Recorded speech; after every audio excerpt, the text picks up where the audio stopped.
Remove your garments, and let us commence anew. In the chaotic universe, a woman clad in white, draped in gossamer attire, appeared ethereal, exuding an aura of one who has long resided in the upper echelons, emanating a chilling detachment that seemed to place her miles away from humanity. However, as she cast her gaze upon the youth before her, a faint blush crept across her frostbitten visage. Another round? Below, the young man widened his eyes in astonishment. This marked the 99th instance, and another encounter could leave him utterly exhausted. I am not soliciting your opinion, but rather informing you, the white-clad woman declared, her jade fingers gesturing, summoning a formidable force that stripped the boy of all his garments. She then lifted her delicate attire, revealing her porcelain skin, and charged forth with reckless abandon. The heavens served as a canopy, the earth as a bed, while a little bird chirped merrily. It soared to the branches, hopping joyfully, and upon sighting a wormhole, pecked at it vigorously. I command the eternal starry rivers, wield dominion over the endless realms of demons, and all celestial doctrines heed my decree. With her eyes tightly shut, each fluctuation within her being erupted into a violet beam of light, and with each breath, the very fabric of space began to fracture, reminiscent of an unparalleled sovereign, untouchable and sacred. She was not of this world, she hailed from beyond countless galaxies, an exalted empress overseeing the celestial vault, the demon empress of Chien Kuan. While exploring a secret realm from eons past, she fortuitously stumbled upon a jade bracelet imbued with the essence of divinity. Just as she prepared to return and cultivate her powers, she fell victim to a treacherous ambush by her allies, the Azure Robe Emperor and the Reincarnation Emperor, who conspired to suppress her corporeal form, leaving only a fragment of her soul to escape. Wandering through realms, she fortuitously encountered a dying youth, and at that moment, the poison within her flared, necessitating a dual cultivation to survive, leading her to revive the boy. For 3 consecutive days, the intensive dual cultivation persisted. Ha! At this moment, the demon empress of Chien Kuan exhaled deeply, and the boy, utterly drained, lifted his gaze. Upon witnessing the lingering excitement in her eyes, he bolted away in terror, exclaiming, "That makes 100 times. A virtuous woman should not exceed this, spare me." Humph. The demon empress of Chien Kuan snorted disdainfully, clad herself once more, and directed her stunning gaze at the boy. Engaging in this dual cultivation will prove immensely beneficial for you. Do not be oblivious to your fortune. Upon hearing this, the boy examined his injuries and was astonished to discover that they had all healed. Even his once withered essence began to rejuvenate. However, upon noticing the emptiness within his bloodlines and the desolate state of his dantian, a glint of murderous intent flickered in his eyes, and he rasped, "Su Yitzi, Su Xie, I shall make you pay in blood for your transgressions." The boy was named Shi Kai, a scion of the Shi family, one of the 3 prominent clans of Wind and Cloud City. From the moment of his birth, he was heralded by extraordinary omens, bearing the supreme celestial vein, causing quite a stir. At the age of 16, he broke through to the Tianfu realm, becoming the foremost of the younger generation in Lingzhou. Subsequently, the illustrious Su Yitzi, the head of the 4 great sects of Lingzhou and the master of the Xintian sect, descended upon the Shi family, recognizing Shi Kai's talent and accepting him as a disciple. Upon entering the sect, Su Yitzi treated him exceptionally well, showering him with care. Yet, 3 days prior, Shi Kai uncovered the sinister truth behind it all. The admiration for his talent was a ruse. The acceptance into the sect was a facade, designed solely to ensnare him within the sect, orchestrating a year-long scheme to strip away his bloodline and transplant it into his son, Su Xie. Shi Kai, having nurtured you for a year, it is time for you to contribute to the sect. Once your master has beaten you to the brink of death, abolished your dantian, and stripped you of your bloodline, the supreme celestial veins shall belong to my son. You are merely a blood slave raised by this sect leader, and the world will only know that you conspired with the demoness of Blood Demon Valley to ensnare this sect leader for the sake of a cultivation method, leading to your unfortunate fate. Ha ha! The conversation from that night, filled with unrestrained laughter, lingered in Shi Kai's ears. The grudge of blood will be avenged in due time. Shirkai's expression darkened ominously. Had it not been for the mysterious woman before him, he would have long since met his demise. With my true self, we have exchanged blows 100 times, countless powerful demonic energies surging within you. Your foundations are now solid, far surpassing even an ordinary emperor. The woman in white stood above him, her form gradually becoming ethereal. You have taken my blood thus. You shall bear the consequences. At that moment, she produced a jade bracelet.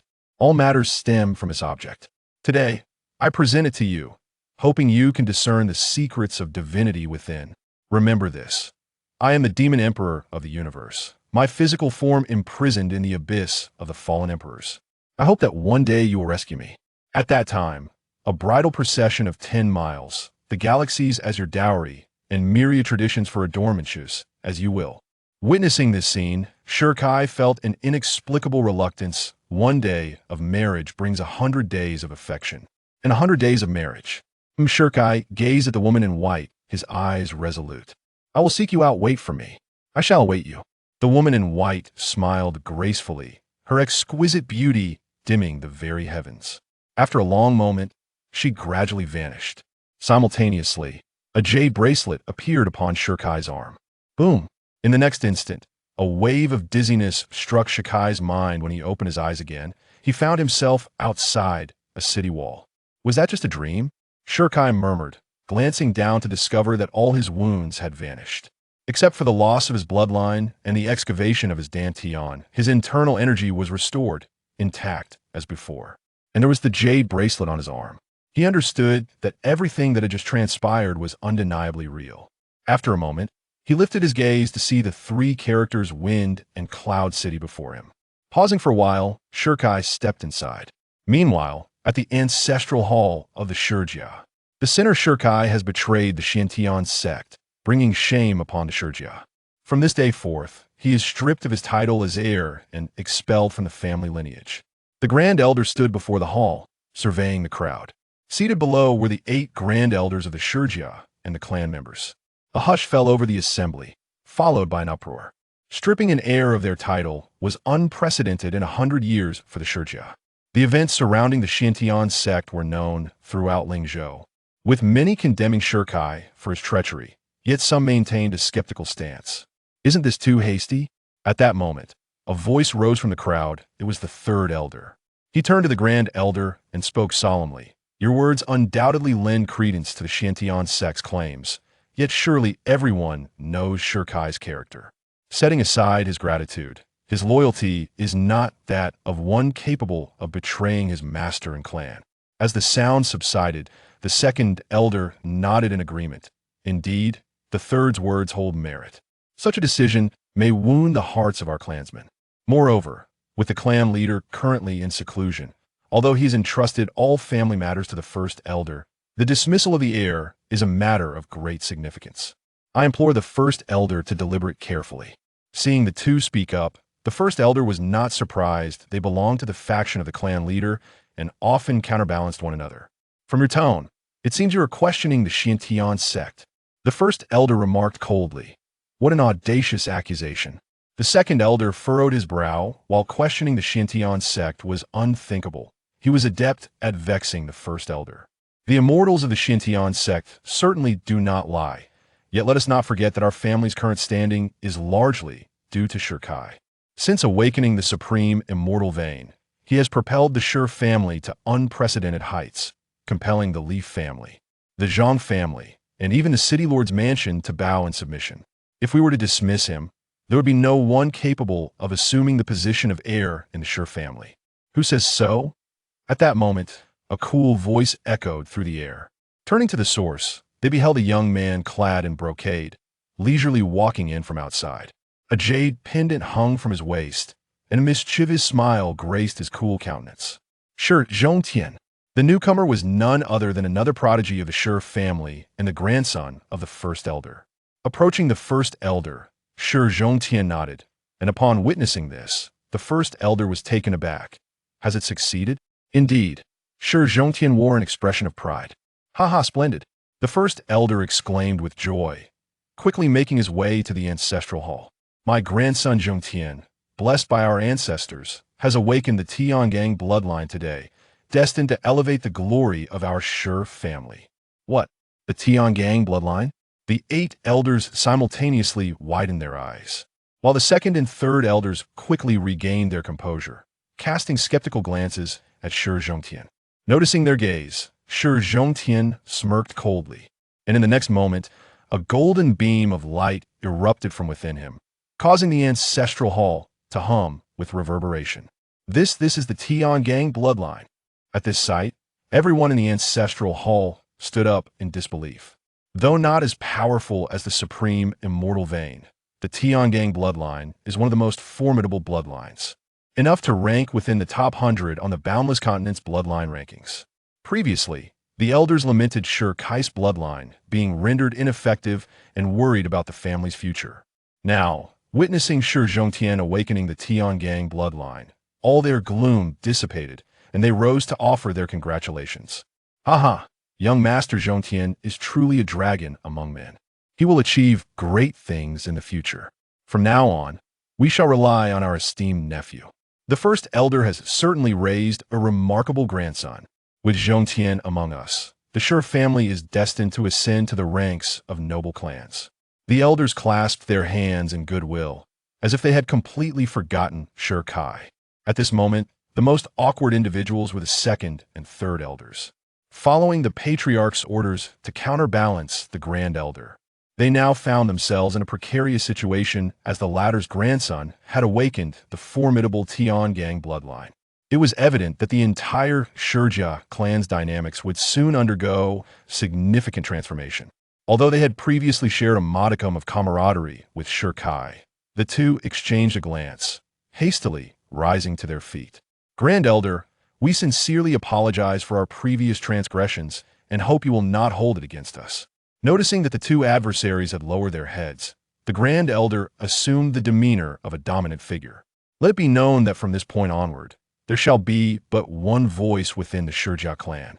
We understand, replied the second and third elders, fully aware of the implications. The Grand Elder smirked coldly before addressing the assembly. My grandson, Shi Zhongtian, has awakened the Tiangang bloodline, a chosen individual destined to assume the title of heir. Is there any dissent?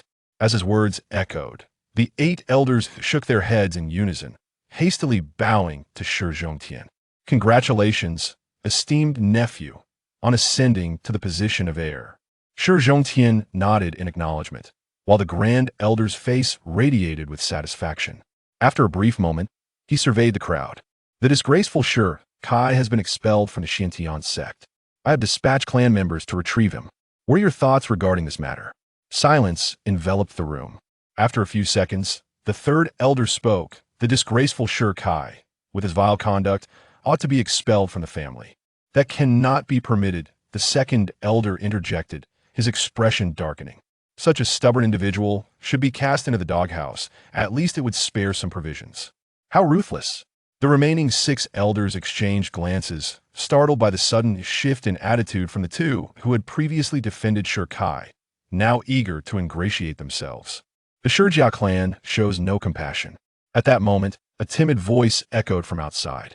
Turning to look, they beheld a young girl dressed in a pale yellow dress at the entrance. With her hair styled in 2 bun-like shapes and a sweet visage that instantly captivated hearts, she was none other than Shi Wanru, Shi Kai's younger sister. Upon hearing the news of her brother's disgrace, she had rushed over. The Grand Elder glanced at her dismissively. Leave, typically obedient, Shi Wanru defiantly stepped into the ancestral hall. Why? How could this happen? For the first time, the gentle Shi Wanru fixed her gaze upon the elders. 3 years ago, my brother fought valiantly for the family, contending for the Shishan mines for an entire day and night. 2 years ago, when the Shijia faced oppression from the other 2 major clans, it was my brother who mediated and safeguarded our family's interests. 6 months ago, all the treasures my brother acquired from the Xintian sect were returned to the clan, each elder receiving a share. In light of my brother's sacrifices for the family, I implore you, esteemed elders, to grant him a chance at redemption, that I beseech you. Bang! Bang! Bang! With that, Shi Wanru knelt, bowing her head repeatedly in supplication, blood trickling from her forehead within mere seconds. Yet, the elders remained silent, impudent. The Grand Elder's eyes glinted with malice. The ancestral hall is sacred ground, unfit for a woman to tread. Zhongtian, how shall we proceed according to clan regulations? Sure, Zhongtian replied coolly, execution by beating. Then let it be so. As soon as the elder's words fell, a clansman stepped forward, declaring, Elder, allow me to carry out the task. This clansman, named Sure Exen, was adept at seizing opportunities, and he would not let such a chance for favor slip by. Very well, execute it immediately, the elder replied solemnly. Sure Exen exited the ancestral hall and returned wielding a hefty stick, advancing step by step toward Sure Wanru. Dare you lay a hand on my sister? At that moment, a cold and piercing voice echoed from outside, and the crowd turned to see Sure Kai striding in, filled with righteous fury. Upon seeing Sure Kai, Sure Exen instinctively took a step back, but soon recalled Sure Kai's misfortunes. He stepped forward, sneering, Do you still think of yourself as a genius? You are now less than a dogo. Soon you will be devoured by one. I not only dare to harm your sister, but I shall also slay her. Ha! Sure Exen laughed heartily, relishing the torment of a fallen genius. Suddenly, with a swift motion, his pupils constricted, and he looked down to find a dart piercing his neck. You! Sure Exen gasped in horror, collapsing to the ground. The speed was such that only the elders could discern what had just transpired. The dart had been shot by Sure Kai. What is happening? The elders furrowed their brows. Perplexed, had he not been rendered powerless? How could he possess such formidable strength? Brother. Seeing her brother, Sure Wanru wept profusely, rushing into Sure Kai's embrace. Upon witnessing the blood oozing from her forehead, Sure Kai's heart twisted in anguish. With a gaze filled with murderous intent, he scanned the elders and rasped, Who dares to harm my sister? I shall kill him. Preposterous that ate tea that moment. The elder scoffed, You, sinner, do not think that just because you have used your last bit of strength to kill a clansman, you can act with impunity. Today, I shall cleanse the family of its filth. In his eyes, Sure Kai's ability to kill Sure Exen was merely a result of his last resort after all. A once great genius with supreme bloodline, even in decline, was not something an ordinary person could contend with. But that was all. At this moment, the elder's intent to kill was palpable. Sinner, prepare to die. Just as he was about to strike, Sure Zhongtian intervened, saying, Grandfather, do not be hasty. The elder looked at his grandson in confusion. Sure Zhongtian addressed the elder. Currently, in Fengyan City and even in the entire Lingzhou, only Sure Kai's name is known, while mine remains in obscurity. I wish to step on him to achieve my own fame. The elder inquired, How do you propose to do that? Sure Zhongtian smirked, I have heard that in 10 days, the royal 7 princesses will visit Fengyan City. I intend to slay Sure Kai at that time. The elder's heart leapt with joy if that were to happen. His grandson would be renowned throughout the world. Are you confident? To kill a worthless being, I require but one hand. Sure Zhongtian boasted arrogantly, turning to Sure Kai, and coldly declared, Sure Kai, today I challenge you to a life-and-death duel on the arena in 10 days. With a proud gaze, Sure Zhongtian thought that soon all of Lingzhou would remember his name. I accept, Sure Kai replied in a deep voice. Subsequently, he departed the ancestral hall with his sister. Upon returning indoors, Sure Wanru wore a face of deep concern. Brother, Sure Zhongtian has awakened the Tian gang bloodline. In 10 days, Sure Kai gently stroked his sister's hair, his tone soothing. Leave everything to me. But Sure Wanru remained anxious, poised to voice her worries, but was interrupted by Sure Kai. Do not fret with me here. All shall be well. Trusting her brother, Sure Wanru nodded obediently. The reason for Sure Kai's interruption lay in his sudden awareness that the bracelet left by the Empress was glowing intermittently. What was happening? Sure Kai expressed his bewilderment. Yet, in the next moment, darkness enveloped him, a wave of disorientation washing over him. When he opened his eyes again, he found himself in an unfamiliar realm, shrouded in darkness, with tendrils of black mist swirling around him. Before him loomed a towering iron gate, upon which 4 imposing characters were inscribed Chaotic Immortal Prison. Chapter 2. The Chaotic Immortal Prison. The Chaotic Immortal Prison. Sure Kai furrowed his brow.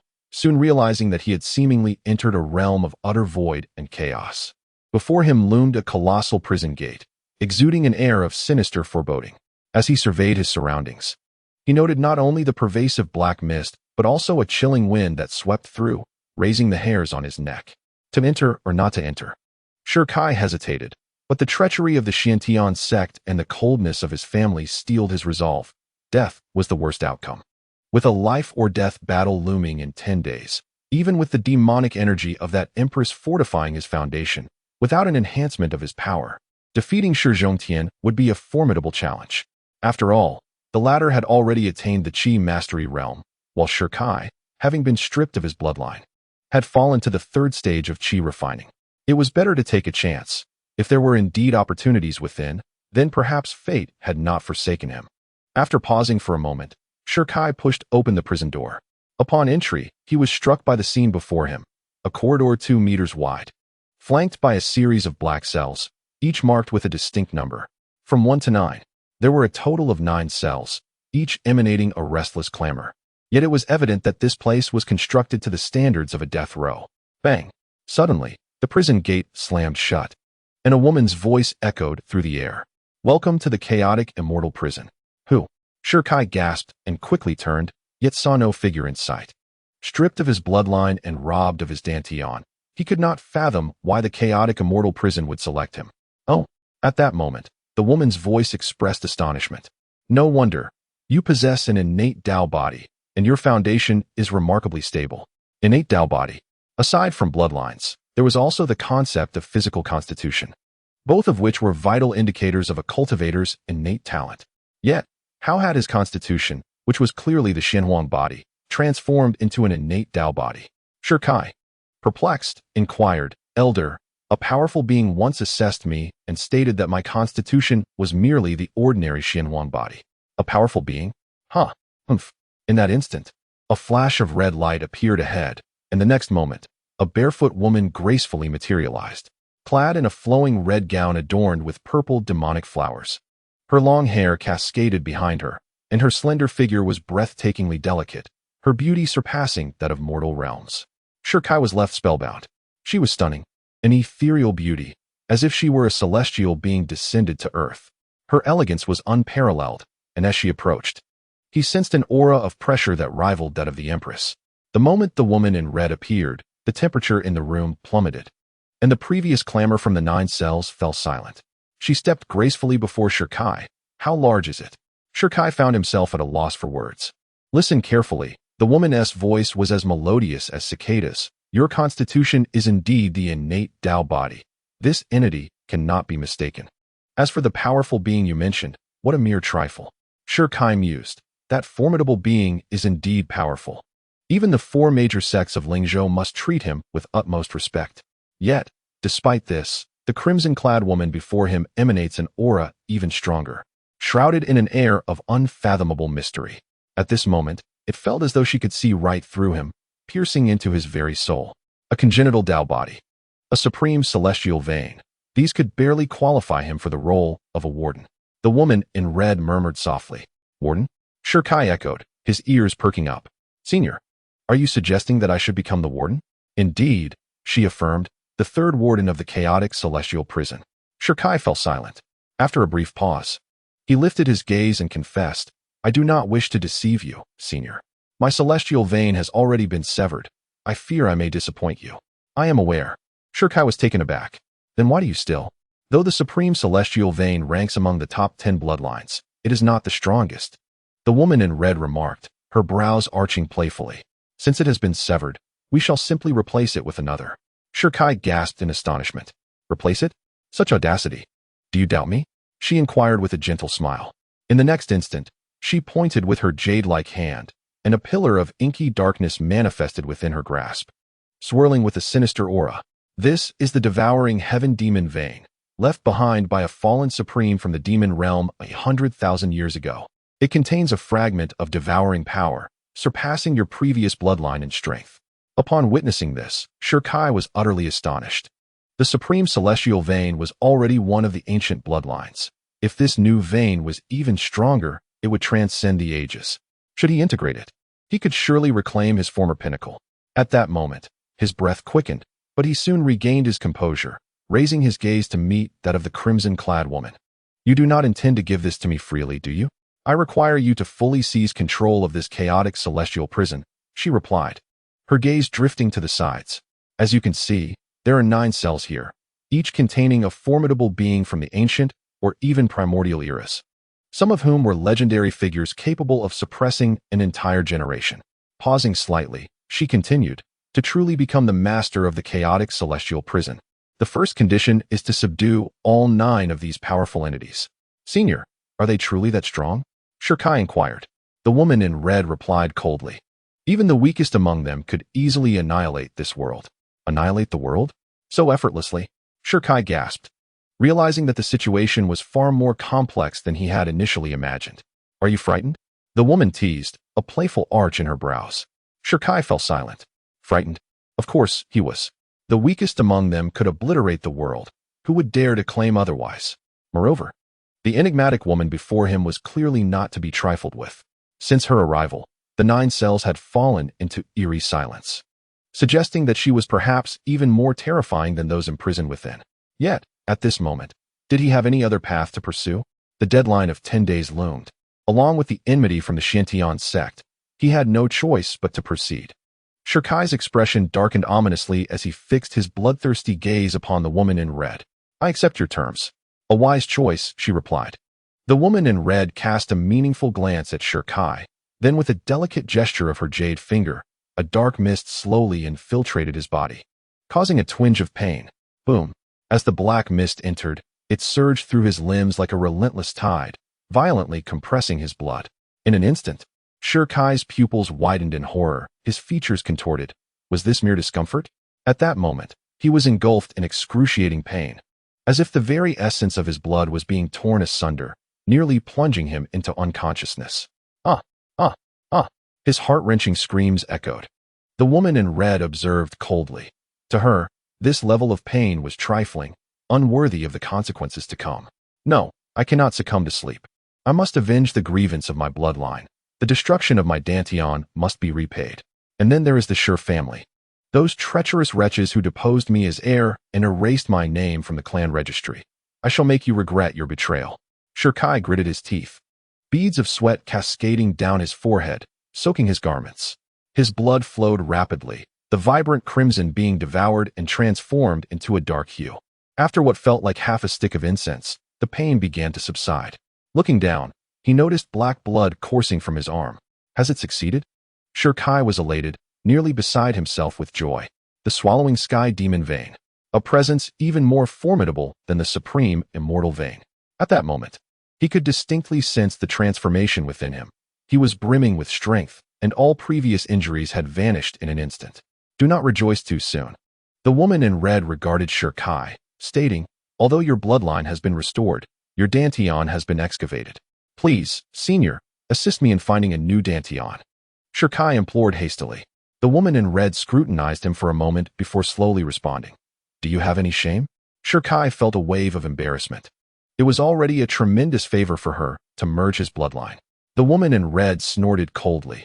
I possess a Dantian, but with your current strength, you cannot integrate it. She gestured towards room 1, indicating that it likely contained a Dantian suitable for him. Room 1. He glanced in the indicated direction and discovered that it was indeed the first cell.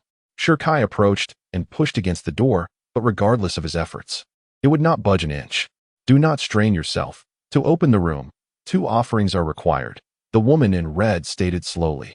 Longevity and demonic fire. Longevity? Demonic fire?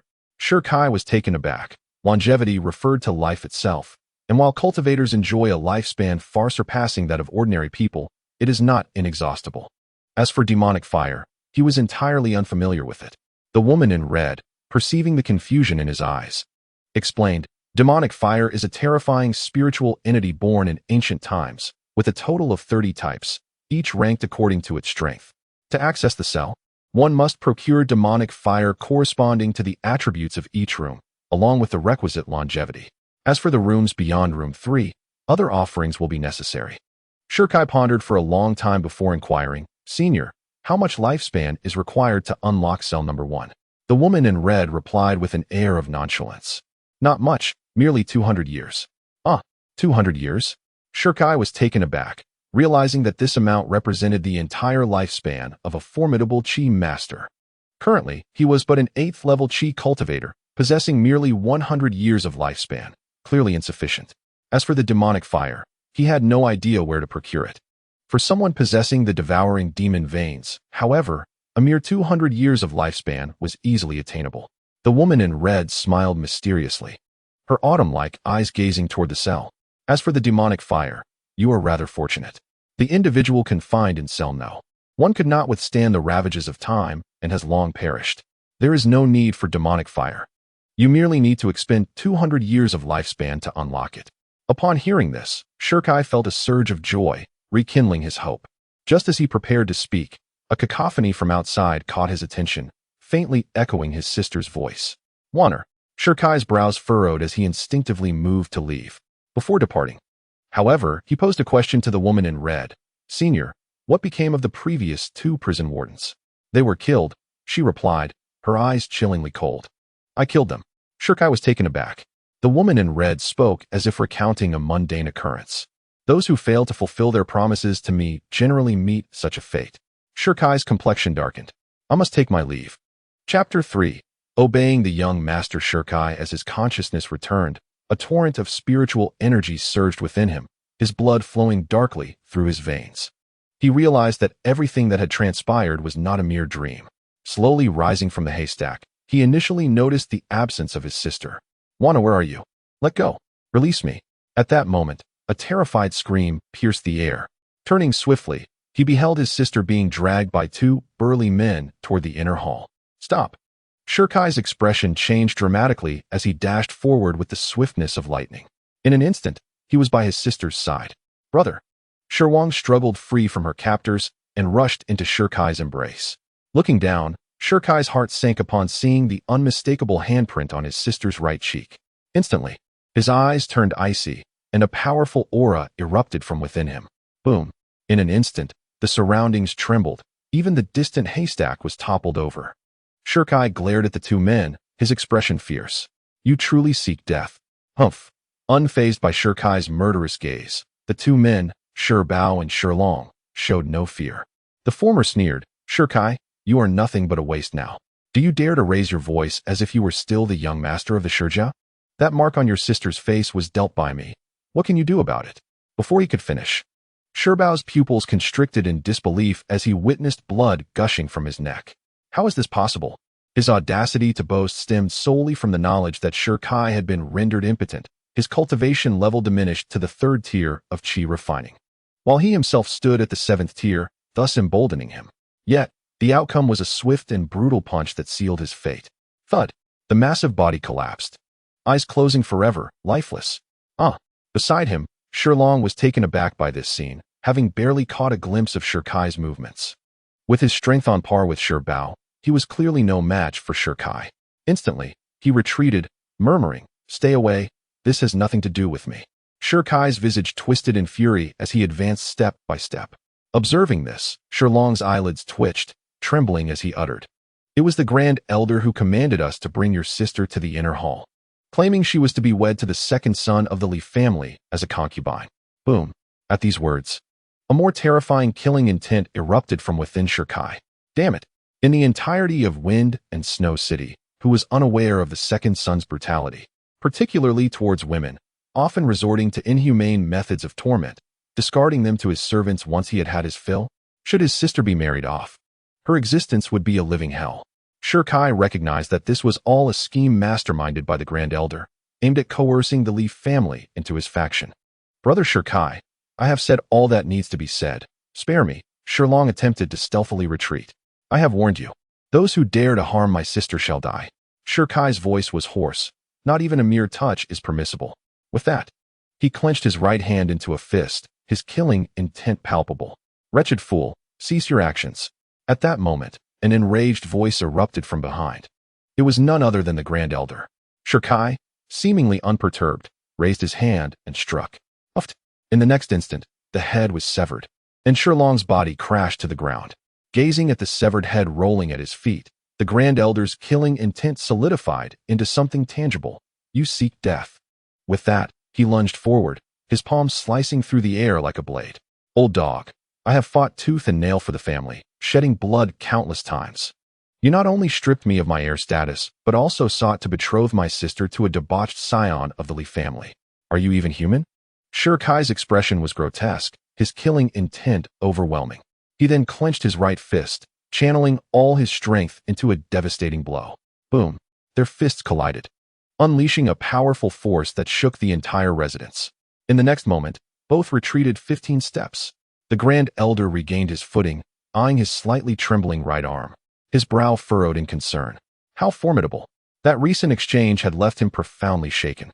Even the onlooking clan members could hardly conceal their astonishment.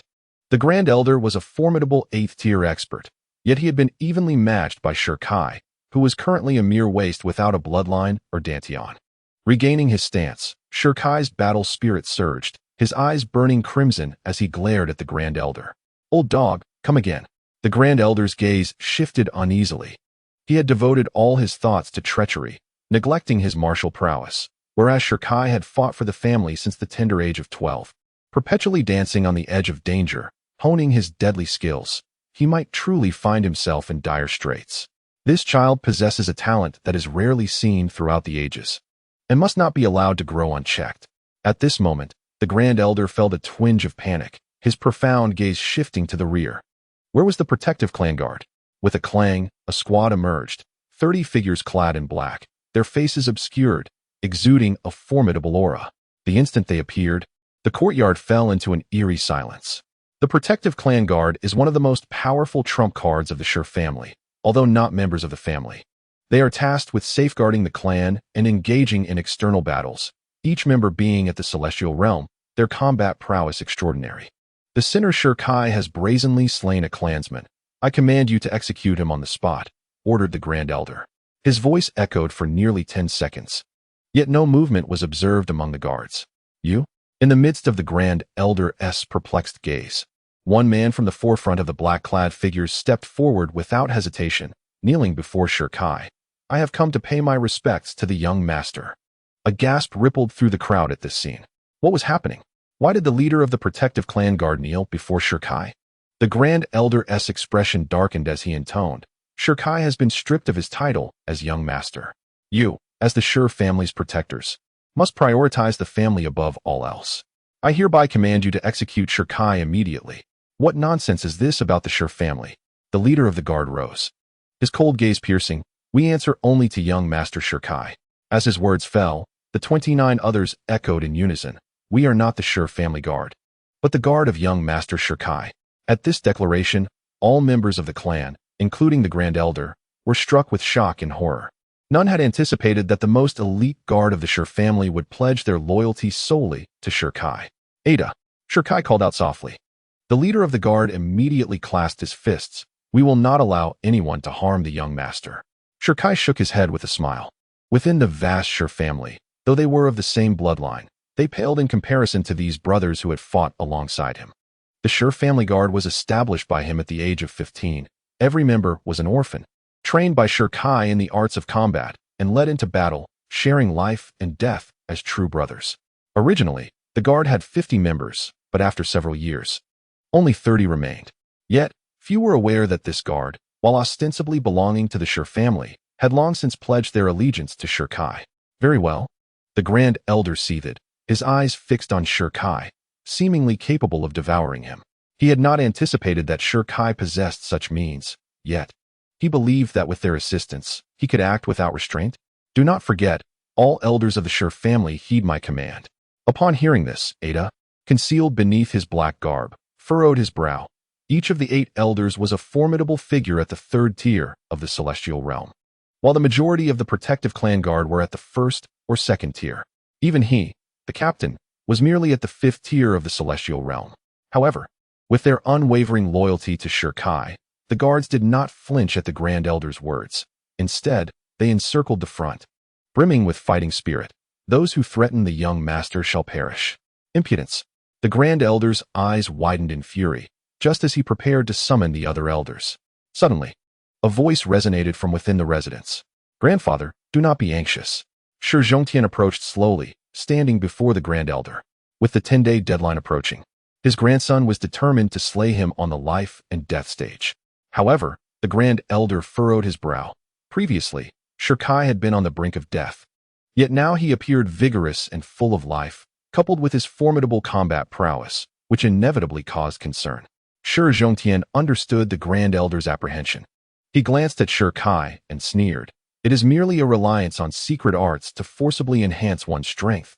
There is no need for alarm. Secret arts? Haha.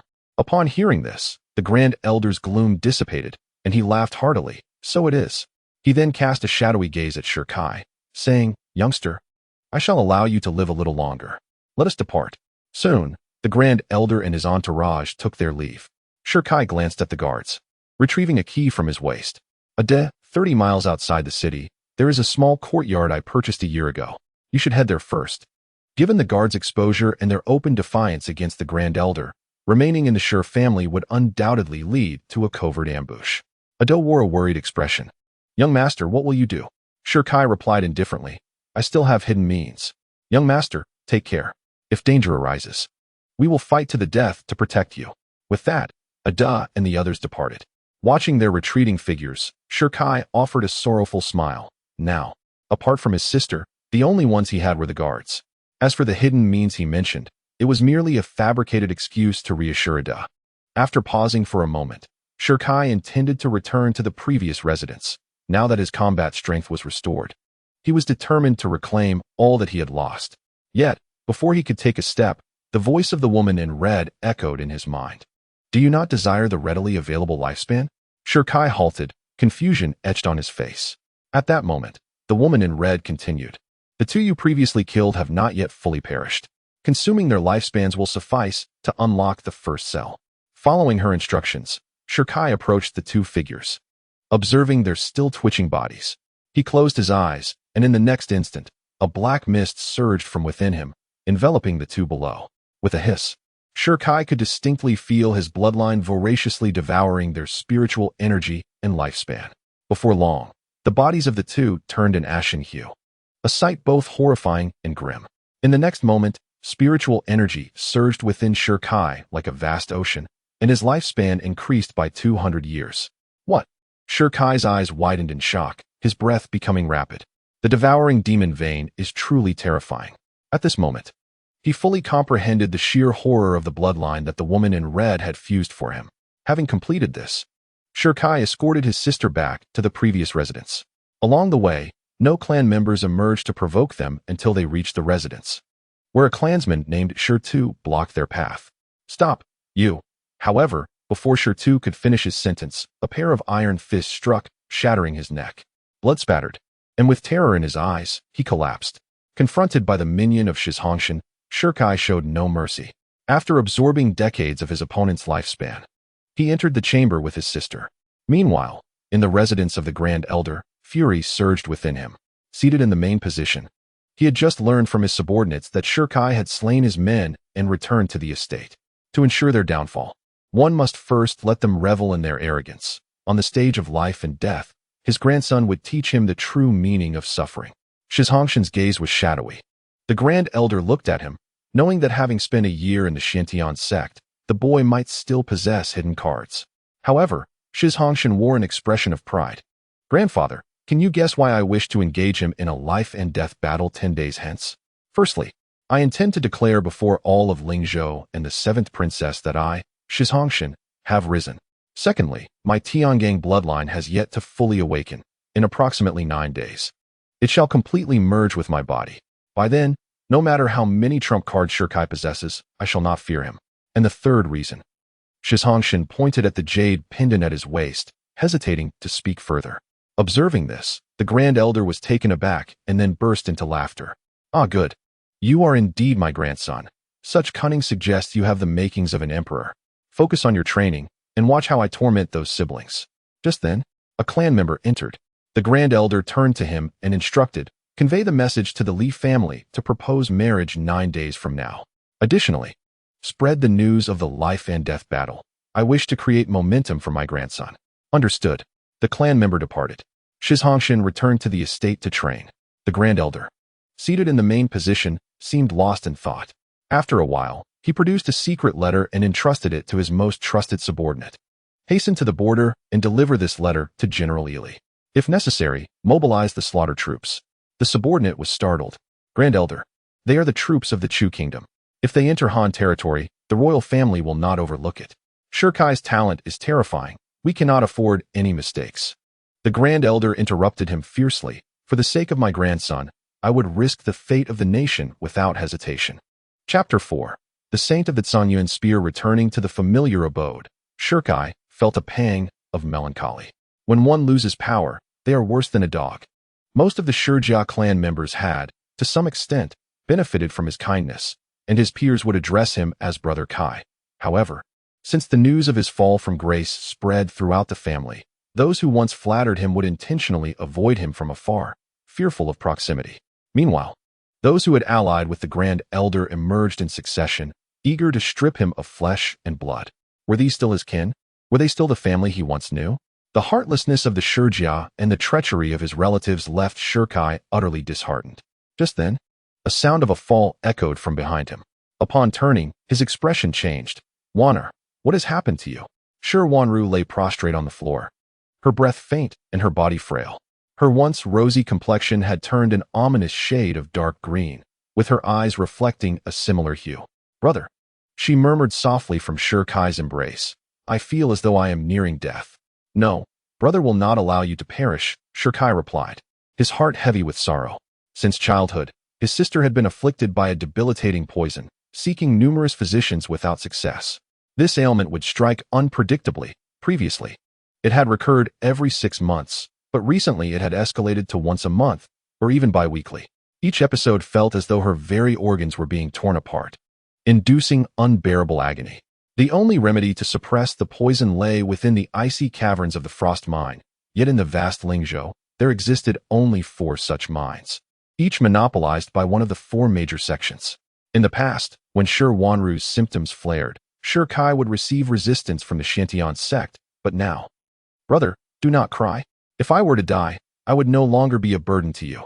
I am truly happy, brother, very happy. With a gentle smile, she reached out to caress Shirkai's face, whispering, if I can see mother again, please tell her that I miss her. As her words faded, her little hand fell limply, her eyes slowly closing, her breath becoming faint to the brink of extinction. Wanner, I refuse to let you die. Brother will not permit it.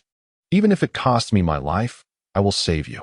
Tears streamed down Shirkai's face as he held his sister tightly, wishing fervently that the poison could transfer to him instead. In a moment of desperation, he burst from the room. Get out of my way. Whoever stands before me shall face death. Fueled by murderous intent, Shirkai's fearsome visage deterred anyone from challenging him. Eventually, he halted before a grand structure, the Qixin Pavilion. The 3 prominent characters announcing its name were striking. This was the largest trading house in all of Lingzhou, offering a plethora of elixirs, celestial herbs, and martial techniques. Along with the coveted battle tower, a place of aspiration for countless cultivators. The imposing edifice before him was merely a branch of this vast enterprise. Upon entering, a maid approached him. Young master, what do you wish to purchase? Revival pill, he replied. The maid hesitated, scrutinizing Shirkai before responding, young master. The revival pill is a 4th-tier elixir, valued at 300,000 spirit stones. Swiftly, without waiting for her to finish, Shirkai tossed a storage ring her way. This contains 50,000 spirit stones. Along with this sword, it should suffice. He produced a long sword, its blade gleaming with a chilling radiance. A mystical artifact. The maid's eyes brightened as she turned and ascended to the 2nd floor. Shortly, she returned with a small box. Young master, here it is. Taking the wooden box, Shirkai opened it to reveal the revival pill. Without a moment's hesitation, he turned and departed. After a brief interval, he returned home and immediately placed the elixir in his sister's mouth. As the pill dissolved, a surge of mystical energy flowed into her body. Gradually, Shi Wanru's complexion began to improve, and a faint breath could be detected. With a sigh of relief, Shirkai felt the weight of despair lift. Her life had been preserved. However, he understood that the soul recovery pill could merely prolong his sister's life in the short term. If a remedy were not discovered before the next onset of her affliction, he dreaded to contemplate the consequences. For the sake of his sister, I must grow stronger. At this moment, His gaze was resolute, only through immense strength, so formidable that all would tremble in fear. And the four great sects would willingly relinquish the ice mine.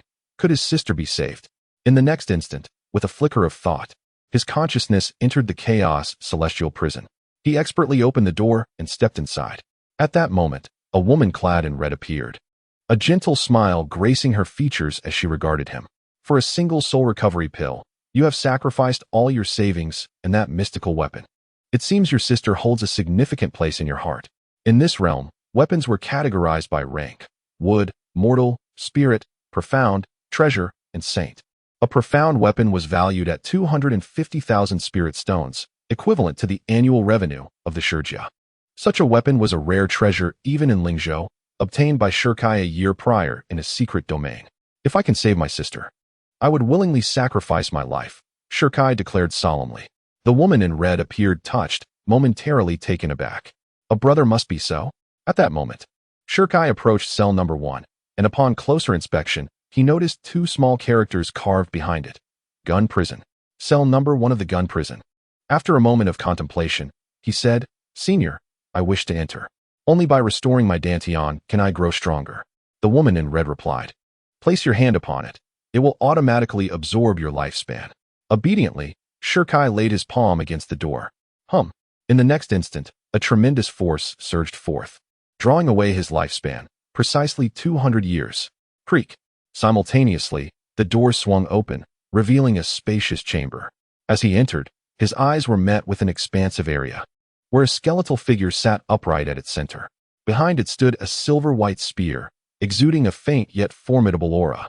Before the corpse, a series of densely packed inscriptions were etched. "I am the saint of the Tsang Yuan spear. I began my training at the age of 8, mastering the spear to unify with it effortlessly, grasping its essence. For the next 5 years, I dedicated myself to the spear path, attaining the title of Spear King by 13. One thrust, and all perish. Thus, I reign supreme. However, the path of the spear is rooted in one's true heart. At the age of 48, I encountered a powerful opponent and suffered a blow that damaged my core. I believed I would stagnate for life, but fate intervened. During solitary meditation, I comprehended the mysteries of the spear and broke through to the realm of Spear Saint. From then on, I became invincible, reigning over an entire generation.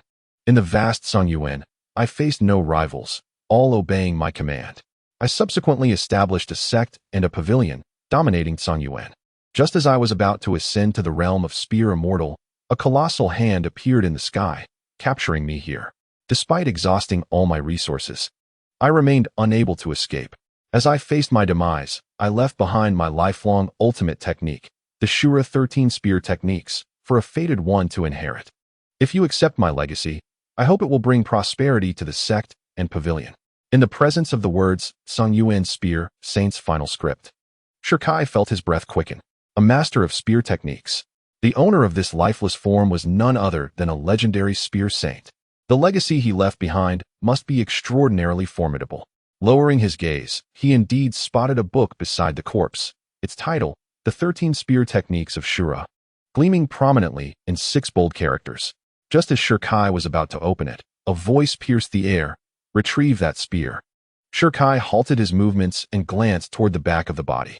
A long spear, entirely silver with its tip pointing skyward, emanated a chilling brilliance, as if a dragon were poised to leap forth. Approaching it, Shurkai reached out. The moment he grasped the spear, an icy wave surged through him, causing an involuntary shudder. Such terrifying pressure. At that moment, the woman in red materialized within the room, declaring, "This spear is a sacred artifact. Yet it has long since lost its spirit and is now merely on par with an ordinary weapon." A sacred artifact? Shurkai furrowed his brow. Such a weapon would be non-existent even in the entirety of Lingzhou. Taking a deep breath, he turned to the woman in red, perplexed. Though this spear now possesses only the essence of a mundane weapon, why does it still exude such formidable pressure upon my touch? As if I had plunged into an icy abyss. The woman in red glared at him. Even in its current state as a mere scrap, it once was a sacred artifact, and its lingering power is beyond the grasp of an ordinary individual. She continued, "Now, I require you to merge it within yourself, to form a new dantian." What? At her words, Shurkai's eyelids twitched. To use a spear as a dantian? The demonic vein within you is too domineering. Ordinary substances cannot withstand the onslaught of demonic energy. Only a vessel of great fortitude can endure, and this spear is the most suitable choice, she elucidated. Shirkai remained silent. The notion of using a weapon imbued with sacred power as a dantian was unprecedented for him. The thought of merging with such an artifact was beyond imagination. If successful, his strength would be unimaginable. Without a trace of hesitation, Shirkai resolutely gripped the spear once more, disregarding the chilling aura it radiated, and with a powerful yank, he drew it forth before forcefully plunging it into his body. As it entered, an overwhelming sensation of tearing coursed through him, inflicting unbearable pain that left him on the brink of despair. Cold sweat beating upon his forehead as his features twisted in agony. Shirkai howled in torment, his arms straining with bulging veins as the spear relentlessly surged toward his dantian. The intolerable pain nearly dragged him into unconsciousness. For my sister, I must endure, he roared, a deep brown force akin to a coiled dragon surging toward his dantian. In the next moment, the spear transformed into a minuscule version of itself, subtly appearing within his dantian. Witnessing this, Shirkai's countenance brightened. It has finally succeeded. The fusion of this spear had nearly depleted all his strength, and the agony he experienced was several-fold more intense than when he merged with his bloodline. Yet, the joy of success overshadowed the pain. At this moment, within his dantian, a small spear resided, surrounded by shimmering white light. Boom! At that moment, Shirkai's aura surged, instantaneously reaching the 9th level of chi refinement. Clenching his fists, he felt an overwhelming surge of power coursing through him. With the spear as his dantian and the swallowing heavens as his meridians, his foundation was now unshakable, unparalleled throughout the ages. The woman in red couldn't help but exclaim in admiration. Shirkai, with a sheepish smile, asked, "Senior, how do I compare to you?" The woman replied, "Not even 1 in 10,000. Shirkai reassured her, "Do not be disheartened. Possessing even 1 in 10,000 of my talent would render you invincible in this world." She then pointed to the martial arts manual resting on the ground, instructing him to master the sword technique within 10 days. 10 days? Shirkai furrowed his brow, realizing that less than 9 days remained until his duel with Shi Zhongtian. And with his younger sister outside, he could hardly afford to linger for 10 days. Sensing his concern, the woman explained, "Time flows differently here. It is roughly 10 times faster. Therefore, if you spend 10 days here, only a single day will have passed outside." Gasping in astonishment, Shirkai realized that his cultivation speed would be 10-fold compared to others. With his worries dissipated, he promptly seized the manual, seated himself cross-legged, and began his training. At that moment, the woman in red slowly retreated, and before exiting the door, she glanced back with a smile. A dual bloodline bearer is a rarity, appearing once in a million years. Once he regains the Supreme Immortal vein and the two merge, who knows what terrifying bloodline will evolve. Chapter 5. Mastering 4 Spears. The essence of the spear. Meanwhile, in Fengyan City, the streets thronged with people, engaged in fervent discussions about none other than Shirkai. A peerless prodigy, born with the Supreme Immortal vein, had once overshadowed his contemporaries, yet he had inexplicably lost his bloodline, had his dantian excavated, and was rendered powerless, expelled from his sect. Within a mere day, this once luminous genius had fallen to disgrace, arousing immense curiosity among the populace. Moreover, under the directive of the Grand Elder, a deliberate campaign had been launched to portray Shirkai as a traitor of the Xiantian sect, a villain who had betrayed his master. Such a scoundrel was deemed worthy of extermination, leaving him with no face to return.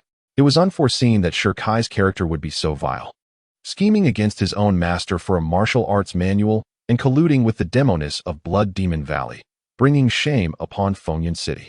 Alas, one can truly know a person's appearance, but not their heart. Fortunately, the Shi family's Grand Elder acted with discernment, stripping him of his title as heir and expelling him from the family tree. I have also heard that the Shi family has produced another prodigy, the Grand Elder's own grandson, Shi Zhongtian, who recently awakened the Tian gang bloodline. It seems that it will not be long before the Shi family rises again. Furthermore, in pursuit of family honor, Shi Zhongtian has set a 10-day agreement with Shirkai, intending to slay him on the life and death platform. A 10-day challenge on the life and death platform. How thrilling it shall be. Countless discussions ensued. and Shi Kai became the focal point of conversation throughout Fengyan City. At this moment, within the Li family estate, the head of the Li family, Li Ba, sat in the main seat, his expression grave. The head of the family, what shall we do? An elder furrowed his brow. Inform the Zhang family. The plan is to be cancelled, Li Ba said in a low voice. The potential of a heavenly gang bloodline holder is exceedingly great. It is likely that it will not be long before it attracts the attention of the immortals on the mountain, a force we cannot afford to provoke.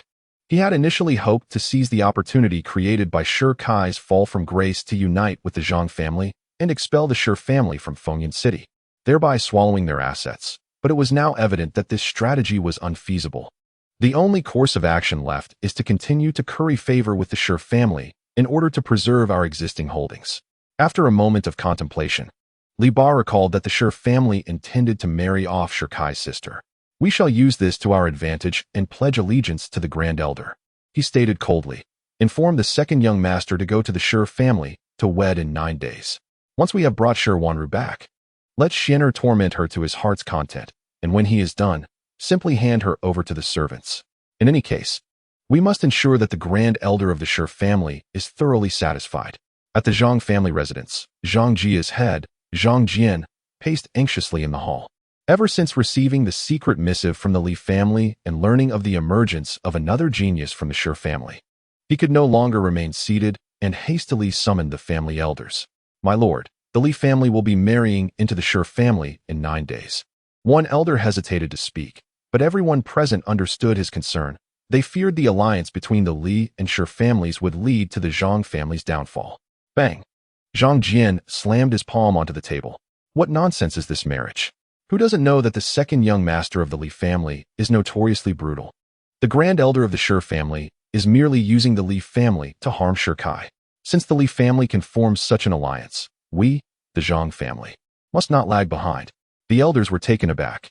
With whom? With Shi Kai's sister. A hint of darkness flickered in Zhang Jian's eyes. Once the Li family has had their fun with Shi Wanru, we, the Zhang family, shall take over, and at that time, all of you shall have the pleasure of sampling this woman's charms. Hee, an excellent scheme, my lord. The elders licked their lips in anticipation. It would preserve the family's interests while allowing them to enjoy Shi Wanru, a double benefit. Meanwhile, at the city lord's mansion, is the information accurate? The nearly 50-year-old city lord, Nailan Gui, with eyes as sharp as stars and a gaze as fierce as a tiger, looked down with an air of authority. A heavily armored guard knelt before him, stating that his subordinates had discovered the information was disseminated by the Grand Elder of the Shi family. Nailan Gui instantly understood. It is a power play. The Grand Elder of the Shi family is once again rallying support for his grandson. At this moment, the armored guard spoke again. The guards assigned to monitor the 3 prominent families have spotted the Shi family's protective guards outside the city. They are all lodged in a small courtyard and show no intention of returning. Protective guards? Nailan Gui fell silent. This unit comprises the Shi family's most elite warriors, meant to safeguard their clan. Why would they be outside the city? No, something is amiss. Nailan Gui murmured. The Shi family may be facing an upheaval. The guard below was momentarily taken aback. My lord, Shi Zhongtian has awakened the Tian gang bloodline, while Shi Kai has been rendered incapable. It is evident that the Zhang and Li families are now courting the Shi family. Should we not also consider aligning ourselves? Foolishness. Nailan Gui reprimanded sharply, a gleam of brilliance igniting in his eyes. A peerless prodigy harboring the supreme immortal vein, one who has remained dormant for millennia, is the chosen one of heaven. Such a being would not easily fall. This matter shall not involve the city lord's mansion.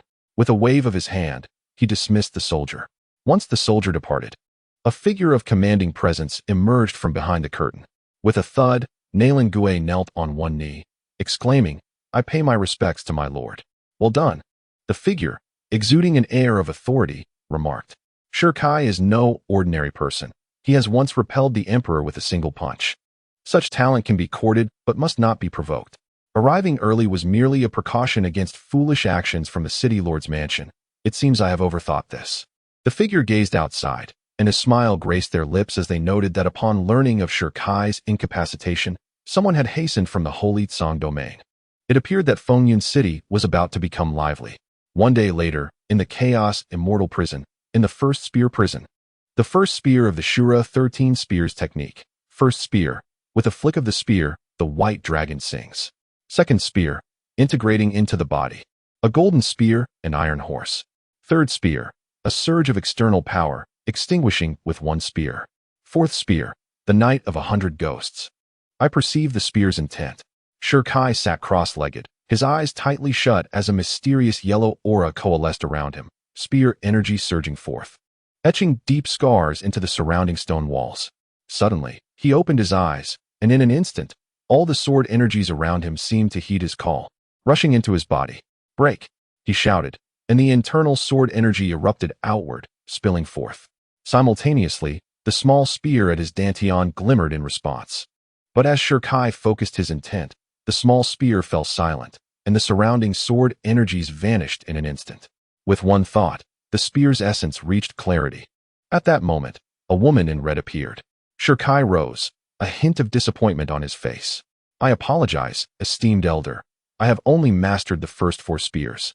As he attempted to continue practicing the spear technique, he discovered he could not access the subsequent contents of the book.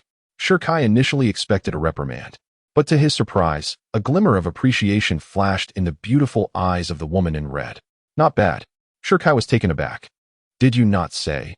The woman interrupted. "This spear technique is the culmination of a millennium of comprehension by the Tsangyuan spear saint. To master it all within 10 days? Surely, you jest. But did you not say so?" Shirkai muttered softly. "What I previously mentioned was merely to temper your resolve," the woman continued. "To master 4 spears in 10 days, grasping the essence of the spear, is commendable. Even in my time, one could achieve renown with such a feat," Shirkai asserted. "I feel I could dominate the realm." The woman in red cast him a glance, a warning glint in her eye. "Believe that, and I shall swiftly end you. Once your understanding of the spear path is clear, you may return to learn the subsequent techniques," she said, her jade-like hand gesturing to forcibly send Shirkai away.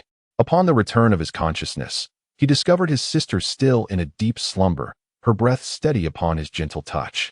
Observing this, Shirkai let out a long sigh. With a considerable time remaining before the 10-day appointment, he resolved to rapidly enhance his strength during this interval. Subsequently, Shirkai lifted his sister onto his back and exited the Shur residence. However, it wasn't long before he sensed the presence of pursuers behind him. It was evident that these individuals had been dispatched by the Grand Elder. Paying them no mind, Shirkai continued his journey out of the city, arriving at a courtyard 30 miles away. "My lord," upon seeing Shirkai's figure, Ada and the others hurried forward. "We shall take good care of Wanner." Ada and his 30 companions, each possessing the prowess of the celestial realm, could contend even against formidable adversaries of the 9th level within that realm. Thus, entrusting his sister to their protection seemed prudent. After gently placing her down, Shirkai turned to depart. However, before leaving, he cast a cold glance over his shoulder. Uttering a chilling command, "Eliminate them all." In the next breath, anguished cries echoed from behind him. After exiting the small courtyard, Shirkai made his way directly to another city situated 100 kilometers away, Tower City. This expansive metropolis was approximately 5 times the size of Windy City, and the daily influx of people was staggering. The allure of Tower City stemmed primarily from its renowned battle tower, a coveted destination for countless cultivators. The name of the city was derived from this very structure. The battle tower, affiliated with the Red Immortal Pavilion, was one of its most lucrative enterprises, boasting a widespread presence not only throughout Lingzhou but also within the Holy Tsang domain. Its captivating appeal lay in the exhilarating battles that promised substantial rewards. The tower comprised 9 levels, the first 3 for mortals, the 4th to 6th for Earth Realm cultivators, and the 7th to 9th for Celestial Realm practitioners. Upon reaching a certain level of cultivation, individuals could enter the corresponding tier for combat, and those who claimed victory as champions would receive rewards beyond mere spirit stones. Previously, during his time at Shantian Sect, Shirkai had aspired to participate in the battle tower, but various matters had delayed his intentions. Now, in pursuit of rapid strength enhancement, he recognized that continuous combat was indispensable, and the battle tower presented the perfect opportunity for this, stimulating his potential while reaping rewards. After a half-day's journey, Shirkai arrived at Tower City and, without pausing, headed straight for the Red Immortal Pavilion. "Young master, may I assist you with something?" Upon entry, a maid approached him, her countenance radiating warmth. "The battle tower," Shirkai replied. Given the considerable distance from Windy City, The inhabitants of Tower City were unaware of the current circumstances regarding the Shi family and did not recognize Shi Kai. Please follow me, the maid said with a slight bow, leading Shi Kai into the courtyard's rear. There, they encountered a teleportation array. Upon stepping inside, the scenery shifted, and they instantly found themselves in a vast expanse. Gazing upward, they beheld a colossal tower, 9 stories high, each level shimmering with light, faint sounds of battle resonating within. This was the Battle Tower. Chapter 6. The Battle Tower, my lord. Judging by your aura, your cultivation appears to be in the Qi refinement stage. Yet you may only contest within the first 3 levels of the tower. The maid pointed towards the 9-story tower and smiled faintly. Upon hearing this, Shi Kai felt a twinge of alarm. Indeed, she was a maid of the Red Immortal Pavilion, capable of discerning his realm at a glance. Each bout within the tower required the expenditure of 100 spirit stones. The maid turned her gaze to Shi Kai and then to the 3 lower tiers. The human tower consisted of the top 100 cultivators, with those in the first tier ranked between 70 and 100, the second tier from 30 to 69, and the third tier comprising the top 30. By defeating the cultivators within the tower, one could usurp their ranking. Should one ascend into the top 50, they would earn rewards from the Red Immortal Pavilion. Naturally, the higher the rank, the more substantial the rewards. Young master, from which tier do you wish to commence? The maid inquired, providing a detailed introduction. As Shi Kai raised his head to make a choice, suddenly, a boisterous voice erupted from behind him. Get out of the way.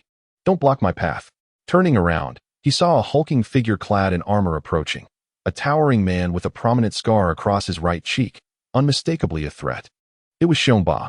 He had achieved 18 consecutive victories, currently holding the 51st rank in the human list.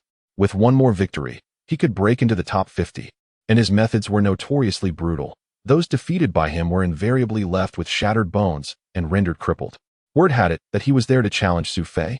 Su Fei? The one ranked 40? Indeed, the odds are 1 to 5. Hurry and place your bets. The crowd buzzed with excitement, making way for the spectacle. Xiongba reveled in the accolades, a grin plastered across his rugged face. However, after taking a few steps, he found his path obstructed by a tall figure who remained unmoved. Frowning, Xiongba barked, "Get out of the way. Do you wish to die?" The slender figure was Shi Kai, who turned to meet Xiongba's gaze. Upon encountering Shi Kai's icy eyes, Xiongba shuddered slightly. Such a piercing gaze. Despite the shock, his imposing demeanor remained unyielding. Seething with anger, "Kid, if you don't step aside, I'll make you regret it." Shi Kai's expression darkened. "Young Master Xiong, time is of the essence. Please proceed to the tower," a maid interjected, urging him forward. "Humph." Xiongba snorted disdainfully and, before departing, hurled a parting insult at Shi Kai. "You dog, if I encounter you inside the tower, I'll beat you so badly your mother won't recognize you." With that, he swaggered into the tower. Watching his retreating figure, Shi Kai remained composed. "I hope you can win." At that moment, Xiongba arrived at the second tier. In the center stood a colossal arena, where a man clad in white awaited. None other than Su Fei, ranked 40th. Having heard of the challenge, he had arrived early. Likewise, the onlookers, eager for the spectacle, gathered below, anticipating the impending clash. Xiongba.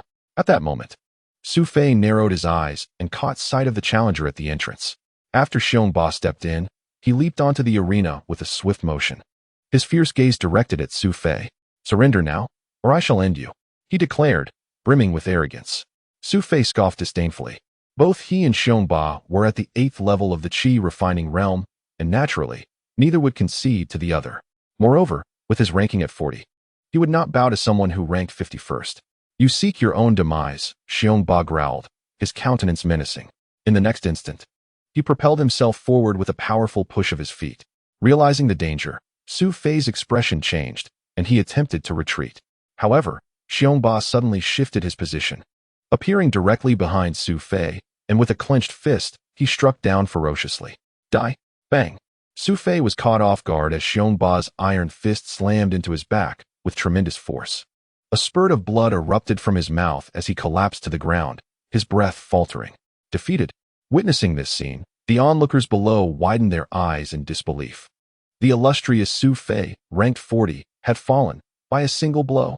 At that moment, all gazes converged upon the towering figure of Xiongba on the arena, and it became evident that they had underestimated him. Even the strongest individual on the second level, ranked 30, displayed a hint of seriousness in his eyes. Upon defeating Su Fei, Xiongba's visage contorted with savagery as he surveyed the spectators below. Who else dares to challenge me? Just then, a man stepped onto the stage. It was Wang Long, ranked 35. Recognition spread among the crowd. The moment Wang Long ascended the platform, Xiongba launched another punch with blinding speed. Leaving no time for reaction, the blow landed squarely on Wang Long's chest, sending him hurtling off the arena. When he rose, his chest was visibly caved in. Defeated. Again. With a single blow? Trash, Xiongba spat contemptuously, his eyes glinting with malice. Who dares to face me? Who dares to battle? Long moments passed. Yet no one dared to respond. Not even the strongest individual from the second level, who gritted his teeth in silence. Huh. Trash. A bunch of worthless trash. Xiongba boasted, reveling in his dominance.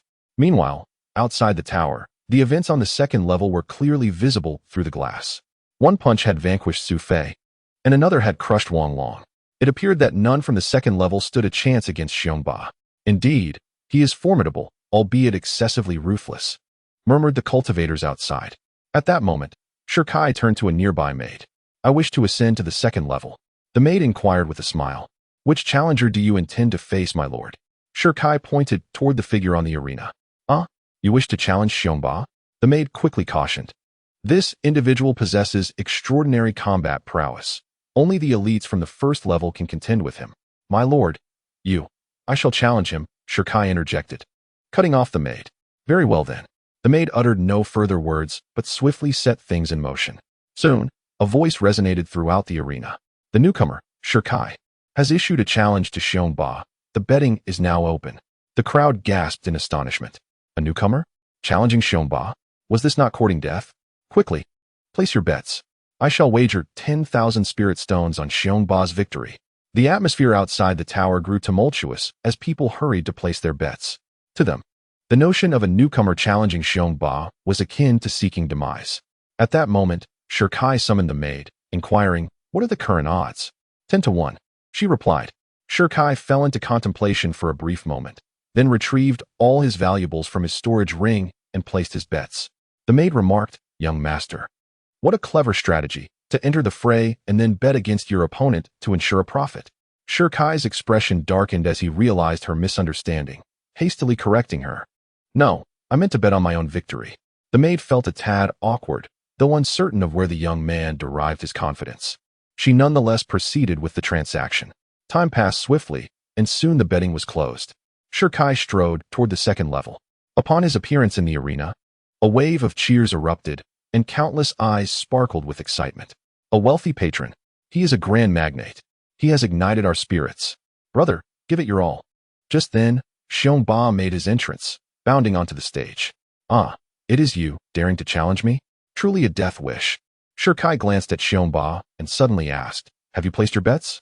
Xiongba was momentarily taken aback, then grinned menacingly. Why would I refuse free spirit stones? I have wagered all my valuable treasures. Before he could finish, a pair of iron fists surged forth. What? Xiongba gasped in shock. The force of the punch exceeded his wildest expectations. There was no time to evade as the iron fist crashed into his chest, sending his massive form flying back and crashing heavily onto the arena floor. Hiss! How is this possible? The spectators stared wide-eyed, jaws agape, utterly incredulous. The formidable Xiongba, who had previously defeated opponents with a single punch, was now vanquished in a similar manner. Yet, what pained them more was the realization that this punch had obliterated their spirit stones. On the platform, Shirkai's lips curled into a cold smirk. Is that all? With that, he moved like the wind, instantaneously appearing before Xiongba, lifting his fist to strike the latter's face. Bang! Bang! Bang! After 3 resounding punches, Xiongba's face swelled grotesquely, and he howled in agony. When he looked at Shikai again, only fear remained in his eyes. Don't come any closer. I concede. Before the words could fully escape his lips, another colossal iron fist came crashing down. Boom. Another round of ruthless domination ensued.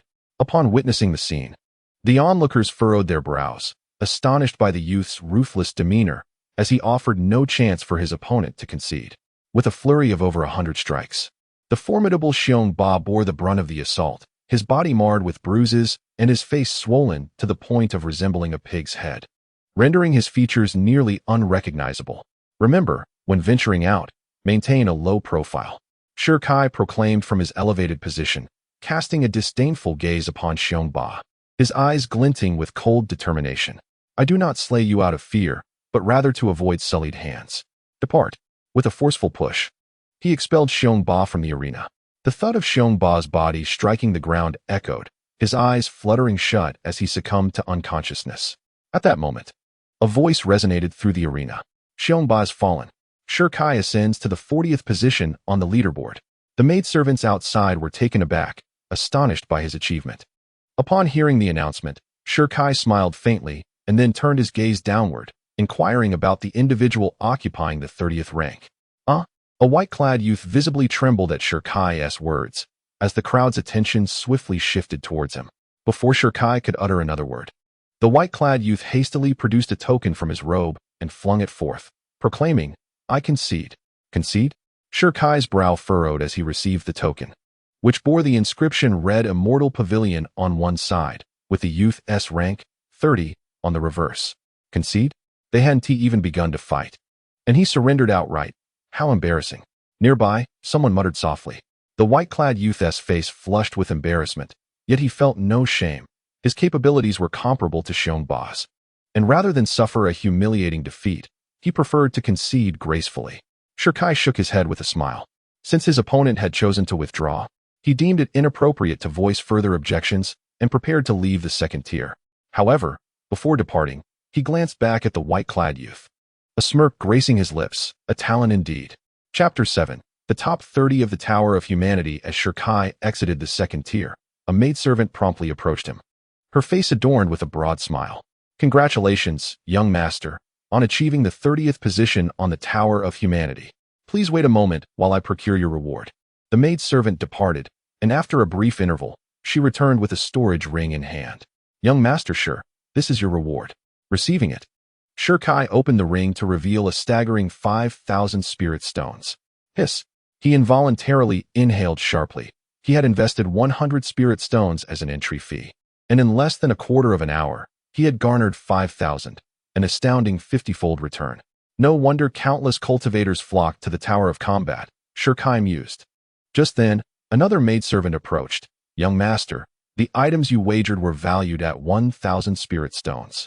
With a 10-to-1 payout, you have won 10,000 spirit stones. Please accept. Taking the storage ring, Shi Kai's lips curled upwards in a smile. After this battle, he had amassed a total of 15,000 spirit stones, a bountiful harvest. If he were to claim the first position, the rewards would be truly remarkable. Consequently, he eagerly declared, I wish to continue my challenges. Continue? The maid was momentarily taken aback. Typically, after a cultivator achieves a commendable ranking, they tend to rest for a while, seldom opting for immediate challenges. Is that not permissible? Shi Kai inquired with a smile. No, not at all. The maid quickly recovered and replied, What you may not know, young master, is that those ranked in the top 30 possess extraordinary combat prowess. Each of them is a prodigy, far beyond the capabilities of those in the first or second tiers. Take the formidable Xiongba, whom you previously defeated, for instance. He couldn't even reach the threshold of the top 30. Should you not reconsider? Not even touching the threshold? Shi Kai frowned. The disparity between rankings was indeed significant. It seemed that the value of being in the top 30 was quite substantial. However, Shi Kai remained unfazed. The entire leaderboard comprised cultivators at the Qi refinement stage, the same level as himself. With the formidable Tunshin demon vein and the sacred spear as his core, he was undoubtedly powerful, capable of claiming invincibility among his peers, even against his former self. No need for reconsideration, he asserted firmly, seeing his resolute demeanor. The maid ceased her persuasion. Please, young master, follow me.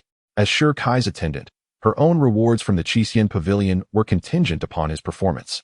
Thus, she generally preferred that competitors avoid unnecessary risks. Shi Kai was led into a room. As the door swung open, an immense table came into view, atop which lay a blank sheet of paper and a pen. Approaching it, he noticed 3 large characters inscribed at the top, Death Pact. What is this? Shi Kai furrowed his brow. The maid stepped forward and explained, Young master, the 3rd level of the human tower is devoid of rules and ethics. It is solely a realm of slaughter. Once you set foot within, even the most talented prodigy cannot guarantee their survival. Therefore, according to the regulations of the Qixin Pavilion, one must sign a death pact before entering. I see. Shirkai's lips curled into a slight smirk. Slaughter had been a part of his life since he was 13. It was no exaggeration to say that his current lethal skills had been forged upon mountains of corpses. Without a moment's hesitation, he grasped the pen and inscribed his name. In the next instant, the sheet of paper ascended and projected onto a massive screen outside, where the leaderboard of the human tower was etched. With the death pact signed, "You may enter the third level," a resonant voice proclaimed. Concurrently, Shirkai's name appeared at the top. Human ranking, 30th, Shirkai. "Young master, please exercise caution," the maid said as she exited the room, her expression somber. Clearly, she harbored doubts about Shirkai's chances of survival. In response, he merely smiled faintly, standing still for 3 seconds before suddenly propelling himself forward with a whoosh. Goodness, look! Someone is charging towards the third level. What? Does that person not wish to live? The third level of the human tower was notorious as a land of death, a place where countless corpses had amassed. It was rumored that a prodigy had perished within just moments of entering yesterday. I know of this. That prodigy was the son of the lord of Wanjia City, who had consumed various elixirs since childhood. At merely 16, he had already reached the 9th level of Qi refinement and was hailed as the greatest prodigy of Wanjia City. Prodigy? Huh. My dear fellow, look around. Who among us is not a prodigy? Among those who ranked within the top 30 of the human tower, they are truly prodigies among prodigies. In this realm, the title of genius holds little value. I find myself exceedingly curious about who has ascended. In an instant, the outside world buzzes with speculation, all eyes fixated on the leaderboard, eager to uncover the identity of the new entrant. Meanwhile, within the tower, Shirkai ascends on the wind, swiftly arriving at the third level. Upon entering, he observes 29 individuals seated in meditation, their eyes closed in tranquility. Simultaneously, Shirkai perceives a rich influx of spiritual energy surging into his being. In that moment, he feels an overwhelming sense of ease, his breath steadily elevating. Realization dawns upon him. No wonder the third level is notorious for fierce battles to the death. The concentration of spiritual energy here is several times greater than outside, drawing cultivators who vie for this precious resource. It appears that the 29 individuals before him have established a form of equilibrium, each undisturbed in their cultivation. Suddenly, a few cultivators near the entrance of the third level snap their eyes open. "Get out." One of them sneers, his expression unfriendly. Shirkai casts a glance at him and proceeds to enter calmly. "You seek death," the man retorts, his demeanor chilling as he rises, fists clenched, launching a fierce strike towards Shirkai. The force of his punch is sharp, akin to the edge of a blade. A palpable intent to kill emanates from him. In the face of such murderous intent, Shirkai knows he cannot afford to show mercy. Instantly, his gaze sharpens, and with a slight bend of his legs, he evades the attack effortlessly. In the next moment, he propels himself forward, appearing before the assailant like a wraith. "What?" The cultivator is taken aback, his eyes widening in shock, yet before he can react, Shirkai's hand has tightened around his throat. "Let me go?" The cultivator gasps in agony. "Apologies. But you harbored intentions of murder against me," Shirkai replies, exerting pressure. With a sickening crack, the man's neck breaks, and Shirkai unleashes the demonic pulse within him, absorbing the essence of his life force. His lifespan increases by 100 years. At the same time, the leaderboard outside undergoes a transformation. The ranking for the 29th position now reads, Shirkai. "Shirkai? Who is he?" murmurs the crowd, brows furrowed, their gazes fixated on the screen. Meanwhile, back at the third level, witnessing the ease with which their companion was dispatched, the 3 cultivators leaning against the wall darken in expression. "How bold of you to slay a member of the Blackwind Stronghold, boy." Blackwind Stronghold. At these words, Shirkai's eyes turn icy. This stronghold bears a notorious reputation, known for its ruthless slaughter of innocents under the guise of cultivation, having ravaged countless villages. Any woman they set their sights on is forcibly taken to their lair, ultimately meeting a tragic fate. Moreover, during his family's battles, Shirkai had been ambushed by the Blackwind Stronghold on several occasions, nearly losing his life at their hands. Today, he is determined to exact revenge. Locking his gaze onto the 3, he coldly declares, "Do not rush. You shall soon join him." Chapter 8. The Infinite Heavenly Mansion, Xia Xiaoxing's Arrogance. Among the trio, a man clad in black waved his hand, and with a resounding boom, a formidable aura erupted from his body. It was the 9th layer of chi refinement. Following suit, the two companions beside him unleashed their own powerful energies, all at the 9th layer of chi refinement. You young brat, the three of us at the 9th layer of chi refinement, do you really think we cannot kill you? The black-clad man exuded a chilling murderous intent and commanded, let us attack together. Having witnessed his companion being swiftly slain, he was not foolish enough to engage in a one-on-one confrontation. As his voice fell, the three men moved in unison, each taking a corner to encircle the target, Shirkai, in the center. At the same time, the cultivators behind them slowly opened their eyes, fixated on the scene ahead. Finish him off. Just then, the black-clad man bellowed, and in an instant, the trio coalesced their might and charged forth with a ferocious assault. Trash! Shirkai scoffed, waving his hand as a powerful aura enveloped his entire being. In the next moment, a dark mist surged forth from him, akin to a bloodthirsty demon, enveloping the three attackers. Instantly, they found themselves rooted in place, unable to move. What is this? The black-clad man was taken aback. Despite his attempts to channel his spiritual energy, he could not break free from the confinement. Moreover, the dark mist was relentlessly invading his body, swiftly reaching his dantian. With a resounding hum, his dantian shattered, and his spiritual energy was inexplicably siphoned away, his lifespan gradually vanishing. No, this is impossible. The black-clad man was horrified, his pupils dilating in terror. At this moment, he was stripped of his earlier arrogance, replaced solely by fear. No, please spare me. However, before he could finish his plea, his lifespan was entirely consumed, and the three men collapsed lifelessly to the ground. Outside, the leaderboard underwent another transformation. Rank 28, Shirkai. Rank 26, Shirkai. Rank 21, Shirkai. Upon witnessing this scene, the onlookers shuddered. Even those who were initially about to enter the tower halted in their tracks, gazing at the screen with shifting expressions. Could this person be slaughtering the rankings? Within the tower, everyone opened their eyes wide. Upon seeing the three figures resembling skeletons, their lifespans devoured, they were filled with astonishment. Boom. At that moment, they all stood up, unable to conceal their shock. The four members of the Black Wind Stronghold, although not at the pinnacle of power on the 3rd level, were competent practitioners within the chi refinement realm, regarded as geniuses outside. Yet unexpectedly, they were slain by a youth who had just emerged. Moreover, it took merely a second, and their demise was utterly horrifying. Are you perhaps a demon cultivator? Just then, a man in white stepped forward, a smile gracing his lips. Who are you? Shirkai furrowed his brow. From the man, he sensed a powerful aura that was clearly beyond the capabilities of the three who had just fallen. The man in white, holding a fan, smiled gently. I am Xia Xiaoxing from the Infinite Heavenly Mansion. The Infinite Heavenly Mansion? Shirkai narrowed his eyes slightly. Throughout Lingzhou, aside from the 4 prominent sects, there exist 2 formidable forces that can rival them. One is the Red Immortal Pavilion, whose influence permeates all of Lingzhou. The other is the Wujidi Yanfu, which, in contrast to the former, maintains a more low-key presence.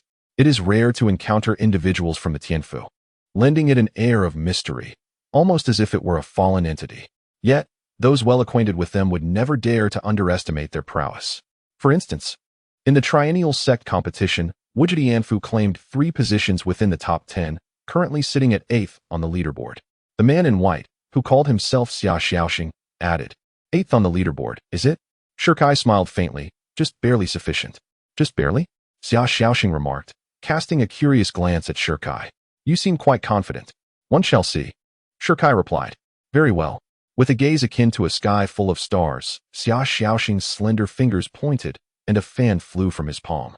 Observing this, Shirkai remained unhurried, swiftly waving his right hand, unleashing a fierce gust that effortlessly countered the fan. Interesting, Xia Xiaoxing said, his fighting spirit ignited. He retracted the fan, and in an instant, his white-clad figure lunged toward Shirkai like a wraith. Faced with such a prodigy, Shirkai could not afford to be careless. He retreated a few steps, and upon seeing the attack miss, Xia Xiaoxing gathered his spiritual energy, preparing to strike down at Shirkai's position once more. Great Sumerapalm. In the next moment, a terrifying pressure descended, and his slender fingers transformed into a colossal cage, looming from above. Fight! Sensing the intensity of the battle, Shirkai's combat spirit soared. This time, He did not retreat. Instead, he stood firm, gathering his strength into his right fist, channeling his spiritual energy to its zenith. His gaze turned icy as he thrust his hand forward. Boom! In an instant, an even more potent aura erupted forth, and the two energies collided, resulting in a tremendous shockwave. Rumbling. The entire tower trembled violently. What is happening? The onlookers outside, including other cultivators, gazed in disbelief. It is known that the fighting tower is constructed from meteorites from beyond the heavens, a treasure of immense value. How could it be on the verge of collapse? Do not panic. Just then, a robust voice resonated from afar. Turning to look, they saw a middle-aged man striding through the air. It is Elder Emo. The middle-aged man reached the top of the tower and waved his right hand, releasing a surge of energy that immediately stabilized the quaking structure.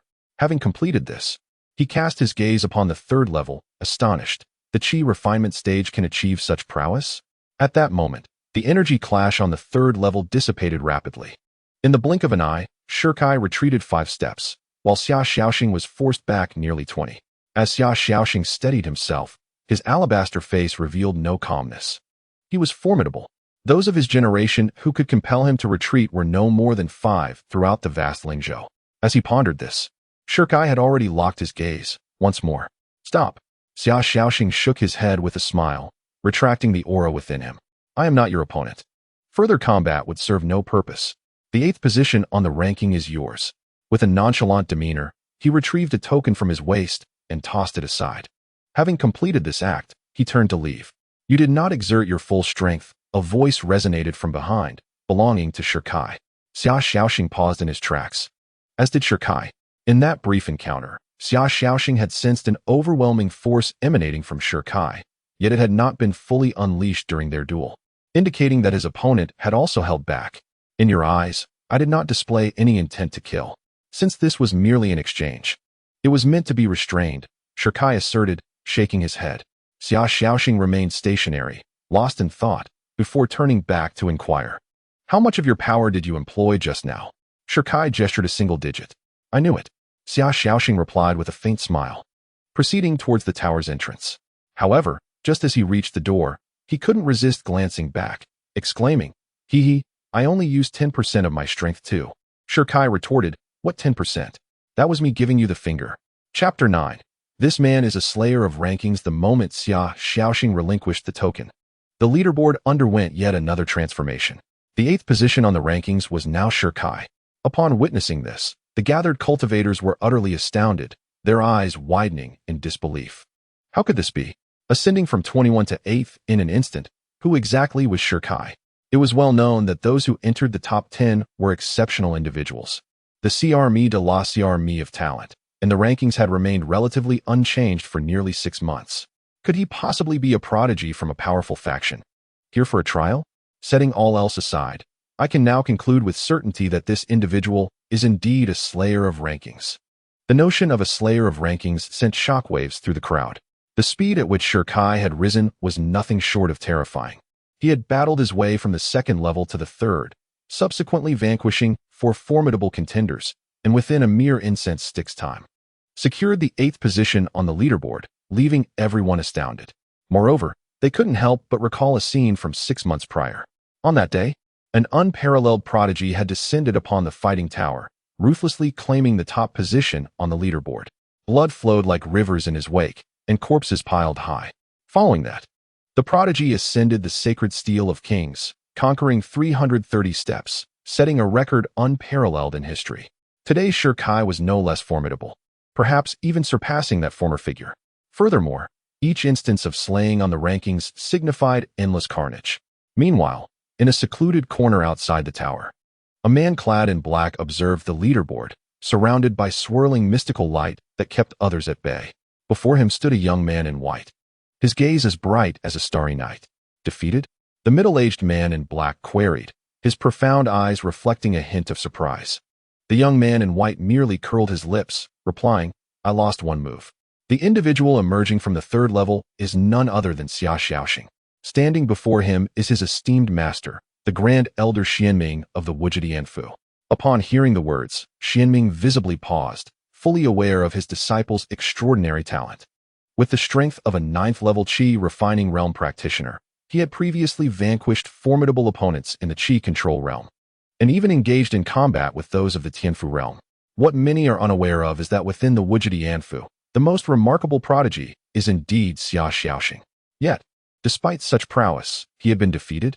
Master, my purpose here was solely to absorb the spiritual energy within the tower. Otherwise, as the top disciple on the leaderboard, I would have claimed victory long ago.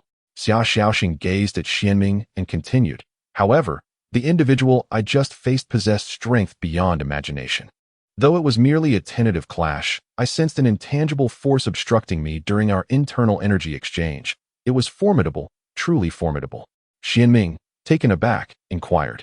If you were to unleash your full power, would you be able to overcome him? Xia Xiaoxing shook his head, uncertain. After a brief pause, he added, I have discerned that this person also seemed not to have exerted his full strength. Of course, should I awaken my bloodline, defeating him would be effortless. To receive such an assessment from you indicates that this individual is indeed not to be underestimated, Xianming remarked with a smile, well aware of his disciple's arrogance. Noting that few peers could evoke such caution in him. A moment later, he regarded Xia Xiaoxing with a glimmer of appreciation in his eyes, stating, arrogance is acceptable, but one must not be overconfident. Recognizing one's adversary and pressing forward is the foundation of one's existence. I shall remember this, Master, Xia Xiaoxing replied respectfully with a bow. Upon your return, I shall exert my utmost effort to assist you in awakening your bloodline, Xianming declared, waving his hand, summoning a veil of mysterious clouds. We, the Wujidi Yanfu, have remained inconspicuous for far too long. The sect competition in 6 months shall be the day my disciple makes a name for himself. The sect competition. Xia Xiaoxing's gaze ignited with determination. The entirety of Wujidi Yanfu had concealed his identity, with few outside the elders aware of his existence. All to ensure he could strive for fame in the forthcoming competition, thus propelling the Wujidi Yanfu to prominence. The bloodline within him is unparalleled, and once awakened, it would suffice to dominate an entire generation. Before departing, Xia Xiaoxing cast a final glance inside the tower, declaring, in 6 months, I shall return to battle, and then you shall discern the chasm between us. In another realm, Shirkai murmured from the clouds above, investigate thoroughly, ascertain whether this person is indeed him. Simultaneously, on the 3rd level, after Xia Xiaoxing's defeat, the remaining 7 individuals rose, their gazes fixated ahead. It is you. At that moment, a voice emanated from the innermost part of the gathering. Looking up, they beheld a man clad in resplendent attire, draped in a fur coat, with a jade pendant adorning his waist, an unmistakable dandy. Ai Ritian. Upon seeing this individual, Shirkai's lips curled into a slight smirk. He recognized this person as none other than Ai Ritian, the chief disciple of the outer sect of one of the 4 great sects, Daoyi sect. Months ago, during a quest for a hidden realm, the two had crossed paths, encountering a precious elixir coveted by both. Ultimately, however, Ai Ritian withdrew from the contest after suffering a brutal beating from Shirkai. Upon glancing at Ai's position, Shirkai smiled faintly, remarking, I never anticipated that you would become the foremost on the human ranking. The one he had previously bested was now the pinnacle of the list. Was it the capriciousness of fate, or was it that he had been exceedingly powerful back then? As these thoughts crossed his mind, Shirkai cast a glance at the surrounding individuals. Suddenly, a surge of malevolence erupted from within Shirkai, his eyes gleaming with bloodlust, a pack of rabble. Startled by his fierce gaze, 5 individuals trembled involuntarily, taking a step back, while one resolutely steadied himself and coldly addressed Shirkai. I did not expect you to still be alive. You all truly deserve to die. Shirkai glared fiercely. The 6 individuals before him were known to him. They were all disciples of the Shintian sect and had once been his closest friends. Yet, a day prior, everything had changed. At the moment he was wrongfully accused and stripped of his lineage by the sect leader, these 6 not only failed to defend him, but also turned against him, accusing him of betrayal, disloyalty, and ingratitude. What was even more despicable was that after Shirkai had been rendered powerless, the 6, eager to curry favor with the sect leader, maliciously slandered him within the sect and plundered all the treasures from his dwelling. The betrayal was all too evident in their actions. 6 worthless scoundrels, the cycle of karma is upon you. Today shall be your demise, Shirkai declared, his killing intent palpable. Humph, scoffed the leader of the 6, Jin Ritai. Shirkai, you are no longer the genius you once were. nor do you possess the supreme celestial lineage. Your realm has fallen to the Qi refinement stage. Do you truly believe we still fear you? To be frank, our previous proximity to you was merely due to your status. What do you have now? Just a discarded disciple of the sect, he laughed mockingly. A useless waste. A piece of trash cast aside by the Xiantian sect. With a grin of contempt, Jean Ratai then turned to the others, commanding, do not be afraid. He is merely at the Qi refinement stage. Together, we shall surely slay him. The five exchanged glances, stealing their resolve. Indeed, once we slay him and present him to the sect leader, we shall be richly rewarded. Let us attack together. As the words fell, the six resolved to channel their inner spiritual energy, gathering it within their hands. Kill. With a thunderous roar, they charged forth. The human tower only recognized the top 100, with rewards for the top 50, and the top 30 hailed as geniuses, while the top 10 were regarded as dragons among men. Yet, as the foremost sect among the four great sects of Lingzhou, the Xiantian sect occupied 6 of the top 10 positions, a testament to its profound foundation. For any other, encountering 6 adversaries from the top 10 would surely incite fear and prompt retreat. However, for Shirkai, his battle spirit surged, his eyes ablaze with murderous intent. The members of the Xiantian sect must be eradicated. Shirkai clenched his silver teeth tightly, his fists so tightly balled that his fingertips punctured his palms, blood oozing forth. It was a swift battle, a ruthless siege to eliminate him. At that moment, led by Jean Ratai, the 6 assailants split their efforts to attack, each using their utmost strength, claiming a corner, and unleashing their assault towards Shirkai, who stood at the center. Seeking death, Shirkai's gaze was as cold as ice. In the next instant, his form moved like a specter, effortlessly evading the 6 attacks with a mere turn. The 6 were taken aback, a flicker of astonishment glimmering in their eyes. Was he truly incapacitated? Mere contemplation lasted but a second before they refocused, locking onto Shirkai's landing position, and launched another ferocious onslaught. Boom! Waves of energy surged forth, transforming into fierce winds that tore through the fabric of space. Incapacitated Shirkai, meet your demise. Bang!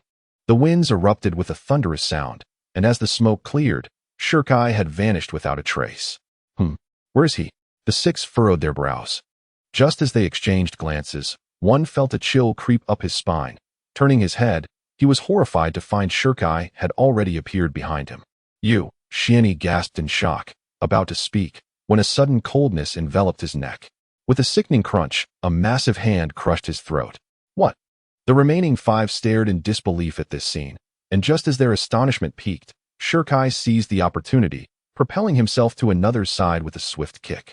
Creak! Shirkai swung his right fist, aiming for the throat of his target. In the next heartbeat, the sound of bones shattering echoed. That man's eyes widened in utter disbelief, his hands failing to reach for his throat before his body slackened and collapsed. In mere seconds, 2 lives had been extinguished. Simultaneously, the rankings shifted. 7th on the human list, Shirkai. 6th on the human list, Shirkai. His rank had ascended once more. Outside, cultivators gaped in astonishment, a mix of anticipation and disbelief washing over them. Now, their greatest curiosity lay in uncovering Shirkai's true identity. Investigate, we must ascertain the truth. At this moment, countless individuals sprang into action, some even shattering communication jade to mobilize their family's resources for inquiries. Meanwhile, news of this event had already begun to circulate back to the sect in secret. On the 3rd floor, after slaying the 2, Shirkai immediately absorbed their lifespans. Having now accumulated 600 years, including those from the 4 members of the Black Wind Stronghold. Gazing at the desiccated corpses, Jean Ratai's eyelids twitched. It became evident to him why Shirkai was heralded as a genius. In just a second, 2 had perished amidst their encirclement, and if this continued, they might all meet their end here. After a moment's contemplation, he turned his gaze toward AI Ritian, suggesting, let us join forces and eliminate him. Upon finishing, he retrieved a tome from his storage ring.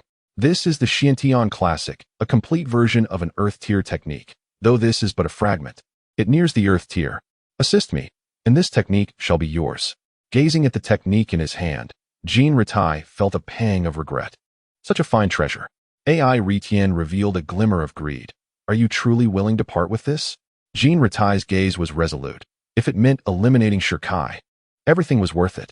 To him, The current threat posed by Shir Kai was lethal, and once vanquished, the sect would undoubtedly offer other compensations upon his return. Very well. Hand it over, AI Retian commanded. Hearing this, Jean Ritai, though reluctant, could only relinquish the technique. As AI Retian swiftly stowed it in his storage ring, he turned his cold gaze toward Shir Kai, stating, 3 months ago, I wished to kill you, but at that time, you were far too powerful. I lacked even the qualification to contend with you. Oh, but not just I, who among all the prodigies in Lingzhou could match you. Yet today is different.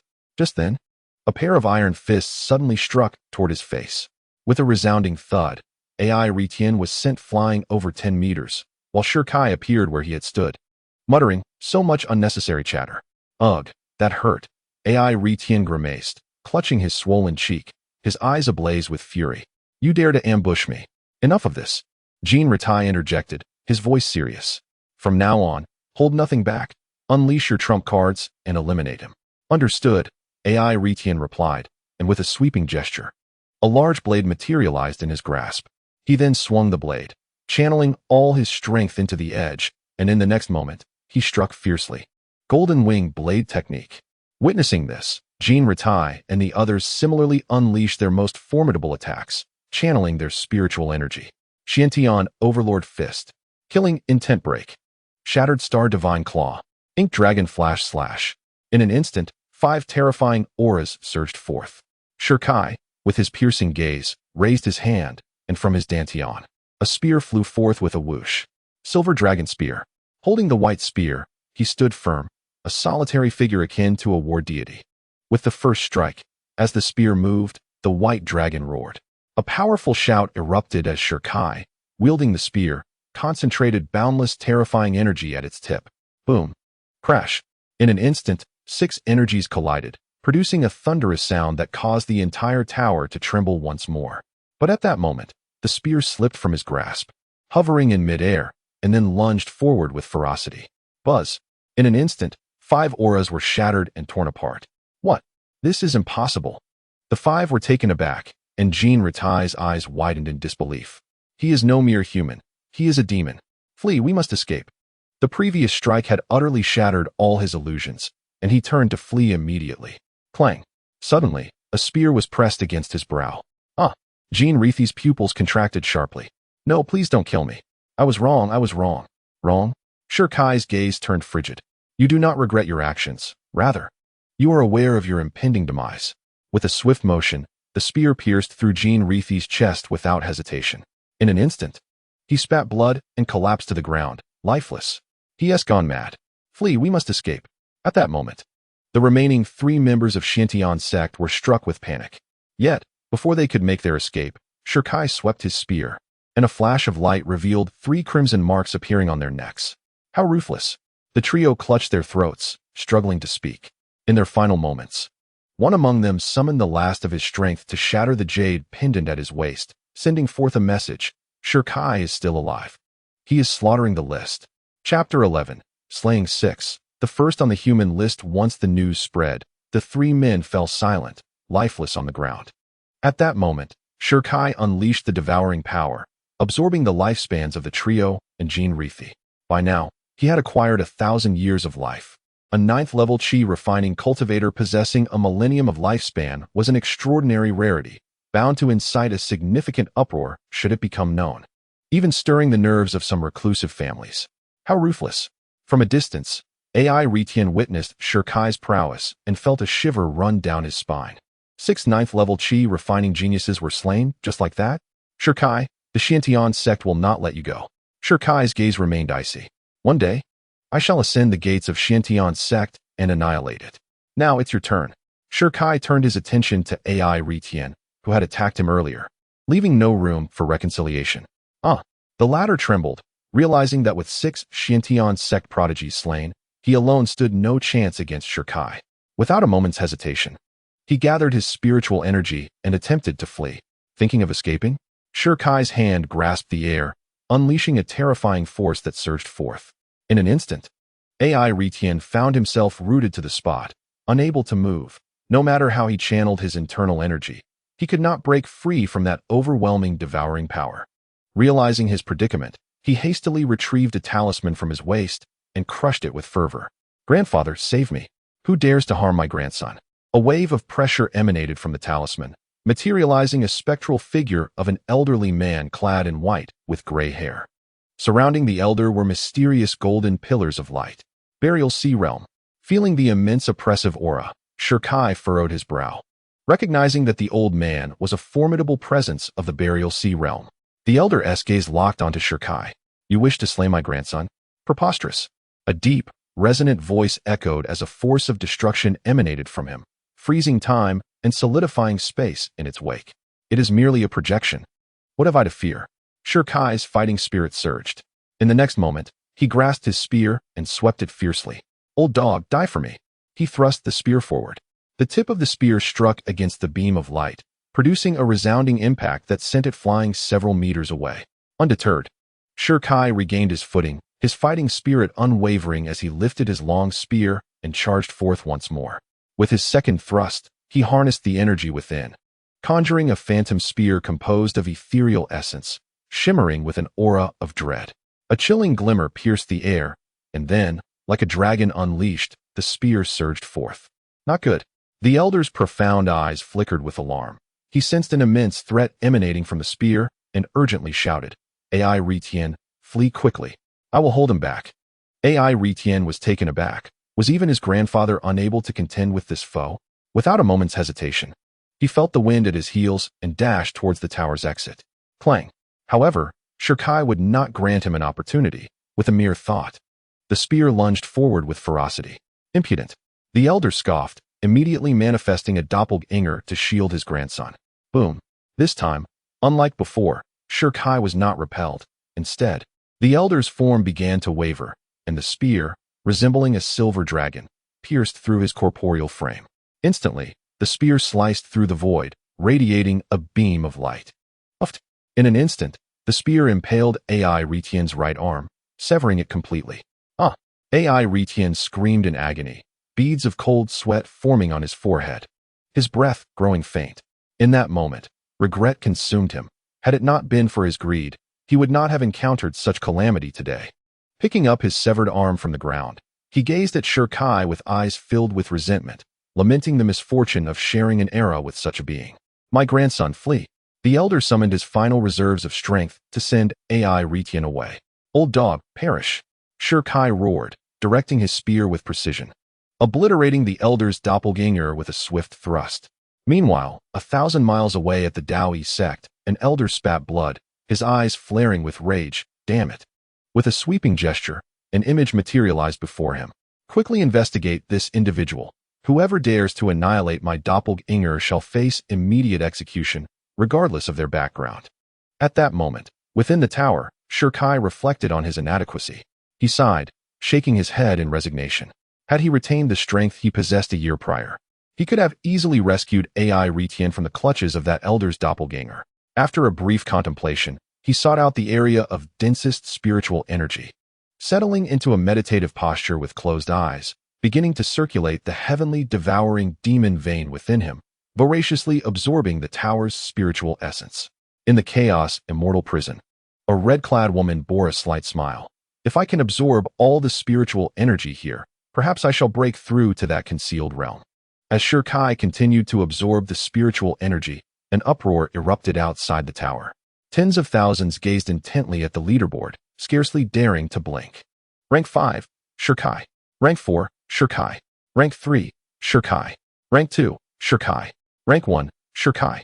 As the screen updated for the final time, the crowd erupted into chaos. To their astonishment, he had ascended to the pinnacle of the rankings, achieving this feat in less than the time it takes to burn a stick of incense.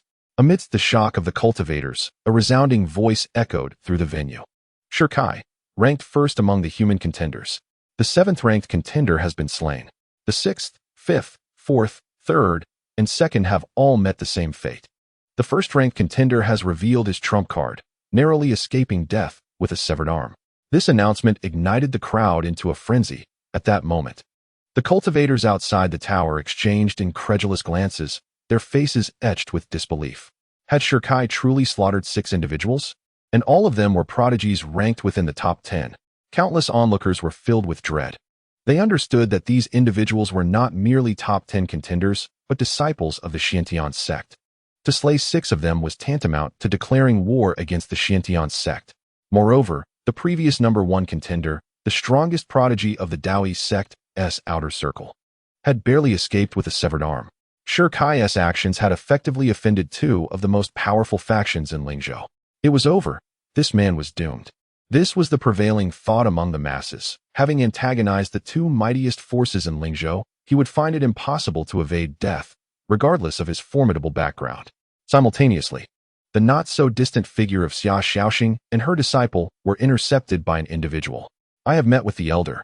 The newcomer, clad in black, knelt on one knee. Xianming turned to the newcomer, inquiring, "What brings you here?"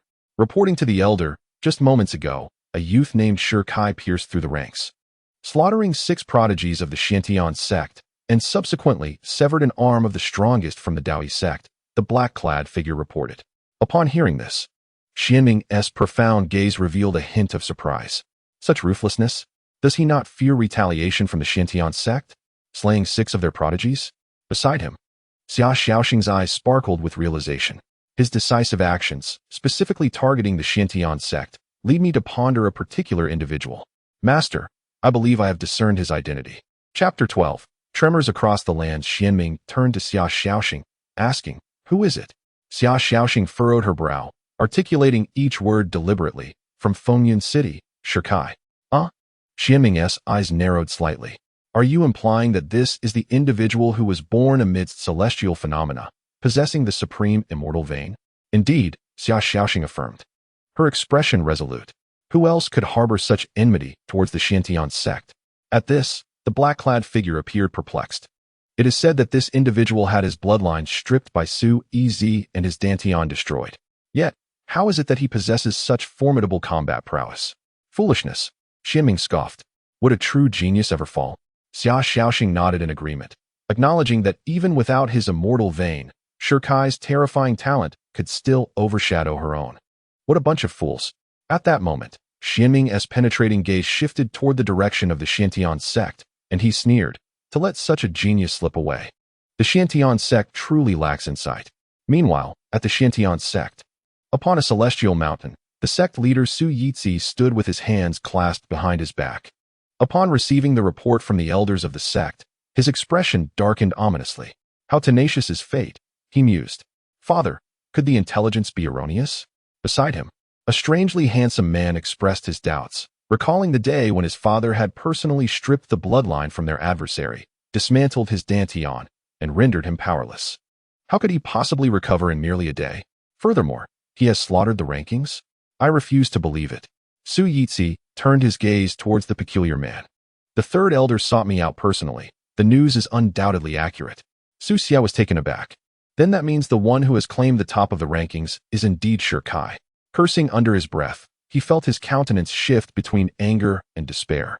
Ever since Shi Kai had joined the Xiantian sect a year ago, he had dominated the disciples with an invincible presence, leaving Su Xia feeling utterly overshadowed. If not for his father's covert machinations, he would not have attained his current standing. A surge of malevolence emanated from Su Xia. I shall go and kill him at once. Halt! Su Yitzi commanded sharply, his voice grave. Now that Shi Kai has ascended to the 1st place on the human rankings, he will soon attempt the royal sealing monument. Should that imp ascend the 200 steps, he will undoubtedly be sealed as a king, and at that point, even the Red Immortal Pavilion may intervene to protect him. What shall we do? Su Xia inquired anxiously. Father, although I do not comprehend how Shi Kai regained his strength, with his innate talent, allowing him to grow unchecked would spell catastrophic consequences for our Xiantian sect. We must eliminate him post-haste. Su Yitzi fell silent, a twinge of regret gnawing at him. Had he known better, he would have disregarded his pride and acted decisively. With a deep breath, Su Yitzi declared, "The royal sealing monument is not easily conquered. If Shi Kai were to perish within, all would be resolved. However, should he emerge alive, I shall ensure he meets his end once more." An overwhelming aura of pressure surged from within him.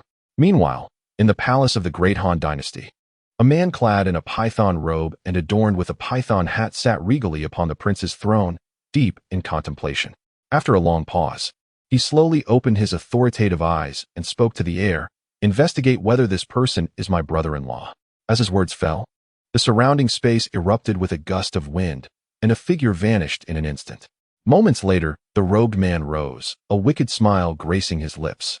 Third sister, it seems your fiancé is on the verge of rising once more. Shi Kai's ascension to the first place on the human rankings spread like wildfire through Lingzhou, capturing the attention and intrigue of countless individuals. As more people began to take notice, his identity was gradually unraveled by those with keen interest. Hey, have you heard? The current top of the rankings, Shi Kai, might just be that one. Which one? Stop being cryptic and just spill it. Foolish one, who else could it be? Of course, it's that individual from the Xiantian sect. What? It's him? The prodigy of Lingzhou, who broke through to the Qi Master realm at 15, ascended to the Heavenly Mansion realm at 17, and possesses the Supreme Immortal Vein? Indeed, that's him. Wait, I heard that Shi Kai from the Xiantian sect has been rendered powerless. That cannot be true. In an instant, a fervent debate erupted among the cultivators gathered outside the tower, their numbers swelling from an initial 10,000 to a staggering 30,000. Among them, many had indeed witnessed the prowess of Shi Kai. Their purpose for being here was to ascertain whether the Shi Kai within the tower was truly the prodigy they believed him to be. At that moment, the focal point of this tumult was blissfully absorbing the spiritual energy within the tower on the third level. Shi Kai sat cross-legged in the most concentrated area of spiritual energy, his body swallowing demon vein, resembling a gluttonous beast, voraciously devouring the essence around him. Buzz. Simultaneously, an immense accumulation of spiritual energy gathered within Shi Kai, overwhelming in magnitude. A breakthrough was imminent. He opened his eyes, the absorbed energy stacking within him, on the verge of breaking through its constraints. Restrain yourself. Just then, the voice of the woman in red echoed. Confused, Shi Kai inquired why. The woman replied coldly. Possessing the swallowing demon vein and wielding a spear as a dantian, one must establish a solid foundation to match its power. Shi Kai chuckled awkwardly. Is my foundation not strong enough now? It is strong, she affirmed, but I require you to attain perfection. Tell me, are you aware of how many levels there are in the Qi refinement realm? Without hesitation, Shi Kai responded, 9 levels. Incorrect. The woman shook her head. The Qi refinement realm, which serves as the foundation of cultivation, is commonly believed to have only 9 levels. However, that is a misconception. In truth, there are 10 levels. The 10th being a hidden realm. 10 levels? A hidden realm? Shi Kai inhaled deeply. This was the first he had heard of such a concept. One could imagine that while others rushed towards the Qi Master realm after breaking through the 9th level, his advancement to the 10th would vastly surpass the foundation and depth of the 9th. I must break through the 10th level. At this moment, his breath quickened. Very well. Now listen to my instructions. The woman in red spoke calmly. To reach the 10th level of Qi refinement, one must open the valleys of the spirit, the path of the Tao, the mysterious gateway, and the spiritual reservoir, and to do so requires an inexhaustible flow of spiritual energy. This location is the only choice. Now, begin by emptying your mind and body, achieving a state of selflessness, transcending all, and gathering the spiritual energy into your dantian. As Shi Kai engaged in his cultivation, within the Red Immortal Pavilion, Elder Mo, the highest authority in this city, was overwhelmed with inquiries regarding Shi Kai's identity. Just then, a maid entered the room. Noticing her, Elder Mo waved his hand dismissively, declaring, I see no one. But, the maid hurriedly replied, Sir, there is grave news. The spiritual energy within the tower is rapidly depleting, nearing exhaustion. What? Upon hearing this, Elder Mo sprang from his chair, incredulous. This is impossible. This tower was personally constructed by the 8th Pavilion Master, and beneath it lies a reservoir of exquisite spiritual springs. Not even a formidable Qi Master could deplete it.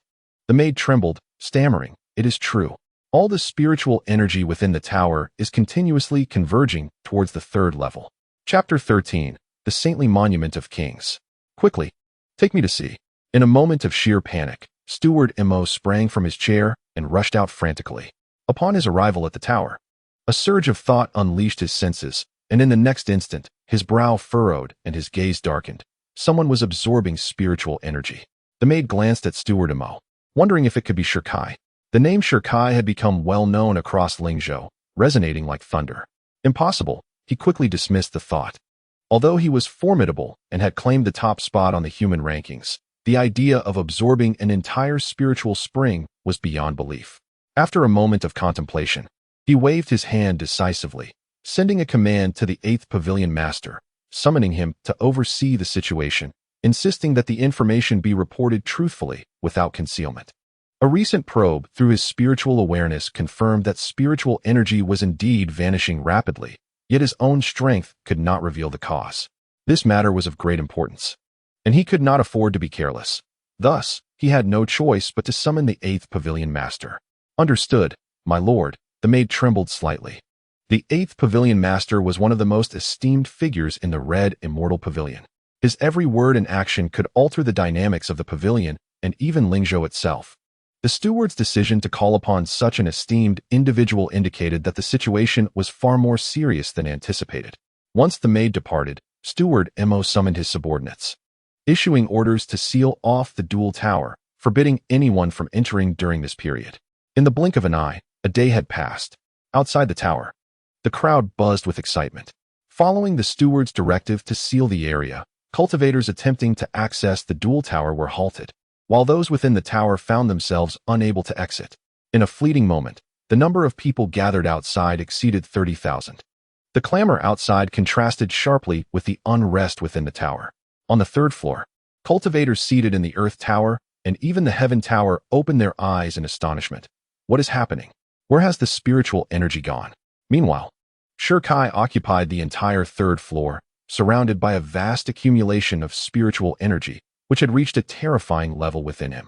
It was no exaggeration to say that even a formidable opening Yuan realm expert would require a year to refine it, with the risk of being overwhelmed. Yet Shirkai had no such concerns. Due to the devouring heavenly demon vein, any spiritual energy entering his body could be perfectly transformed and stored, ready for absorption at any moment.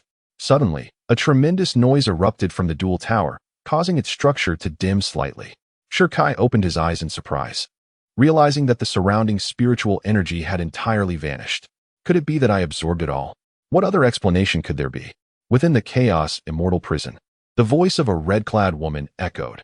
The devouring heavenly demon vein is among the top 5 ancient bloodlines, not to mention a mere spiritual spring, even in this world. If you can endure it, you could swallow it all. Gasping in astonishment, Shirkai contemplated the terrifying prospect of consuming the entire world. Currently, your spiritual mansion and internal organs have been developed. Now you merely await an opportunity. Once you refine all the spiritual energy within you, you can break through to that legendary hidden realm, the red-clad woman stated calmly. Legendary? Shirkai was taken aback.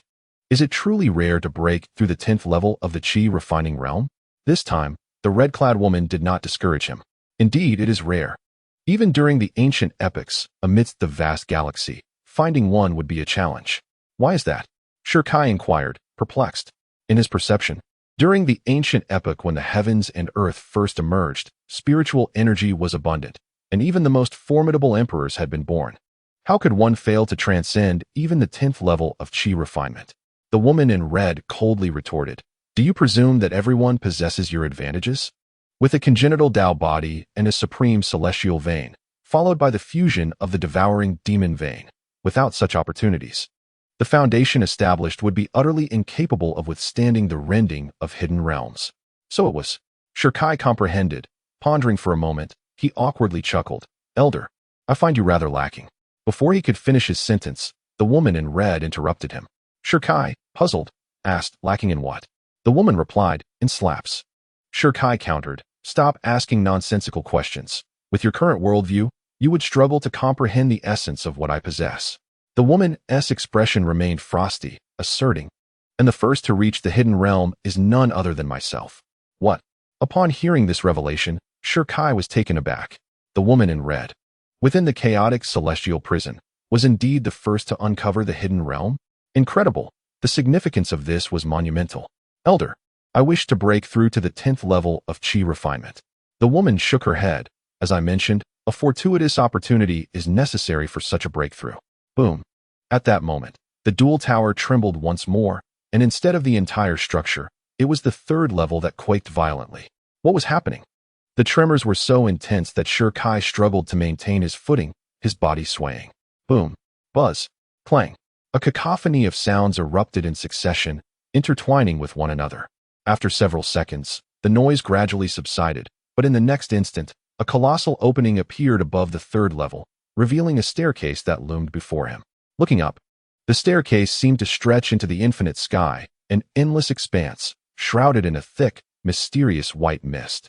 Witnessing this spectacle, Shirkai's heart soared. It was the king's sealing's sacred steel. As one who paid particular attention to the dual tower, Shirkai understood the significance of the staircase above him. The king's sealing's sacred steel. It is widely known that the dual tower is divided into 3 tiers: heaven, earth, and humanity, with the first place in each tier being referred to as a king, or more accurately, a pseudo-king, neither fully a king nor entirely devoid of it. To be recognized by the Red Immortal Pavilion as a true king, one must ascend the king's sealing's sacred steel, reaching beyond the 200 steps. Once sealed as a king, one would obtain the protection of the Red Immortal Pavilion. For Shirkai, this opportunity was not to be missed. His eyes gleamed with determination. Currently, his situation was perilous. With the distant Xuantiangong and the imminent threat of the elder from the Shi family, danger lurked at every corner. Only by seeking a formidable ally could he navigate through this crisis. And the king's sealing's sacred steel before him was the perfect opportunity. Without hesitation, Shirkai leaped upwards. Boom.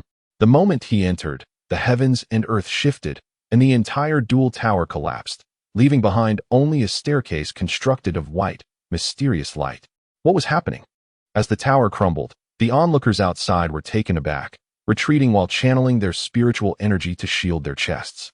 At that moment, an exclamation pierced the air. It is the king's sealing steel. Instantly, all eyes converged upon the staircase. Someone was present atop it, unbeknownst to them. Another voice rang out. Following that, a series of astonished cries erupted. Someone was attempting to breach the king's sealing steel. What level were they? It appeared to be the human king's steel. The individual challenging the steel, could it be Shirkai? Indeed, it must be him. Only the top of the human ranking could activate the king's sealing steel. Who else could it be? Hiss. He had just claimed the first position and was now daring to challenge the steel. Such audacity. But what does audacity matter? The king's sealing steel does not regard realm or strength, only foundation and tenacity. Once one steps onto it, it is akin to an open examination. I cannot see it. Do not forget, Shirkai effortlessly seized the first rank. So what if he is the first? Did not Ai Retian from the Dao Yi sect also hold the top position? Yet, what was the outcome? He was expelled after merely ascending 80 steps. Furthermore, just a month ago, a prodigy from the Qingyun sect successfully reached 199 steps, but when he attempted to tread upon the 200th, he found himself utterly unable to proceed. Thus, it seems that attaining the title of king is indeed challenging, as difficult as ascending to the heavens. To date, there have only been 5 human kings. This implies that Shirkai is in peril. At this moment, 3 observers, alongside numerous cultivators, gazed intently at the staircase, fixated on the white figure above. Chapter 14. The Golden Reign. The birth of a new king. The watchers were not limited to those outside the tower. At this juncture, high in the clouds, a celestial crane hovered, its immense wings casting shadows over the earth. Upon its back stood a man clad in azure, hands clasped behind him, a jade flute hanging at his waist, his visage resembling a jade crown, exuding an ethereal grace. It was the 8th Pavilion Master. Steward Mo descended through the air, kneeling on one knee. The azure-clad man atop the celestial crane was none other than the 8th Pavilion Master, one of the true authorities of the Crimson Celestial Pavilion. Master, the spiritual energy within the tower is rapidly depleting, and now it has collapsed. My subordinate has been remiss and failed to ascertain the cause. I beg for your forgiveness. Steward Mo lowered his head, cold sweat trickling down his brow. As a steward of the Crimson Celestial Pavilion, he could not evade responsibility for such an incident, especially while serving under the renowned ruthless 8th Pavilion Master. A misstep today could cost him his life. It is not your fault.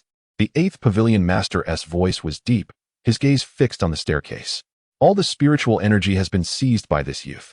Following his line of sight, when Steward Mo beheld the emaciated figure on the staircase, he was taken aback. Is it him? Master, beneath the tower lies a spiritual spring. He is merely at the 9th level of chi refinement. How is this possible?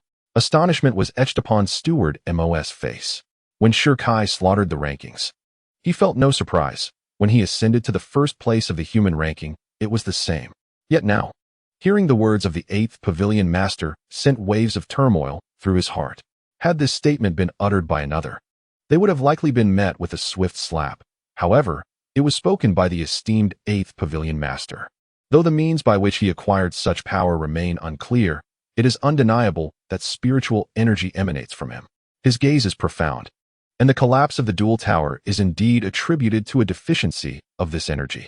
The 8th Pavilion Master discerned the issue with a mere glance, leaving Elder Emo astounded. He looked towards the steps below and in a hushed tone inquired, "Master, how shall we deal with this individual?" "Deal with him?" Upon hearing this, the 8th Pavilion Master revealed a smile that was both intriguing and enigmatic. "If this youth can attain the rank of king, not only shall he not be dealt with, but our Crimson Immortal Pavilion shall seek to forge a bond with him." However, suddenly, a glint of coldness flashed in his eyes. "Should he fail to achieve kingship, displaying only mediocre talent, I shall personally intervene, bringing him back to headquarters to refine him in the furnace until all his spiritual energy is extracted." "Your wisdom is unparalleled," Elder Emo said, a cold sweat breaking out across his brow.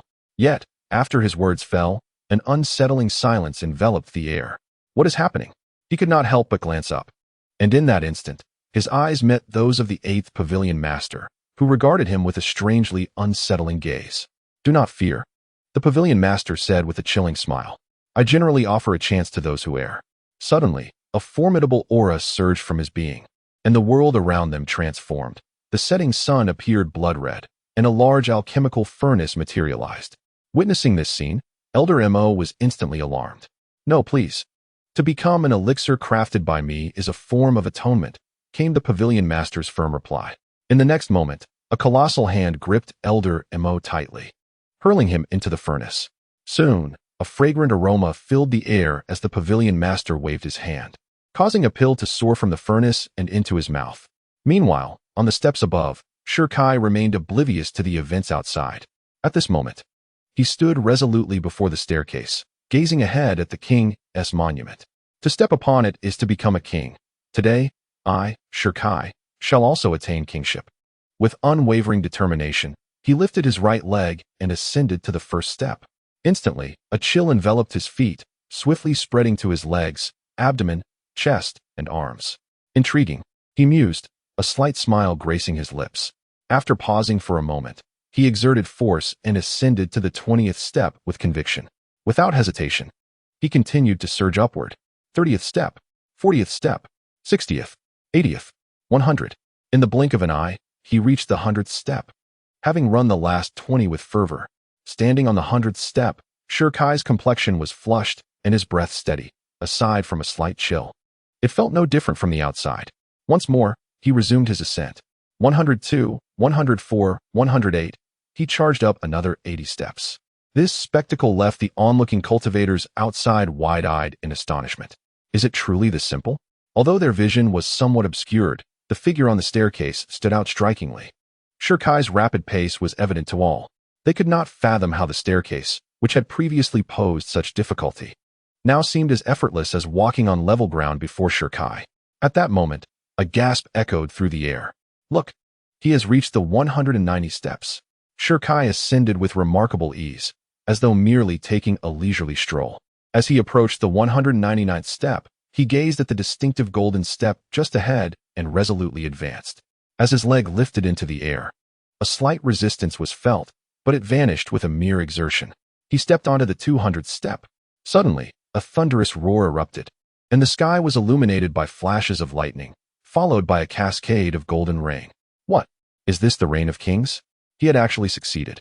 At the moment the golden rain appeared, everyone recognized that a new sovereign had emerged. A newcomer, Shirkai, had claimed the top rank with unparalleled might and ascended to the throne. At that instant, all eyes were fixed upon the figure suspended in midair, filled with envy, admiration, and even jealousy. However, the predominant sound was that of animated discussion. In the entire history of the Dual Tower, only 5 had ever been crowned as kings. Today, Shirkai would become the 6th. In this respect, within the vast spirit state, only 5 could stand alongside him in terms of innate talent. It was terrifying indeed. Such a prodigy, from which sect could he possibly hail? How enviable. If this individual were to be affiliated with a sect, it would surely rise to prominence. While the cultivators outside exchanged their thoughts, Sher Kai's body underwent a profound transformation. The moment he stepped onto the 200th step, a mysterious light coursed through him, bringing an exquisite sensation as it seemed to cleanse his entire being. Was this the boon of kingship? Bathed in the ethereal glow, he savored the experience. This sensation persisted for about half a stick of incense, gradually fading away as everything returned to normal. However, Sher Kai's body felt inexplicably light, and the spiritual energy within him hinted at signs of absorption. How do you feel? Just then, the voice of the woman in red rang out. Sher Kai stretched his limbs, feeling a delightful ease. His joints were far more agile than before. That energy just now has cleared the impurities accumulated within you and opened all your meridians, providing a perfect boost for your breakthrough to the 10th level of Qi refinement. The woman in red explained. Is that true? Sher Kai exclaimed with joy. Does that mean I can begin my breakthrough at any moment? Indeed, she confirmed. Upon hearing this, Sher Kai fell into contemplation. He did not rush this time, but instead calmed his mind, casting his gaze upward toward the staircase. Noticing his demeanor, the woman in red offered a faint smile. You have already ascended to kingship. Are you not content? Sher Kai looked up at the seemingly endless staircase, a glimmer of determination flashing in his bright eyes. I wish to behold the scenery at the summit. Chapter 15. The Wager of the Ninth Pavilion Master. After a prolonged silence, Sher Kai fixed his gaze upon the ascending staircase before him, then resolutely stepped forward. Within the confines of the chaotic immortal prison, the crimson-robed maiden observed his actions, a faint smile gracing her serene countenance. As Sher Kai's figure once more began its arduous ascent, the cultivators beyond the prison stirred with renewed astonishment. What could he possibly intend? Could it be that he dares to climb even higher? Having already ascended to the throne, what more does this person desire? Could it be that he seeks to shatter historical records? How astonishing! How could this be possible? The highest record was established by the mightiest individual of Lingzhou, and for centuries, no one has managed to surpass it. Yet, perhaps he merely seeks to challenge his own limits. As Sher Kai advanced once more, a wave of speculation arose. All eyes were fixated upon the staircase. Their expressions varied. Above the clouds, the 8th Pavilion Master wore a contemplative expression. Having already ascended to the rank of king, he still stubbornly climbed higher, perhaps a touch presumptuous. I find that hard to believe. Just then, a gentle laughter echoed from afar. A middle-aged man, embodying the essence of a celestial being, descended gracefully upon the clouds.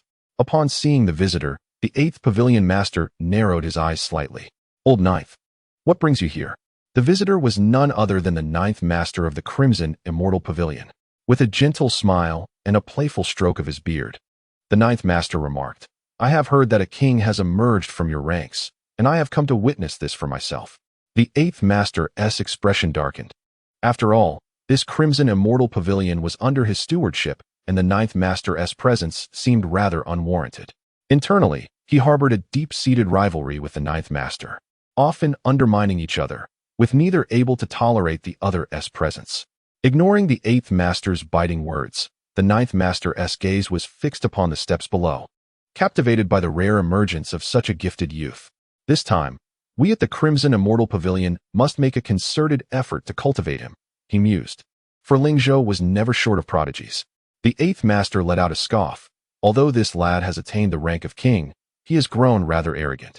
He could easily reap the benefits available to him, but insists on climbing higher, truly believing himself to be the foremost genius of Lingzhou. Perhaps he truly can go further. The 9th Elder remarked with a faint smile.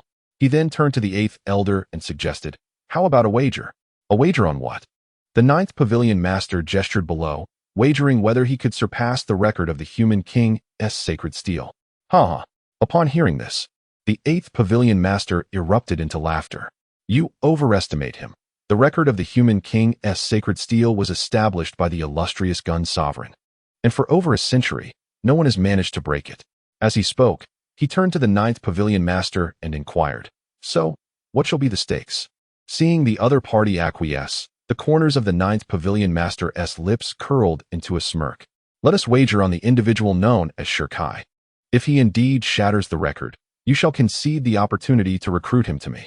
Conversely, should he fail or abandon the attempt midway, then I shall be the one to lose. In that case, I will transfer the management rights of a red immortal pavilion into you. What an extravagant wager. The eighth master exhaled deeply. The daily revenue of a branch of the red immortal pavilion represented a staggering figure. Once secured, it would not only grant him access to greater treasures, but also elevate his status within the headquarters. Of course, even if he were to lose, he stood to forfeit nothing of consequence. At most, the missed opportunity to befriend a prodigy. In his eyes, as he had just proclaimed, the spiritual realm was never wanting for geniuses. A mere newly ascended human sovereign was hardly worth his unwavering pursuit. Moreover, and most crucially, he harbored no belief that the ninth hall master could prevail. This wager, I accept. Without the slightest hesitation, he agreed at once before departing from the scene. Watching the retreating figure of the eighth hall master, the ninth hall master's lips curled into an enigmatic smile. This time, I fear you shall lose a rare opportunity indeed. With that, his gaze descended upon the steps below, a glimmer of admiration surfacing in the depths of his eyes. To emerge from the cocoon reborn, like a phoenix rising from ashes, do not disappoint this old man. Sher Kai embarked from the 200th floor, scaling 30 steps in mere seconds with ever-increasing velocity, nearly sprinting. 250, 270, 280. Upon reaching the 285th step, a radiant pillar abruptly manifested before him, followed by the emergence of a silhouette. Beneath this figure, a line of text materialized in stark clarity, ranked first on the human leaderboard, Feng Peng. Cultivation realm, 9th level of Qi refinement. Final ascent, 286th step, crowned as king. Is this the 5th crowned king? Sher Kai was familiar with the history of Dota and knew there were only 5 crowned kings on the human ranking list. Buzz. At this very moment, the words vanished, followed by the gradual disappearance of the figure, while the pillar of light ahead remained. Only 286 steps. Sher Kai shook his head. Having come this far without feeling any pressure, it all seemed utterly mundane. He truly couldn't comprehend how a prodigy crowned as king had only managed to traverse such a short distance. Alas, it would be difficult not to surpass him. With a sigh, Sher Kai took 2 relaxed steps forward. As the top-ranked figure on the human leaderboard, he had already ascended to the 287th step, surpassing Feng Peng. At that very moment, a deep and resonant voice echoed from the human king's sacred steel, though Sher Kai remained oblivious to it. The cultivators outside the arena heard it with perfect clarity, unsurprised, for this was the voice of the sacred spirit within the steel, which sounded whenever a prodigy surpassed their predecessor. To this day, the human king's sacred steel had only resonated 5 times. Upon hearing the voice, the onlookers froze momentarily, their gazes fixed in awe. Their voices trembled as they whispered, the 287th step. Hiss. How terrifying. At the same time, thousands of miles away, a man stood before a thatched cottage, his hands clasped behind his back. Suddenly, a gleam of light flashed from the token at his waist. He picked it up and examined it. Someone has surpassed me. Sher Kai strolled along the stone steps, overtaking Feng Peng without pause, his figure dashing upwards with relentless momentum. In but a fleeting moment, he had ascended beyond 300 steps. Yet as his foot alighted upon the 301st stair, suddenly, an oppressive force enveloped him from all directions, while an icy chill seeped through the soles of his feet. Sensing the shift in the atmosphere, Sher Kai understood the true trial had now begun. Mere pressure, how could it possibly hinder me? With a determined gaze, undeterred by resistance, Sher Kai advanced step by step. In the blink of an eye, half a day had passed. At this moment, Sher Kai stood before the 390th step, gazing at the figure that had once again appeared ahead. Ranked first on the human list, Dongfang Zhantian. Realm, 9th level of Qi refinement. Final step, 391st, crowned as king. Dongfang Zhantian.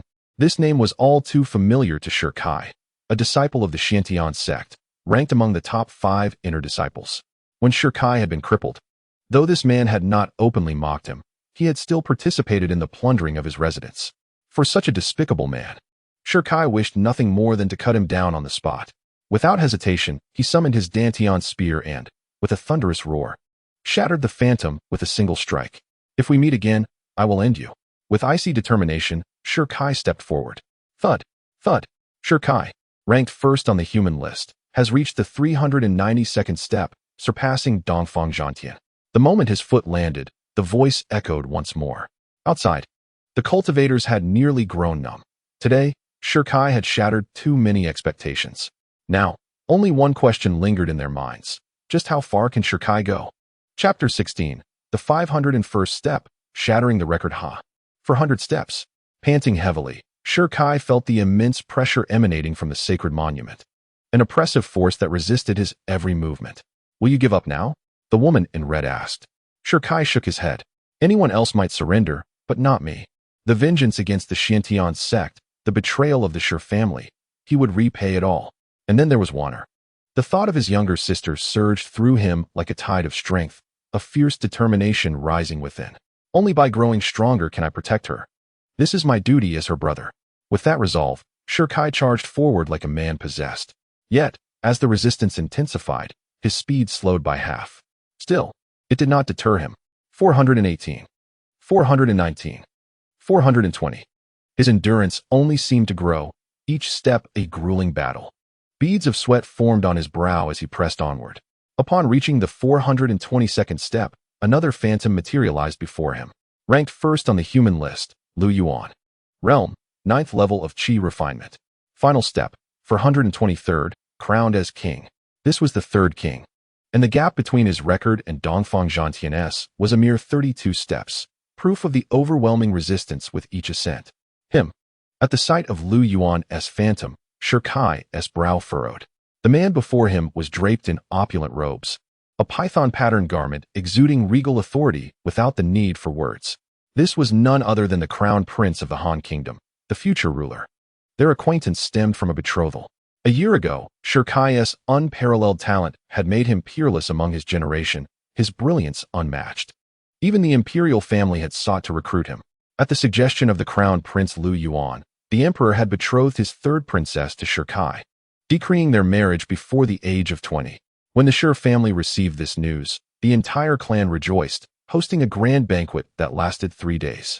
However, the protagonist, Shirkai, harbored a profound aversion towards this marriage, rife with ulterior motives, and naturally felt no fondness for Lu Yuan, who had broached the subject. Instead of attending to his princely duties, he found himself preoccupied with the affairs of others. With a disdainful snort, Shirkai advanced, swiftly surpassing him. After pausing for just a moment, he lifted his feet and continued onward, undeterred by the considerable resistance he faced. Thud, thud, thud. After a brief incense stick's time, having traversed over 40 steps, the golden beam of light re-emerged. Ranked first on the human leaderboard, Anlan. Realm, 9th level of Qi refinement. He ultimately halted at the 463rd step, crowned as king. Suspected of not having used his full strength. Suspected of not having exerted his utmost? What nonsense is this? This peculiar statement appeared after the text, the only explanation being that the prodigy named Anlan had withdrawn midway. The 463rd step was not his limit. Intriguing. Shirkai wiped the beads of sweat from his brow and struggled to take 2 more steps. Boom. In an instant, he surpassed Anlan's step count. At that moment, Shirkai gasped for breath, his gaze fixed above. Only one person remained aloft. After a brief respite, he set forth once more. Step by arduous step, he advanced. Beads of cold sweat streaming down his forehead, soaking his garments. Yet, at that moment, Shirkai was astonished to discover that with each step he took, the pressure emanating from the holy monument would strike his body, causing the spiritual energy within him to rapidly coalesce and be absorbed bit by bit. What could this mean? Despite the immense external pressure, it continuously impacted his blood and bones, offering increasing benefits the higher he climbed. The woman in red elucidated. Could it truly be so? Shirkai was taken aback. Was this not a simultaneous experience of pain and pleasure? Let us see how far my body can endure. With unwavering determination, Shirkai focused his internal energy, channeling it through his limbs, and slowly ascended. Soon, he was nearing the 500th step. After approximately half an incense stick's time, Shirkai stood before the 490th step. Even with the protection of his spiritual energy, he was still gasping for air. The pressure was several times greater than before, making it immensely challenging to even stand upright. At that moment, he glanced upward and discerned a faint glimmer of light. Upon seeing the beam of light that beckoned to his heart, Shirkai realized that the pinnacle of the human tower was within reach. Instantly, he raised his leg and ascended the steps. Huff! His breaths were as ragged as a bull's, each step leaving a deep imprint on the ground. 497, 498, 499. Shirkai came to a halt, a glimmer of light igniting in his eyes. He had arrived. The mystical radiance lay before him, and the text revealed itself. Ranked first on the human leaderboard, Xiao Yaozi. Realm, 9th level of Qi refinement. He ultimately halted at the 500th step, crowned as king. Current, highest record. Duration of retention, 100 years. As he gazed at the textual introduction, Shirkai's heart raced with anticipation. A century-old record was on the verge of being shattered by him. Behold, he was poised to challenge the record. At that moment, a cacophony erupted outside, and all present clearly witnessed Shirkai's figure pausing before the 500 steps. At this juncture, high above the clouds, the 9th Pavilion Master stroked his beard with a smile, while the 8th Pavilion Master nearby twitched his lips, his expression darkening. From this day forth, I, Shirkai, shall be heralded as the foremost figure in history. A surge of immense confidence welled up within him as he took a step forward, his foot crashing down. 500 steps. On witnessing this scene, the crowd outside widened their eyes in astonishment. It was leveled. Yet, in the next moment, under the gaze of tens of thousands, Shirkai raised his leg once more and forcefully descended another step. Boom. Suddenly, a resonating sound reverberated, followed by the majestic voice of the Holy Spirit echoing around. The number 1 on the human rankings, Shirkai, had ascended to 501 steps, surpassing Xiao Yaozi. As the word settled, the atmosphere fell into a profound silence, an utter hush. Moments later, a wave of uproar erupted. At this instant, it was a complete explosion of excitement. He had broken it. He had shattered the record held by Xiao Yaozi. It must be noted that Xiao Yaozi was the strongest in Lingzhou. To surpass his record implied that Shirkai's future accomplishments could eclipse his. What? Ah, a prodigy indeed. It truly is a prodigy. One can only fear that in a few years, Lingzhou shall witness the emergence of another formidable being. Just then, a magnificent steed galloped from afar. It was a scout from the Wang family. Upon seeing the man atop the steed, the crowd parted to create a path. As one of the 3 prominent families in Tower City, the Wang family wielded significant influence, and even outsiders had to show them some respect. The steed traversed through the throng and halted before a pavilion, where a portly middle-aged man sat. He was none other than the head of the Wang family. Reporting to the patriarch, we have uncovered the truth. The scout leaped from the horse and knelt on one knee. The patriarch waved his hand dismissively. The scout glanced around, and the patriarch calmly remarked, "It matters not." Yes, the scout retrieved a piece of parchment, stating, according to reliable sources, the number 1 on the human rankings, Shirkai, is a forsaken disciple of the Shantian sect. Chapter 17, Shirkai's Identity. What?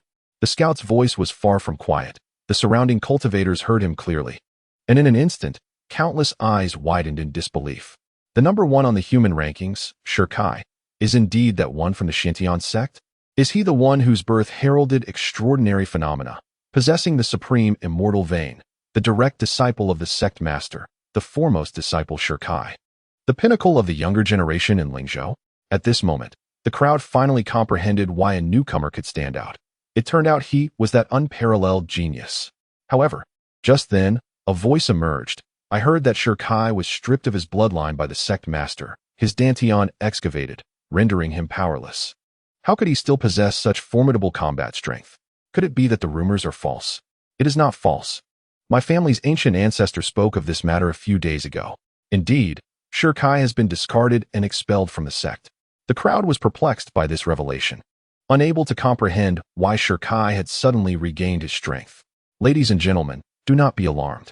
At that moment, a voice resonated from the ether, and turning to look, they beheld a bald elder draped in a cassock, holding a string of prayer beads, his countenance benevolent. It was Master Tianyin. Among the crowd, some recognized the elder as the abbot of Aina Temple, a practitioner of Buddhism for centuries, possessing profound insights into the mysteries of the universe. His actual prowess remained an enigma, yet it was certain that within the entirety of Lingzhou, his strength ranked among the top 10. Master, could you elucidate this situation? Someone inquired. Master Tianyin, twirling his prayer beads, responded, each individual is unique. Some are born into poverty, while others into wealth. The stone benefactor upon the sacred stele is a child of destiny, blessed by the Tao. Though faced with setbacks, he is not destined to fall. Such a person, even without the support of celestial veins, can still flourish. In other words, as long as the stone benefactor draws breath, he shall remain invincible. The crowd gasped in astonishment. Master Tianin's assessment was exceedingly high. Thus, expelling Shirkai from the sect would indeed be a monumental loss for Xuantiangong. Who would have thought that the typically astute leader of Xuantiangong would misjudge? They are bound to regret this after today. The first on the ranking list. Shattering the records of the sacred steel, such a prodigy would incite fervent competition wherever he went. Yet Xuantiangong chose to forsake him. What a foolish decision indeed. The onlookers among the cultivators found humor in the situation. Just then, another gasp arose from the crowd. Everyone, look! What is Shirkai doing? With a swift motion, they turned to see that Shirkai was not emerging but instead ascended the steps once more. Is he intending to climb higher? Under the gaze of 30,000 onlookers, Shirkai surpassed the step where Xiaozi stood, continuing his arduous ascent. Each step now felt incredibly burdensome, as if weighed down by an icy chill that pierced to the bone. His motivations were twofold: to discover the limits of his own capabilities and to reap significant benefits from this endeavor. With each step, the spiritual energy within him rapidly fused, while his limbs and bones grew sturdier. In a flash, after half a day, Shirkai had painfully advanced to the 531st step, covering merely 30 steps in that time. A day later, he reached the 560th step. At this juncture, though drenched in sweat and panting heavily, utterly fatigued, he showed no inclination to cease his climb. 2 days later, he arrived at the 599th step. 3 days later, he finally reached the 600th step. Goodness! Shirkai has yet to emerge? The cultivators outside had waited 3 days, still witnessing no sign of Shirkai's intention to exit. Moreover, it had taken him an entire day to cover a single step, illustrating the immense resistance he faced upon the sacred steel. Hello, have you all heard the news? The crowd buzzed with speculation. What news? The Shijiao family from Fengyan City. The Shijiao? Isn't that the clan of Shirkai? Indeed, it is his family. Recently, I received credible information that 6 days ago, Shirkai was stripped of his title and returned to his family. Not only did the Shijiao fail to provide timely aid, but they also turned against him, first revoking his position as heir and expelling him from the clan records. Then, the eldest grandson of the Shijiao patriarch proposed a deadly 10-day challenge. Now, the Shijiao is making a grand spectacle of their intent to execute Shirkai on the arena of life and death, aiming for the grandson to gain fame across Lingzhou. Upon hearing this, the crowd fell silent for a moment before erupting in a chorus of vehement curses. Fame across Lingzhou? How shameless! Such an ungrateful family. Parading their treachery for all to see. Are they trying to self-destruct? They seem eager to showcase their disgrace. TSK, the Shijiao thinks Shirkai has become a cripple, yet they remain oblivious to his resurgence. His current achievements surpass those of his past. The Shijiao and Xiantian sect are no different. They are both filled with fools. Oh, I am quite curious to see the expressions on the faces of the Shijiao patriarch and his kin when they learn of this situation. If you wish to witness, we might as well journey to Fengyan City together. A splendid idea. With 4 days remaining until the challenge, let us depart and observe how the Shijiao will conclude this matter. In an instant, tens of thousands set forth, their destination Fengyan City. Meanwhile, in the grand hall of the Xiantian sect, a crash echoed as Su Yizi shattered the teacup in his grasp. First on the leaderboard, breaking the sacred monument's record, excellent. Simply excellent. Beside him, Su Xia listened to the report from a servant, his expression darkening. The entire Lingzhou is mocking our Xiantian sect. Mocking our sect leader, I presume. Su Yizi scoffed, fully aware of Shirkai's extraordinary talent. However, he had not anticipated that even without the supreme celestial vein, Shirkai would still manage to surpass expectations, shattering records set by the likes of Xiaozi, which had stood for over a century. This boy must perish. Su Yizi's gaze turned icy as he commanded Dongfang Zhantian to immediately set off for Fengyan City and bring back Shirkai's head. Elsewhere, in the imperial palace, the prince's residence, a yellow parchment flew in through the window, and Prince Lu Yuan caught it deftly before unfolding it. As he read its contents, his brow furrowed. 501 steps. He recalled the human king's sacred monument vividly. As the third to be crowned king, he knew well the pressure one faced standing before that monument. When he had ascended 400 steps himself, the weight nearly rendered him immobile. Ultimately, he had exhausted all his resources to advance a mere 23 steps further, yet Shirkai had managed to surpass him by such a margin. Lu Yuan murmured to himself. In the next moment, he donned a black cloak and departed the prince's residence. After a brief interval, Lu Yuan arrived at a grand courtyard within the palace. As he stepped inside, a fragrant aroma enveloped him. "Brother, what brings you to my humble abode?" Lu Yuan removed his hat, directing his gaze towards the woman clad in a deep green dress before him. "Third sister, it seems that Shirkai has become quite the topic of discussion." Before Lu Yuan could finish his sentence, the woman interrupted him with a light, tinkling laugh. "I am already aware of the matter. Indeed, it is rather unexpected." "What of the marriage contract?" Lu Yuan, unfazed by his sister's swift acquisition of information, proceeded to inquire about the matter he held in utmost concern. "Initially, Shirkai's rise was orchestrated by you, dear brother, in an attempt to solidify the crown prince's position, hence the proposal of this alliance. However, after his subsequent downfall, he lost his worth. Now that he has resurfaced, do you still wish to court him?" The woman smiled lightly, her demeanor calm yet assertive. Lu Yuan fell silent. Though words escaped him, his silence spoke volumes. The woman regarded him, a subtle smirk gracing her lips. "Brother, while Shirkai possesses extraordinary talents, he is now bereft of the supreme celestial vein and is merely an ordinary genius. Without fortuitous circumstances, he may never escape Lingzhou. Not to mention, he has offended the Xuantiangong. Thus, seeking to align with him now seems rather unwise." As she spoke, she strolled through the blooming flowers, a sense of pride swelling within her. What of being first on the ranking list? What of breaking records? Without the supreme celestial vein, Shirkai will never be worthy of me. Lu Yuexian. Chapter 18. The Pinnacle of Honor, the King of Men. On the fourth day, Shirkai remained ensnared in his arduous ascent, his body weary and limbs numb, each step demanding what felt like an eternity. Yet, he persevered undeterred. By the fifth day, Shirkai's vision blurred, consciousness fading. Had he reached his limit? At that moment, he could scarcely recall how many steps he had taken. Suddenly, his body gave way, collapsing to the ground. In the next instant, the monument of the human king vanished, a mysterious light enveloping him. Half a day later, within a room. Cough, cough. Shirkai gently cleared his throat, gradually opening his eyes to an unfamiliar environment, his brow furrowing slightly in confusion. Creak. At that moment, the door swung open. Turning to look, Shirkai was taken aback to see a middle-aged man entering, appearing to be around 50 years old, donned in white robes. A jade pendant hanging from his waist, his countenance regal, exuding an aura of immense authority. A formidable presence. This was Shirkai's immediate impression of the man. Creak. As the middle-aged man entered, the door closed of its own accord. The man then turned his gaze upon Shirkai, a hint of admiration illuminating his face. "You have climbed 611 steps in just 5 days. Your talent is truly enviable." "And you are?" Shirkai inquired, his voice tinged with caution. The middle-aged man stroked his beard. "I am from the Red Immortal Pavilion, the 9th Pavilion Master." "The 9th Pavilion Master?" Shirkai's eyes widened in astonishment. The 9th Pavilion Master of the Red Immortal Pavilion was a true heavyweight. A figure of such stature should be guarding the headquarters, so why had he sought him out? Something felt amiss. Ever since encountering the tribulations of the Xuantiangong, he had grown wary of everyone. "Do not fret, young friend. I harbor no ill intentions." Observing Shirkai's demeanor, the 9th Pavilion Master chuckled. "According to our customary practices, whenever a sovereign appears, a Pavilion Master must personally bestow the token." In his hand emerged a resplendent golden plaque. Upon receiving it, a surge of profound energy coursed through Shirkai's being. A Xianbao.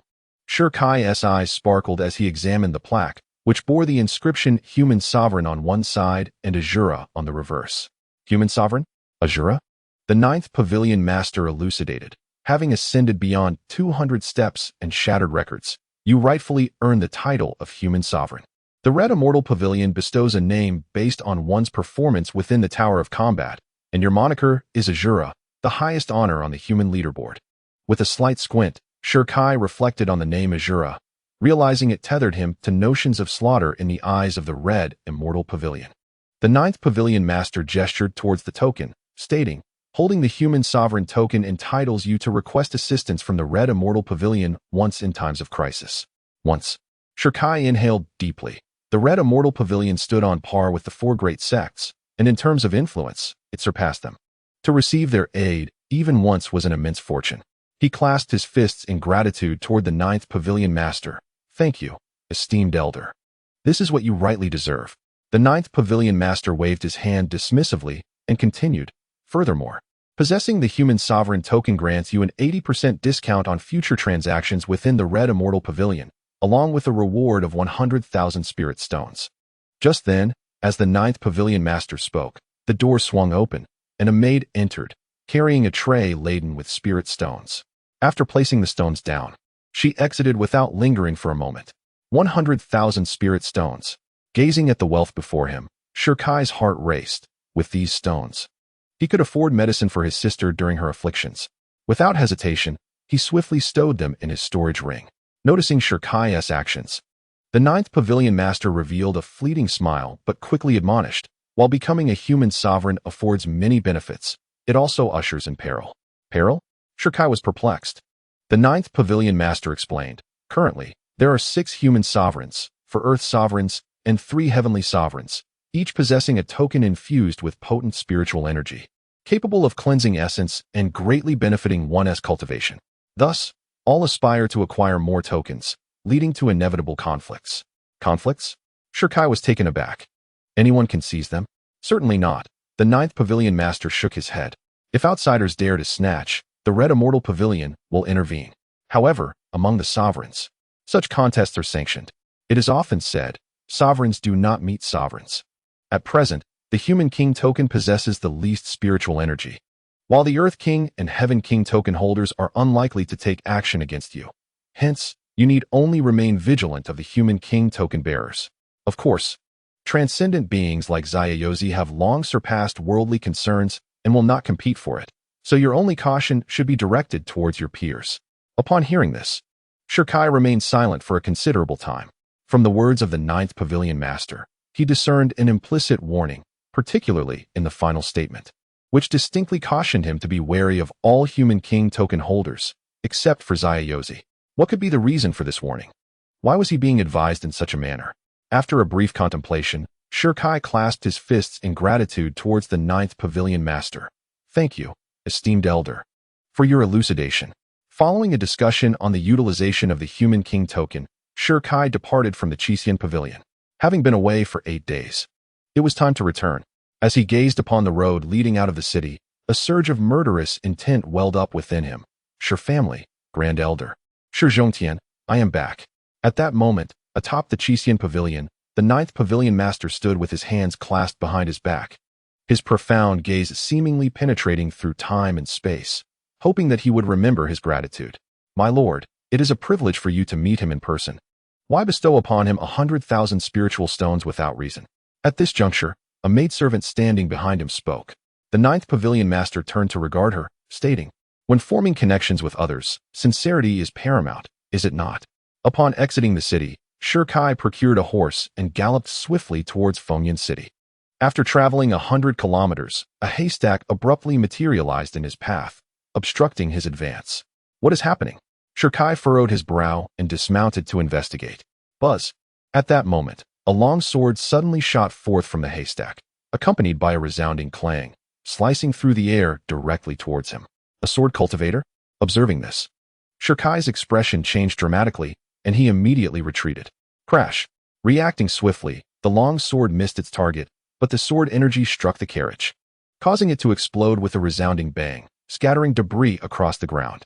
Shirkai steadied himself. The long sword did not launch a subsequent attack, and the two stood 10 meters apart, exchanging glances. Why did you strike at me? Shirkai's expression darkened. Before him stood a man clad in green, wielding a black long sword, adorned with a wind chime dangling from his ear. What do you think? The man in green removed his mask and produced a token from his waist, waving it before Shirkai, a sinister smile crossing his lips. Do you recognize this? Chapter 19. The fifth Human King, so impoverished? The Human King token. With just a glance, Shirkai immediately recognized the item in the man's possession as that of the Qixin Pavilion's Human King token. Moreover, he had previously encountered the shadow of this individual upon the sacred steel. Feng Peng. The man in green was indeed the fifth crowned king. Upon realizing Shirkai had recognized him, Feng Peng's lips curled into a cold smirk. Hand over the Human King token, and I shall spare your life. Shirkai narrowed his eyes. The ninth pavilion master had just warned him that holders of the Human King token would vie against one another. Yet it seemed the confrontation had arrived rather swiftly. Step aside. Shirkai spoke in a low voice. eager to return to Fengyan City without wasting unnecessary time. Humph, Fengping scoffed, his gaze filled with malice. It seems one cannot shed tears until faced with the coffin. Suddenly, a powerful aura erupted from within him, causing the surrounding trees to sway and dust to rise. Seventh layer of the Qi control realm. Without hesitation, Fengping unleashed all his might, wary of Shikai, who had shattered the record of the Human King Order. After raising his energy to its peak, a glint of amusement flickered in his eyes. Shikai, you are merely at the Qi refinement stage. At that moment, a spear pierced the air, aimed directly at his forehead. In an instant, with a soft thud, it penetrated his skull, sending blood spraying forth. Fengping's eyes widened in terror. How is this possible? Boom. His body crumpled to the ground, disbelief etched across his face. How dare you attempt to rob me? Shikai's gaze was icy as he unleashed the devouring demon pulse, absorbing Fengping's lifespan and gaining 200 years. He then took possession of Fengping's storage ring. Upon inspection, Shikai was instantly petrified. Was he truly this impoverished? Apart from the Human King Order, the storage ring was devoid of anything valuable. The most precious item was the long sword in Fengping's hand, yet it was merely a spiritual weapon. Hadn't it been said that becoming a human king would grant one 100,000 spirit stones? Where had Fengping's spirit stones vanished to? Shikai furrowed his brow.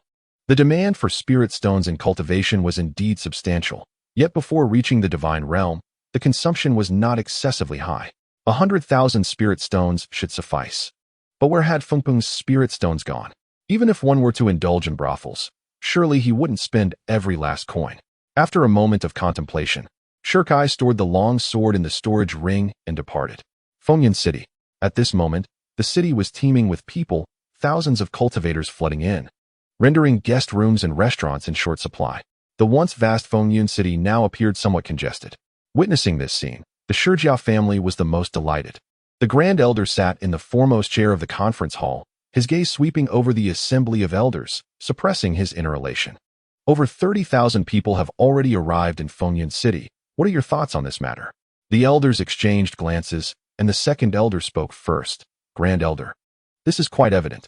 The news of the young master's awakening of the Tiangang bloodline has spread, attracting so many cultivators to the city. They surely wish to witness the young master's prowess. Indeed, the Tiangang bloodline ranks among the top 100 in the bloodline rankings. Who wouldn't want to see it? The third elder chimed in. Hearing their words, the Grand Elder could no longer contain his excitement, a smile spreading across his aged face, clearly in agreement with their sentiments. Since over 30,000 individuals had come for the sake of the young master, it was imperative to showcase the Shijiao's foundation, bring forth the accountant, and prepare 200,000 spirit stones to reconstruct the arena. The crowd gasped in astonishment. 200,000 spirit stones equated to 3 years of the Shijiao's income.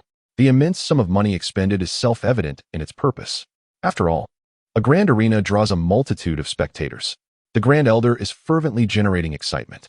Once the elders depart, the Grand Elder turns to Shi Zhongtian, stating that over 30,000 have gathered for him. Grandfather has also added fuel to the flames. On the life and death stage, it is imperative to decisively eliminate Shikai. A smirk graces Shi Zhongtian's lips as he reassures his grandfather, fear not, in 2 days. The entirety of Lingzhou will remember me, Shi Zhongtian. The Grand Elder's satisfaction is palpable. With over 30,000 spectators and a vast arena, once the life and death battle commences, his grandson will undoubtedly trample Shikai, earning fame throughout Lingzhou. At that moment, the hall doors swing open, and a servant enters, reporting, Grand Elder. The Li family has arrived. The mention of the Li family brings a glint of cunning to Shi Zhongtian's eyes. Today marks the day of the Li family's wedding, and the bride, of course, is Shi Wanru. How is Shi Wanru prepared? The Grand Elder inquires. She is quite disobedient, refusing to adorn herself or tidy her hair. Only weeping incessantly, the servant replies. If she is disobedient, then she must first be taught a lesson. Shi Zhongtian's expression darkens. Once she arrives at the Li family, she will undoubtedly endure torment. In his dealings with the Li family's second son, he is well aware of the man's refined skills in the art of seduction. Shi Wanru, as beautiful as a flower, will certainly be subjected to new trials in his hands. The thought of Shikai's expression upon discovering his sister's suffering brings him a sense of satisfaction. Meanwhile, within the city, a wedding procession erupts with the sound of firecrackers, vibrant banners fluttering, and a grand display as it departs from the Li residence en route to the Shi family. At the forefront of the procession, a young man in black rides a tall steed, his hair a fiery red, clad in wedding attire, with a shifty gaze often adorned by a mischievous grin. Although a wedding is typically a joyous occasion, the local populace is conspicuously absent, and even passing merchants have long since vacated the area. Li Wanlong, unfazed, sneers at the scene, dismissing the commoners as mere rabble. Before long, the wedding procession traverses a broad street, revealing the Shi residence ahead. Go! Li Wanlong, the Li family's second son, eagerly rides forth. Thoughts of the enchanting Shi Wanru consuming him. Upon reaching the Shi estate, he encounters Shi Zhongtian emerging from within. Li brother, how imposing you are, he remarks. Shi brother, you flatter me, Shi Zhongtian responds with a playful tone. Li Wanlong quickly suppresses his smile, having heard of Shi Zhongtian awakening the Tian gang bloodline. Expressing his reliance on his brother in the future, Shi Zhongtian gestures towards the talented individuals behind him, smiling meaningfully. Now that our families are united in marriage, we shall progress together. Li Wanlong, following his gaze, leers, I've long heard that Shi Wanru is exceptionally beautiful. To be frank, I have longed to indulge in her charms. As he speaks, his lecherous gaze fixates on Shi Zhongtian.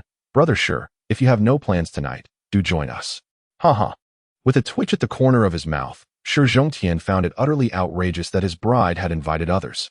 After a brief moment, he waved his hand dismissively, commanding his servants to carry the proud daughter out of the residence.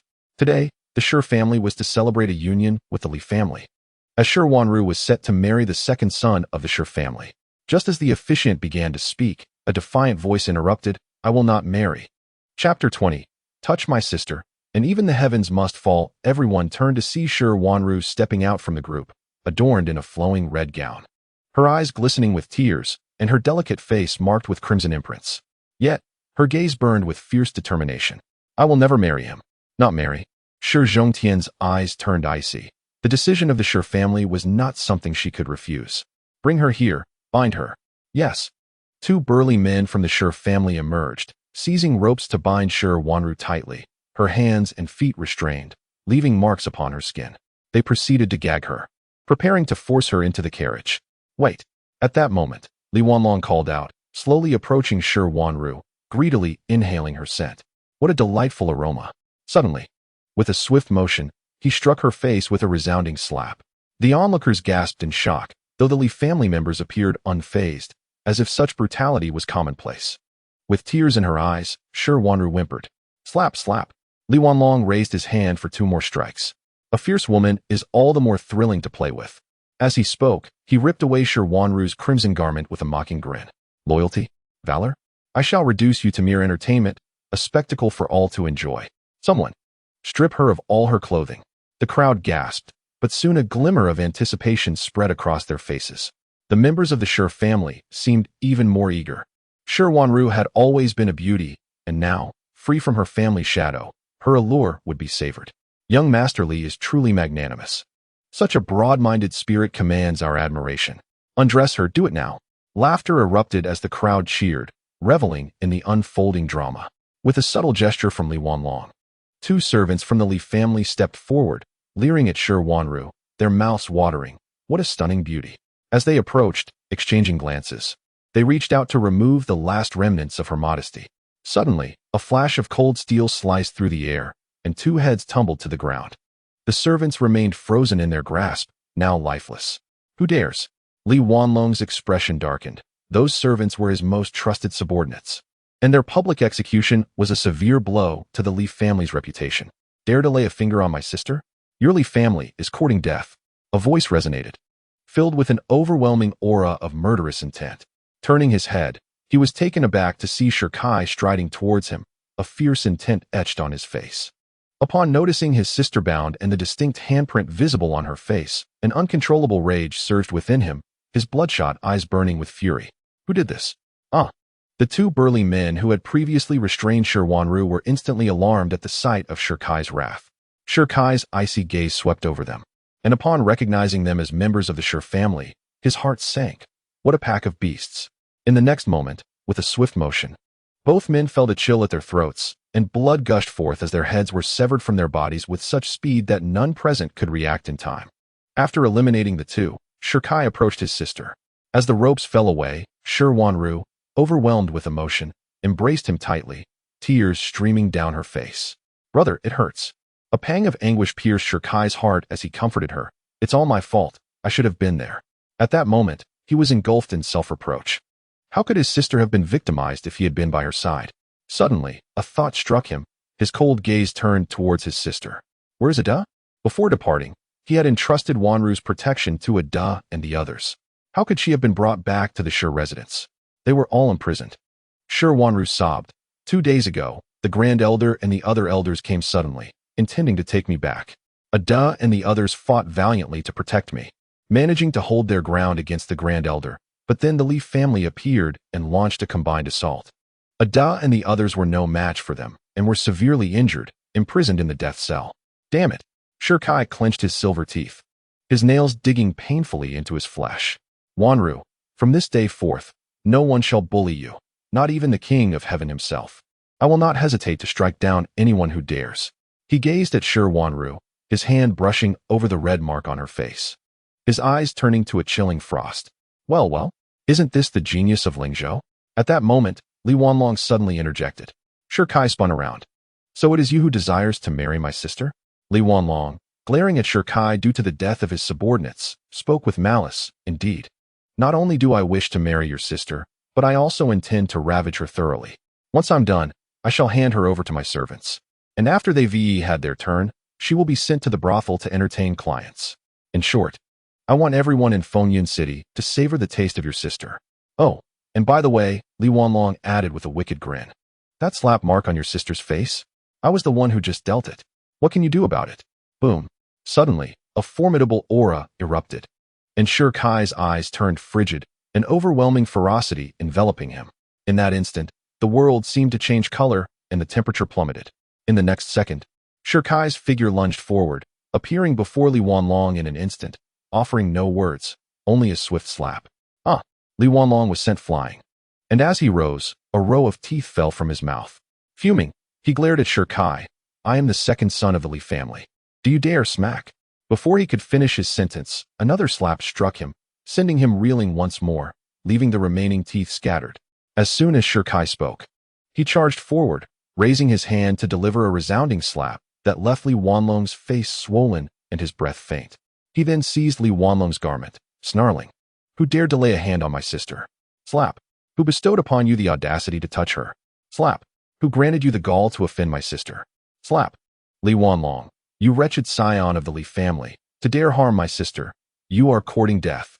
With a powerful swing, he struck Li Wanlong's face once more, instantly causing a portion of it to cave in. "Shirkai, you are being reckless." The Li family members finally reacted, and an elder from the Li family shouted, "Release the second young master at once, or the Li family will ensure your utter destruction."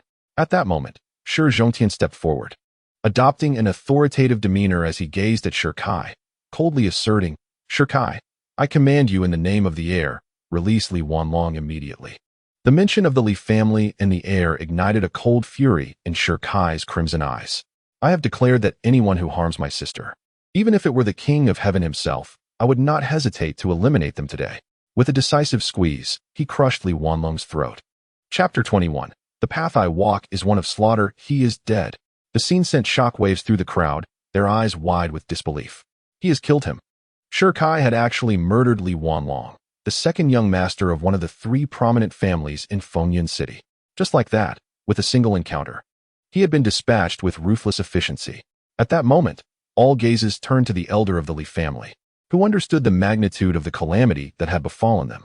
The elder's expression darkened ominously. Despite Li Wanlong's stubbornness, he was still a member of the Li family, and his public execution was tantamount to an open defiance of their authority. Moreover, he was the one who had brought Li Wanlong along, and failing to protect him would surely result in severe repercussions upon his return. Consumed by rage, the elder's eyes appeared to blaze with fury. "You seek death." In the next instant, a formidable aura surged from his being, fully unleashing the power of the 4th tier of the Tianfu realm. Just as he was about to strike, an aged voice resonated from the Shi family residence. "Stop." The Grand Elder of the Shi family emerged with an imposing presence. Upon seeing the arrival of the Grand Elder, the Li family elder ceased his assault, though his formidable energy remained coalesced around him. "Why do you hinder me, Grand Elder?" The Grand Elder replied, "Shirkai, you must not act." The Leaf family elder, puzzled by the Grand Elder's intervention, questioned, "Did you not wish for Shirkai's demise? Why then do you obstruct me?" In a low voice, the Grand Elder asserted, "This child has slain my family's second young master. Today, I must slay him. I implore the Grand Elder not to interfere." The Grand Elder cast a glance at the lifeless Li Wanlong, his eyelids twitching in recognition of the brutality. "I have spoken. Today, none shall harm him." The Grand Elder's resolve was unwavering. With a wave of his hand, he repelled the elder of the Li family. At this moment, the elder of the Li family wore a terrifyingly grim expression. After a brief pause, he retracted his spiritual energy, declaring that the Li family would not let this matter rest. With that, he departed with his kin. The once jubilant wedding procession was now reduced to a solitary retreat. The groom lay lifeless. "Brother," Shi Wanru softly called out, her frail body collapsing. "Wan'er." Shirkai caught her, his bloodthirsty gaze gradually softening as he beheld his sister's trembling form, realizing that the poison had struck again. Without a moment's hesitation, he scooped up his sister and sprinted towards the Red Immortal Pavilion. However, upon turning, he encountered the Shi family disciples blocking his path. "Halt!" they commanded.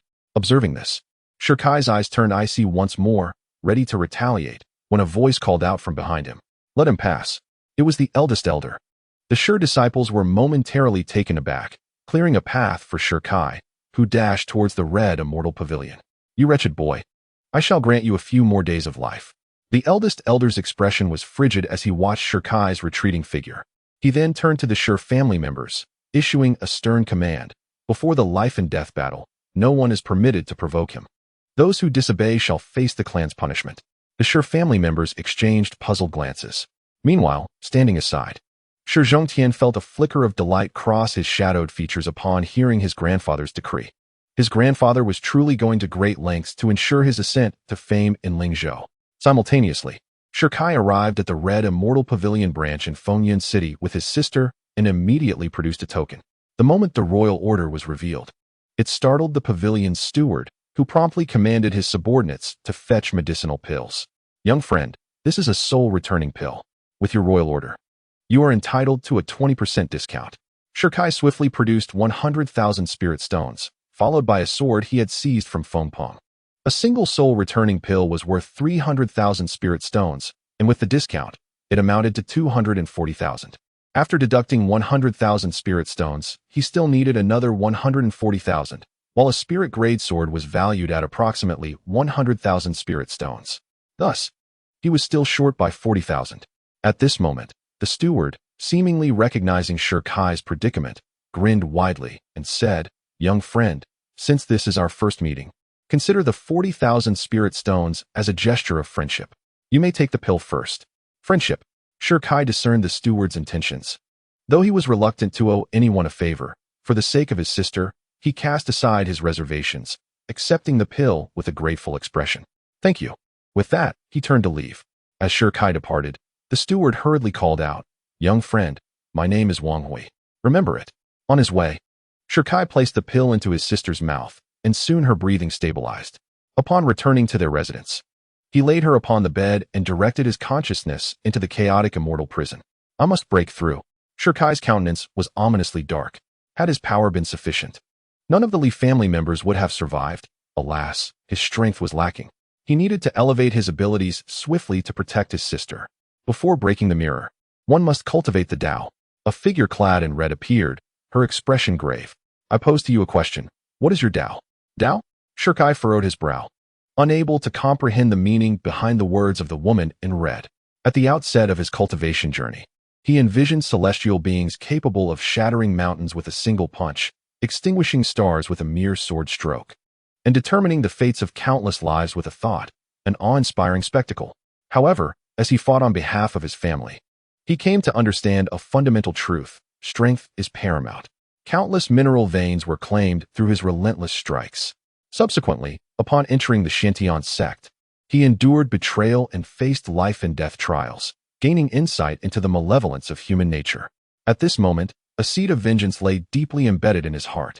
Moreover, he bore the responsibility of protecting his younger sister, a burden that he, as her elder brother, must shoulder. Only by growing stronger could he exact his revenge.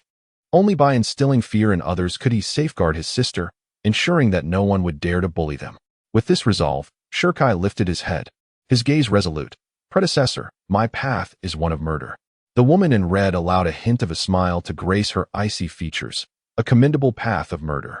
Suddenly, a thunderous roar echoed through the air, and in an instant, the entirety of Windy Cloud City, as well as Lingzhou, was engulfed in a tempest of lightning and thunder. Bolts of lightning descended from the heavens, striking the Shijiao estate. In the next moment, a bolt of lightning pierced through the void, transcending time and space, converging within the chaotic celestial prison. What is this? Shirkai exclaimed upon witnessing the scene. The woman in red replied, Heavenly thunder. Shirkai was taken aback. How could I have drawn forth heavenly thunder? Heavenly thunder is a celestial phenomenon that occurs when a powerful being breaks through their limits, accompanied by an overwhelming force of lightning. It was evident that the thunder above was directed at him. Yet, as a mere chi refinement cultivator, how could he attract such a force? The 10th level of chi refinement, the hidden realm, was a state forcibly opened by one's true self, a realm not permitted by heaven and earth, inevitably inviting heavenly thunder. If one could not withstand it, they would be reduced to ashes, their soul dissipating into oblivion. The woman in red spoke with indifference. However, upon hearing her words, Shirkai's mouth twitched. Why didn't you mention this earlier? Creak.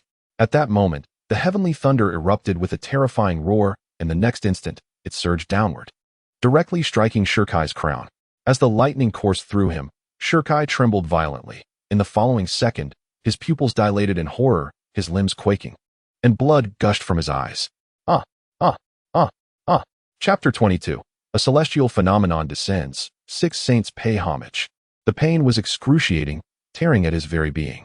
Every bone and muscle felt as if they were being shredded, and even his soul, in that moment, seemed to no longer belong to him. Shirkai cried out in anguish, cold sweat pouring from his brow, his eyes bloodshot. Boom, boom, boom. 3 bolts of heavenly thunder cascaded down, piercing through Shirkai's entire body. In an instant, a searing sensation enveloped him, and he finally understood why. From ancient times to the present, so few had managed to cultivate to the hidden realm.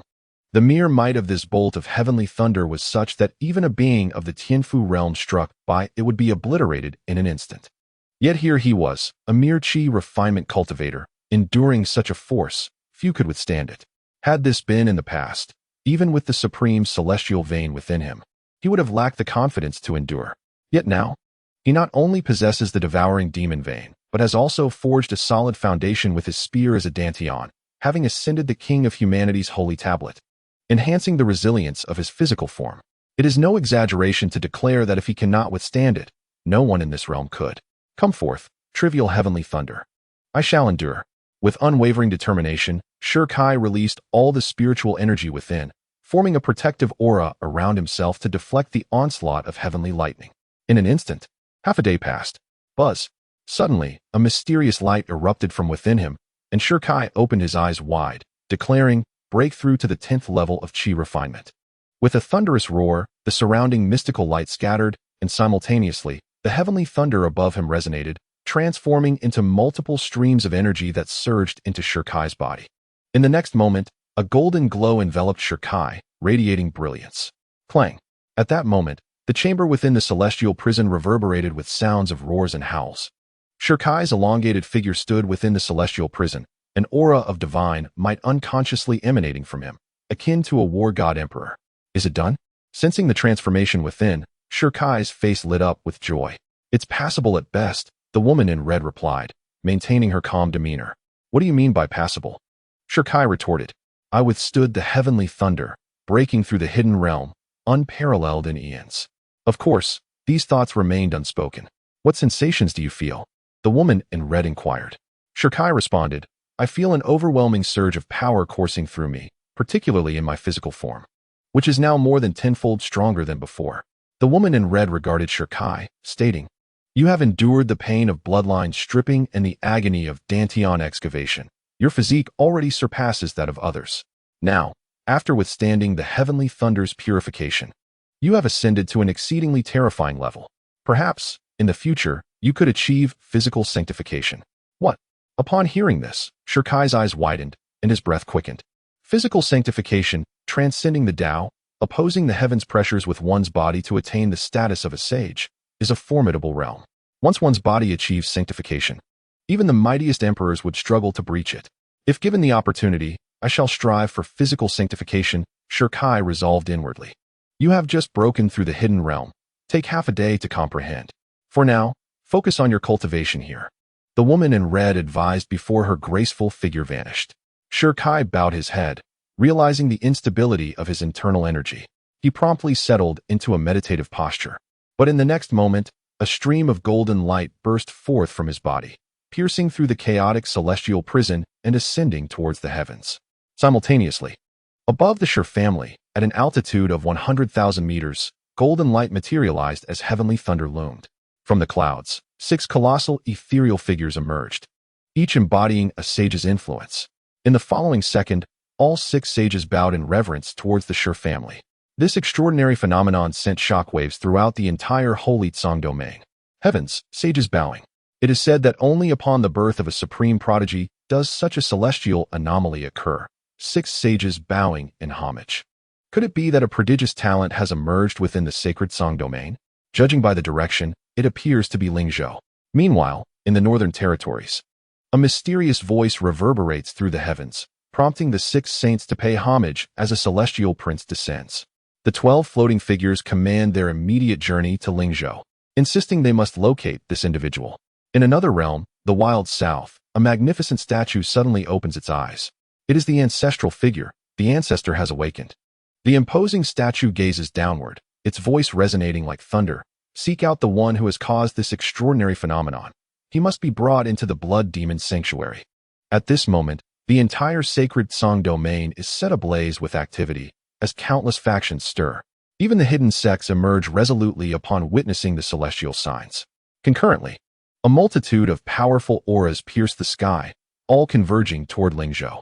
The local forces in Lingzhou awaken to the urgency of the moment. The Xiantian sect, Daoi sect, Qingyun sect, Blood Demon Valley, Wuji Heaven S Mansion, and Xixian Pavilion, along with over 100 minor sects, can no longer remain idle. They dispatch an elder to Fengyun City to gather intelligence. Simultaneously, in Fengyun City, tens of thousands step out of their homes. Gazing in awe at the 6 colossal phantoms in the sky, their faces etched with fear. The saints, the 6 esteemed beings, pay homage in the direction of the Shijia. A gasp arises. Are the 6 saints venerating the Shijia? Could it be that a supreme prodigy has emerged from their midst? Indeed, it must be so. Whispers of the newly appointed heir, Shijia Zhongtian, awakening the celestial bloodline, have long circulated, and it seems this celestial phenomenon is likely a manifestation of his power. Once thought to be the dragon among men, it now appears that Shijia Zhongtian is the true genius. The Shijia's grand elder has certainly nurtured an exceptional grandson. It seems that before long, the Shijia will rise to prominence, and we shall find ourselves in a position of reverence. In an instant, tens of thousands of locals cast envious glances toward the Shijia, including over 30,000 cultivators who had come to witness the excitement, now rendered bewildered. The celestial signs, the homage of 6 saints, are far more astonishing than any record-breaking feats on the human rankings. At this moment, within the Shijia, as the phenomenon manifests above their estate, the Shijia becomes agitated. The Grand Elder commands all clan members, except for Shijia Zhongtian, to gather at the ancestral hall. The Grand Elder surveys the assembly, a broad smile gracing his face. The emergence of this homage by the 6 saints reflects well on Zhongtian. After the life and death battle, I shall awaken the long-secluded clan leader. It is high time for a change in leadership after so many years. A murmur of astonishment ripples through the crowd. The Grand Elder's words are tantamount to an open declaration of usurpation. Yet, surprisingly, no one among the Shijia voices dissent. After all, the grandson has ushered in this extraordinary event, destined to become a formidable figure. Who would dare provoke this grandfather-grandson duo? Boom. At this moment, within the new heir's residence, Shijia Zhongtian awakens from his seclusion, having fully integrated with the celestial bloodline, his cultivation astonishingly reaching the 8th level of qi manipulation. Suddenly, he notices the 6 phantoms above him, his eyes widening in surprise. Is this truly the homage of the 6 saints? In the next instant, his expression brightens. Could it be that I am the cause of this phenomenon? The city lord's mansion. The lord of the city, Nalan Gui, paced anxiously in the grand hall.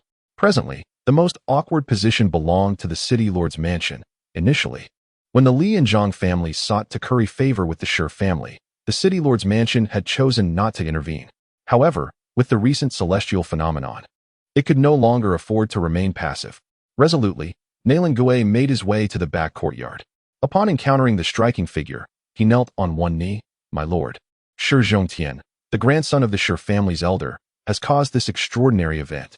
The heads of the Li and Zhang families have prepared lavish gifts for the Shi family. Should we not also present our respects to avoid future repercussions for the city lord's mansion and the imperial family? Present gifts? The elegant figure raised an eyebrow. Certainly. We must. Hearing this, Nailan Gui was about to exhale a sigh of relief when the authoritative voice echoed once more. However, it is not for Shi Zhongtian that we shall present gifts, but for Shi Kai. Presenting gifts to Shi Kai? Nailan Gui wore a perplexed expression as the elegant figure smirked slightly. Even the one possessing the supreme celestial vein, Shi Kai, did not provoke such a celestial phenomenon. Do you truly believe that a mere Tiangang bloodline could compel the 6 saints to prostrate themselves? Nailan Gui suddenly realized, you mean? There is another who has triggered this phenomenon.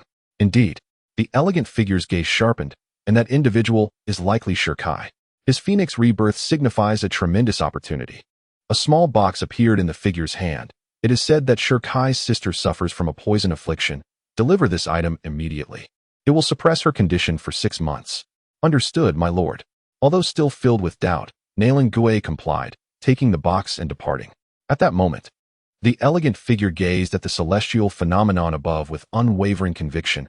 I should have foreseen it. How could a person favored by her be ordinary? 100 miles beyond Fengyun City, a young girl rode alone, a sword strapped to her back, her movements as graceful as a falling swan, light as a dragonfly skimming the water. Suddenly, she halted, her gaze lifting to the sky, eyes widening in astonishment at the celestial event and the 6 saints in reverence. In the next instant, the girl leapt, her slender form darting forward like the wind, her steed galloping swiftly towards the source of the phenomenon. At the Shi family estate, within the chaotic celestial prison, Shi Kai exhaled deeply, finally regulating his breath. He felt the vast spiritual energy within him and the resilience of his body. A smile gracing his features. Now, even against those in the Tianfu realm, I possess the strength to contend. It is worth noting that when he mentioned the Tianfu realm, he referred to those talented cultivators. As for the elder, a single strike would suffice.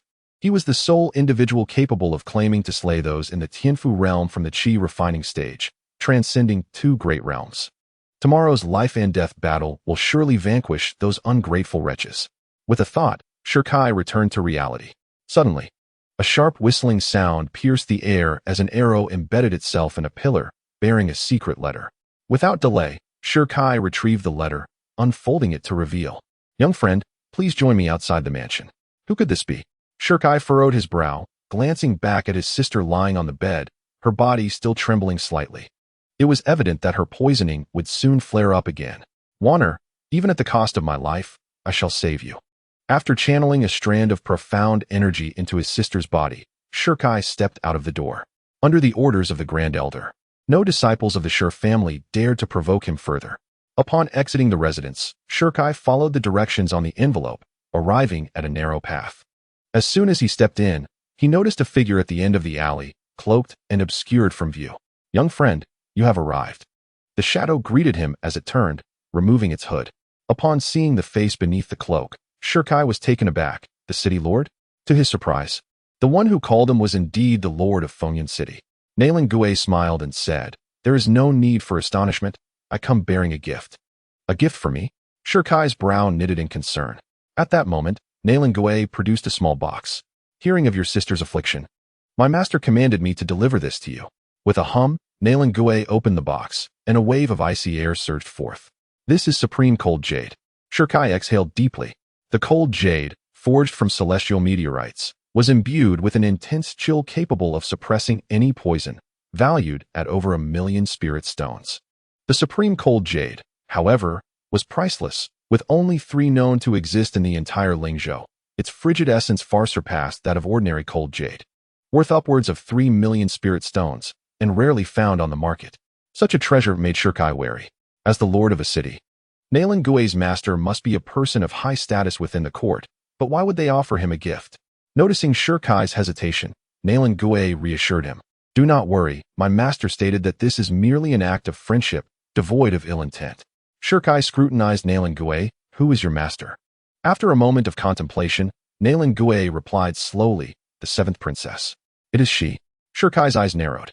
It was said that the royal family consisted of 18 princes and 36 princesses, and due to her mother's circumstances, the seventh princess had been marginalized since childhood. Moreover, her passion for martial prowess led to her exile to the frontier, where she served as a guard, unfulfilled in her ambitions. Yet, she harbored grand aspirations, clearly dissatisfied with her current station. Today's gesture, as Nalan Gui suggested, seemed to be a simple attempt at forging a connection. After a brief reflection, Shirkai accepted the box.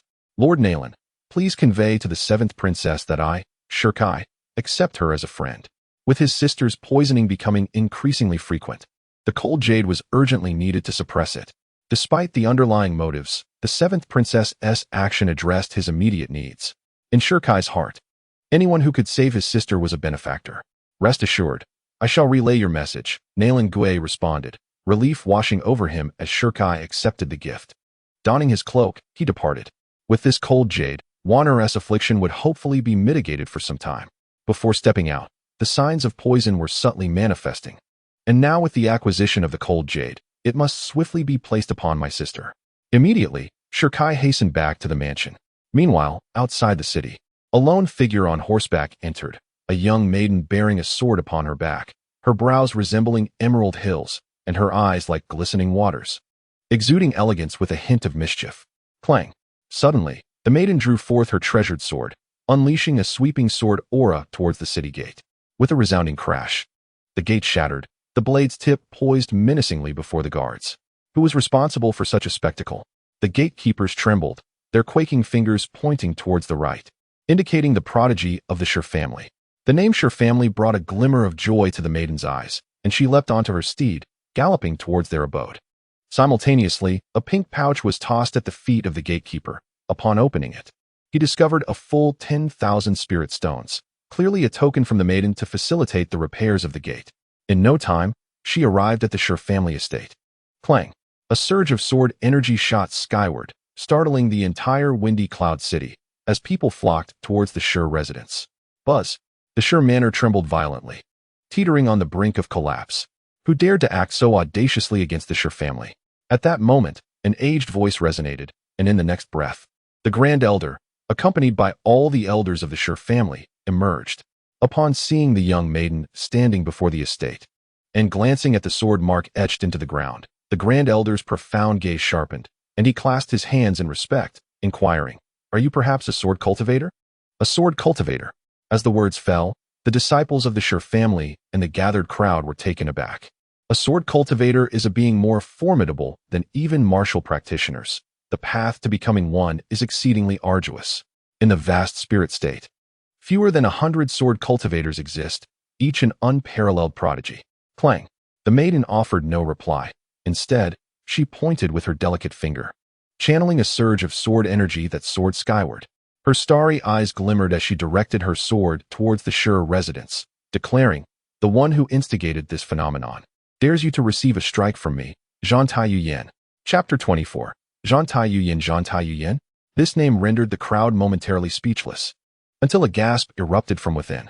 Could she be the unparalleled genius, ranked among the top 10 of the dragon ranking, Zhan Taiyuyan? The mention of the top 10 of the dragon ranking elicited astonishment among the crowd.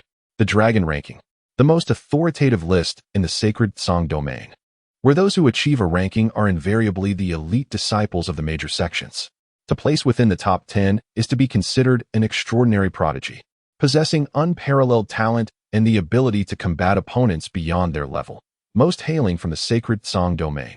In the expansive spirit state, no one has managed to breach the top 10. Upon hearing the mention of the top 10, the crowd immediately recognized her identity, Zhan Taiyuyan.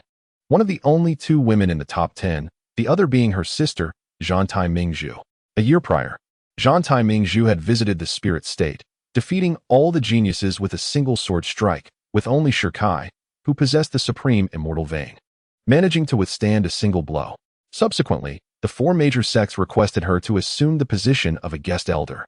At the moment when Zhang Tai Mingzhu triumphed over Ling Zhou Tian Jiao, Zhang Tai Yuyan, and Ba Zhou and Yun Zhou simultaneously outshone numerous talented individuals, none able to match her sword. Both were gifted beyond measure, their combat prowess extraordinary. Both adept swordsmen who had once vanquished formidable foes from the Burial Sea realm with their mastery of the Qi control stage. And they had since challenged various prodigies without suffering defeat. Their fame resonated throughout the 9 realms. Furthermore, rumors suggested that their identities were shrouded in mystery, possibly hailing from a sacred domain above the Holy Tsang realm, though the veracity of such claims remained unverified. What was certain, however, was their unparalleled strength, rendering them invincible among their contemporaries. Today, Zhang Tai Yuyan's sudden arrival in Wind and Cloud City raised speculation. Was she here to challenge Shi Zhongtian? As the crowd gasped in astonishment, the Grand Elder was the first to regain his composure, hastily gathering his spirit energy, a smile illuminating his aged face. "Oh, it is Lady Zhang Tai. My apologies for the oversight," he exclaimed, and with a grand gesture, commanded for the heir to be summoned. Before long, Shi Zhongtian emerged from his residence. "Lady Zhang Tai, my grandson is indeed the one who has caused the celestial phenomena," the Grand Elder indicated, casting a knowing glance at Shi Zhongtian.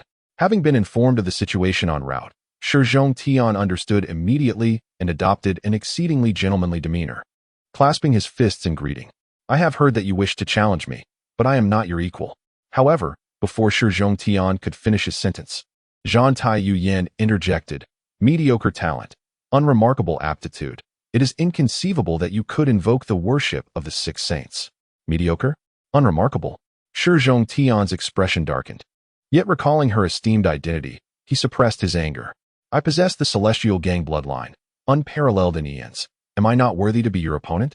When has the celestial gang bloodline ever been relevant?" Zhang Tai Yuyan's brows furrowed, her piercing gaze fixed upon Shi Zhongtian. "Individuals like you are as plentiful as dogs in the Holy Tsang realm." Shi Zhongtian's face turned ashen.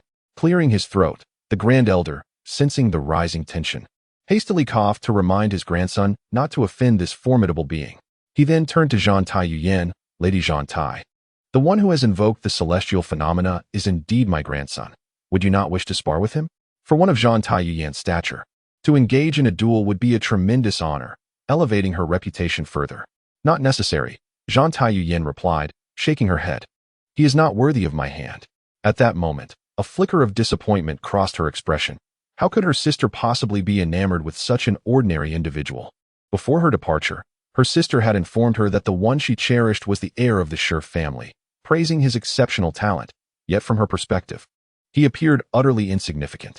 She then gazed upwards. The ethereal figures of the 6 saints still hovered above the Shi residence, clearly paying homage in this direction. In the next instant, a powerful sword energy surged from within Zhang Tai Yuyan. She pointed her sword towards the Shi family, declaring, "Summon the one who has invoked the celestial phenomena at once, or I shall cleave you all with a single strike." Her voice, though not loud, resonated clearly, and the onlookers furrowed their brows, their eyes filled with confusion. What was transpiring? Could it be that the celestial phenomenon was instigated by Shi Zhongtian? Just then, Shi Kai approached from a distance, clutching a box containing cold jade, his expression one of urgency. At that moment, Zhang Tai Yuyan noticed him. As her gaze settled upon him, her delicate brows arched in intrigue. A congenital Dao body, with a solid foundation. Could he be the one responsible for the anomaly? Clang. In an instant, she flicked her right hand, unleashing a beam of sword light. Just as Shi Kai was about to enter the residence, he suddenly felt a chill sweep across his back. Whirling around, he was taken aback to see a blade of light aimed directly at him. Damn it! Shi Kai couldn't help but curse, swiftly leaping aside to evade the sword light, though the residual energy still grazed his right arm, leaving a small wound. Regaining his footing, Shi Kai's expression darkened. "What are you doing?" The inexplicable attack ignited his temper. However, upon recognizing his assailant, his brows furrowed involuntarily. The woman's visage bore a striking resemblance to someone he knew. At that moment, Zhang Tai Yuyan's gaze fell upon the wound on Shi Kai's right arm. A physique worthy of sanctification? Even with her discerning eye, she was taken aback. The sword strike had employed merely 30% of her strength. Had it connected, even a formidable figure from the Burial Sea realm would have been severely injured. Yet, the youth before her had only sustained a minor cut from the sword energy. A practitioner of the Qi refinement realm, yet possessing such a resilient body, a clear indication of qualifications for corporeal sanctification. Surely, the one who provoked the celestial anomaly must be him, Zhang Taiyuan concluded. In all her encounters with prodigies, none had exhibited such physical fortitude. Coupled with the youth's stable foundation and congenital Dao body, he was deserving of reverence from the six saints. Clang. Zhang Taiyuan pointed her sword at Shikai. Come, let us duel. A murmur of astonishment rippled through the crowd. Zhang Taiyuan was declaring war on Shikai, the top 10 of the dragon ranking, challenging a discarded member of the Shi family? Whispers erupted among the spectators as they processed the revelation that Zhang Taiyuan had come to confront the one who had caused the celestial phenomenon. Could it be that Shikai was the source of the anomaly? In that moment, those from the Shi family darkened in countenance. The elder and Shi Zhongtian wore expressions of fury, the latter's fists clenched tightly, seething with rage. Meanwhile, Shikai faced Zhang Taiyuan's challenge with a shake of his head, expressing disinterest. Without further ado, he strode towards the residence. A refusal? He actually turned down a duel with one of the top 10 of the dragon ranking. Goodness, how many prodigies would covet the chance to battle Zhang Taiyuan? Alas, what a squandered opportunity. The crowd of thousands gasped in disbelief at Shikai's actions. Zhang Taiyuan was momentarily taken aback, but soon a hint of a smile graced her cool countenance. Such spirit. Very well, I shall return tomorrow to seek you out. Just as Zhang Taiyuan prepared to depart, a voice suddenly called out from behind her. Wait. Shi Zhongtian stepped forward, his expression one of pride. Miss Zhang Tai, I wish to challenge you. Zhang Tian paused for merely a second, and in an instant, her figure vanished, leaving behind a bewildered Shi Zhongtian. Ignored? Chapter 25. Sister's little paramour. The onlookers widened their eyes, feeling a twinge of embarrassment for Shi Zhongtian. Such a disgrace. Zhang Tian did not even acknowledge him, choosing to disregard him entirely. In contrast, Shikai had outright declined Zhang Tian's invitation to battle. The disparity was stark. Oh, what a humiliation it was. As the mocking gazes of the crowd fell upon him, Shi Zhongtian's face turned crimson, his features contorted with rage. Damn, Shikai, tomorrow I shall ensure your utter destruction. Helpless. Zhang Tian attributed all of this to Shikai. The Grand Elder's face darkened. Today's farce would have a significant impact on his grandson. At this juncture, only if his grandson personally eliminated Shikai could he redeem himself. The Grand Elder huffed coldly and returned to his residence. On the other hand, upon returning home, Shikai swiftly retrieved the cold jade and placed it upon his sister. In the next moment, Shiwanyu's complexion gradually improved, her trembling ceased, and her breath became steady. Finally, he had regained control. Shikai let out a long breath. His greatest concern had been the poison afflicting his sister. With that resolved, he could now devote his attention to dealing with the Grand Elder and others. Brother. On the bed, Shiwanyu slowly opened her eyes. Wainer. Shikai hurriedly embraced her, asking if she felt better. Shiwanyu nodded, her weary face turned toward Shikai.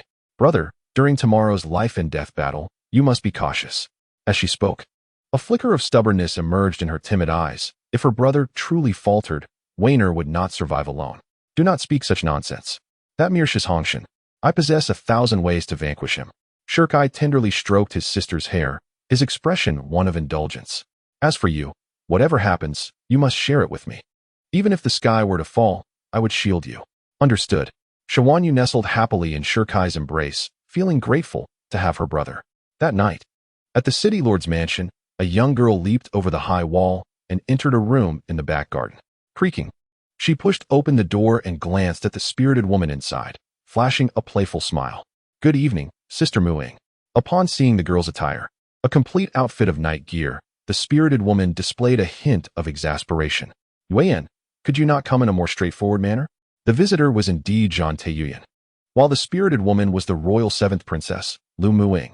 Zhang Taiyuan closed the door behind her, grinning mischievously. Doesn't this add an air of mystery?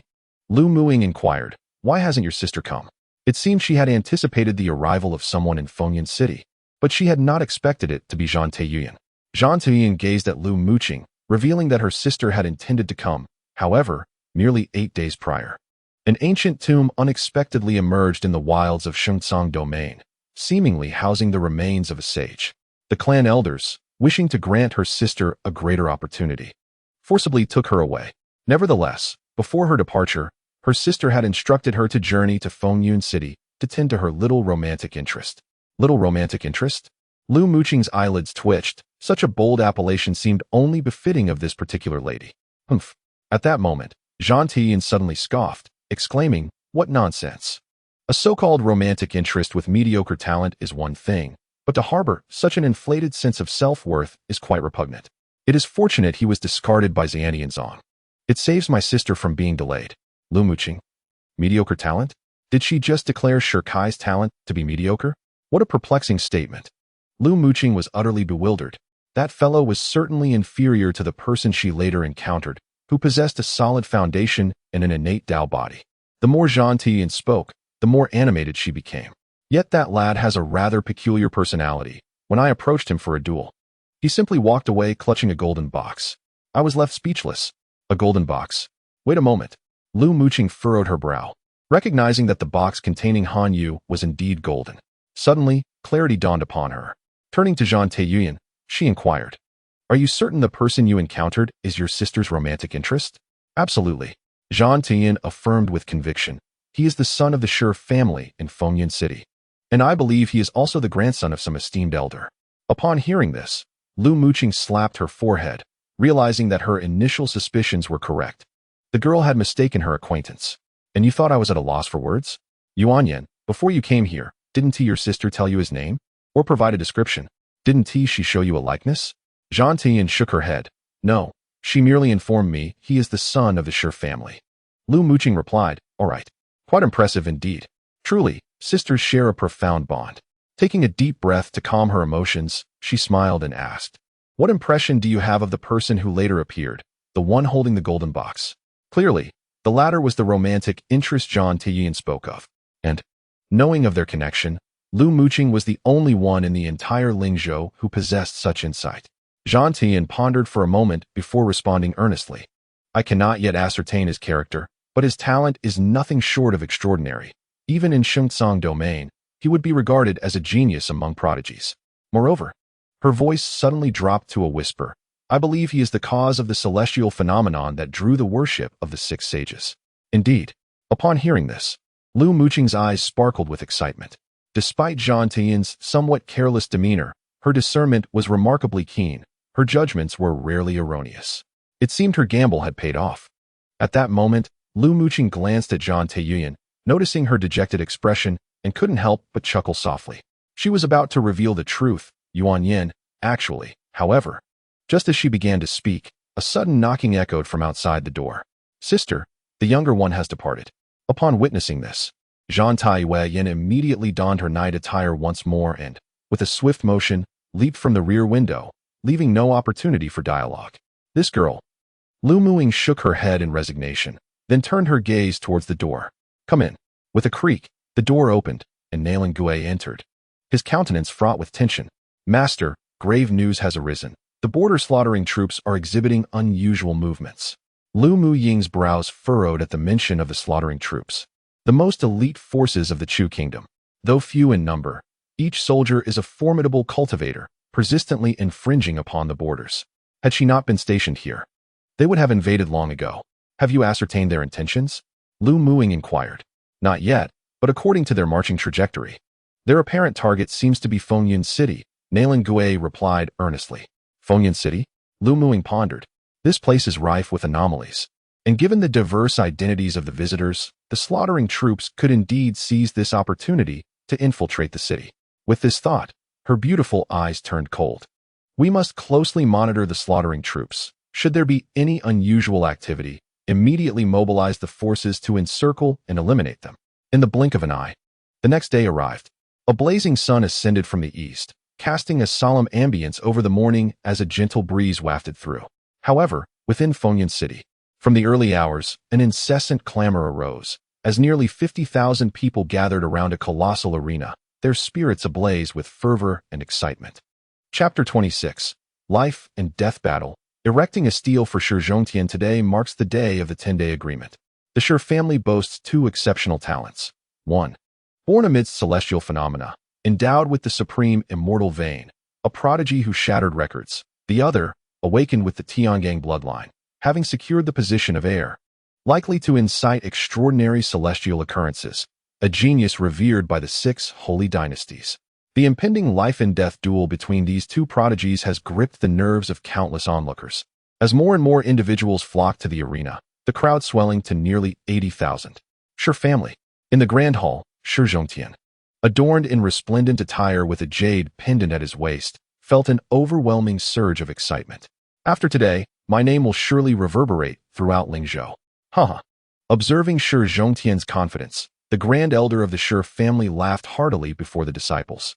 My grandson, once you vanquish Shi Kai, I shall elevate you to the position of clan leader. Thank you, grandfather, Shi Zhongtian rejoiced, for the position of clan leader was a long-cherished dream.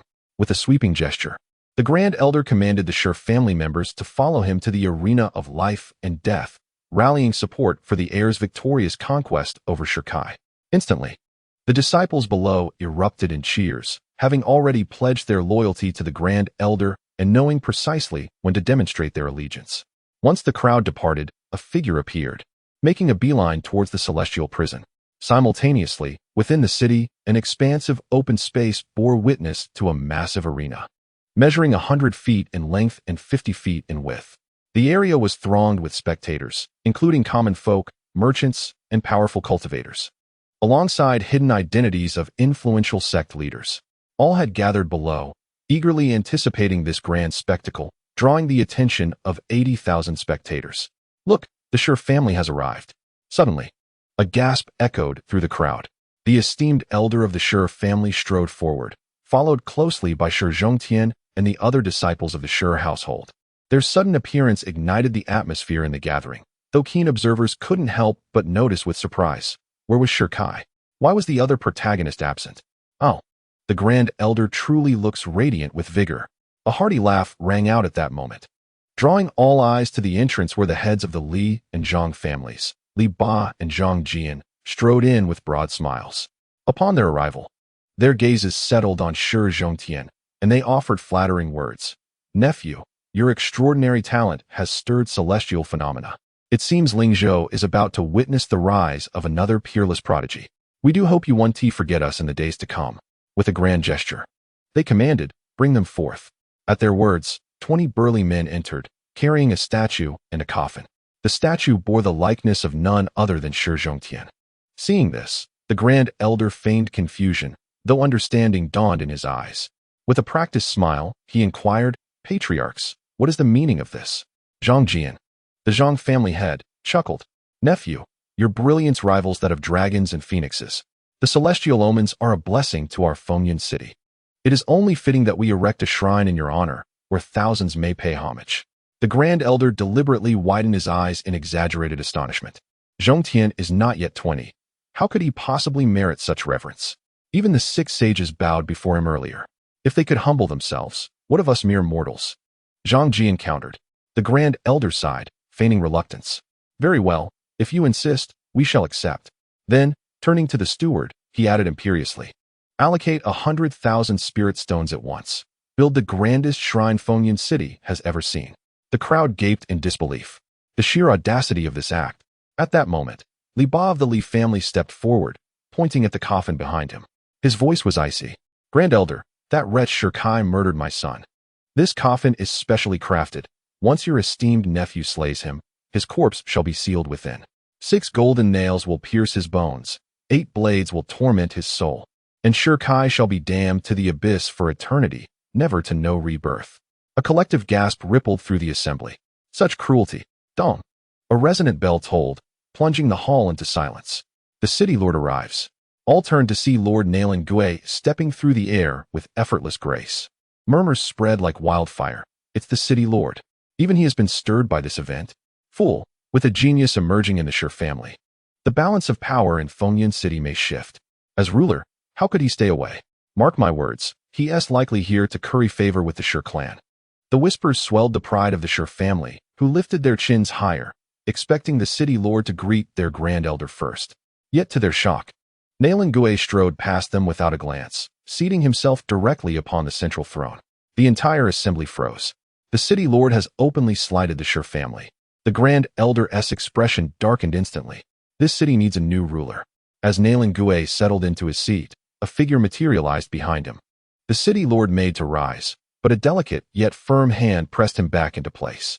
Understanding flashed in his eyes, and he relaxed, remaining seated.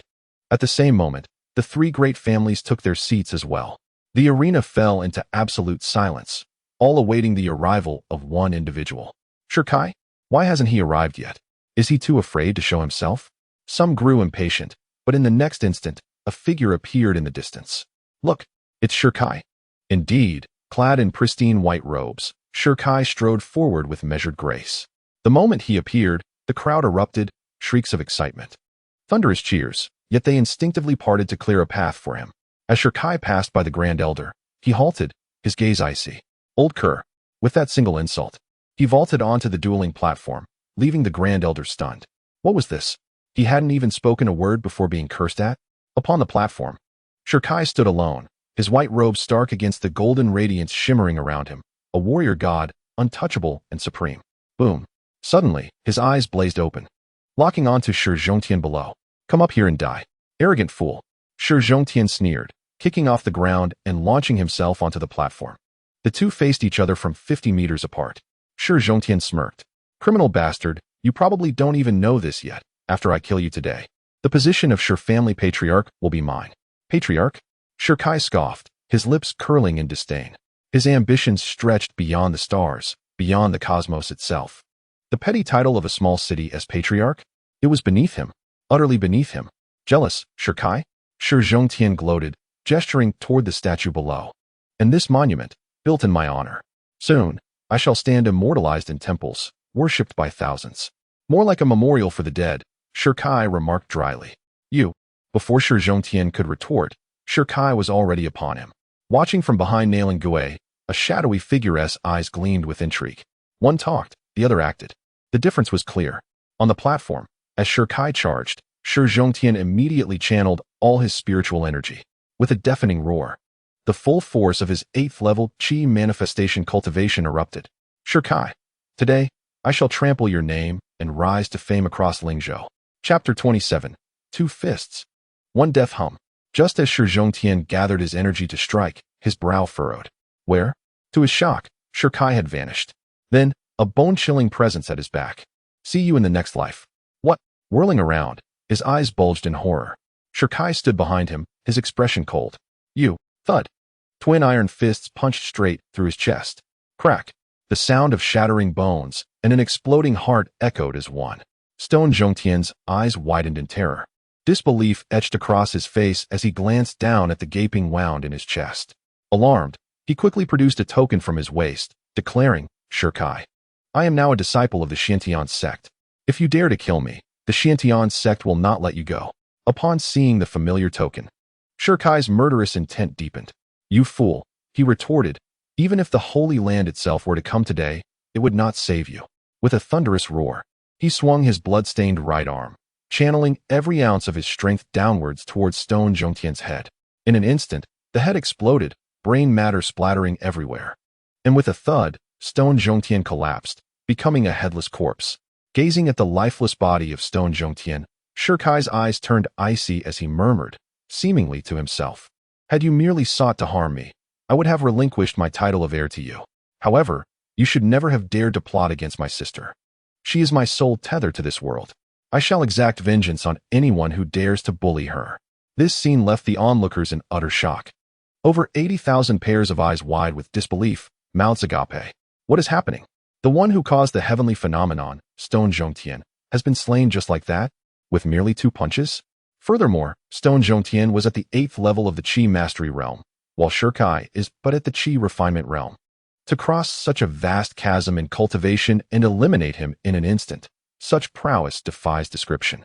As the crowd began to recover from their astonishment, a cacophony of laughter erupted. Ahaha, is this the Stone family's heir, defeated in just 2 punches? I dare say that the so-called heavenly phenomenon bears no weight. He was merely dispatched in an instant. Moreover, he was killed by someone a full realm beneath him. What a disgrace. He has brought shame upon his family. Laughter echoed. If that is the case, my own talents must surpass his. Stone Zhongtian is nothing but a worthless wretch. How could such a person be deemed worthy of status? Are the elders of the Stone family all fools? And Shirkai, after being discarded by the Xiantian sect, did not wallow in despair, but instead grew stronger. Such tenacity is indeed frightening. Alas, how could the Xiantian sect be so blind as to overlook such a prodigy? The Stone family, in their folly, has stripped him of his title and expelled him from the clan. Their leaders are truly dim-witted. Witnessing this outcome, Nalan Gui, seated in the central chair, was initially taken aback, then exhaled a sigh of relief. What a close call. I nearly offended such a prodigy. The thought of how he had once hesitated to offend Stone Zhongtian, who sought to curry favor with the Stone family's elder, sent a shiver down his spine. Thankfully, his master had intervened. Otherwise, the city lord's manner would have truly antagonized Shirkai. He turned to the individuals behind him, admiration evident on his face. My master is indeed wise. Lu Muying remained silent, clearly having anticipated these events, now keen to observe how the situation would unfold. Meanwhile, the leaders of the three great families stood, their expressions shifting like the weather, faces displaying a spectrum of emotions. The most representative figure is the Shi family. At this moment, the elders of the Shi family and their disciples stared wide-eyed, their breaths quickening. How could this be possible? The proud bearer of the Tiangang bloodline was slain so easily, and by none other than a castaway of the Shi family. Previously, their disdain for Shirkai stemmed from a desire to curry favor with the elder, valuing the Tiangang bloodline of Shi Zhongtian. Yet now it seemed that all their previous actions had become a mere farce. In the midst of this turmoil, the elder was the most furious. Gazing upon his grandson's lifeless body, an endless murderous intent surged within his aged eyes. You, wretch, dare to kill my grandson? I shall ensure you are torn to pieces. Old dog, cease your barking, Shirkai retorted, his expression icy and his gaze ablaze. 10 days ago, you were well aware that Xuantiangong wrongfully accused me. Yet, as the elder and my own kin, you not only failed to defend me, but also chose to trample on me further. Your grandson even joined Xuantiangong, acknowledging a thief as his father. Old dog, do you and your grandson even possess human decency? When you stripped me of my title, did you foresee this day? When you cast me out from the family tree, did you contemplate the consequences? When you married my 12-year-old sister to that scoundrel from the Li family, did you consider the ramifications? Old dog, you are no longer worthy of being called an elder. You are but a beast. Turning his gaze towards the Shi family members gathered behind the elder, Shirkai continued, when I was of use to you, you followed me like dogs. Yet, upon my downfall, you instantly turned your backs and sought to ingratiate yourselves with others. Such a family is not worth my allegiance. Henceforth, I, Shirkai, shall sever ties with the Shi family and shall no longer be a member of it. His roar echoed, releasing the pent-up emotions and injustices he had long endured. At that moment, the crowd erupted in astonishment. Over 80,000 eyes turned towards the Shi family members, filled with scorn. What a prodigious talent, forcefully driven away. Meanwhile, the elder and the other members of the Shi family heard Shirkai's words, and their faces darkened ominously. They had intended to mend their relationship with him, but it was evident that the bridge was already burned. Since it has come to this, the elder's eyes hardened. The wretch Shirkai dares to kill a disciple of Xuantiangong. He shall be punished. He directed his gaze towards Shirkai, the intent to kill palpable. Shirkai, prepare to meet your end. With that, he waved his hand, unleashing a fierce gust of energy. Boom. Just then, a plum blossom floated down from the sky, and a graceful figure descended. It was a young maiden, clad in a delicate yellow dress, her hair elegantly styled, her enchanting face revealing a hint of playfulness. On her back, she bore a slender silver sword, exuding a cold, gleaming light. It's you. Shirkai furrowed his brow, recognizing her as the girl he had encountered before his residence the previous day. As she appeared, gasps of astonishment filled the air. How beautiful was this maiden! They swore she was the most exquisite person they had ever laid eyes upon. She had indeed come. Behind Nalan Gui, Lu Muying smiled faintly. At that moment, Zhan Taiyu Yin trod upon the plum blossoms, her sword on her back, as poetic and picturesque as a celestial being. Clang! In the next instant, with a delicate flick of her wrist, the sword seemed to spring to life, pointing towards Shirkai. Come, let us engage in battle. Shirkai frowned. A mere glance revealed the extraordinary nature of the girl before him. His hesitation from the previous day had stemmed from concern for his sister's injuries, but now, that worry had dissipated. Moreover, the girl's remarkable prowess ignited his fighting spirit. After all, geniuses often recognize one another. In the following moment, Shirkai turned his gaze towards Zhan Taiyu Yin, a surge of combat fervor coursing through him. Perhaps only you are worthy to be my opponent. Chapter 28. 3 Strikes. The essence of the spear. Upon hearing Shi Kai's words, Zhang Taiyuan did not perceive arrogance. Instead, a smile graced her face. And what of you? As her ethereal voice resonated, a wave of sword energy surged forth. Wait. At that moment, the Grand Elder abruptly stepped forward. Young lady, this boy has slain my grandson. I shall ensure his demise today. Zhang Taiyuan regarded the Grand Elder, her eyes questioning. And then what? The Grand Elder furrowed his brow. I implore you not to interfere. My battle with him has no bearing on you. Zhang Taiyuan's fair visage instantly clouded with frost. Buzz. In the next moment, a blade of sword energy surged forth, hurtling towards the Grand Elder. Not good. The Grand Elder thought to retreat, but it was too late. With a resounding clash, the sword energy struck him squarely in the chest. In an instant, he was sent reeling backwards, crashing against a pillar, blood spilling from his mouth. Should you utter another word, I shall ensure your death is more profound than your grandson's. The Grand Elder rose, wiping the blood from the corner of his mouth. His eyes darkened with dread. Yet, he dared not utter another word, begrudgingly taking his seat. Faced with Zhang Taiyuan's words, he did not dare to defy her. To do so would be to court death without even knowing how it would come. Even though he and Zhang Taiyuan were of the same realm. Both at the Tianfu stage, who was she? A top contender on the dragon ranking, a sword cultivator, an unparalleled prodigy. With a sacred background, each of these aspects made her a figure he could not provoke. Thus, he could only bow his head in submission. Seeing the Grand Elder humbled, Shi Kai felt a surge of joy within, but recalling the girl's fierce demeanor, he couldn't help but flinch. This girl was remarkably fierce, ready to engage without a moment's hesitation. Now that we are undisturbed, let us commence. Zhang Taiyuan turned her gaze to Shi Kai. Buzz.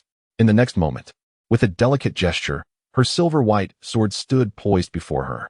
I possess 2 major levels of advantage over you, making a fair battle quite challenging. How about this? I shall only strike 3 times. If you can withstand them, you shall be deemed the victor. Is that agreeable? 3 strikes? From the earlier demonstration of her swordplay against the Grand Elder, Shi Kai surmised her strength to be at the 3rd level of the Tianfu stage. If he were to face an ordinary opponent at the Tianfu stage, he would hold unwavering confidence even with a 2-level disadvantage. Yet, this girl was different. It was evident she was a genius among prodigies, a sword cultivator, nearly nullifying his capacity for overcoming level discrepancies in battle. Should she unleash her full strength, he would not stand a chance. However, if it were merely a matter of enduring 3 strikes, he felt a sense of assurance. With a decisive motion, Shi Kai summoned a powerful aura that enveloped him, his gaze fixed forward. Young lady, please unleash your sword. Very well. Zhang Taiyuan's expression was serene as she gracefully lifted her jade hand, causing the silver sword to emit a resonant hum. A formidable sword aura surged forth from the sword's tip, instantly altering the very fabric of the heavens. Thunder roared and lightning flashed, reaching towards the clouds. This was the essence of sword intent. Witnessing this spectacle, several elders concealed within the crowd furrowed their brows, their eyes wide with astonishment. Sword intent? Shi Kai remained composed, and in the next moment, a long spear erupted from his dantian. Grasping the spear, his gaze sharpened. Suddenly, a powerful aura emanated from the spear, rivaling Zhang Taiyuan's sword intent. In the blink of an eye, time seemed to freeze, and space solidified. Even the lightning above came to a halt. Below, the 80,000 spectators stared in disbelief, the elders of various sects gasping for breath, their faces etched with terror. It was spear intent. Shi Kai was indeed a spear cultivator. Remarkably, he had attained the realm of spear intent. What? He was not yet 20 years old. A spear cultivator of such young age, what terrifying talent. Moreover, he had reached the realm of spear intent with a body at the Qi refinement stage. It was known that a Qi refinement body could hardly withstand the essence of spear intent. How had he cultivated to such heights? Was his physique blessed by the heavens? Such prodigious talent. How could such a potential child be driven away by the Shi family? The elder truly was a fool, a disruptor. The crowd's intense reaction stemmed from the rarity of spear cultivators. In the vast Lingzhou, there were fewer than 5 practitioners of the spear path. While although sword cultivators were also scarce, their numbers exceeded 100. In comparison, the value of spear cultivation far surpassed that of swordsmanship. Furthermore, the spear path had its own hierarchical classifications: spear chi entering the body, spear chi overflowing, spear intent, clarity of the spear path, spear king, spear emperor, spear venerable, spear saint, and spear immortal. Achieving the realm of spear, chi entering the body before the age of 20 already marked one as extraordinary. A prodigy sought after even by the four great sections. Yet, Shirkai had already attained spear intent at such a tender age. This was the true reason behind the astonishment of the 80,000. He had actually cultivated spear intent. Lu Muing was also somewhat taken aback. While Nailan Gui before him was rendered speechless, his hands trembling uncontrollably as he repeatedly reassured himself how fortunate he was to have made the right choice. In stark contrast to the astonishment of others, the members of the three prominent families wore expressions of dread. They were frightened, intimidated by Shirkai's talent. The heads of the Li and Zhang families grasped their trembling hands tightly, their eyes filled with regret. Realizing how foolish it was to offend a spear cultivator who had attained spear intent before turning 20. If Shirkai sought revenge, none could bear the consequences. And he certainly would seek vengeance. It was over, utterly over. Their hearts sank into despair. Meanwhile, the elder's face turned a ghastly green. Given his understanding of Shirkai, he knew him to be decisive and vengeful. The Shi family and the Li and Zhang families were likely already inscribed on his list of enemies. After a brief moment, an inexorable killing intent surged within the eyes of the Grand Elder. This youth must perish, and he could not be allowed to flourish. At that moment, he resolved that once Zhan Tai Yuan departed, he would spare no effort to eradicate Shirkai. On the arena, as the essence of his spear intent materialized, Shirkai suddenly waved his hand. With a resonant boom, a gunshot echoed, and he propelled himself forward with a powerful thrust. The spear piercing forth with an overwhelming force that spanned 80,000 miles. Simultaneously, Zhan Tai Yuan flicked her fingertip, and a silvery longsword soared into the air. Clang! Instantly, the longsword met the spear, unleashing a tremendous sound that reverberated for a full 30 seconds. As silence fell, the two stood with hands behind their backs, exchanging a light-hearted glance, both smiling. Unexpectedly, you are indeed a spear practitioner. Zhan Tai Yuan gazed at Shirkai, her stunning eyes betraying a hint of admiration. Yet she was even more astonished that he had reached the realm of spear intent. Shirkai smiled mildly, attributing it to mere luck. Upon hearing this, Zhan Tai Yuan shook her head earnestly. There is no place for luck in the path of cultivation, especially in the spear arts. Without a solid foundation or comprehension, one could practice for a lifetime and remain a foolish pig.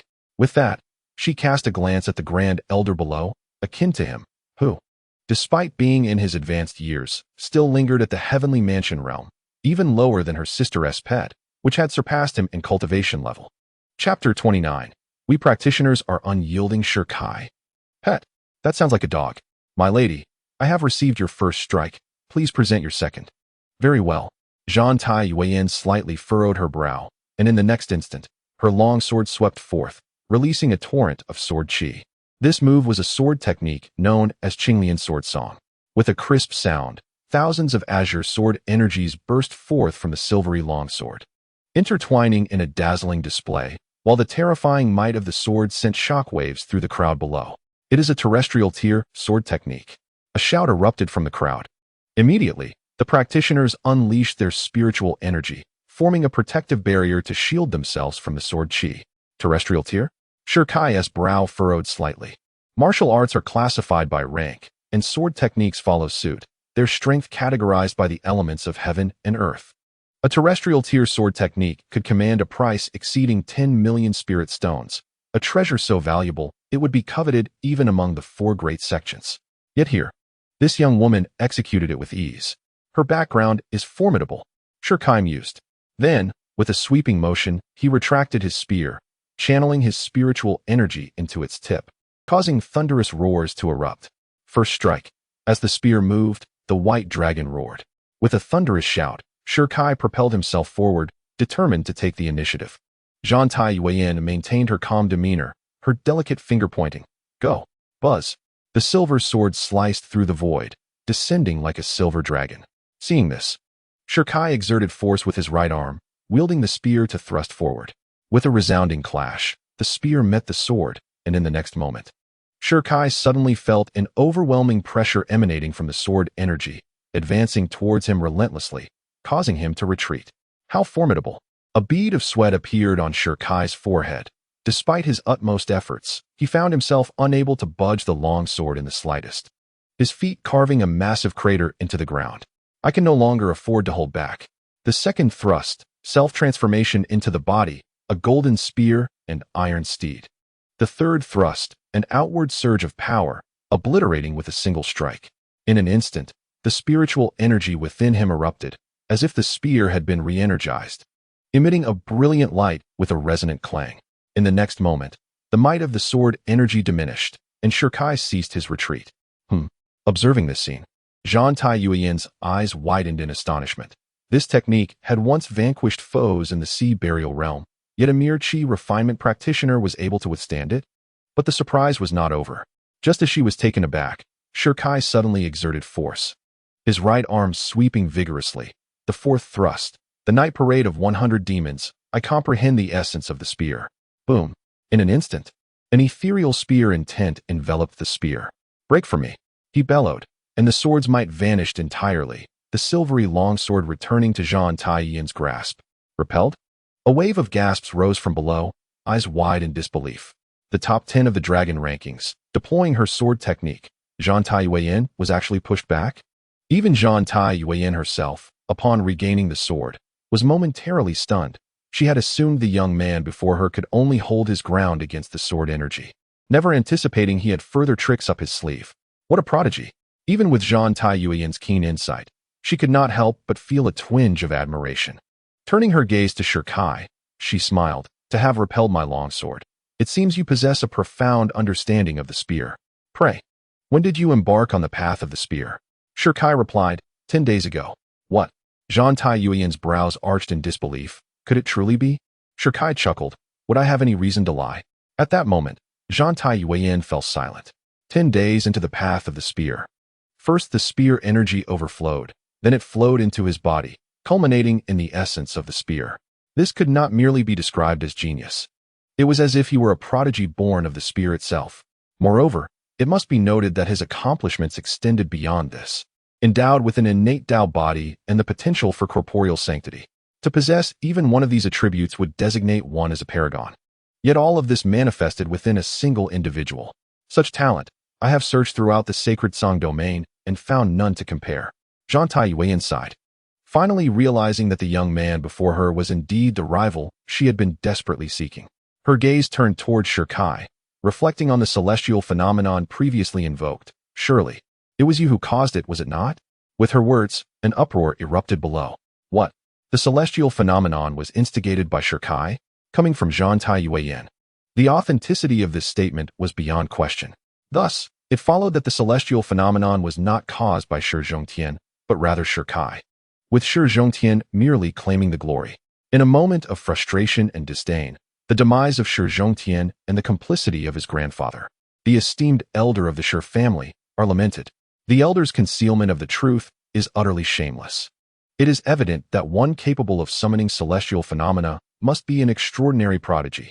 Thus, the notion that Shi Zhongtian, felled by mere fists, could be that individual is absurd. At this juncture, all present comprehend that the diminished significance of the celestial anomaly lies not in its essence, but rather in the fact that he was never the catalyst. The Shi family, along with the heads of the Li and Zhang families, are nearly overwhelmed with indignation upon hearing the surrounding discourse. Their previous attempts to curry favor with Shi Zhongtian stemmed from his awakening of the celestial bloodline, which had triggered the heavenly manifestation, yet it turns out to be a mere impostor. The elder's face reddens, a surge of blood rising in his chest. On the stage, Shirkai observes the reactions of the crowd, realizing that this turmoil arises from the hidden nature of his own capabilities. After a brief pause, he turns to Zhang Taiyuan and inquires, how much strength did you wield in your previous strike? 50%, Zhang Taiyuan replies. Indeed, Shirkai muses. Though he managed to repel her sword, he discerned the lingering, potent spiritual energy within her, indicating she had not exerted her full prowess. In contrast, he had unleashed the full force of the first 4 strikes of the 13 fatal shots, leaving him without any remaining cards to play. At that moment, Zhang Taiyuan smiles gently, stating, in my final strike, I shall unleash my utmost strength. Should you concede, this contest shall conclude. Concede? Shirkai chuckles, a laugh both carefree and proud. As cultivators, We must advance unwaveringly, bending neither to the left nor to the right. Upon hearing his words, Zhang Taiyuan's icy demeanor flickers, impressed by his resolve. Suddenly, a surge of violet ethereal light envelopes Zhang Taiyuan, ascending skyward with a thunderous roar, her sword radiating with a fierce energy that sweeps across the arena. She has attained the realm of the Sword King. Gasps of astonishment erupt from the crowd below. Shirkai stands in astonishment. What is happening? Has she truly reached the Sword King level due to his words? Such terrifying talent. After a brief interval, Zhang Taiyuan stands poised on the stage, exuding a formidable presence. After a moment, she gazes at Shirkai and smiles. Thank you, young master. Chapter 30. The Fusion of the Monarch's Order. Breaking through to the Qi control realm, Shirkai understands the young woman's intent and waves his hand with a smile. You flatter me. Even without my words today, you would have achieved the Sword King status. Zhang Taiyuan shakes her head. Young master should know that the path of the sword, much like that of the spear, rests on two pillars, innate talent and perception. At times, it may appear that one is merely a step away from success, yet the journey to reach that pinnacle can be prolonged. Without your words, I might have required considerable time to attain the Sword King realm. Shirkai remains silent. The young woman's assertions ring true. The sword path is indeed enigmatic, and breakthroughs rely on both practical combat and profound understanding. Thus, in a certain sense, he has indeed aided her. At this very moment, Zhang Taiyuan suddenly grasped her long sword with jade-like fingers, pointing it into the distance. Young master, the first strike of a Sword King's breakthrough shall be tested upon you. Shirkai, damn. She's using me as a test dummy. A single strike from a Sword King was no trivial matter. Immediately, Shirkai dared not be the slightest bit careless, channeling all the spiritual energy within his body and converging it onto his spear. Don't waste your effort. You won't withstand this strike. A cold voice suddenly rang out, the red-robed woman. Shirkai's expression darkened. Then what should I do? The red-robed woman sneered. Now you understand the consequences of running your mouth? Wouldn't it have been better to act first and talk less? Shirkai. Now he finally understood why most villains died from excessive chatter. My apologies, senior, Shirkai hurriedly said. Humph. The red-robed woman snorted coldly. Take out those 2 Human King tokens. Human King tokens? Shirkai was puzzled but complied nonetheless. In his right hand was his own token, while his left held Feng Pang's. Fuse them, then refine the spiritual energy within. They can be fused? Shirkai was stunned but knew the red-robed woman wouldn't deceive him. He immediately circulated his spiritual energy, pouring it into both tokens. Boom. In the next instant, the Azura token in his right hand suddenly released an overwhelming aura, instantly enveloping Feng Pang's token before devouring it completely. Now bathed in radiant light, a small crimson dot flickered at the token's center, a clear mark of having absorbed another Human King token. Incredible, Shirkai gasped. No wonder Feng Pang had come to seize it. There was a profound secret hidden within these tokens.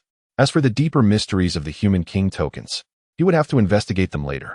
Right now, the pressing matter was surviving the Maideness strike. Without further hesitation, Shirkai closed his eyes, unleashing his devouring demon vein. A surge of demonic energy rushed toward the token, devouring it greedily. Instantly, an immense torrent of spiritual energy poured into his body. After roughly 3 seconds, a golden radiance erupted around Shirkai. His eyes gleamed with realization. A breakthrough?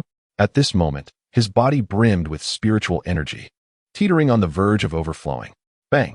A deafening explosion resounded as a surge of energy burst forth from his body. The heavens dimmed, the earth trembled, and the 6 saintly apparitions above the Shir family abruptly turned, bowing deeply in Shirkai's direction. Saints paying homage. Witnessing this, the crowd was utterly convinced Shirkai was the one who had triggered this celestial phenomenon. As the saints completed their bow, boom, a formidable aura surged into Shirkai's body. Breakthrough. Shirkai rejoiced. Simultaneously, the 6 saintly phantoms gradually dissipated. First level of the Qi control realm. Now, Shirkai had ascended to the Qi control realm. His strength, speed, and especially his physical resilience had multiplied, capable of withstanding even a direct strike from a Heaven Mansion realm expert. This strike, I will endure it. Shirkai brimmed with confidence. In the next moment, with a sweeping motion of his hand, he grasped his spear, and an overwhelming aura of martial energy surged forth. At that moment, Shirkai stood alone on the arena, clad in white, resembling a celestial warrior, invincible and formidable. Astonishingly, He had managed to achieve a breakthrough amidst battle. Zhang Taiyuan slightly raised her delicate brows, realizing that given the circumstances, she need not hold back any longer. With a resonant voice, she unleashed the ninth technique of the Qinglian sword song, the devastating strike known as Annihilate the Gods. As the ethereal sound echoed, Zhang Taiyuan gripped her silver sword tightly, and with a sudden flourish, a fierce sword energy erupted forth. Boom! The very ground beneath was upheaved, as the heavily forged arena was overturned in its wake. Retreat! A chorus of astonished gasps arose from the crowd below, as everyone hurriedly withdrew. Even the City Lord's faction instinctively released their protective energy. While Nalan Gui's eyes widened in horror, what an extraordinarily powerful sword strike! Though he was at the 9th level of the Tianfu realm, he knew he could not withstand such a blow. Come at me. In the face of this awe-inspiring sword strike, Shi Kai's fighting spirit surged as he charged forward with his spear. Clash! The two forces collided, unleashing a tremendous shockwave that shattered the entire arena. As the dust settled, the crowd was left astonished to find Shi Kai standing unscathed upon the stage, his expression tranquil and composed. He had successfully intercepted the attack. On the stage, Zhang Taiyuan retracted her sword, her gaze towards Shi Kai revealing a hint of surprise. She had not anticipated such a significant enhancement in his strength following his breakthrough. Shi Kai shook his head with a smile, attributing his success to mere luck. He had not expected that merely advancing to the Qi control realm would enable him to easily withstand her strike. Nevertheless, he remained cautious. He could not dismiss the possibility that the girl before him possessed more than just sword skills. How reckless it would be to boast. For if she were to retort with a challenge of try receiving 3 more strikes, it would indeed spell his doom. Neither arrogant nor servile, humble yet gifted. He was a truly remarkable individual. Zhang Taiyuan offered her highest praise before inquiring, "Have you joined a sect, young sir?" Shi Kai shook his head, a flicker of desolation passing through his eyes. Just then, a token flew forth. He caught it, noticing the token was a shade of blue and white, adorned with an imposing mountain gate on one side, and engraved with the character for Dao on the reverse. Is this the token of the Dao One sect? He mused. Indeed. Zhang Taiyuan confirmed. This is the guest elder token. With this, you may enter the Dao One sect. This token originally belonged to my sister, entrusted to her for her beloved. Given the current circumstances, however, that beloved is undoubtedly deceased. Moreover, even if he were alive, I doubt she would lend aid. With his character, he hardly deserves a sister like hers. My lady, this item is far too precious. I cannot accept it, Shi Kai replied. The prospect of joining the Dao One sect was tempting, yet he could not take it without merit. Observing his integrity, Zhang Taiyuan smiled. Well done. Your character is commendable. After a moment, she continued nonchalantly. You assisted me in reaching the Sword King level. Consider it a reward. With her words spoken, and before Shi Kai could decline, she lightly stepped forward, vanishing into thin air. If there is an opportunity in the future, come to the sacred Song domain to seek me out, and we shall engage in battle once more. Very well, Shi Kai replied. Just as Zhang Taiyuan stepped upon the dark clouds and was about to vanish into the mist, she suddenly turned back with a smile. How wonderful it would be if he were my brother-in-law. Below, Shi Kai put away the token, as the poison afflicting his younger sister required the suppression of the Frostbloom Cavern. Coincidentally, the Taoist sect possessed precisely such a cavern. At that very moment, a voice brimming with murderous intent suddenly erupted. Criminal Shi Kai, return my grandson's life to me. Chapter 31. Who dares move against him? Return my grandson's life to me. A thunderous roar erupted as the Stone family's grand elder lunged forward, his sinister eyes gleaming with predatory fury. Shi Kai's expression turned icy, his disdain evident. With a swift sweep of his spear, bang. In the next instant, a surge of gunpowder energy swept across, forcefully repelling the grand elder. What? The elder's pupils abruptly constricted. Upon landing, his hands trembled uncontrollably. How had this youth grown so formidable? Though he had lived a life of luxury and comfort, he was after all a formidable expert at the 8th level of the Celestial Mansion realm. How could he possibly be repelled by a mere junior at the 1st level of the Qi control realm? Moreover, judging from their earlier exchange, he seemed utterly incapable of putting up any resistance. In stark contrast, Shi Kai remained perfectly composed. Even back when he was merely at the Qi refining stage, he had already managed to repel the Great Elder.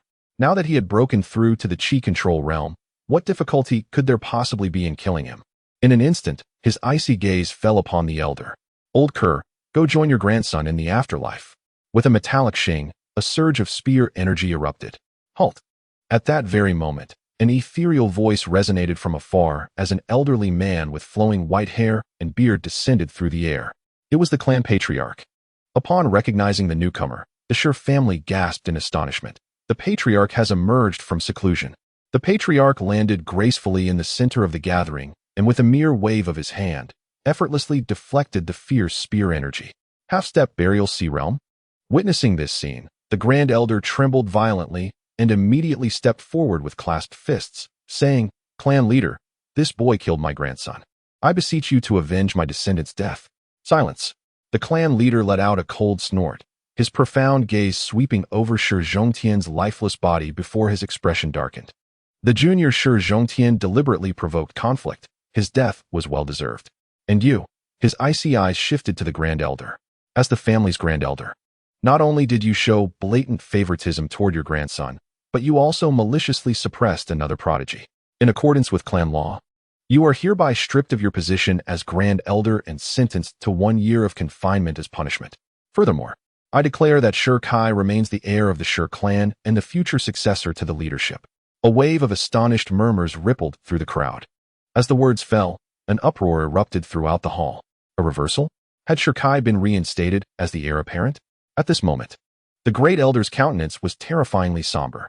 Yet constrained by the patriarch's half-step burial sea realm cultivation, he dared not act rashly for the time being. Then, the patriarch turned his gaze to Shi Kai and inquired with a faint smile, "Are you satisfied with this resolution?" Shi Kai did not respond directly, but instead posed a counter-question. "Chief, might you perchance be born under the sign of the dog?" The chief, perplexed, furrowed his brow in confusion. "What precisely do you imply by this inquiry?" Shi Kai remarked coldly, "If it weren't for being born in the year of the dog, how could one possess such a keen sense of smell? Just as I was about to strike against the Grand Elder, you appeared. Did you scent my intentions?" The clan leader's expression darkened. "Shi Kai, you overstep your bounds. Is it I who oversteps, or is it you who waits to profit from others' misfortunes?" Shi Kai's voice was as frigid as ice, piercing to the core. "Where were you when I was humiliated? Where were you when I was stripped of my title and expelled from the clan? Clan leader, spare us your hypocritical faade. Your retreat was merely a pretense. Knowing in advance of my downfall, hiding away to observe the unfolding events. When Shihongshan awakened the heavenly gang bloodline and understood the Grand Elder's intentions, you had no intention of intervening. You wished to remain a spectator, to see who would emerge victorious, hoping for a scenario of mutual destruction that would secure your position as clan leader. Today, if Shihongshan triumphs, I believe you would relinquish the clan leader position without hesitation to avoid personal repercussions.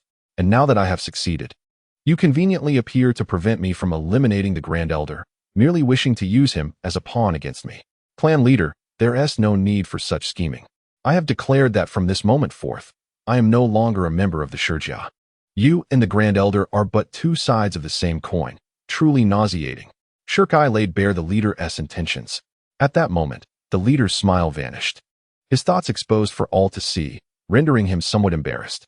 "Rebel, how dare you slander the clan leader?" The Grand Elder seized the moment, glaring coldly. "Old dog, this is not a place for your barking." Shi Kai shot back, his gaze icy. "Impudence!" The Grand Elder bellowed. "Elders, heed my command. This wretch has insulted the clan leader and harmed our kin. Join me in striking him down." With that proclamation, the elders hesitated for a brief moment. But seeing the clan leader did not intervene, they all stood, unleashing their spiritual energy, gathering their strength. "Shi Kai, you are far too arrogant," they declared, filled with righteous indignation and murderous intent. "Is this truly the Shurjia, the family I once vowed to protect with my life?" Shi Kai stood upon the platform, laughing uproariously. In the next moment, wielding a long spear, a powerful aura surged forth from him. Just as he was about to make his move, 30 figures descended from the heavens. "Those who dare harm the heir shall perish." The newcomers were none other than the Shurjia guards. Upon witnessing this, the Grand Elder was taken aback. "Who set you free?" In an instant, he fixed his gaze upon Shi Kai. "It was you," he accused. "No one else would dare release them from their prison. Old dog, Ada and the others have fought for the clan for many years, and you imprison them, giving them but a sip of water each day. Are you even human?" Tears welled in the corners of Shi Kai's eyes. Before coming here, he had deliberately visited the prison. Upon entering the cell, he found Ada and the others utterly powerless. Sprawled on the cold tiles, their faces pale. Upon inquiry, he learned that the Grand Elder had forbidden them food, giving each only a sip of water daily. For a full 8 days. Were it not for the few medicinal pills in Shirkai's storage ring, Ada and the others might have perished long ago. The Grand Elder let out a cold snort. For traitors, severe punishment is inevitable. My only regret is not having tortured them to death sooner. With that, he turned his gaze toward the heads of the Zhang and Li families. Since you have already offended this boy, we cannot allow him to survive. Otherwise, once he grows stronger, it will spell our doom. Zhang Jian and Li Ba exchanged glances, their eyes brimming with boundless killing intent. The sinful child Shirkai must die today. Elders of the Li family, surround and kill. Elders of the Zhang family, surround and kill. Boom. In the next instant, nearly 20 formidable auras surged forth, all at the Heavenly Mansion realm, combined with the 9 clan leaders of the Shir family. The Grand Elder's faction now boasted 30 Heavenly Mansion realm experts. On the other side, Shirkai's forces also possessed 30 Heavenly Mansion realm cultivators. Though their cultivation levels were somewhat inferior, most being only at the second layer of the Heavenly Mansion realm. A true genius could transcend realms in battle. But Ada and his companions were not particularly gifted. Even within the same realm, a gap of several minor stages was as vast as an insurmountable chasm. Yet, not a single one of them retreated. Their gazes were resolute, unwavering even in the face of death. The debt they owed their young master, it was time to repay it. On my command, kill. The Grand Elder suddenly bellowed with a thunderous voice. Boom. Simultaneously, over 30 figures behind him unleashed their spiritual energy in a sweeping, enveloping wave. Hold. At this very moment, Nailing Gui, seated at the center, spoke up. City Lord? The crowd was taken aback. The Grand Elder furrowed his brows and said in a deep voice, Lord City Master, why do you obstruct me? Huh. Nailing Gui let out a thunderous laugh. After so long, Fengyun City has finally produced such a prodigious talent. As the City Lord, I truly cannot bear to witness his demise. Perhaps it would be best if all of you withdrew your hands now. Impossible. The Grand Elder's gaze darkened with malice. This boy killed my grandson, he must die. With a sweeping gesture of his hand, he flung forth a pill, a 5th-grade Great Recovery elixir. I trust the City Lord will not interfere, he intoned coldly. Search. In the next instant, Nailing Gui flung it back. What do you mean by this? The Grand Elder's voice was somewhat grave. Nailing Gui replied nonchalantly. There is nothing of particular significance. It is merely that today, this City Lord has guaranteed the safety of young Shirkai. What? Hearing this, the people of Fengyun City were all taken aback. The City Lord intended to protect Shirkai? One must know that the latter had offended the 3 great families. The City Lord has always governed with moderation, yet today he acts with such unyielding resolve. Yet, amidst the murmurs of the crowd, the Stone family patriarch suddenly raised his hand with a grand gesture, unleashing a surge of formidable aura. City Lord, you have overstepped your bounds, he declared, his power teetering on the edge of the Burial Sea realm. Sensing the formidable power of the clan leader, Nailing Gui furrowed his brows. As someone at the 9th level of the Tianfu realm, he naturally stood no chance against such might. Hold him off while you swiftly eliminate Shirkai, the clan leader commanded, her gaze icy and resolute. In the end, she had made her choice. Upon hearing this, the Grand Elder's face lit up with satisfaction. With a sweeping gesture of his hand, he barked, Obey the order, kill. A resonant hum filled the air. As the 3 prominent families and the 30 esteemed figures of the Tianfu realm converged, ready to act, Shirkai suddenly produced a token from his waist. I challenge anyone to make a move. Chapter 32. Old dog, are you going to hit me?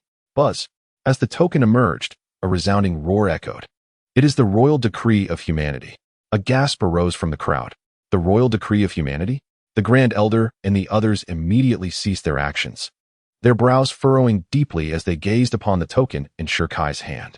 As esteemed elders of the clan, they naturally understood the profound significance of the king's command token, symbolizing supreme glory and the formidable backing of the Crimson Immortal Pavilion. How could he possibly possess such a token? The heads of the Zhang and Li families paled slightly, their expressions betraying a hint of retreat. At that moment, the Grand Elder suddenly let out a cold snort. What nonsense about the king's decree? What he holds is a counterfeit. The 2 family heads froze in disbelief. A fake. Indeed. As everyone knows, to obtain the human king's token, one must first ascend to the pinnacle of the human tower and then climb over 200 steps of the sacred stairway of the human king. Given these insurmountable challenges, it is utterly impossible for him to claim such a title. Thus, the token must be counterfeit. The Grand Elder asserted with unwavering certainty, or perhaps it was stolen. Truth be told, even he could not be entirely sure, for the sheer magnitude of Shirkai's displayed talent was nothing short of terrifying. Yet, even if it were genuine, now was not the moment to concede. Truly, you have abandoned all sense of dignity, Shirkai remarked coldly. In the next instant, a surge of primordial energy flowed into the token. The following moment, a spectral figure descended from the heavens astride a crane. Young friend, we meet again, the figure intoned. It's the 9th Pavilion Master of the Scarlet Immortal Pavilion. A cry of recognition erupted from the crowd as someone identified the figure upon the crane, swiftly followed by a chorus of astonished exclamations. Even the 9th Pavilion Master has appeared. It must be real. The token in his hand is genuine. Who dared claim it was a forgery? 5 days ago, the prodigious Shirkai ascended to the pinnacle of the human rankings with unparalleled talent, subsequently etching his name upon the sacred steel of human kings. Shattering records consecutively, he eclipsed the century-old achievements maintained by the legendary Xia Yaozi, the foremost powerhouse of Lingzhou. How could you possibly be so well-informed? For we were present at the scene, having followed solely to witness the disgrace of the Shi family's Grand Elder. Yet to our astonishment, not only the Grand Elder, but also the Shi family patriarch and the leaders of the other 2 prominent families displayed such shameless conduct. The 30,000 cultivators who had trailed behind wore smiles of amusement. This spectacle was indeed worth seeing. Meanwhile, the Grand Elder, the Shi family patriarch, along with the Zhang and Li family heads, stood wide-eyed, their faces painted with sheer disbelief. Shirkai had ascended to the rank of human king. Shocked, bewildered, and ultimately terrified. Only now did they finally realize how utterly mistaken they had been and what an unfathomable existence they had offended. Who dared provoke young Master Shirkai? Step forward, and I shall grant you an explanation. The 9th Pavilion Master's piercing gaze swept across the assembly, his mere presence exuding an intimidating aura. After his words lingered in the air for a long moment, no one dared to respond. Humph! With a cold snort, the Pavilion Master waved his hand, unleashing an overwhelming force that sent the crowd staggering backward. Since none dare step forward, let this be known, should anyone dare lay a hand on this young friend again, I shall ensure their entire lineage is wiped from existence. His ominous proclamation echoed through the ears of all 80,000 present, forcing them to bow their heads in submission. Even the Stone family patriarch and his kin dared not breathe too loudly, hastily replying, "We would never dare." Witnessing this, the 9th Pavilion Master withdrew his oppressive aura and turned his gaze towards Shirkai, his eyes now tinged with a trace of warmth. Young friend, should you ever find yourself without a destination in the future, you are welcome to visit the Crimson Immortal Pavilion. At these words, the entire assembly was startled. The 9th Hall Master of the Scarlet Immortal Pavilion, a mighty figure at the Kaiyuan realm, had actually lowered himself to actively recruit someone. Heavens! What manner of treatment was this? Regarding the 9th Pavilion Master's kindness, Shirkai dared not be presumptuous and promptly replied, "Many thanks, Elder." Although the other party had appeared due to the secret technique of the human king's decree summoning him, it was still an act of benevolence. As for the subsequent words, they were purely a personal favor. Shirkai, who always reciprocated kindness with kindness, spoke again. "Today, I am immensely grateful for your assistance, Elder. Should you ever have need in the future, I shall not hesitate to oblige." Ha ha ha, young friend, you are too courteous. The 9th Pavilion Master laughed heartily in response. What is the greatest fear when helping others? Fear not that the one you aid may prove ungrateful. Yet Shirkai was the exception. Kindness was never bestowed in vain. The 9th Pavilion Master gazed at Shirkai, his face brimming with warmth. This old man must now depart to report at headquarters. Take care, young friend. With those words, he soared westward upon his crane. The moment he vanished, the oppressive aura in the air dissipated, allowing all present to exhale in relief. The Shi family patriarch and the Grand Elder turned their eyes skyward, their expressions darkening. Finally, the patriarch clenched his teeth. "Let us withdraw." Patriarch, the Grand Elder's face twisted with reluctance. "Are we truly to leave like this? What else would you have us do?" The clan leader's face darkened, his eyes blazing with fury. "Are you deaf? Did you not hear the 9th Pavilion Master's words? Do you wish to bring ruin upon the entire Stone family?" At this moment, the clan leader harbored profound resentment toward the elder. Were it not for the elder's interference, how could he have possibly offended Shirkai? The Shirjiao family would certainly not lose a prodigy of unparalleled talent. One can only imagine that had Shirkai remained a member of the Shirjiao clan, with his extraordinary gifts, it would not be long before he could lead the family to rise in prominence, securing a place among the aristocracy, or even the esteemed families of the realm. Witnessing the patriarch's fury, the Grand Elder could only swallow his resentment and reluctantly turn to leave. Just then, Shirkai's voice echoed from behind. The Grand Elder paused, turning to face Shirkai, who wore a cold smirk upon his lips. "Damn old dog, are you not satisfied? If not, come and challenge me." Hearing this, the Grand Elder's face darkened with fury, his hand twitching as if to strike. Yet, recalling the Ninth Pavilion Master's words, he clenched his silver teeth and turned away, astonishingly restraining himself. Disappointed by his failed provocation, Shirkai's gaze shifted toward the Li and Zhang families. With renewed mockery, he taunted, "Rumor has it you've become the Grand Elder's lackeys? Why not bark for me, HM?" A smirk curled his lips as their eyes burned into him. "Oh, glaring now? Go on, dare to raise a hand against me." "Humph." The two men snorted coldly, their faces darkening ominously. With a final dismissive wave, they spat out, "Let's go." And with that, the pair retreated in humiliated defeat. Witnessing this scene, the 80,000 onlookers twitched their lips in disbelief. Only today had they truly comprehended the meaning of bullying through power and influence. "Young friend," Naylan Gue called softly from the side, his demeanor now markedly deferential, as if addressing an equal. Firstly, Shirkai's combat prowess had already reached parity with his own. Secondly, Shirkai's innate talent was something that demanded serious attention. Shirkai clasped his hands in a respectful salute. "City Lord Naylan, is there something you require?" For someone who had aided him, courtesy was only natural. Noticing Shirkai's continued humility, a faint smile flickered in Naylan Gue's eyes. "Might I inquire about your plans henceforth, young friend?" At this, a surge of baleful energy emanated from Shirkai. "The Shir family, the Li family, the Zhang family, all sought my demise. In the days to come, I shall eradicate them, one by one." Naylan Gue drew a sharp breath. To have provoked such a formidable and gifted executioner spelled nothing but misfortune for those three great clans. After a moment, he turned to Shirkai. "Since you have severed ties with the Shir family and currently lack a residence, you are welcome to stay within the City Lord's manor for a time. Thank you for your kindness, City Lord. However, I have a humble cottage outside the city and shall not impose." Shirkai had no wish to burden the City Lord with unnecessary entanglements. Seeing his resolve, Naylan Gue said no more. Shortly after, Shirkai departed with Ada and the others. Once he had left, Lu Muying emerged unhurriedly. "From this day forth, you shall oversee the city's defenses." Naylan Gue was taken aback. "My lord, what of you?" Lu Muying gazed toward the city's outskirts, offering only a faint smile in response. Chapter 33, Collusion with Chu. The gates unbarred. The 10-day duel, a battle to the death, had reached its conclusion.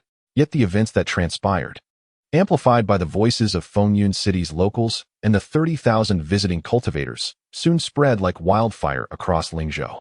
Astonishment! Astonishment! Astonishment! Shirkai had slain Shi Zhongtian with but 2 strikes.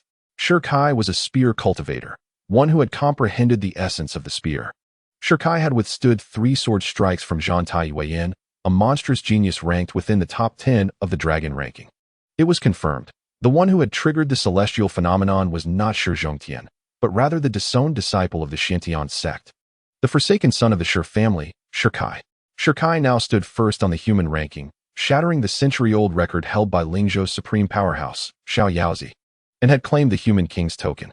The 9th Pavilion Master of the Crimson Immortal Pavilion had appeared, forcefully shielding him.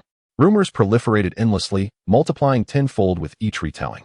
Within a single day, the entirety of Lingzhou had heard the news. Some were awed, others admired, and many trembled in fear. Now, all knew, the genius once stripped of his bloodline and crippled in his Dantian had returned.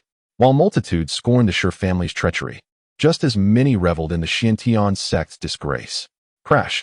Within the grand hall of the Xiantian sect, Su Yitzi shattered a teacup in fury, his icy gaze fixed upon the youth kneeling below. "Why did you not act?" Clad in dark blue robes, his eyes bright as stars and bearing an imposing demeanor, the youth was none other than the inner disciple and bearer of the human king's token, Dongfang Zhantian.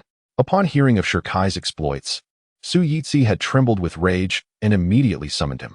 Dongfang Zhantian lifted his head, unflinching before the sect master's wrath. Sect master, I was intercepted outside the city. By whom? The seventh princess of the imperial family, Lu Muying. Her? Su Yizhi furrowed his brows in contemplation, unable to comprehend why Lu Muying dared obstruct the disciples of Xiantian's sect. More importantly, he pondered whether intercepting Dongfang Zhantian was Lu Muying's personal decision or a directive from the imperial family. If it were the former, it would be understandable.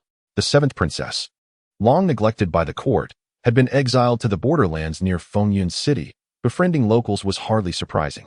But if it were the latter, the implications were grave. In recent years, the imperial family had been overshadowed by the four great sects, their authority waning. It was no exaggeration to say that in Lingzhou, the words of the sects carried more weight than imperial decrees.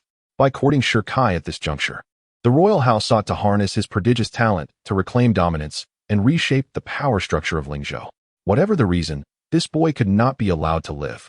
A cold glint flashed in Su Yizhi's eyes as he declared in a low voice, Shi Kai's sister suffers from a venomous affliction, one that can only be suppressed within the Frostvein caverns. Soon, he will journey to the central regions, undoubtedly by spirit vessel. Dongfang Zhantian, he commanded, I task you with intercepting and eliminating him aboard the spirit ship. Should you fail again, you will be cast out from the sect. As you will. Dongfang Zhantian trembled before departing the grand hall. Once he had left, Su Yizhi swept his hand through the air, conjuring an immense formation before him. A figure gradually materialized, the eighth pavilion master. Sure family, Su Yizhi intoned. Meanwhile, the Grand Elder and his retinue returned, their faces devoid of vitality, sitting in grim silence within the council chamber. My grandson shall not die in vain, the Grand Elder uttered at length, his eyes hardening with resolve. He summoned a servant and ordered, inform General Ely that tonight, I shall open the city gates. Let him lead the butchering legion inside. Additionally, he continued, relay this message to the heads of the Li and Zhang families. Bid them lend their assistance. And if they refuse? The servant ventured. The principle of mutual prosperity and decline is not lost on them. Upon hearing this, the subordinate departed with a sense of duty. At this moment, the Grand Elder sat in his chair, almost driven to madness. If I cannot kill you, I shall resort to the hands of the state of Chu to do so. Various crises quietly began to rise in the city of Fengyun. Unbeknownst to these events, Shi Kai, after retrieving his sister, returned to the courtyard outside the city with Ada and the others. Once everything was arranged, Ada approached Shi Kai privately and inquired, My lord, what shall we do next? Having fought alongside Shi Kai for 7 or 8 years, I was well acquainted with the temperament of this young nobleman, one who never failed to settle scores. His gaze turned icy as he uttered the command, kill. After a moment, he retracted his hostility and turned to Ada, stating, Tomorrow, I shall seek out some elixirs. You all must strive to break through, aiming for each individual to confront the elders of the Shi family head-on. Ada and his companions were generally at the second level of the Tianfu realm, while the lowest-ranking elder of the Shi family had already reached the 5th level of the Tianfu realm. Should a conflict arise, it would take 2 guards to hold off a single elder, not to mention the predatory gazes of the Zhang and Li families. Therefore, the urgent priority was to swiftly enhance their overall strength. After Ada departed, Shi Kai did not dare to relax, directing his consciousness into the chaotic celestial prison. He needed to break through, to grow stronger, despite his extraordinary combat prowess, enabling him to battle above his level. The limitations of his Qi mastery realm were ultimately a weakness. He made a beeline for room 1. Upon entering, without uttering a word, he seized the 13 deadly gun techniques and activated the 5th style of the technique. 5th technique. The gun way is me, I am the gun way. When man and gun unite, all enemies shall fall. At that moment, Shi Kai sat cross-legged, his eyes tightly shut, commencing his meditation. After the span of half a stick of incense, a profound light emanated from the crown of his head, releasing all the spiritual energy within him, while simultaneously, his realm began to ascend. 2nd level of Qi manipulation. 3rd level of Qi manipulation. Another half stick of incense passed, boom. His realm soared to the 5th level of Qi manipulation before he finally halted. Meanwhile, Shi Kai remained with his eyes closed, contemplating the essence of the gunway.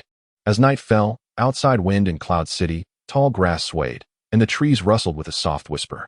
A regiment clad in armor, exuding a palpable aura of bloodlust, marched swiftly. Within the city, several figures concealed by the darkness stealthily approached the city wall. Upon reaching the base of the wall, they leaped up, gathering a gust of wind in their palms, aimed directly at the city guards. Who? The guards barely had time to react. Swoosh! In the next moment, the guards were slain, their heads rolling, followed by a chorus of blood-spraying sounds. After approximately 10 seconds, the cloaked figures converged, exchanging glances before removing their hoods. They were none other than the Grand Elder of the Shi family, the head of the Li family, the head of the Zhang family, along with 2 trusted elders from each of their clans. At this juncture, the Shi elder stepped forward. 50 guards had been decimated, not a single one spared. Well done. The Grand Elder nodded, then turned to head toward the city gates. Wait. Suddenly, the head of the Li family spoke, his brow furrowed. Grand Elder, opening the city gates is tantamount to treason. The great Han dynasty will no longer have a place for us. Indeed, the brutality of the slaughtering army is well known. They have razed 18 cities in 3 years. If they enter, they will undoubtedly kill at will, added the head of the Zhang family. However, before he could finish, the Grand Elder interrupted, do not worry. General Ely has assured me that once we enter the city, he will not harm a single blade of grass from our 3 families. Once Shi Kai is eliminated, we can accompany the army to the kingdom of Chu. As the contributors to opening the gates, the royal family will surely treat us with honor, permitting us to flourish and establish ourselves as noble families. This promise was made directly by General Ely. Chapter 34. Do you believe in fate? Is it true? The 2 family heads' eyes lit up. General Ely was a figure of real power in the kingdom of Chu, and his words could indeed shape the future of a family, especially with the support of the royal family. Absolutely. Hiss. The 2 inhaled sharply, exchanging resolute glances. Let us do it. Elated, the Grand Elder waved his hand without hesitation. Boom. In an instant, the city wall crumbled, and the gates swung wide open. Just then, from the thicket outside the city, 1,000 black-armored soldiers suddenly emerged. Before them stood a robust and imposing middle-aged man, his powerful frame mounted on a grand steed. Upon witnessing the gates of the city swung wide open, he unsheathed his curved blade with a resounding clang, a glint of avarice illuminating his countenance. The gates had been opened, and at the command of the slaughtering troops, they advanced with a fierce intent to kill. A command of slaughter was issued, and instantly, the war horses behind neighed fiercely, while the butcher army roared with madness. Brothers, charge forth, they cried. The Han dynasty was exceedingly prosperous. Upon entering the city, they spared no one but the women, slaughtering every man they encountered and plundering everything in sight. Gold and silver treasures were theirs for the taking. Slay. In an instant, thousands of slaughtering soldiers surged into the city, their eyes glinting with bloodlust as if they had spotted lambs. Oh no, it's the slaughtering army. Quick, flee. The sight of the formidable troops sent the townsfolk into a state of utter panic. The brutality of the slaughtering army was notorious. Having indulged in bloodshed for years on the frontier, with each soldier's hands stained with the lives of countless victims. Upon entering the city, the slaughtering soldiers invaded every household with a fervor that mirrored their frenzied entrance. They raised their blades to slay the male inhabitants, while the women were stripped of their garments and thrown onto the beds. What exquisite women! Come forth, brothers. One woman, her face wrought with terror and her pupils dilated in horror, cried out in despair. Ah, do not approach. Esteemed soldiers, spare me. I implore you, do not. Ah, regardless of her desperate pleas for mercy, the brutal soldiers showed no intention of relenting. In fact, the more she resisted, the more it incited their madness. After what felt like the duration of 3 incense sticks, the 3 soldiers donned their garments. One of them, with a cold and indifferent gaze, turned towards the woman, and in the next instant, drew forth a curved blade, plunging it mercilessly into her body. Blood splattered as a woman collapsed into a pool of crimson. Witnessing this grim spectacle, the 2 others appeared unfazed, calmly donning their garments before exiting the room to seek their next victim. Such atrocities unfolded throughout Windstorm City. After storming a residence and plundering its treasures, the men were executed without hesitation, while the women suffered indignities before meeting their demise. The fate of the innocent children was no different, as they too fell victim to the cold steel of the blade. The foolish Han people, once troubled by how to deceive the city gates, found their worries alleviated. Thousands of marauding soldiers roamed Windstorm City, mercilessly slaughtering the populace. Meanwhile, outside the city, in a secluded courtyard, the 5th style emerged. I am the path of the spear. And the path of the spear is me. Within the chaotic celestial prison, Shirkai suddenly opened his eyes, a formidable aura of spear intent enveloping him, merging man and weapon into one, ready to cleave through all adversaries. The fifth style is complete. With a single utterance, a formidable surge of energy erupted from within, as a spear shot forth from the dantian.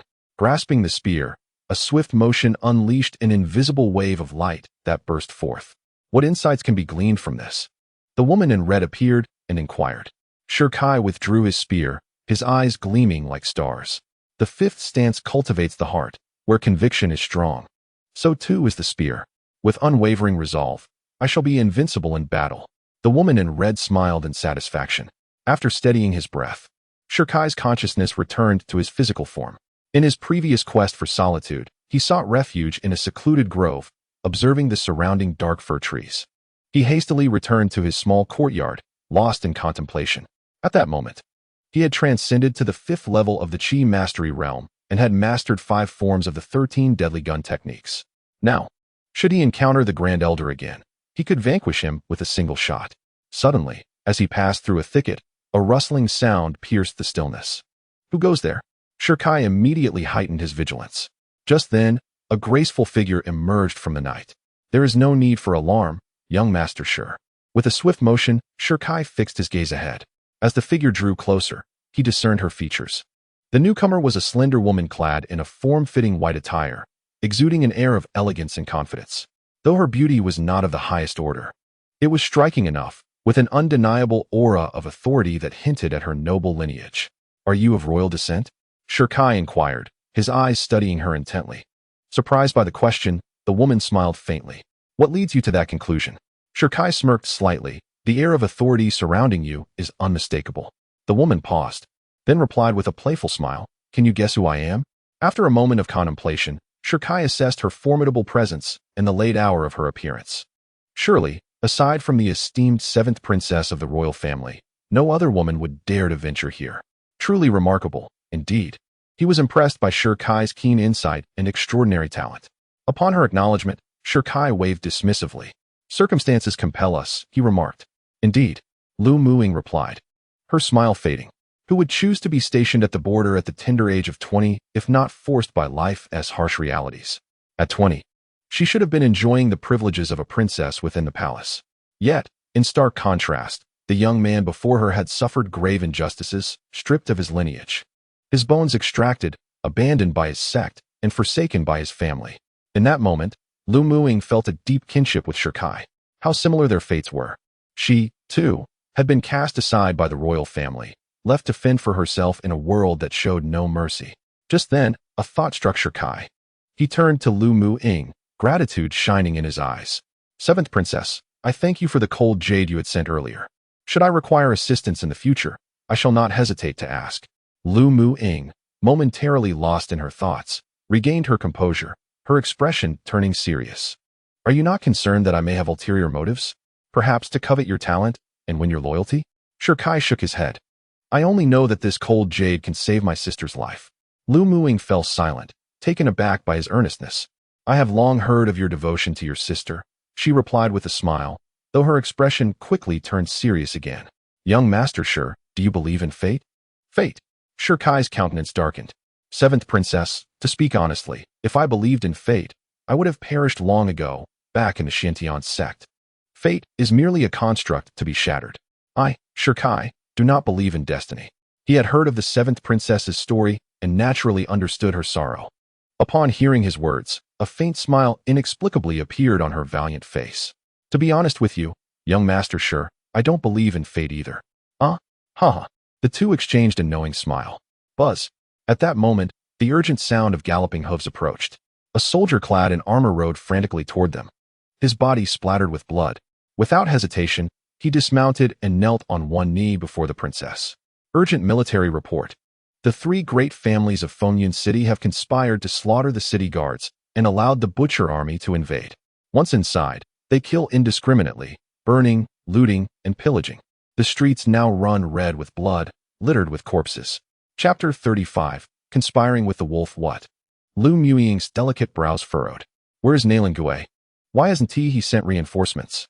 The scout replied hastily. At the same time the butcher army breached the city, the Chu kingdom launched a full-scale invasion at our borders. Commander Nalan led the Han army to repel them. He couldn't spare any forces for Fengyun City. Damn it. Lu Muing's expression darkened instantly. It was clear that Chu's invasion had been meticulously planned, and the key to their success lay in this inside betrayal. The Shi, Li, and Zhang families, traitors to the kingdom. I swear I'll tear them limb from limb. She turned to the soldier and commanded in a grave tone. Send word to the imperial capital at once. It's too late.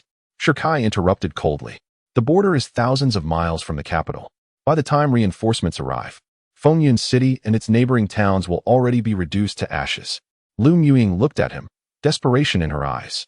Then what do we do? The Han army can hold off the Chu forces for now. They want to break through immediately. Our priority is to eliminate the Butcher army. Shirkai's gaze turned icy. And those traitors? Lu Muing nodded in agreement. Addressing the soldier, she issued a death decree. Order Nalan Gui to defend our borders at all costs. Not a single Chu soldier shall cross. Additionally, summon General Long immediately to lead the Iron Blood Vanguard to Fengyun City. As you command. The scout departed swiftly. With arrangements made, Lu Muing turned to Shirkai. Young Master Shi, will you join me in Fengyun City to fight? Shirkai shook his head. Her brows arched in disbelief. The Butcher army is slaughtering our people. Do you truly lack any sense of patriotism? Shirkai remained silent. Patriotism? He had it. The urge to slay the enemy? That, too, burned within him. But suddenly, he lifted his gaze, his eyes chillingly indifferent. They aren't worth it. He remembered with painful clarity the day he was crippled and expelled from the Shantian sect. On his return journey, the people of Fengyun City had pointed fingers, whispered behind his back, and trampled upon his dignity without mercy. For friends, he would lay down his life. But for scoundrels, he could watch their demise with detached indifference. I am no saint, nor do I possess boundless magnanimity. I protect only those who are worthy of my protection. His voice was steel. Even if thousands, tens of thousands, perish, what concern is it of mine? Lu Muing shuddered. Before her stood a youth capable of warmth, yet equally capable of ruthless detachment. Just then, a figure came rushing toward them. The individual who approached was none other than Ada. He hurriedly knelt before Shirkai, exclaiming, Your Highness, dire news. Just moments ago, the Grand Elder unexpectedly appeared in the courtyard, followed by the heads of the Li and Zhang families, who injured us and abducted Wanner. What did you say? Shirkai's eyes suddenly turned icy, a wave of formidable rage surging within him. If they seek to lure me, then let it be as they wish. The astute Shirkai discerned that the Grand Elder's actions were merely a ploy to draw him into the city, intending to use the slaughtering army against him. Boom. Suddenly, Shirkai's eyes turned crimson, an overwhelming aura of murderous intent enveloping him. I wish to show mercy, yet heaven denies me. I cannot annihilate all of humanity, but I possess the strength to unleash a massacre. With those merciless words, Shirkai vanished in an instant. Witnessing this, Lu Muing felt a jolt in her heart. Previously indifferent to the lives of thousands, now she would storm into the city for her sister. How fortunate to have such a brother. She swiftly mounted her horse, racing towards Fengyun City. At this moment, within Fengyun City, chaos reigned. Blood flowed like rivers. The streets were littered with corpses, piled high like mountains. Men, women, and even children fell victim to the brutality. This army was merciless. Observing the scene, the heads of the Zhang and Li families gathered at the Shi residence. Gasped in horror. As the most elite and savage force in the kingdom of Chu, each of the 1,000 slaughtering soldiers possessed the strength of the Qi manipulation realm. Even against the Han army, they could dominate, treating ordinary citizens like sheep in a wolf's den, ruthlessly slaughtering and indiscriminately taking lives. Upon witnessing their actions, the Grand Elder's eyelids twitched. He approached a towering figure clad in armor at the center of the army, saying, General, do not forget your promise to me. I am a man of my word. Where is she? General Li's gaze fell upon the Grand Elder. A terrifying bloodlust emanating from him that made the Grand Elder tremble. The Grand Elder instinctively lowered his head, unable to meet his eyes. I do not know Shirkai's whereabouts, but I have already captured his sister. You may have your fun with her. Upon hearing this, General Li coldly replied, Take me to her. Please, follow me. General, the Grand Elder said with delight, believing that if General Li acted against Shi Wanru, a rift would surely form between him and Shirkai. After a while, the Grand Elder returned to his family. At this moment, in front of the Shi residence, Shi Wanru was bound to a pillar, her hands and feet restrained, faint marks of 5 fingers visible on her face. "General, this girl is Shirkai's sister. She indeed possesses some beauty," General Ely remarked with a shadowy expression. However, he made no move, instead directing his gaze towards the imposing Shir residence. What an impressive estate! With a wave of his hand, over 100 soldiers appeared, commanded to go, take everything of value from within. Hearing this, the Grand Elder furrowed his brow and quickly interjected, "General, this is my Shir family." General Ely coldly smirked, "Then it belongs to the Shir family." "What do you mean?" The Grand Elder's expression darkened. "What do you think?" At that moment, General Ely produced a command token and crushed it with his bare hands. A thunderous roar echoed as 20 formidable figures emerged, exuding a terrifying aura that enveloped the entire area. The 9th tier of the Heaven's Mansion realm, the Grand Elder, along with the heads of the Li and Zhang families, experienced a dramatic shift in expression. 10 individuals at the 9th tier of the Heaven's Mansion realm. No matter how the 3 prominent families combined their strengths, they could not withstand such force, especially with a general of the half-step burial sea realm among them. "Are you using us?" The Grand Elder's face darkened. It was only at this moment that he realized he had been manipulated by General Ely, who had never intended to cooperate, but had merely deceived him into opening the city gates. "It is too late for your realization now. Kill the Slaughter Army. Obey my command, kill." With that order, the 20 commanders of the Heaven's Mansion realm surged forth, intent on surrounding and annihilating the Grand Elder and his companions. To contend with a tiger is to invite injury. The Grand Elder was filled with regret, but before he could react, a curved blade struck. With a sickening thud, a crimson gash appeared across his chest. In the next moment, several figures lunged at him, brandishing their curved blades with lethal intent. Meanwhile, the heads of the Zhang and Li families, along with their elders, were similarly besieged, caught between foes on both sides. Seeing them obstructed, General Ely commanded, "Slaughter Army. Heed my orders, kill." Just as the Slaughter Army was about to breach the estate, a powerful presence surged forth from within, and the head of the Shir family descended from the air. A half-step burial sea realm? General Ely was somewhat taken aback. In such a small city, someone had actually broken through to this level. But what of it? As his voice faded, an overwhelming aura erupted from his being, and in the next instant, he soared into the air, an unparalleled killing intent permeating the atmosphere. Chapter 36, Frenzied Shirkai, The Fall of the Grand Elder. Boom. A pair of bloodthirsty iron fists transformed into a tempest of power, crashing down upon the head of the Shir family. The patriarch's expression shifted, and as he prepared to channel his energy to counter the strike, he realized he was a moment too late. The iron fist had already reached his face. "What?" The patriarch gasped in shock as he was brutally struck, his body hurtling backward. Upon regaining his footing, he found his entire face caved in, blood streaming down. Defeated? Witnessing this scene, the members of the Shir, Li, and Zhang families were utterly horrified. As fellow half-step burial sea realm powerhouses, how could he be vanquished by a single blow? Useless. General Ely scoffed, initially expecting a formidable adversary, only to find a fragile creature from a sheltered existence. "With such combat prowess, any of my subordinates could easily annihilate you." At these words, the patriarch's face flushed with shame. He comprehended the vast gulf in strength between them with that single punch. "It is over." Beside him, the Grand Elder felt as if his heart had turned to ashes. The battle-hardened General Ely, who had spent years on the battlefield, was indeed beyond the patriarch's capacity to contend with. Boom. At this moment, General Ely made his move, suddenly lunging forward, raising his curved blade for a decisive strike. A single stroke descended upon the head of the clan leader, and in an instant, his body was cleaved in two. A gasp of shock rippled through the crowd. The leader of the Shir clan, a formidable warrior on the verge of the burial sea realm, had been slain with one blow.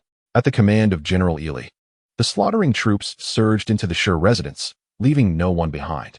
The general's bloodthirsty gaze fixated on the mansion ahead, his voice resonating with menace as he gestured once more, summoning another 300 armored soldiers. "Hasten to the Zhang and Li families, gather every valuable item for me. And as for the rest, execute them on the spot." "Understood." Watching the retreating figures of the 300 slaughtering troops, the two clan heads collapsed onto the ground. Despair etched on their faces. It was over. All was lost. Moments later, their eyes were fixed with unyielding hatred upon the direction of the Grand Elder. "You are unworthy of being human. Had it not been for you, our families would not have offended Shirkai, and we would not suffer this calamity today. The Grand Elder of the Sher clan, a wretched being, lowered his head, too afraid to breathe. Simultaneously, the merciless slaughtering troops stormed into the Sher residence. And with a single stroke, a head fell to the ground. The disciples of the Sher clan scattered in terror, their hearts heavy with despair. Grand Elder, because of your actions, the Sher clan faces annihilation.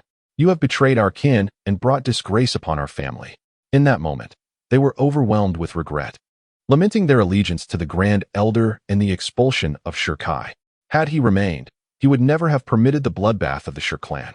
An incense stick later, the Sher estate lay in ruin, bodies strewn about, regardless of age or gender, all mercilessly slain. Simultaneously, countless treasures were being removed from the estate, with hundreds of chests filling 15 horse-drawn carriages, excluding the spirit stones.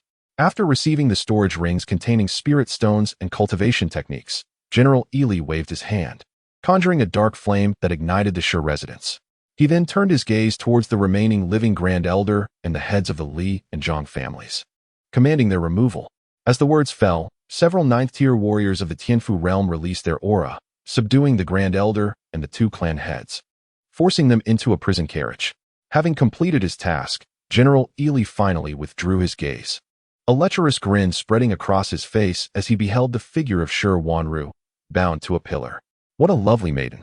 It would surely be delightful to play with her. Bring me her garments. Once I am done, you shall have your turn. At that moment, a soldier from the slaughtering troops stepped forward, approaching Sher Wanru. Ugh! Sher Wanru, trapped against the pillar, emitted muffled cries as tears streamed down her face. Her eyes filled with sheer terror. Fear not, young lady. There are only a little over 300 of us. It will be quite enjoyable. The soldier, grinning maliciously, reached out to tear away Sher Wanru's garments. Suddenly, a flash of spear light cut through the air, and the soldier's laughter was abruptly silenced. As he looked down, he found his chest pierced by a long spear. Who dares? On horseback, General Ely's expression shifted dramatically. At that moment, Sher Kai rushed from a distance, his expression as frigid as ice. With a swift motion, he severed the ropes binding his sister. However, upon approaching and seeing the imprint of a slap on her face, an overwhelming surge of fury erupted within him.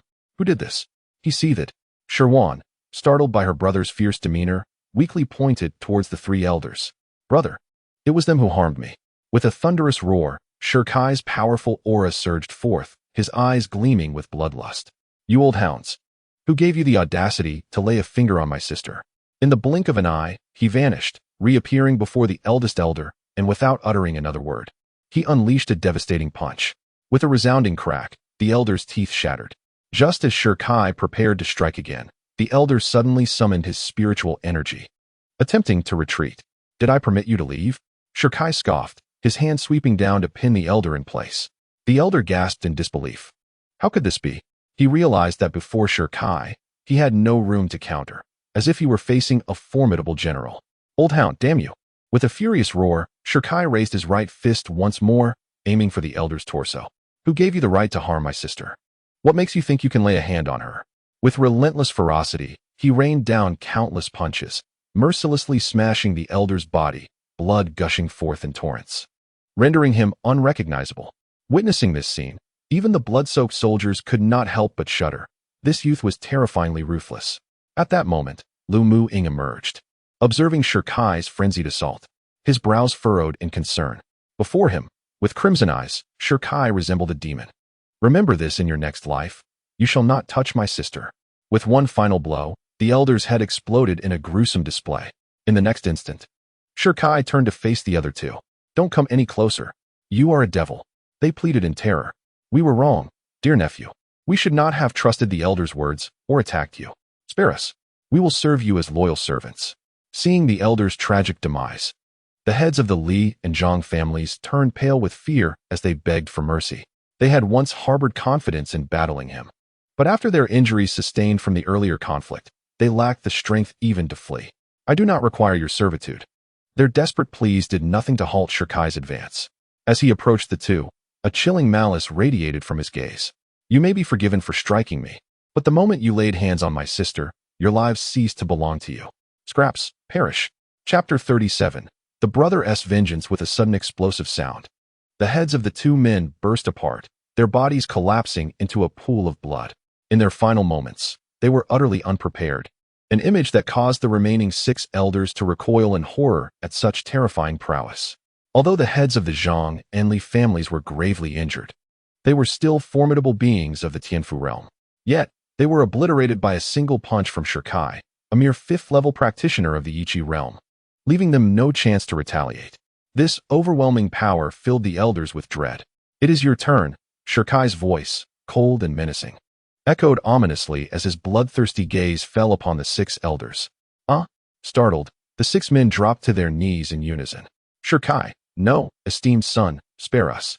We were coerced by the Grand Elder. Release us, and you shall remain the heir of the Shir family. We shall all honor you." With that, their pleas were abruptly silenced. In sheer terror, they looked down to find a crimson mark upon their necks. In the next instant, their heads were severed from their bodies, rolling away lifelessly. "What use do I have for you 6 wretches?" Shirkai's eyes turned frigid, as if he had transformed into a different person. Without wiping the blood from his hands, he strode towards his sister, a hint of tenderness finally gracing his features. "Come, I will take you home." Shirwan nodded obediently, feeling a profound sense of security only when by her brother's side. "Stop." At that moment, General Ili's voice rang out abruptly. Shirkai seemed oblivious, turning to leave. Seeing this, General Ili's expression darkened. "I command you to halt." Shirkai showed no intention of obeying. "Impudent. You kill my soldiers and still think you can escape?" "The great dragon palm," General Ili bellowed, dismounting his steed, a powerful aura converging in his palm as he launched a fierce attack toward Shirkai. "Be careful." Lu Mu-ing, sensing the shift, quickly drew her sword to intercept the strike. Upon recognizing her, General Ili's expression grew grave. Lu Mu-ing, since he had assumed the position of general, his lifelong ambition had been to penetrate the Han territory and obliterate the nation. Yet, time and again, he had been thwarted by this woman, who consistently held him at bay on the borders. Despite his arrogance, he could not help but acknowledge her commanding abilities. He had anticipated a sudden strike to catch her off guard, only to find his plan foiled. "You truly are a nightmare for me." General Ili's face darkened as he propelled himself forward, gathering a fierce wind in his palm to strike at Lu Mu-ing once more. "You can only resort to ambush." Lu Mu-ing scoffed disdainfully, evading the attack with ease. Observing her effortless maneuver, General Ili frowned slightly, a half-step to the Burial Sea realm. A mere test had revealed Lu Mu-ing's formidable strength. However, her prowess was distinct from that of the Shir family patriarch. She had honed her skills through countless life-and-death battles, striving step by step to reach this pinnacle of power. Her combat prowess was extraordinary. While the world recognized the dragon ranking, few knew that in this borderland lay a peerless prodigy.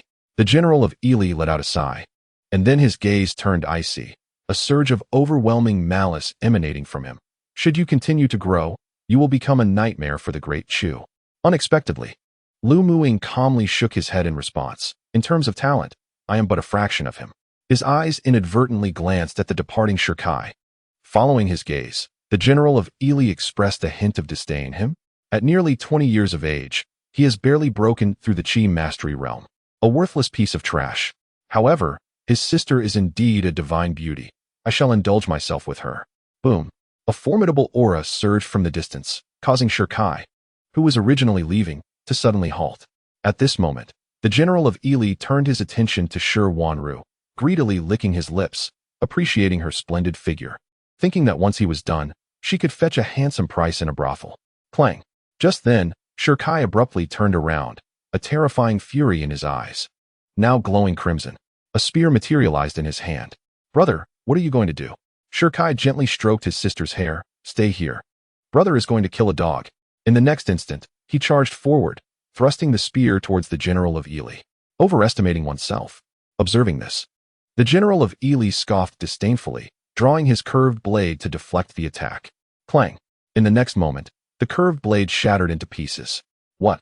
The general's pupils constricted sharply, and in that daze, the spear sliced through the air, piercing his shoulder. Uft. Blood spurted forth, and the general grimaced in pain. Hastily leaping back to create distance, glancing at the wound on his shoulder, his expression darkening. "You dare." Just as he was about to speak, the spear lunged at him again, aimed directly at his forehead. Startled, the general leapt back once more, creating a distance of 10 meters. Yet before he could steady himself, Shirkai charged at him again, wielding his spear with no technique or finesse, simply raising it for another thrust. Impudence. The general of Ili's face burned with rage. As a general of Chu, he had never endured such humiliation, being chased and attacked by a mere chi mastery youth. With a wave of his hand, a powerful aura surged forth, sending Shirkai staggering back. However, as soon as Shirkai landed, he lifted his spear again, springing forward. The general of Ili thought, "What is happening? Is he simple-minded?" Even Lu Muing beside him felt her eyelids twitch, secretly astonished. This madman. Clang, bang, boom. At that moment, a series of wind-splitting sounds erupted as the spear shot forth like a dragon, fiercely thrusting toward the general. He dodged repeatedly, but every time he landed, the spear followed swiftly, each thrust creating massive craters in the ground. Enough! The general of Ili roared in frustration, feeling utterly disheveled. He had never encountered such a troublesome opponent in his life. He had released his spiritual energy multiple times, yet no matter how he exerted himself, he could not halt the youth's relentless assault. Now, he finally understood the meaning of Lu Muying's words. The youth's talent was not merely exceptional. His combat prowess was truly extraordinary.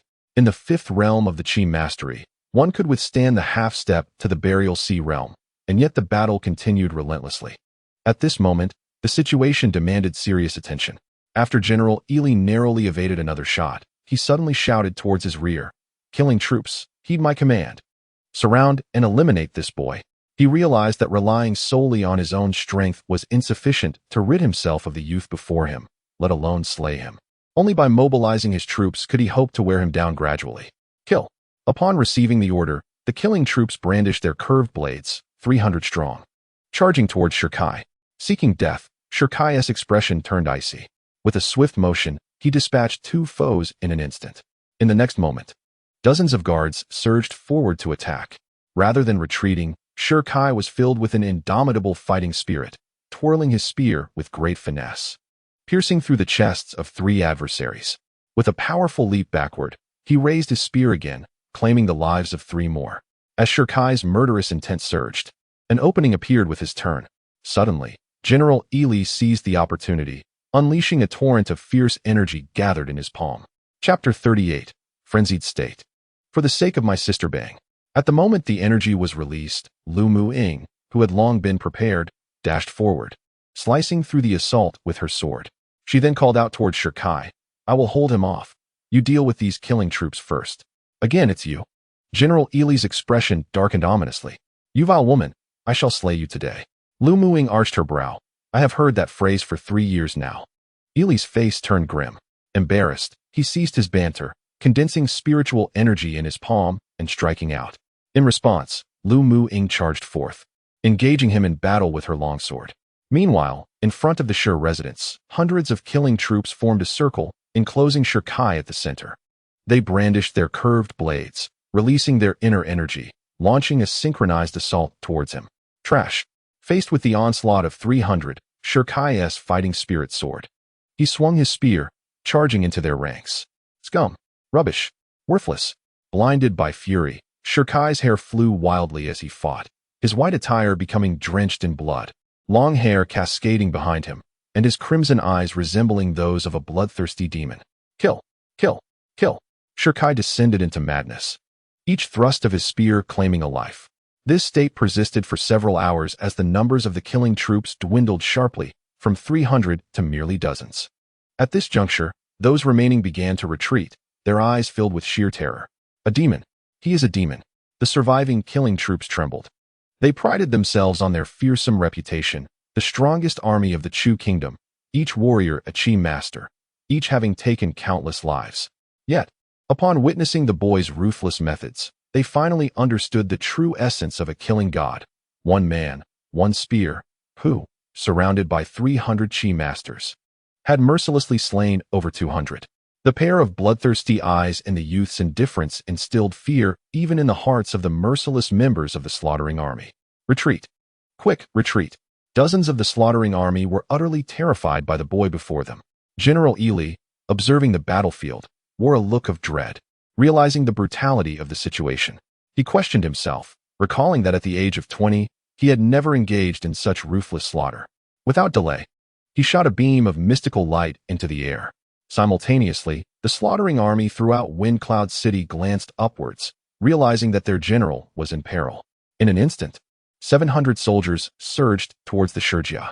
Within mere 30 breaths, the 700 arrived. Upon witnessing their slain comrades, they furiously drew their curved blades and charged at the boy standing in the center of the crowd. Come, let us see whether my spear is swifter or your lives are sturdier. Faced with 700 opponents, Shurkai remained undaunted. He forcefully propelled himself forward, piercing through several foes with a single thrust, and then plunged into the fray, slashing wildly. Meanwhile, in the chaotic celestial prison, a low hum resonated from room 2, soon followed by the fragrant aroma of pills wafting through the air. Humph, another 9th grade pill, a voice of discontent remarked. Just then, a woman clad in red appeared. Glancing into room 2, 8th grade is revered as a saint, and 9th grade as an emperor. To concoct a 10th grade pill, one must be divine. After a prolonged moment, a voice emerged from room 2. We are trapped inside, yet you roam free. Are you of the divine realm? Divine? The red-clad woman arched her brow, deep in thought, yet ultimately shook her head, unable to recall. The notion of divinity seemed distant from her. Upon hearing her words, laughter erupted from room 2. Huh. Not even the divine know. How potent can you truly be? It is no wonder that boy has succumbed to madness. It appears your mentorship is lacking. The woman replied calmly. Is madness truly so undesirable? Of course it is. Prolonged madness places an immense burden on the body, potentially leading to the phenomenon of dragon nature. Without union with another, one may perish instantly. Upon mentioning dragon nature, the voices within room 2 quieted significantly. The woman cast a glance towards room 2, contemplating. If that is the case, I shall send him into room 2. This provoked a furious rebuke from the room. How dare you? The red-clad woman ceased her responses, probing the external situation with her spiritual awareness. A satisfied expression crept across her face. Madness, let it be. Only in madness can the true power of the devouring demon veins be unleashed. Meanwhile, at the Shurjia, Shurkai, with blood-red eyes, was utterly consumed by rage, mercilessly dispatching over 100 soldiers of the slaughtering army in the blink of an eye. However, he too bore significant injuries. His back, chest, and arms were marked with deep gashes, and the intensity of the battle had begun to wear on him, his attention waning, and his strength and movements slowing considerably. Die. As he once again slew a member of the slaughtering army, Shurkai found himself drenched in blood, gasping for breath. He, too, was human, and the foes he faced were far from ordinary soldiers. Yet, his gaze remained as frigid as ice, the fury that once enveloped him now absent. Clang. At that very moment, Lu Muing struck down with his sword, and the two parted ways. General Ely, witnessing the widespread carnage among the slaughtering troops, felt a tremor in his eyelids. Even for him, surviving an onslaught from thousands of these killers would be a formidable task. Yet, the youth before him not only survived, but also instilled such fear in the slaughtering soldiers that none dared approach, retreating in terror. At this moment, the weight of Lu Muying's words increased significantly. Damn it! General Ely cursed under his breath, casting a cold glance at Shurkai. For the Shur family, you slaughtered 400 of my men. You are indeed ruthless. Shurkai lifted his crimson gaze, his voice hoarse. The fate of the Shur family has nothing to do with me. I fight solely for my sister. His sister? General Ely furrowed his brow, glancing toward the graceful figure in the distance, suddenly shaken. For his sister, he disregards life and death. For her, he withstands 1,000 slaughtering troops. For her, he has slain over 400 of his own. Is this boy mad? I have not harmed your sister. General Ely, for the first time, offered an explanation. Upon hearing this, Shurkai's eyes grew cold. Speak of my sister, and you shall not be spared. Not even you, nor the king of the Chu kingdom, would dare utter a word against her. I would storm the city and eradicate his entire royal line. His words rang with conviction, sending a shiver down General Ely's spine. At this moment, he regretted it immensely. A single remark had cost him 400 men, and his standing in the Chu kingdom would undoubtedly plummet. Instantly, his expression darkened. Regardless of your talent, you shall die today. With that declaration, he charged forward, simultaneously commanding the slaughtering troops to detonate nearby soldiers, ensuring that Shurkai would not leave alive. Just as he issued the order and prepared to rush forth, a chilling voice echoed from afar. Iron-blooded guard, attack.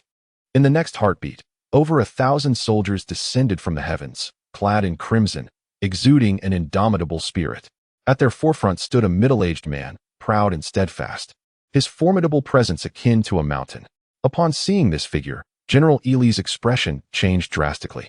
Chapter 39. The azure-clad fairy. The newcomer was none other than General Elong, commander of the Han Empire's iron-blooded guard.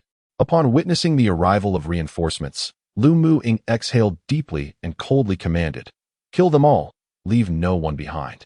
"As you command." General Elong's voice thundered through the air, an overwhelming aura emanating from him as a bolt of lightning struck down. The Burial Sea Realm. A true powerhouse of the Burial Sea Realm. Bang! As the lightning swept across, hundreds of slaughtering soldiers were instantly obliterated.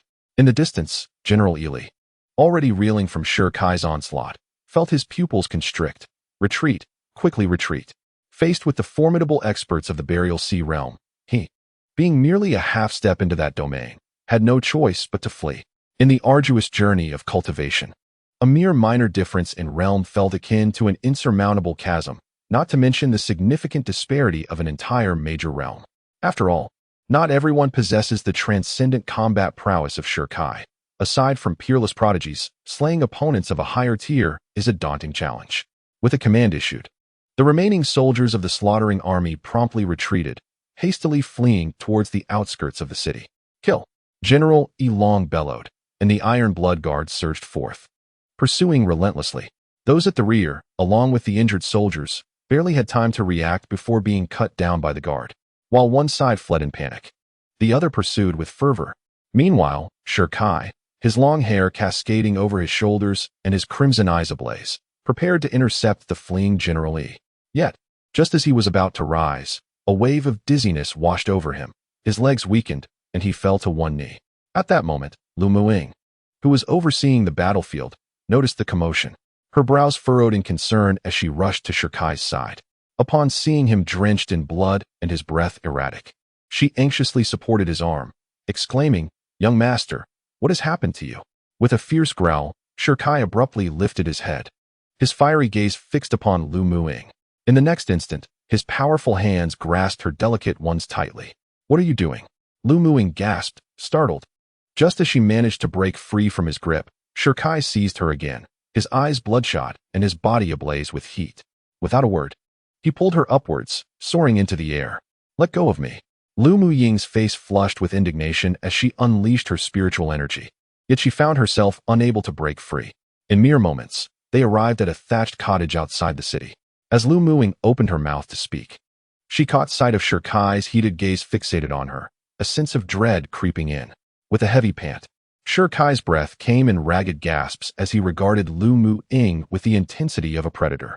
Suddenly, a flicker of awareness surged through his mind, and he trembled, urging, "We must leave, quickly." Lu Muing found herself momentarily dazed. "Leave," Shir Kai shouted, his feverish body causing his consciousness to blur. Realizing the urgency, Lu Muing glanced at him, her brows arching in concern, before gracefully leaping into the air. "Take care." Daring not to linger, she departed swiftly. After Lu Muing vanished, 3 breaths later, Shir Kai's awareness faded completely. His eyes turned icy crimson, his long hair cascading like a demonic figure, and he unleashed a torrent of formidable energy, instantly reducing the small courtyard to rubble.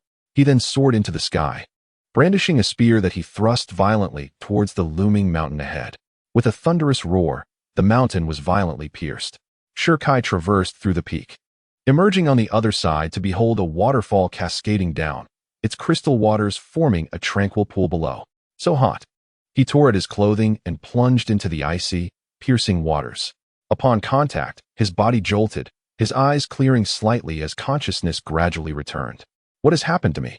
After a brief examination of himself, he noted that aside from the lingering heat below, his breath and energy center were remarkably stable, and astonishingly, his cultivation level had advanced. He had reached the 6th level of Qi mastery. At this moment, he could distinctly sense the rapid flow of his blood, which made his flesh noticeably more resilient, as if returning to its primal state. It was peculiar. While Shir Kai felt both surprise and confusion, he realized that not only had his realm elevated after the battle, But his bloodline also exhibited some strange transformation. As he pondered this, a sudden sound of rushing wind pierced the air, followed by the quiet descent of a figure. A stunning woman clad in a flowing blue dress appeared before him, with a pale blue pouch hanging from her waist and a jade flute in her hand. Dressed in azure, she stood gracefully in front of the waterfall, resembling a celestial being descended from the heavens. However, a trace of blood lingered at the corner of her mouth, and her breath was faint, indicating she had suffered considerable injuries. Unexpectedly, a sixth-tier demon beast had emerged from the heavenly demon cave. Furrowing her brow, the blue-clad woman wiped the blood from her lips and slowly loosened her dress. Revealing a smooth, fair thigh, glistening like water and clad only in a small garment, she stepped into the water. The Supreme Tao scripture required the aid of water for perfect cultivation.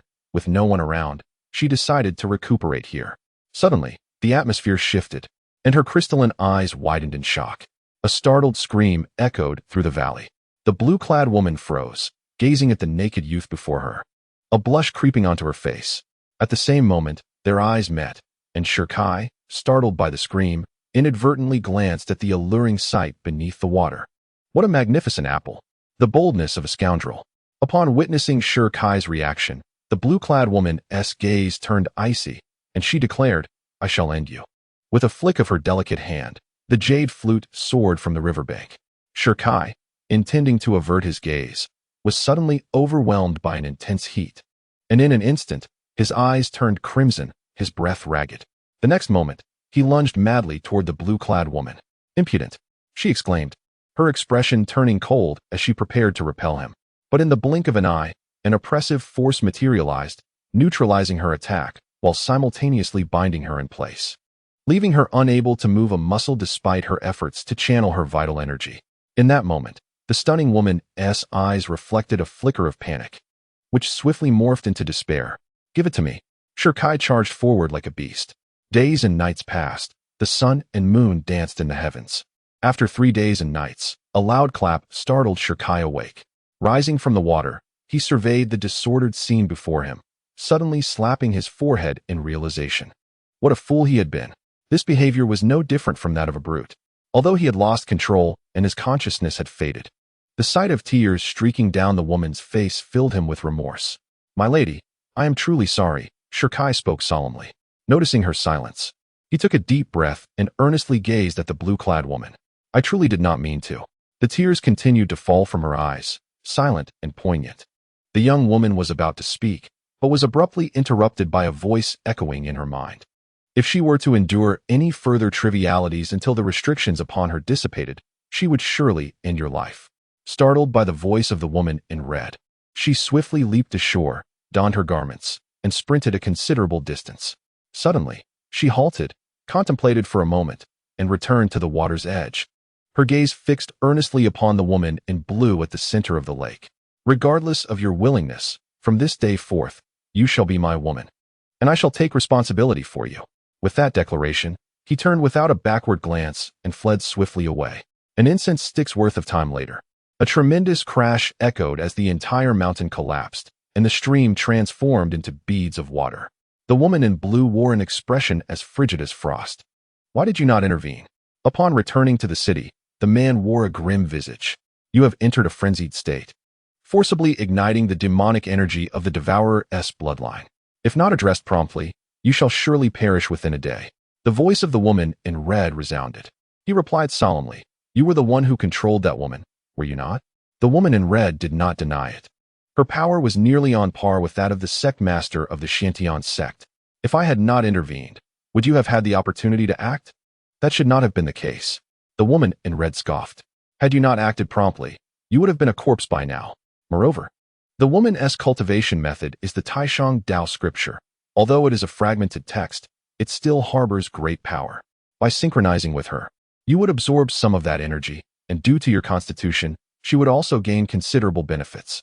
Upon hearing this, he immediately examined his body and was astonished to discover a white mystical energy suspended in his dantian. This must be the Taishang power she had mentioned. The ability to absorb another's cultivation through synchronizing was undoubtedly attributed to the Devourer's bloodline. The Devourer can consume all, naturally including the Taishang power. However, The only dilemma weighing on his conscience was the acquisition of her body.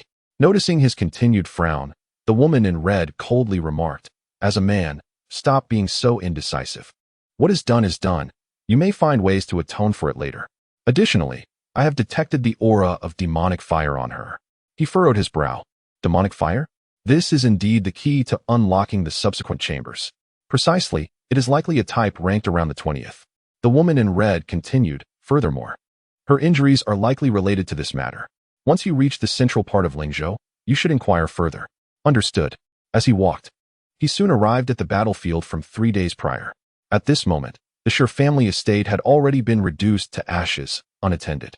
On the streets, the corpses of over 500 slain soldiers lay in heaps, their blood yet to be cleansed. A stark warning. Clearly, this was a deliberate act by the city lord's estate. He cast a glance at the lifeless bodies of the elder, the clan leader, and other clan members strewn upon the ground, devoid of any sympathy, and turned away. As I traversed the path, I passed by the residences of the Li and Zhang families, their estates, akin to the Sher family's, engulfed in flames, reduced to mere ashes.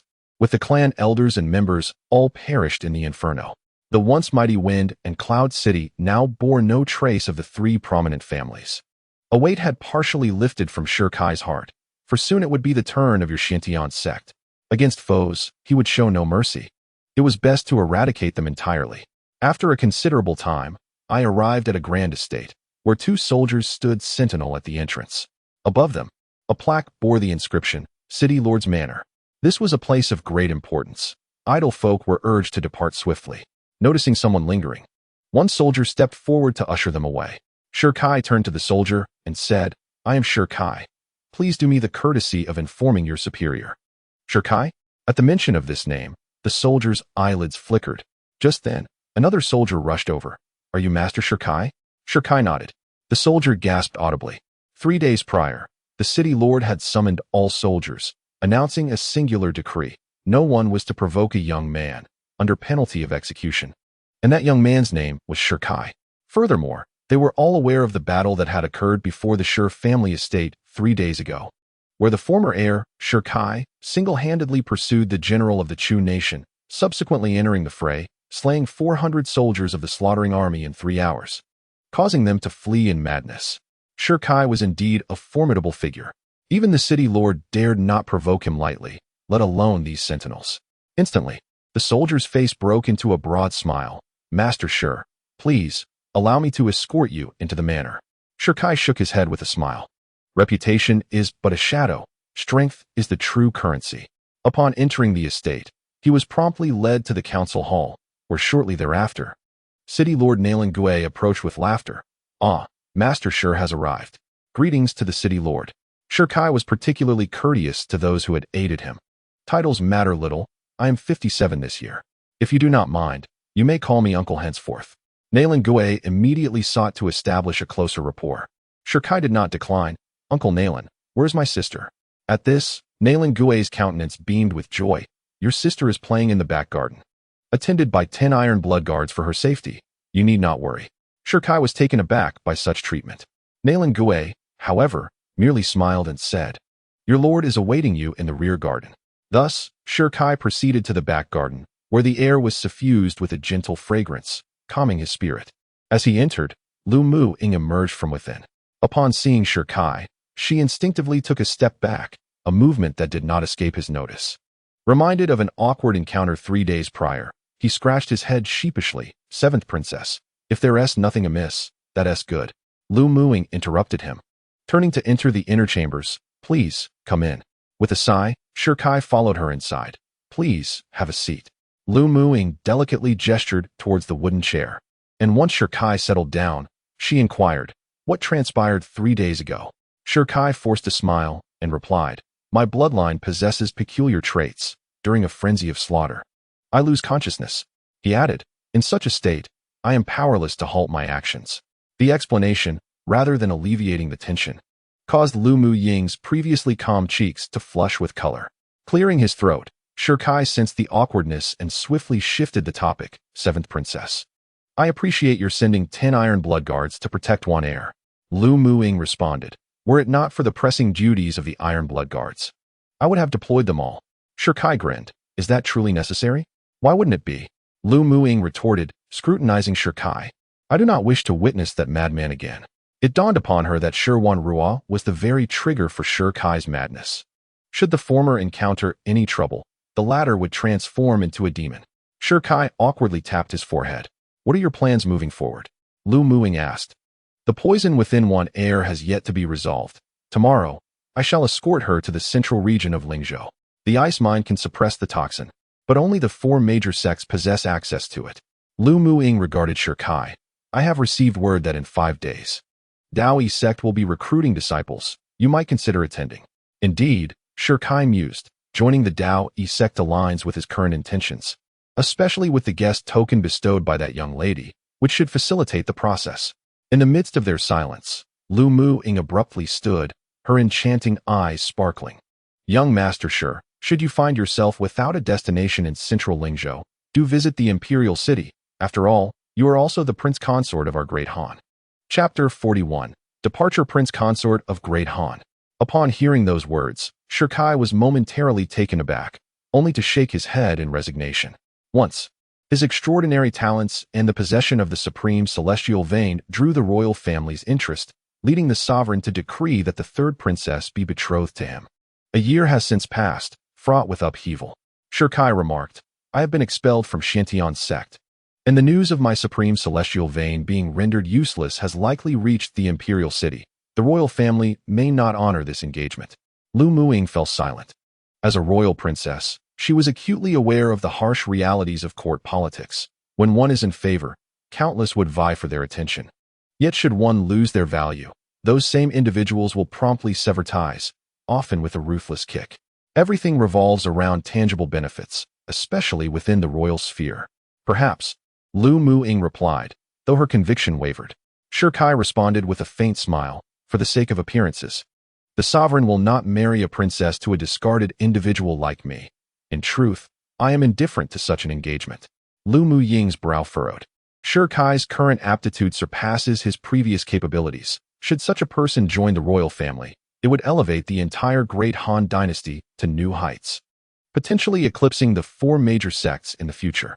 Despite her fervent desire for the other party to become a royal consort, Lu Muing, well versed in the art of diplomacy, understood that the moment her elder brother and third sister, not to mention their father, the emperor, learned of Shirkai's disgrace, the engagement would be silently annulled. As the least favored 7th princess, her voice within the royal court was minimal. Even if she returned to clarify that Shirkai had not been deposed and was in fact in a better position than before, her words would fall on deaf ears. The coldness of the royal family was a truth she grasped all too well. Noticing Lu Muing lost in thought, Shirkai approached her, saying, Princess, do not overthink. You have shown kindness to us siblings. I, Shirkai, am not one to forget such favors, regardless of whether the engagement holds. As long as the royal family handles matters appropriately, I shall not harbor any resentment. Moreover, with our connection, I will lend my assistance should the nation face peril. His words stirred something within Lu Muing. A person so loyal and honorable would undoubtedly be a treasure if favored by the emperor. After a moment, she suddenly recalled something. By the way, what are your plans for the Shi family guard upon your departure? Thinking of his comrades, his brothers sworn to stand by him, Shirkai felt immense gratitude. Initially, he had considered re-establishing the Shi family, but upon reflection, he deemed it inappropriate. Now that Lu Muing had brought it up, it seemed she had some thoughts on the matter. Princess, do you have any plans? Lu Muing looked at Shirkai. I wish to have them join the Iron Blood Guard and fight alongside me on the battlefield. Join the Iron Blood Guard? Shirkai frowned. This army, like the slaughter troops, was among the most elite forces stationed at the borders. The tasks they undertook were perilous, yet they offered a chance for personal development, certainly not an unworthy destination. Thank you, Princess. Upon hearing Shirkai's acceptance, Lu Muing felt a surge of joy. Each of the 30 members of the Shi family guard was a formidable warrior. Their inclusion in the Iron Blood Guard would not only enhance their strength, but also forge a closer bond with Shirkai. After discussing matters of cultivation, Shirkai then ventured to the back garden to spend time with his sister. The following day, Shirkai donned simple garments, with his sister Shirwan Ruo standing beside him, looking obedient. Brother, are we going to central Lingzhou? Indeed, Shirkai replied, gently tousling her hair. I am taking you for treatment. Brother, can we not go for treatment? Why not? Wanruo tugged at her clothes, her voice barely above a whisper. Wanruo would rather die than see you suffer so. Do not speak such nonsense. Even if Wanruo wishes for the moon from the sky, I would pluck it for you. This mere cold poison, I will surely help you overcome. Kai's face radiated affection. Wanruo clung to his arm, her eyes glistening with tears. It is wonderful to have you as a brother. Observing the warmth between the siblings, Lu Muing, standing before the Lord's mansion, felt a pang of envy. She too had brothers, and not just one, yet none resembled Kai in such a way. Young Master Shi, this journey is long. I have prepared a carriage and some spirit stones for your travel expenses. Lu Muing ordered her soldiers to bring forth a carriage, atop which rested a storage ring. Kai glanced at the carriage and bowed respectfully. Thank you. With that, he lifted his sister into the carriage and departed from the Lord's mansion. At this moment, before the Lord's mansion, Nailan Gui gazed at the departing carriage, softly inquiring, will he feel gratitude? Has he seen his sister? Lu Muqing pointed ahead, following her gesture. They beheld a young girl on the carriage playfully tussling with her brother, her face radiant with blissful smiles. A person who would risk their life to protect their sister, such a soul could hardly forget kindness. Lu Muqing's voice remained calm, yet a hint of envy flickered in her gaze towards Wanruo. This little girl was indeed fortunate. As Kai departed, elsewhere in Lingzhou, on a celestial mountain, a colossal character Qing was engraved at the mountain's gate. This was none other than the revered Qingyun sect, one of the 4 great sections. Deep within the sect lay a vast arena, and upon traversing it, a thatched cottage came into view. Within, a woman clad in green sat upon a stone platform, a pouch hanging at her waist, and in her hand, she held a jade flute. Suddenly, with a swift motion of her delicate hand, the stone platform erupted violently, reducing even the letter she held to mere dust. Ah, so you are the forsaken disciple of Xintian's sect, her mellifluous voice echoed. With a wave of her hand, another woman appeared, presenting a portrait.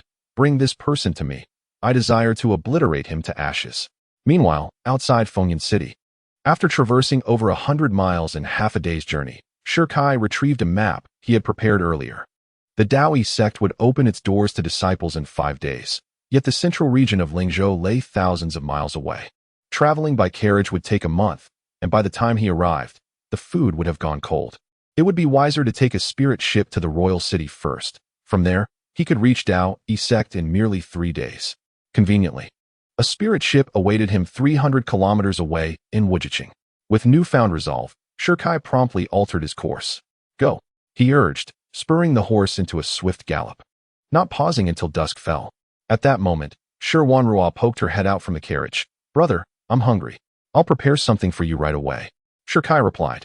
He found a spacious clearing in the woods, gathered some firewood, and ignited it, placing a wild chicken he had prepared earlier atop the flames. Before long, a savory aroma filled the air. Gulyalu. Wanruo's stomach rumbled in response to the enticing scent. Kai tore off a chicken leg, saying, Here, little glutton, enjoy. She devoured it eagerly, her face smeared with grease. Brother, it tastes wonderful. You should eat too. Kai shook his head. You eat first. I'm not hungry. Not hungry. I heard your stomach just grumble. You're not eating because you're worried Wanruo wants to be full, right? She blinked her clever eyes and insisted, tearing off another chicken leg and forcefully stuffing it into Kai's mouth. Brother, you must eat. As he took a bite of the chicken, happiness radiated from his eyes. He recognized that his sister had grown. Just as the siblings relished their meal, a rustling sound suddenly erupted from the surrounding woods. Kai immediately set down the chicken leg, alertly scanning the vicinity. Who goes there? Chapter 42. The Saintess of the Crimson Immortal Pavilion in the depths of the forest. A persistent sound echoed, accompanied by the faint rustle of footsteps. Wanna come here? Kai furrowed his brows. In this remote wilderness, not only were wild beasts a concern, but the treachery of murder and theft was also all too common. Suddenly, an urgent sound of hurried footsteps approached from a distance. Could it be that they were truly encountering a robbery? As Kai pondered, from the thicket ahead, a figure abruptly leapt forth, shouting, Help me. Upon seeing the visage of the figure, Kai's pupils constricted. Goodness, how beautiful! Before him stood a woman clad in a flowing purple dress, adorned with delicate copper bells on her earlobes. Her hair was elegantly coiled atop her head, embodying both the allure of maturity and the vibrant charm of youth.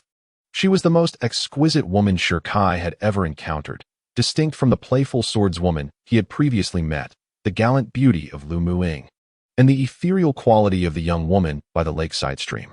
The woman before him was simply the epitome of beauty. One glance could topple a city. Another could bring a nation to its knees.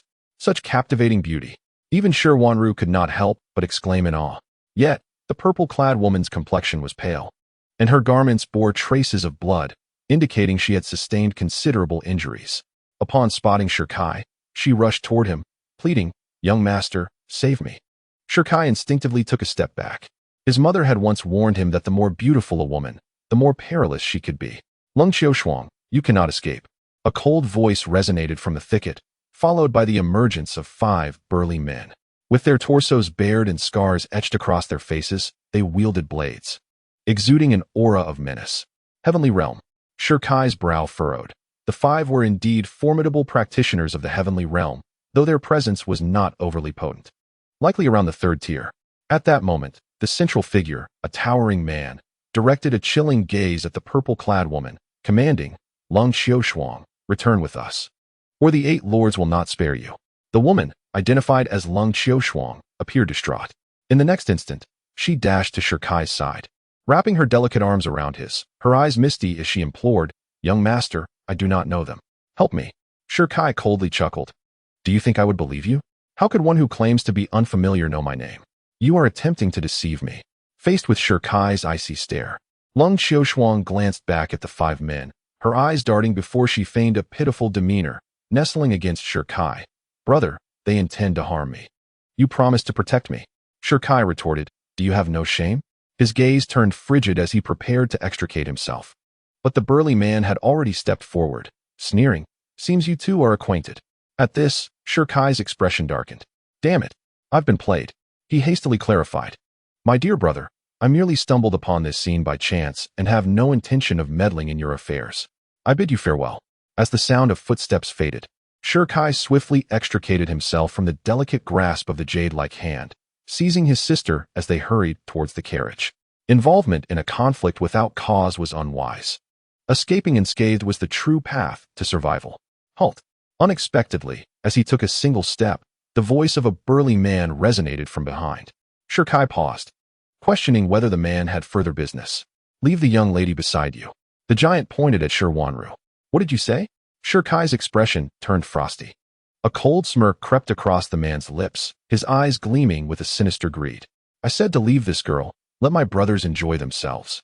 And then, before he could finish his sentence, a crimson mark appeared on his neck, and in the next moment, his head severed from his body, rolling to the ground. The sight shocked the other 4 men, who clearly witnessed the youth's fist crashing into their companion's neck, forcefully breaking it. The speed was so swift that they found themselves unable to intervene.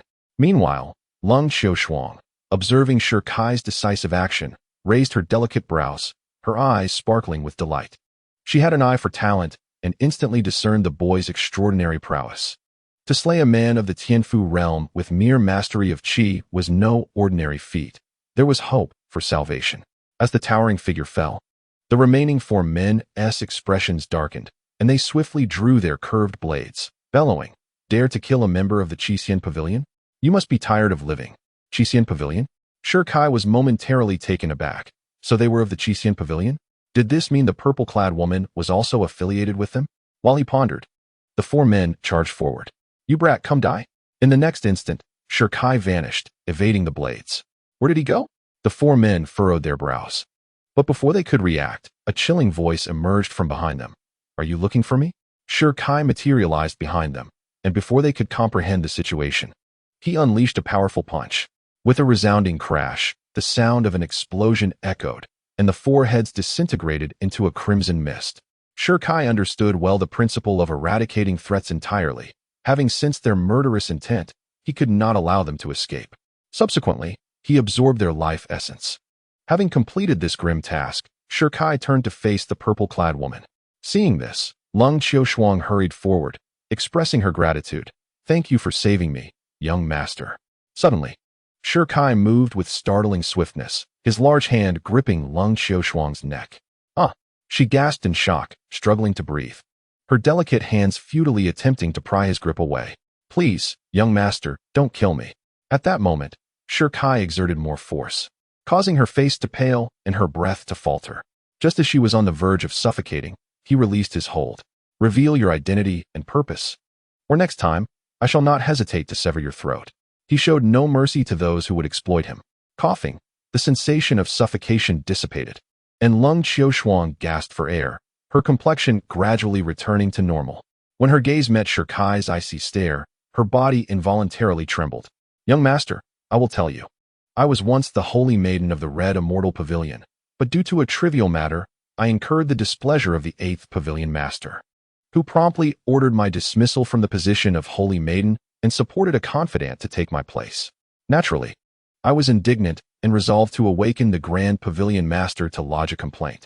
However, before I could take action, the 8th Pavilion Master, having learned of my intentions from an unknown source, dispatched pursuers to hunt me down. Had it not been for the timely rescue by the young master, I would have surely perished at their hands. The holy maiden of the Red Immortal Pavilion? Sher Kai fell silent. Indeed, the Red Immortal Pavilion has a holy maiden, whose status is second only to the 9 Pavilion Masters, responsible for handling daily affairs with considerable authority, capable of determining the fates of many with a mere word. Yet, despite this, as a holy maiden, one must be astute. Knowing the Pavilion Master's position, how could one provoke the immensely powerful 8th Pavilion Master? Furthermore, one cannot simply accept her word as proof of her true identity. At that moment, Sher Kai cast a cold glance at Lung Qiushuang. You are lying. Chapter 43, Fiery Magic, Rank 29, Howling Sky Spirit Flame. Upon encountering Sher Kai's piercing gaze, Lung Qiushuang shuddered. I truly am the holy maiden of the Red Immortal Pavilion. Please, young master, look. She produced a token from her bosom. Upon inspection, it was indeed the token of the Red Immortal Pavilion, with the words Holy Maiden engraved on the front. Merely possessing a token does not prove your identity. Sher Kai scoffed. Who can guarantee it was not stolen? Lung Qiushuang pondered for a moment before looking up at Sher Kai. Young master, are you heading to Lingzhou? Sher Kai was taken aback. How did you know? This route leads to only one destination, Wuji City. Your presence here surely indicates you intend to board a spirit vessel within the city, Lung Qiushuang deduced. Upon hearing this, Sher Kai's expression darkened. The woman before him, being pursued relentlessly, still possessed such keen analytical skills, which made him somewhat inclined to believe her identity.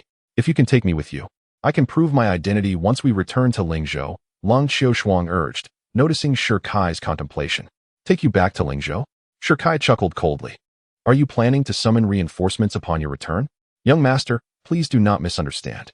Once I reach the headquarters in Lingzhou, I can awaken the slumbering Grand Pavilion Master, and my position as Holy Maiden will be restored, Lung Qiushuang hastily explained. Sher Kai remained silent, setting aside the truth of her claims, even if they were valid. Once she returned to the headquarters and regained her status as Holy Maiden, he would inevitably offend the 8th Pavilion Master. Moreover, having just slain someone from the Red Immortal Pavilion, if the woman were to suddenly change her mind upon their return, it would truly result in a regrettable outcome. Furthermore, her restoration of identity had no bearing on him. With this in mind, Sher Kai promptly declined. I am sorry, but we are strangers. I need not entangle myself in this matter. Just as he was about to depart, Lung Qiushuang called out, Young master, please wait. Reluctantly, she retrieved a fiery red orb from her storage ring. Young master, this is a spirit fire pearl, capable of controlling flames and warding off the cold. Consider it a reward for this journey, if you will. Gazing at the radiant orb of flame in the other's hand, Sher Kai felt a stir of desire. With a decisive wave of his hand, he seized it. Upon grasping it, a wave of intense heat surged through his body. He thought, surely this cannot be. Sher Kai widened his eyes, relieved to find no reaction from his lower body. Looking down at the orb, he noted that the fiery heat was causing his hands to feel slightly uncomfortable. What is happening? As a practitioner, his flesh was hardened to an extraordinary degree, rendering ordinary flames incapable of harming him. Yet, the crimson orb before him made his palm feel scorching, even producing a blister. What a fierce flame!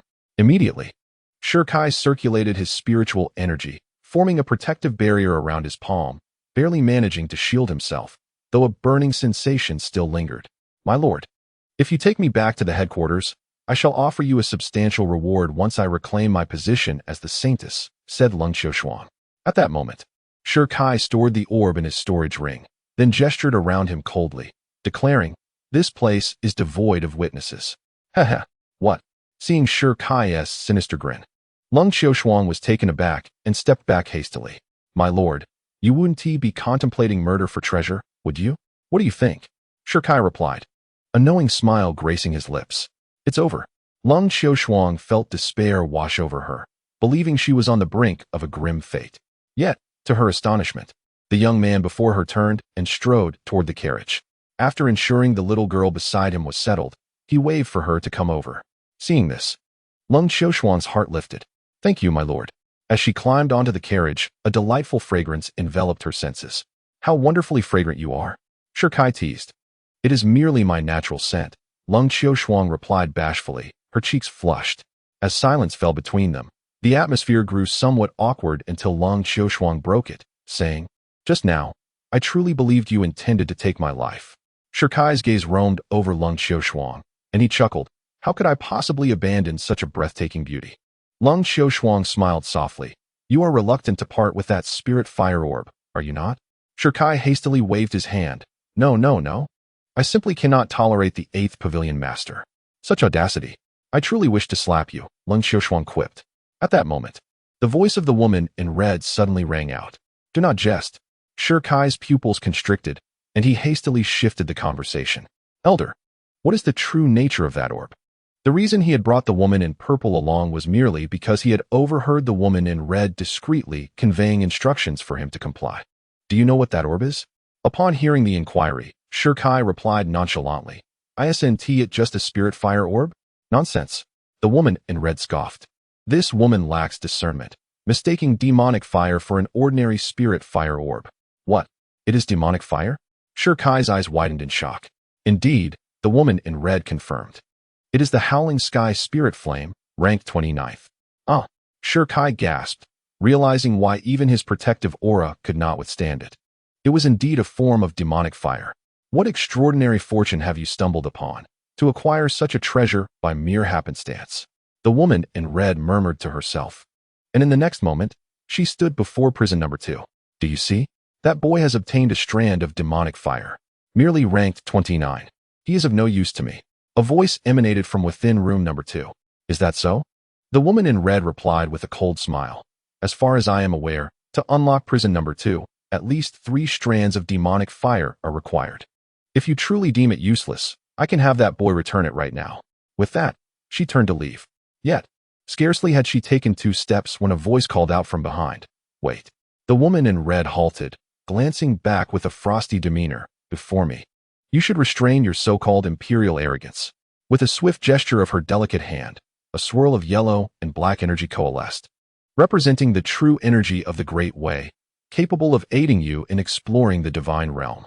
"However, I have a condition. Once that boy retrieves 3 strands of demonic fire to unlock the prison, you must impart your entire alchemical knowledge. If you agree, I shall grant you the true energy immediately." Following her words, an extended silence ensued, until at last, the occupant of room number 2 responded, "I accept your terms." The woman in red smiled faintly, and with a flick of her right hand, the yellow and black energy surged into room number 2. Meanwhile, outside, accompanied by a beautiful companion, Sure Kai did not find the journey tedious. On the contrary, he hummed a cheerful tune, feeling quite at ease. Soon, a colossal city came into view. Upon arrival, Sure Kai gazed at the grand inscription of Wuji City above the city gate. After exchanging a small amount of silver with the gate officials, the trio entered the city. Upon entering, Sure Kai beheld an enormous spiritual vessel suspended high above the city center, with a long flagpole on its deck, emblazoned with the character for immortal. Undoubtedly, this vessel belonged to the Qi Xian Pavilion. However, Sure Kai did not rush over. Instead, he first sought out a pawn shop, where he pledged his carriage before leisurely making his way toward the spiritual ship. "My lord, are you in dire need of funds?" asked Ling Xiaoshuang with a smile. Sure Kai understood her implication. Although the horses were not worth much, they sufficed to cover the cost of his passage on the spiritual vessel. It is prudent to save where one can. A hint of amusement flickered across Lung Xiaoshuang's exquisite features. The young masters she had encountered in the past were all lavishly squandering their family wealth, carelessly tossing aside not just one carriage, but even 10 or 100 with abandon. Few, like the young man before her, displayed such frugality. Intrigued, she found him to be an interesting young man. Chapter 44. Slaying a dog. The boundless continent spans vast distances, covering millions of kilometers. The closest cities are separated by hundreds of kilometers. Some powerful cultivators can traverse the skies swiftly, but this method consumes vast amounts of spiritual energy, leading to the creation of spiritual vessels. As treasures of space, these vessels allow for efficient and rapid travel to every corner of the continent, facilitating both convenience and speed. They conserve spiritual energy for cultivators and enable ordinary people to traverse vast regions in a short time. However, most spiritual vessels are controlled by major powers, leaving ordinary sects unable to venture into this industry. The conditions for boarding are singular. One must pay the corresponding amount of spirit stones. The farther the destination, the greater the sum required. Conversely, the nearer the place, the fewer stones are needed. At this moment, in the heart of Wuji City, a colossal spirit ship hovers in midair, vast enough to encompass a third of the city, emanating waves of mysterious energy. Below, a small pavilion stands, where staff members are collecting spirit stones. Noticing this, Shirkai was about to approach when he was abruptly halted by the pull of Lung Xiushuang behind him. "Young master, this is the spirit ship of the Qixin Pavilion. I fear they might recognize us." Shirkai turned around, his face darkening instantly. How could he have forgotten this? The stunning beauty before him could incite a commotion anywhere, and her presence aboard the spirit ship would undoubtedly draw attention. Thankfully, she brought it to his attention, otherwise, it would have been a significant blunder. Without hesitation, Shirkai retrieved a veil from his storage ring and handed it to her. Soon after, Lung Xiushuang donned the veil. Yet even with the concealment, her enchanting figure and poise remained evident. Shirkai sighed deeply, finally grasping the formidable allure of an extraordinary beauty. When the phoenix soars high, the fragrance of flowers draws the butterflies. "Wait for me a moment," Shirkai declared as he dashed away, quickly returning with a black cloak in hand. This time, once Lung Xiushuang adorned the cloak, her figure was completely obscured. "Now, we are safe," Shirkai remarked with a smile, and the three proceeded towards the spirit ship below. "How many spirit stones are required to reach the imperial city?" Shirkai inquired upon arriving at the toll station. The attendant scrutinized the trio before responding. 100 spirit stones each. Shirkai produced 300 spirit stones. The attendant accepted the payment and gestured towards a ledger on the table, instructing them to register their information before boarding. Before long, the registration was complete. Shirkai and Shi Wanru used their real names, while Lung Xiushuang fabricated an alias. The attendant glanced at the entries and waved them through. The three exchanged glances before stepping aboard. However, just as they had taken a few steps, a sharp voice rang out from behind them. "Halt!" At that moment, a servant approached, eyeing Shirkai and the others coldly. "Get down," he commanded arrogantly. Shirkai's gaze turned icy. "What are you staring at?" The servant, filled with self-importance, continued. "Orders from headquarters dictate that only those with verified identities may board. Get down immediately, or you shall face my wrath." "We have already registered our identities," Shi Wanru timidly interjected. Upon hearing this, the servant scoffed. "And what does that matter? Your identities remain unverified, and thus you cannot board." As he spoke, 3 men clad in fine garments approached, placing their spirit stones down before walking directly onto the spirit ship without any obstruction, not even from the servant. Witnessing this, Shi Wanru inquired, "Why are they allowed to board?" "You mean those gentlemen?" The individual on the left is the son of the Lord of Longqing, while the one on the right is the young master of the Xuanzuan family. The figure in the center is the grandson of the Grand Elder of the Phoenix sect. Their identities are indisputable, thus they are permitted to board the vessel. As he spoke, the servant's gaze fell upon Shi Wanru, remarking disdainfully that unlike them, clad in tattered garments that clearly marked them as impoverished folk from a small town, they should promptly leave to avoid soiling the spirit ship. Upon hearing these words, Shirkai's expression darkened.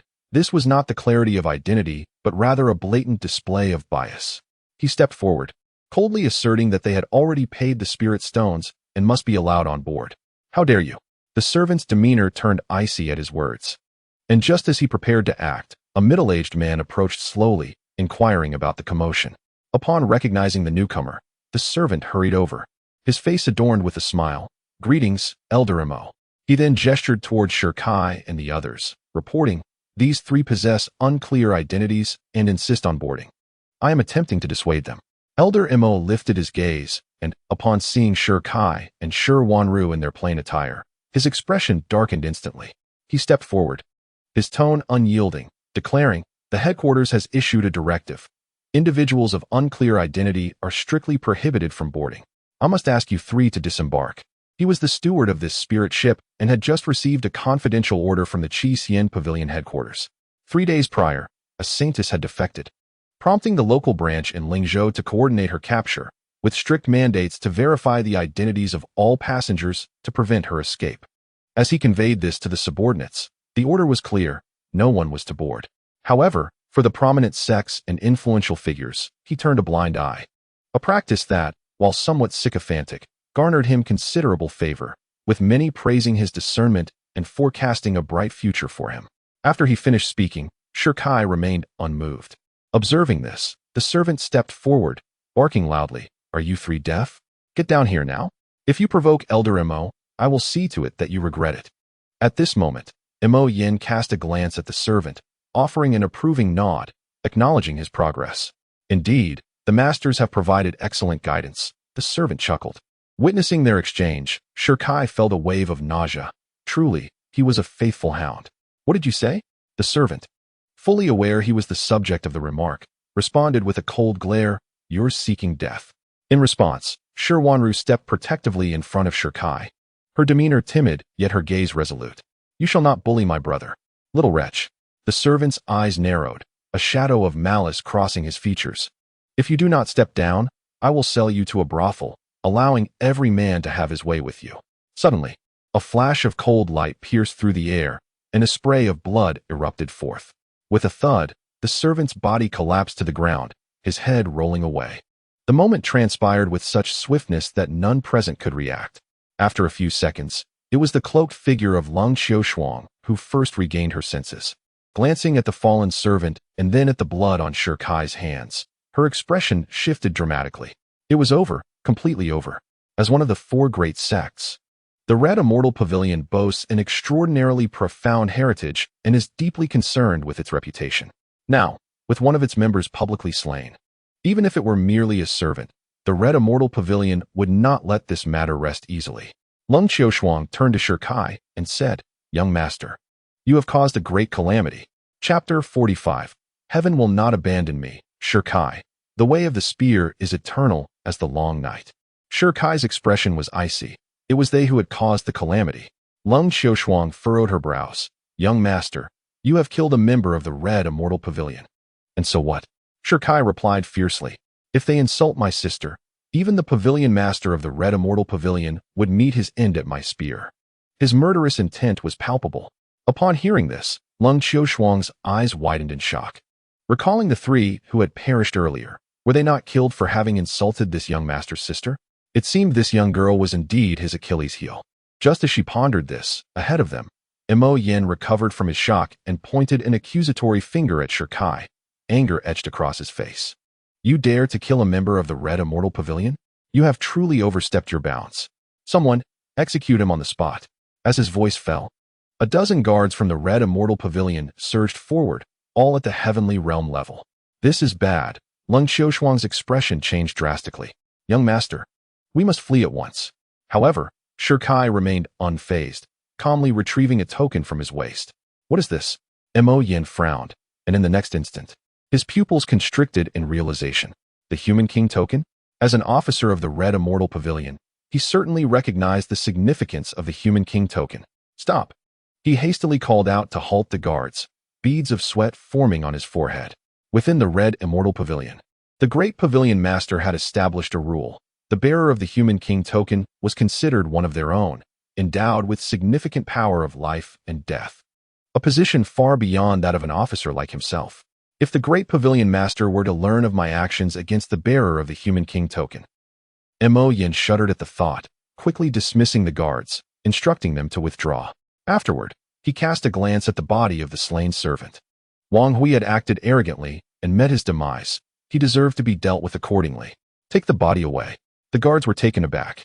Why has the officer's attitude changed so drastically? But upon remembering the Human King token in the young man's possession, They quickly understood and complied, dragging the body away. Having completed these tasks, Imoyen approached Shirkai with a fawning expression. Young master, does this resolution meet with your approval? Humph, Shirkai scoffed. Your change of demeanor is quite remarkable. Imoyen, feeling somewhat embarrassed yet unable to show any anger, forced a smile. I was blind to not recognize the bearer of the Human King token. I hope you will not hold it against me. As compensation, all fees for the spiritual vessel will be waived, and the Supreme Room of Spiritual Vessel Number 1 will be reserved for you. As he spoke, he glanced at Shi Wanru. Miss, that individual was quite disrespectful. I apologize on his behalf. No wonder he is so well-connected. His insight is truly remarkable. Shirkai let out a cold smile.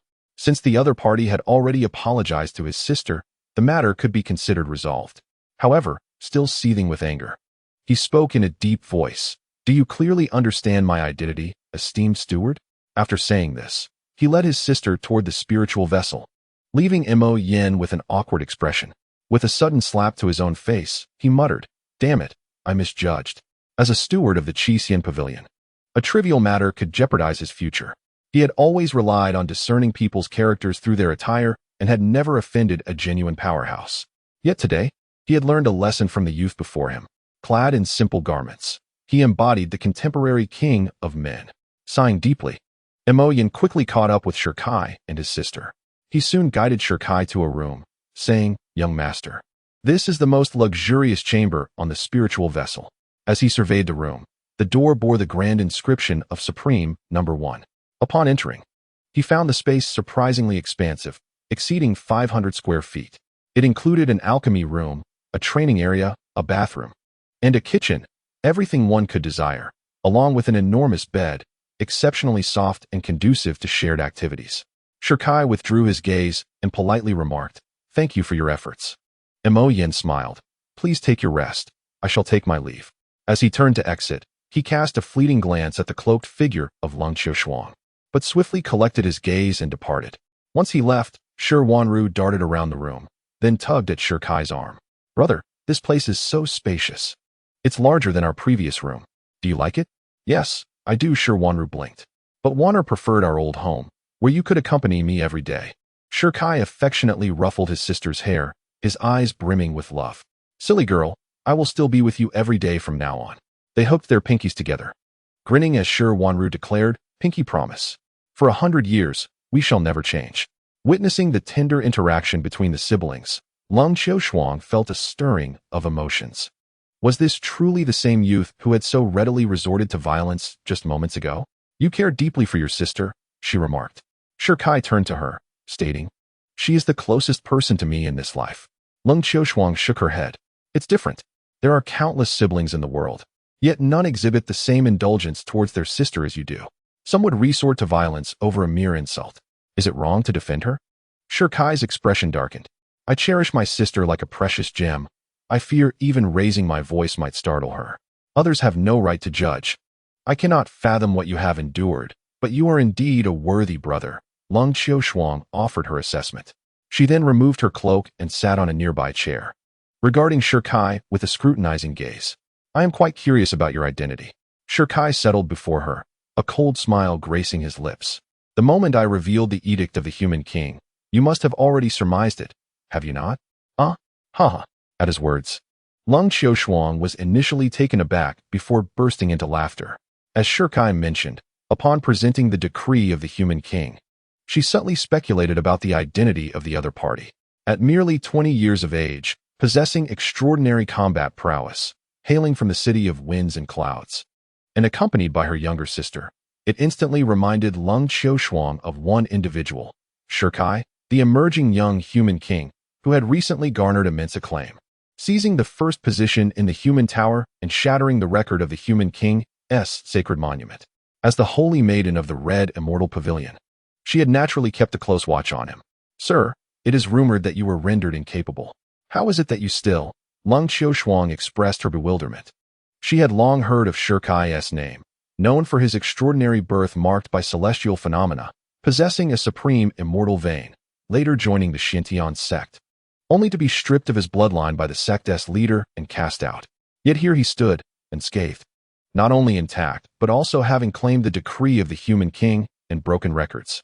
All these occurrences seemed incongruent with the rumors. Could the tales be false? Shirkai shook his head, affirming their veracity. Then why is the young master still so formidable? As the holy maiden of the Red Immortal Pavilion, her discernment was unparalleled. She could easily perceive the solidity of Shirkai as foundation. A slight smile graced his lips. Because heaven has not forsaken me, Shirkai. The path of the spear endures through the ages like a long night. At this moment, Lung Xiaoshuang understood that he did not wish to elaborate further, so she refrained from pressing him. Instead, she shifted the topic. Have you heard of the mysterious cave that recently emerged in Lingzhou? Chapter 46. The mysterious cave and identity revealed. A cave? Shirkai furrowed his brow. A cave, as the name implies, is a sanctum for celestial beings to cultivate, established after their demise. It harbors not only an abundance of spiritual essence, but also the bountiful treasures left behind by its master, including techniques and artifacts. During his time at the Xiantian sect, he had explored a cave opened by a golden core expert, where he discovered thousands of spirit stones and a profound great sword. Thus, upon hearing of the cave's emergence, Shirkai's interest was piqued. Miss Lung, please elaborate. About a month ago, an extraordinary phenomenon occurred in the northern part of Lingzhou, where over 10,000 streams of demonic energy converged at a cave. After investigation by powerful beings, it was confirmed to be a cave established by a formidable figure from the demon realm. Lung Xiaoshuang continued. 5 days ago, the cave suddenly opened on its own, revealing 7 pathways. Upon receiving this news, the major factions of Lingzhou sent their strongest members to seize each passage. Shirkai felt a twinge of disappointment. Does that not imply that the treasures within have already been taken? Lung Xiaoshuang shook her head. Not quite. After entering, the powerful members from various factions, for reasons unknown, were all expelled and appeared to be injured. Subsequently, all 7 entrances were sealed, and despite the factions' vigilance over the following days, there have been no signs of the cave reopening, indicating that no treasures have been released. Upon hearing this, Shirkai frowned. According to the cultivation hierarchy, the levels, from lowest to highest, are Qi refining, Qi control, heavenly mansion, sea burial, and opening yuan, with each realm further divided into 9 stages. In the entirety of Lingzhou, the apex combat prowess of the major factions resides within the realm of the Kaiyuan stage. Such formidable beings possess the capability to obliterate mountains and rivers with a single strike and to shatter cities with a mere punch. Yet, even they have sustained injuries, indicating that the specifications of that cave dwelling are extraordinarily lavish, far beyond imagination. Shirkai turned to Lung Xiaoshuang, inquiring, Miss Lung, from where did you acquire this knowledge? Do not forget, young sir, the esteemed position of the Qixin Pavilion in Lingzhou, Lung Xiaoshuang replied with a faint smile. Shirkai smacked his forehead in realization. Indeed, the Qixin Pavilion belongs to the upper echelon of powers and would certainly dispatch someone to investigate. Moreover, our Qixin Pavilion has sent forth 2 pavilion masters, though they returned with minor injuries. As for the detailed reasons, being a saintess, I am not privy to such information, she continued. Upon hearing Lung Xiaoshuang's words, Shirkai fell into contemplation, his mind involuntarily recalling the figure of the woman clad in green by the lakeside. On that fateful day of their encounter, the green-clad lady had suffered considerable injuries, seemingly needing time to recuperate by the lake. Her strength was formidable. A mere aura of her presence had instilled within Shirkai a palpable sense of impending doom. Had it not been for the assistance of the woman in red, he might have struggled to escape, let alone survive. Furthermore, he had detected an aura of demonic fire emanating from her. Connecting these thoughts, Shirkai arrived at a startling conjecture. The woman in green must have entered the cave dwelling. It appeared necessary to investigate the cave further. As Shirkai pondered, a swordsman approached the lower deck of the spirit ship. The staff were about to intervene when the swordsman revealed 2 tokens affixed to his waist. Upon seeing this, their pupils dilated in surprise, and they quickly allowed him passage. After the swordsman boarded the ship, the staff exhaled a sigh of relief. What an eventful day this was. First, a youth bearing a human king token, and now another, seemingly a disciple from the Xiantian sect. A while later, a tremendous rumble echoed as the spirit ship, infused with abundant spirit stones, ascended into the sky, reaching an altitude of 10,000 meters before halting and swiftly proceeding to its next destination. At this moment, within the steward's chamber below deck, a servant entered, bearing a report and handing over a piece of parchment. My lord, 303 individuals are aboard this spirit ship. Here's the list. In the past, spirit ships typically accommodated around 30,000 passengers. However, due to directives from headquarters, the number had drastically diminished to just over 300. Yet, all aboard possessed significant backgrounds and status, with the least among them being scions of prominent families. Mo Yin accepted the list, his gaze darting across the names. Upon reaching the names of Shi Kai and Shi Wan, his expression darkened, to offend the 8th Pavilion Master. And yet believe a mere name change would allow one to evade consequences? How absurd. With that, he turned to the servant, instructing, "Inform the 8th Master of the Saintess's whereabouts. Additionally, summon Shi Kai to me." "Yes, my lord," the servant replied before departing. Leaning back in his chair, Mo Yan's lips curled into a cold smirk. "Lung Xiaoshuang, do you think that merely donning a cloak will ensure your safety? You could not possibly fathom that I, as the steward, possess innate eyes that can see through all things. Upon your capture, I shall undoubtedly be hailed as the greatest benefactor. The 8th Pavilion Master will certainly summon me to the headquarters, haha." At this moment, he wore an expression of delight, already fantasizing about a glorious future. For being transferred to the headquarters as a steward would elevate his status within the Crimson Immortal Pavilion to unprecedented heights. Meanwhile, after the servant departed, he promptly utilized a teleportation spirit stone to convey the message to the headquarters, before proceeding to the entrance of the Supreme Room number 1. Knock knock. Enter. Hearing the knock, Lung Xiaoshuang readied her cloak once more. The servant pushed open the door, gazing at Shi Kai. "The esteemed steward requests your presence." "Me?" Shi Kai was taken aback. "Indeed, the steward insists you come, stating there are pressing matters to discuss." Shi Kai furrowed his brow. He had no prior dealings with the steward of the Crimson Immortal Pavilion, so what could necessitate his summons? He waved his hand dismissively. "I understand. You may leave. I shall await you outside." Creak. The door closed. After a moment of contemplation, Shi Kai slowly rose to his feet.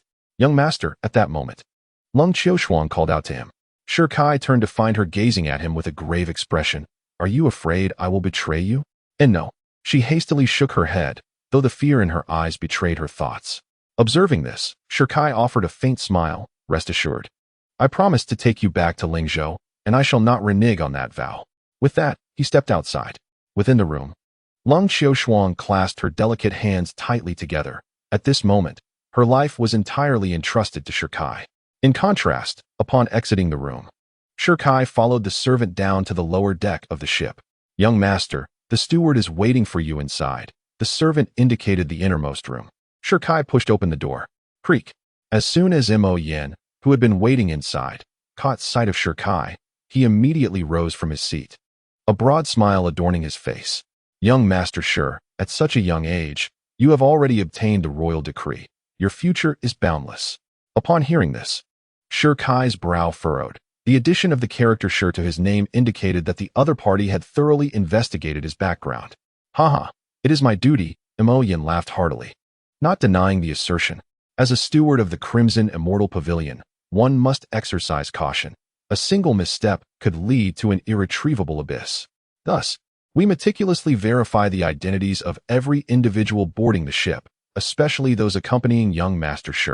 At this, he narrowed his eyes slightly. Those who boarded with young Master Shi. Chapter 47. Born of humble origins, yet possessing aspirations as lofty as the swans, this is not good. Shi Kai thought to himself. From the other's tone and demeanor, it seemed he had uncovered something. Noticing Shi Kai's calm demeanor, Mo Yin resumed his seat, a subtle smile playing at the corners of his mouth. In the vast Lingzhou, the Crimson Immortal Pavilion's standing is not to be trifled with, and the dignity of our pavilion master is not to be desecrated by anyone, regardless of who they may be. Those who offend the pavilion master shall ultimately meet their demise. As his words fell, he abruptly stood, fixating his gaze on Shi Kai. "You are the bearer of the human king's order. I shall not beat around the bush with you. The moment you embarked on the ship, I discerned the presence of Lung Xiaoshuang. I hope, young Master Shi, that you will join forces with me to capture her."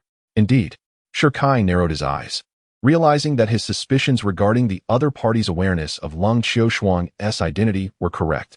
After a moment of contemplation, Shi Kai replied nonchalantly, "Emoji Shi." I have already promised Leng Xiaoshuang that I would escort her back to the central region of Lingzhou. As a cultivator, it is paramount to honor one's word. Failing to do so would undoubtedly invite inner demons. She is a principal target of the 8 pavilions, Imoyan cautioned. And what of it? Shi Kai countered. Am I to heed the directives of someone simply because she is a principal target? Apologies, but that is not my custom. With that, he stood to leave. Shi Kai? At that moment, Imo Yan's brow furrowed slightly as he coldly remarked, to offend the master of the 8 pavilions is to render yourself without refuge in Lingzhou. So be it, Shi Kai replied, unfazed, as he exited the room. His resolute stance stemmed from a fundamental truth. In the path of cultivation, one must cultivate the heart. To act against one's true nature would inevitably give rise to inner turmoil, a truth especially pertinent for a spear cultivator. Everything must align with one's heart.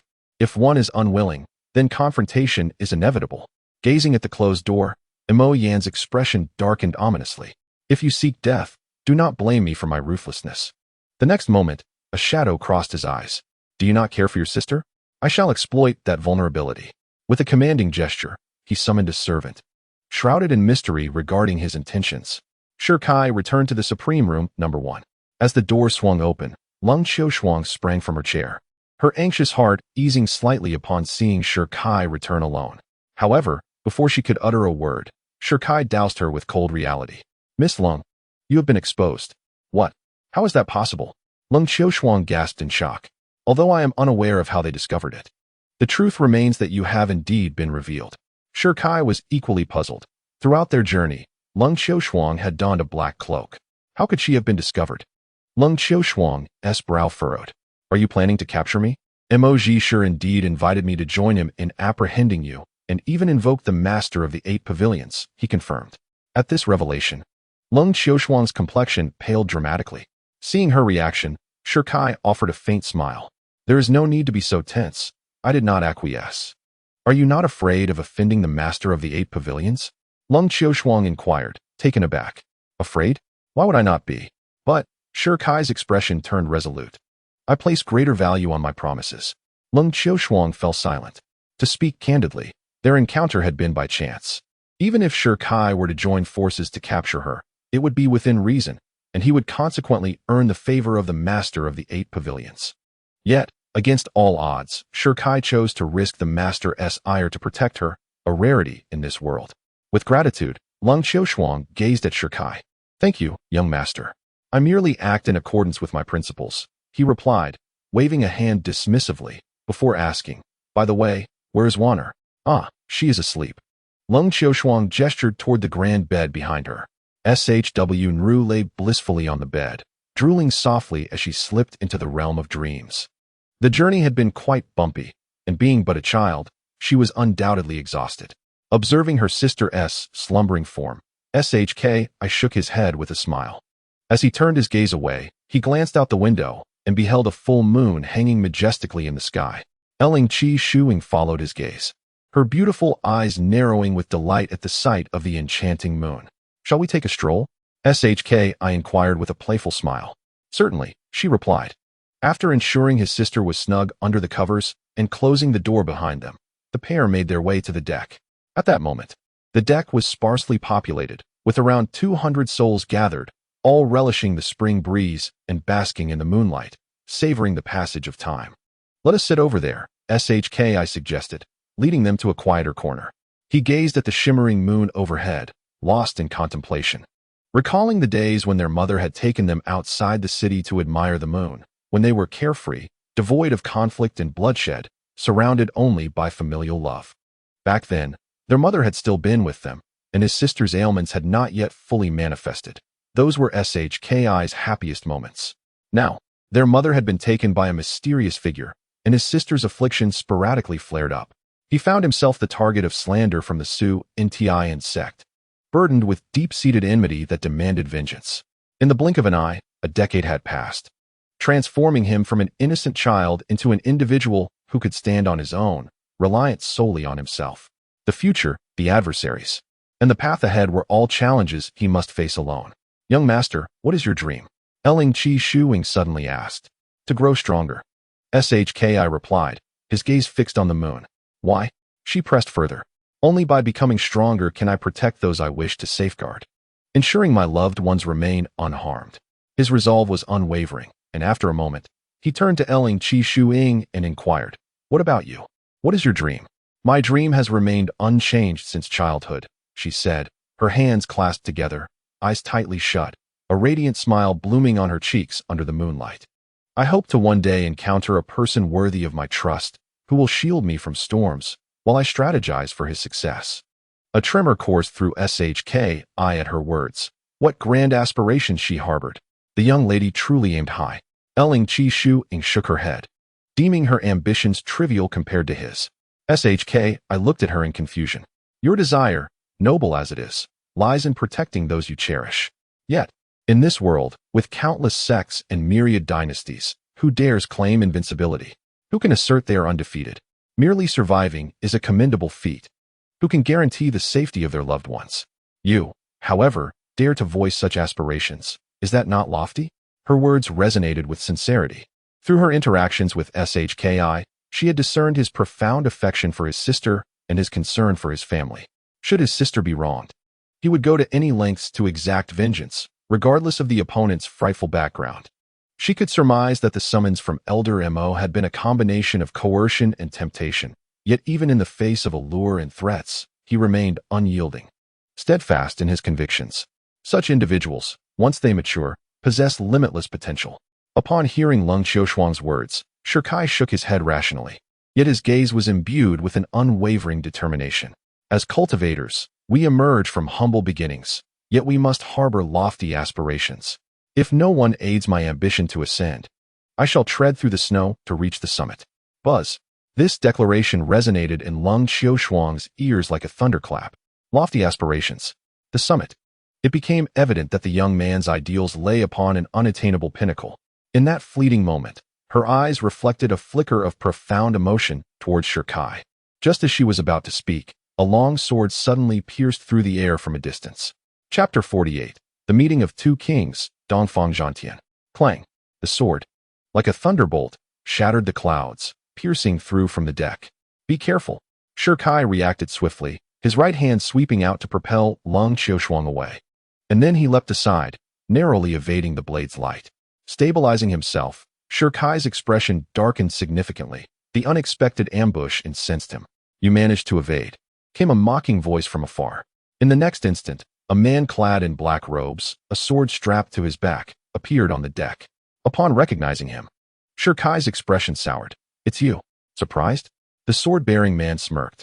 "Gaze upon this splendid moonlight. Shortly, I shall sever your head and return to report to the sect master. Dongfang Zhantian, you truly are a mere hound at Su Yi's behest, doing as commanded." Shikai retorted coldly.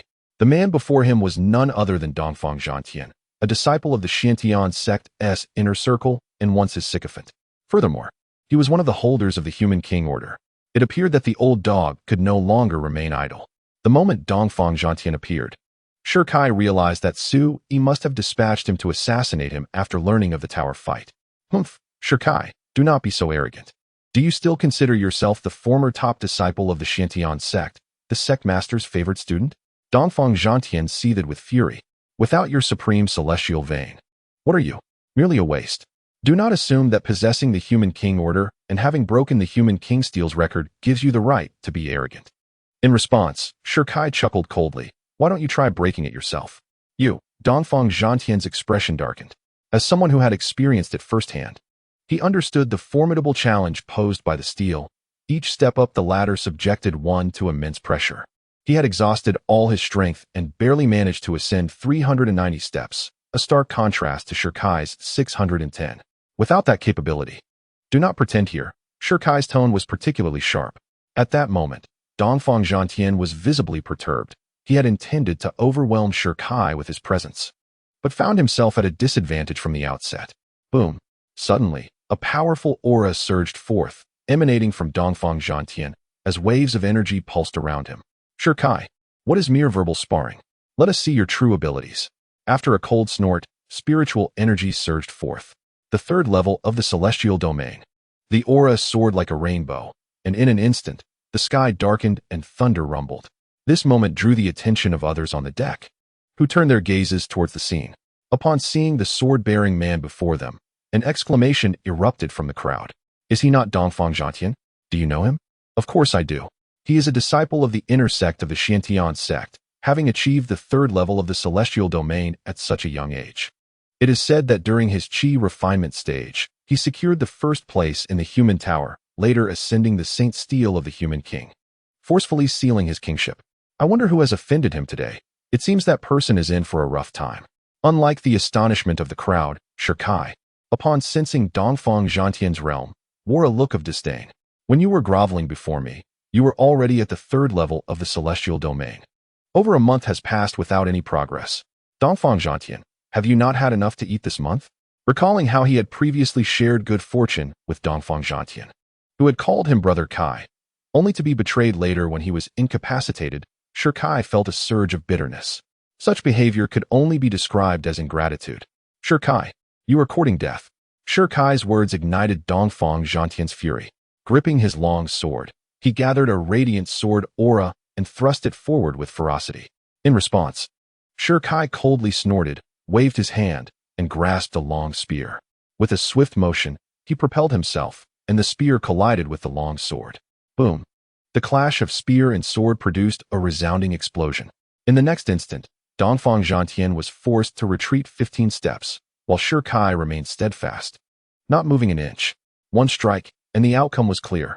Hiss, how formidable! Witnessing this scene, the onlookers on the deck gasped in astonishment, exchanging glances and murmuring. A practitioner of the Qi refinement stage had repelled one at the celestial domain, crossing a significant boundary, a terrifying display of martial prowess.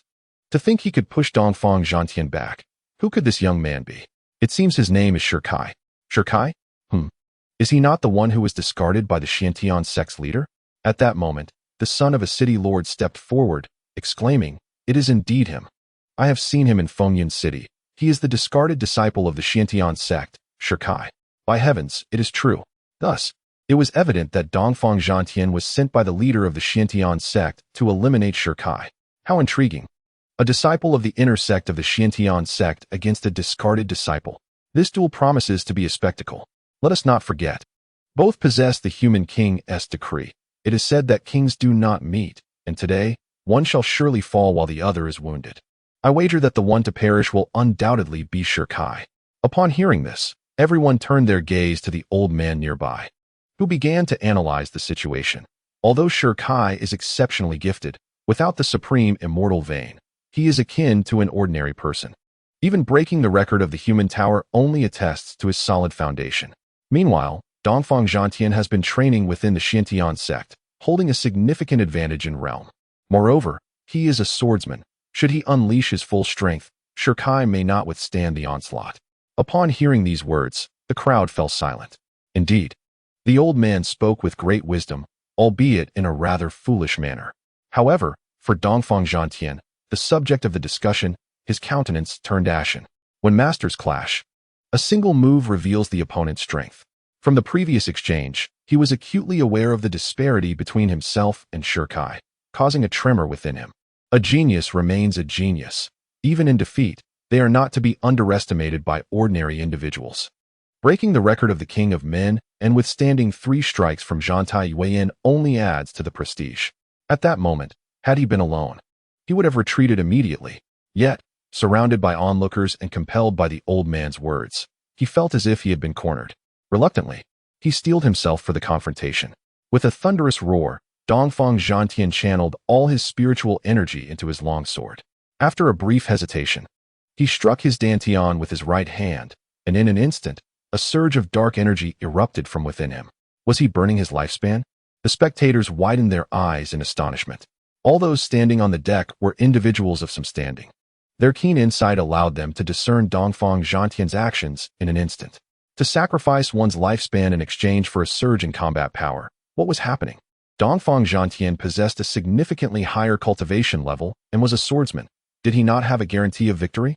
Why resort to such drastic measures? This behavior left everyone perplexed. Yet again, the old man stepped forward, adjusting his beard with a smile, saying, to return swiftly and report. Sacrificing lifespan for a quick victory is indeed a clever strategy. Shut your mouth. Dongfang Zhantian's eyes narrowed with cold fury. In the next moment, his long sword pierced the old man's chest. Chapter 49. Using the gun as Dantian, swallowing the heavens. Fury. Dongfang Zhantian was utterly enraged. Had it not been for the old man's incessant prattling, he would have long since escaped, never resorting to burning his lifespan. The onlookers gasped in shock as they witnessed the old man's demise, retreating in fear. The old man's companions, despite their intense anger, refrained from advancing due to Dongfang Zhantian's status as an inner disciple of the Zhantian Gong, bowing their heads in silent resignation. You're killing him after he praised you? Truly, a wolf cub that cannot be raised. Shirkai scoffed. As once the most loyal sycophant, Shirkai was well aware of Dongfang Zhantian's strength. Even with a significant gap in their cultivation levels, vanquishing him would be as effortless as cutting through paper. Shirkai could also see through Dongfang Zhantian's current thoughts. I must admit, Shirkai, you are indeed formidable. Even without the Supreme Immortal vein, your combat prowess remains far superior to mine. But what of it? With that, dark mist began to swirl around Dongfang Zhantian, accompanied by chilling wails that echoed like the cries of ghosts or demons, instilling dread in all who beheld it. To confront you, the sect master taught me a forbidden technique, and it is finally time to put it to use. The moment the mist appeared, the heavens and the earth transformed dramatically. Thunder rumbled and darkness enveloped the land. In an instant, the black fog coalesced, surging into the long sword held by Dongfang Zhantian. With a resonating hum, the sword responded, standing before him, its blade shrouded in layers of mist, resembling a demonic weapon. Forbidden technique. One sword to slay all demons. A thunderous cry erupted as Dongfang Zhantian grasped the sword, his long hair cascading around him, standing like a dark deity. The next moment, his gaze turned icy, and wielding the sword, he charged forth, exclaiming, "Die!" Observing the swirling demonic energy emanating from the sword, Shirkai furrowed his brow, preparing to counterattack when suddenly the voice of the woman in red pierced the air. "Do not move." Huh. Shirkai was taken aback. What nonsense is this? As he witnessed the sword thrusting towards him, he was baffled by the command to remain still. "Do not provoke me." The voice of the woman in red rang out again. Trusting her, Shirkai gritted his teeth and withdrew his protective aura, exposing himself completely. What is he doing? Has he truly abandoned his resistance? The crowd gasped in astonishment at Shirkai's actions. Beside him, Lung Xiaoshuang looked anxious, shouting, "Young master, retreat quickly." Clang. However, before her words could fully escape, the long sword had already struck, piercing through the air and forcefully entering Shirkai's body amidst the overwhelming demonic energy. Has it struck? Dongfang Zhantian found it hard to believe. This forbidden technique, while formidable, should not have rendered his opponent utterly defenseless. Could it be that he was intimidated by my aura? Yes, that must be it. With this thought, a smile crept onto Dongfang Zhantian's face, followed by a hearty laugh. Haha, Shirkai, you too shall know defeat one day. Did you ever imagine you would perish beneath my sword? Suddenly, Dongfang Zhantian's voice turned grave, his pupils narrowing in shock. He saw that the sword, which had initially pierced Shirkai, was suddenly ensnared by a powerful force, immovable despite his efforts. In the next moment, the sword slipped from his control, as if being devoured, vanishing into Shirkai's body, while the wound it had inflicted began to heal at a visible speed. How is this possible? The scene before Dongfang Zhantian left him utterly astounded. To be struck and yet recover, even swallowing his sword? His eyes widened in disbelief. Buzz. As he and the onlookers, including Lung Yushuang, stared in shock, a piercing sound resonated, abruptly ceasing, completely submerged within Shirkai. Witnessing this, Shirkai was equally astonished. Can my body consume the sword?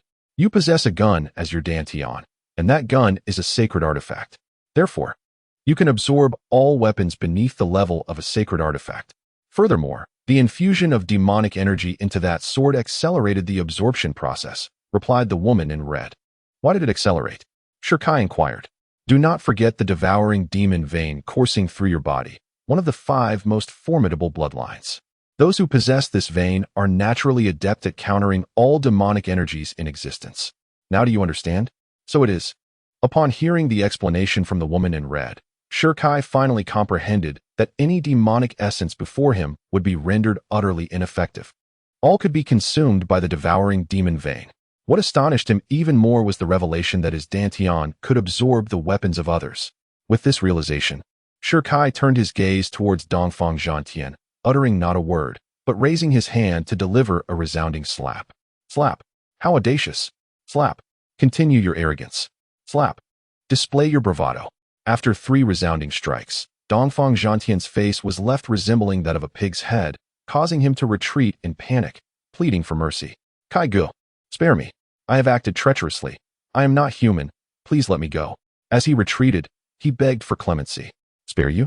A cold smile crept across Shi Kai's lips. When I was cast aside, who showed me mercy? Boom.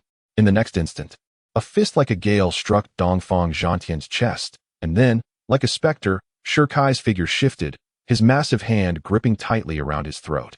Young master.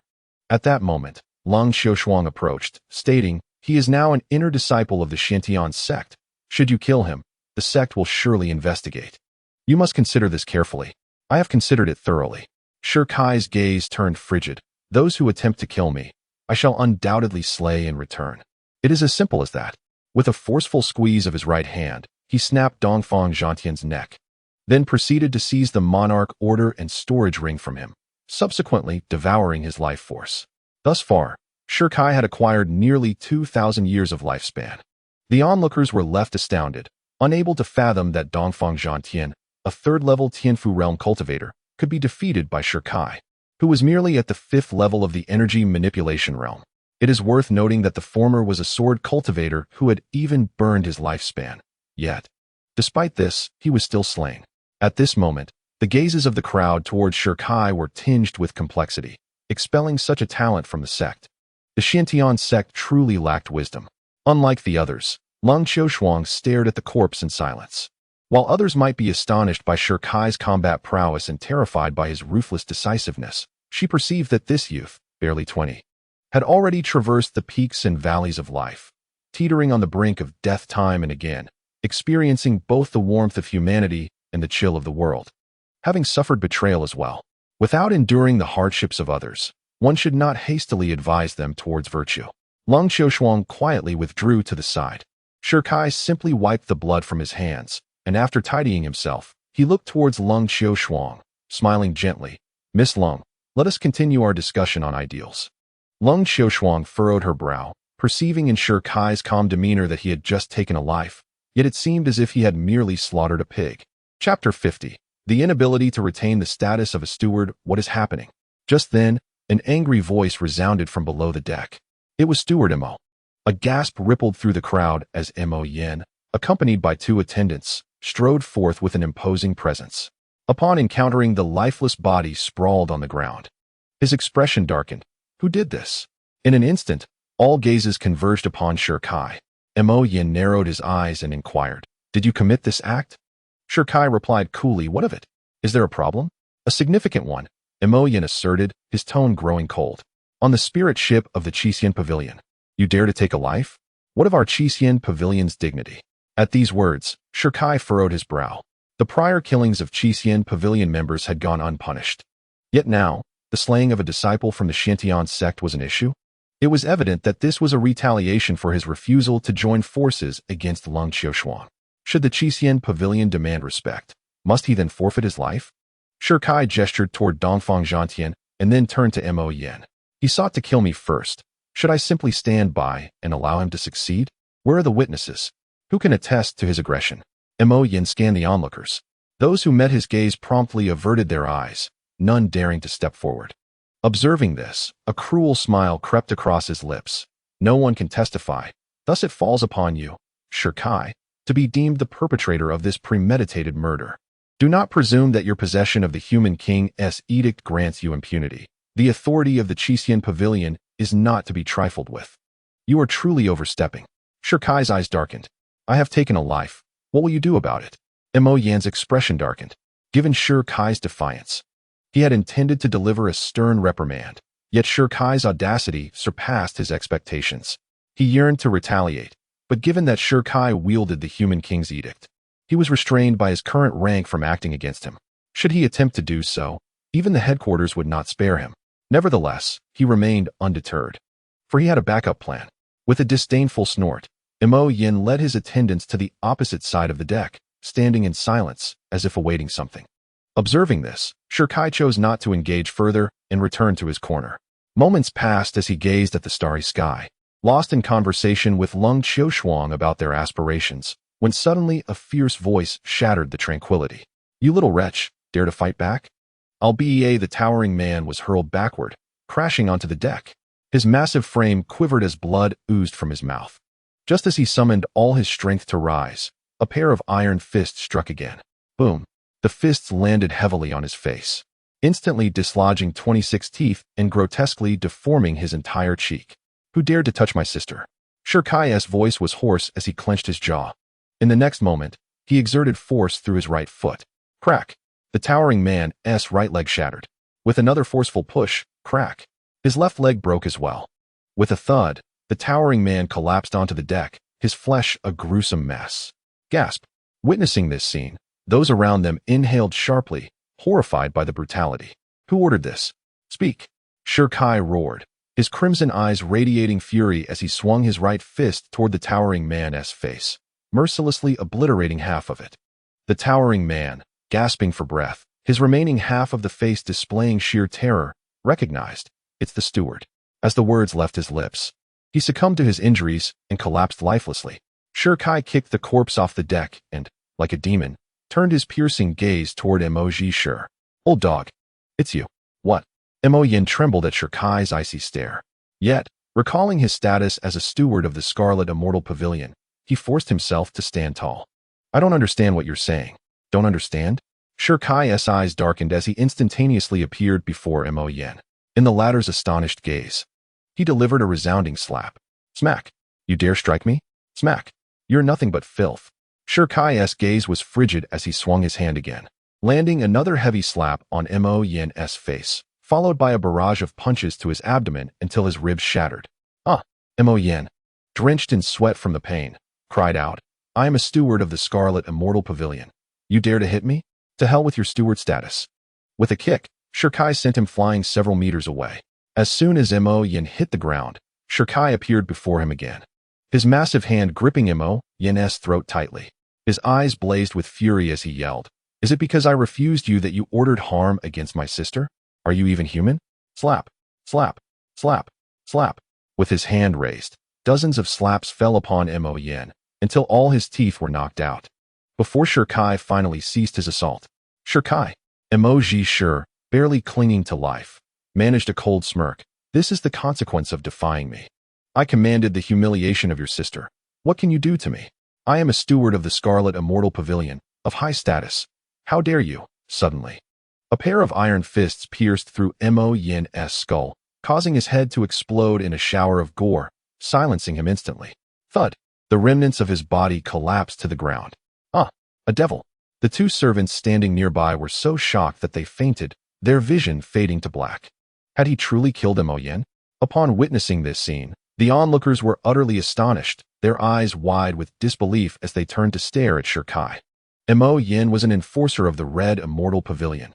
To kill him was tantamount to declaring war on the pavilion itself.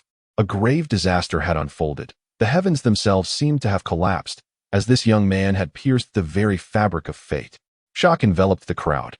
Not a single soul dared to harm a member of the Red Immortal Pavilion. Kai gazed at Mo Yin's lifeless body, devoid of any emotion. "You touch my sister. Your status as an enforcer will not save you. Young master, this is a catastrophe." Cold Qiushuang suddenly appeared beside Kai, her face etched with urgency. "The person you killed earlier was merely a servant, which could be overlooked, but Mo Yin is an enforcer of the Red Immortal Pavilion. His death will undoubtedly alert the headquarters, and the pavilion will not remain indifferent. I will risk my life to impede others. You must flee at once." She understood that Mo Yin's vendetta against Kai stemmed from her, and thus, she was willing to sacrifice her life to ensure his escape. However, as soon as her words fell, a chilling voice resonated from the heavens. "Do those who have slain my kin in the Red Immortal Pavilion think they can escape?" Chapter 51. The 8th Pavilion Master descends. A warrior dies for his beloved. Looking up, they beheld a majestic white crane-like beast soaring through the sky, its enormous wings blocking out the sun as it raced towards them. Upon its back stood a man, hands clasped behind him, clad in pristine white garments untouched by dust. A jade pendant hung at his waist, and a striking belt accentuated his presence. His deep, gem-like eyes radiated the aura of an exalted figure. The moment the white-clad man appeared, the world trembled, the lightning in the sky froze, the dark clouds receded, and an overwhelming pressure enveloped the area, causing the entire spirit ship to sway violently. In an instant, the celestial crane hovered above the deck, and the man gazed down, exuding an authority that commanded respect without uttering a word. This is dire. Upon seeing the newcomer, cold Xiaoshuang's expression transformed, her eyes filled with terror. It is the 8th Pavilion Master. The 8th Pavilion Master?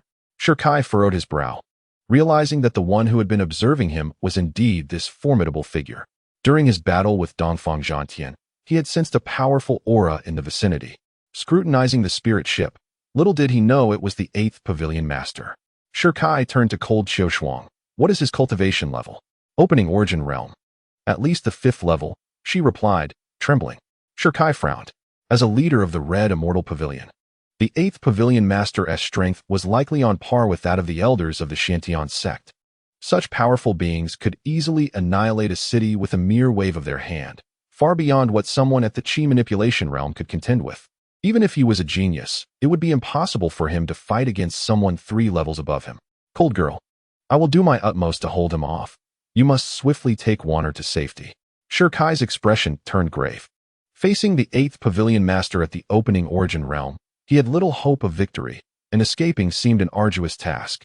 At that moment, cold Xiaoshuang's face turned pale, beads of sweat forming on her forehead. Upon hearing Kai's words, she took a deep breath, quickly embracing Wanner, ready to flee at any moment. Meanwhile, as the 8th Pavilion Master descended, the cultivators on the deck were all struck with astonishment, their shocked gazes fixated on the man atop the celestial crane. To everyone's astonishment, it was indeed the 8th Pavilion Master. The demise of a steward had unexpectedly stirred even this formidable figure, indicating that the individuals from the Red Immortal Pavilion were not to be trifled with. Alas, it seems that the fate of Kai and his companions is grim. Sigh.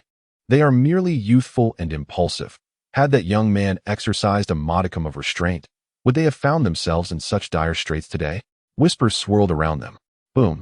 At that moment, atop the celestial crane, the 8th Pavilion Master waved his hand, unleashing an overwhelming pressure. To dare slay a steward of my Red Immortal Pavilion. You possess audacity indeed. As his words fell, the oppressive force surged forth instantaneously, striking Kai as if he had been struck by lightning.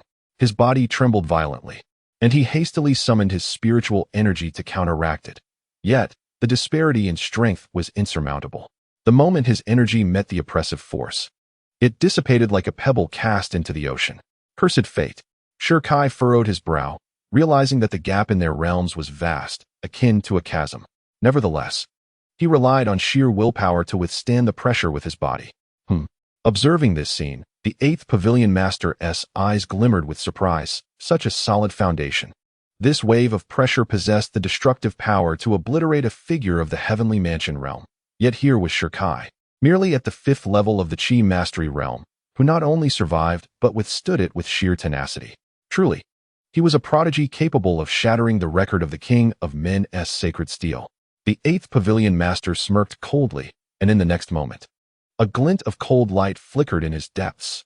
However, the dignity of the Red Immortal Pavilion was not to be challenged. Boom.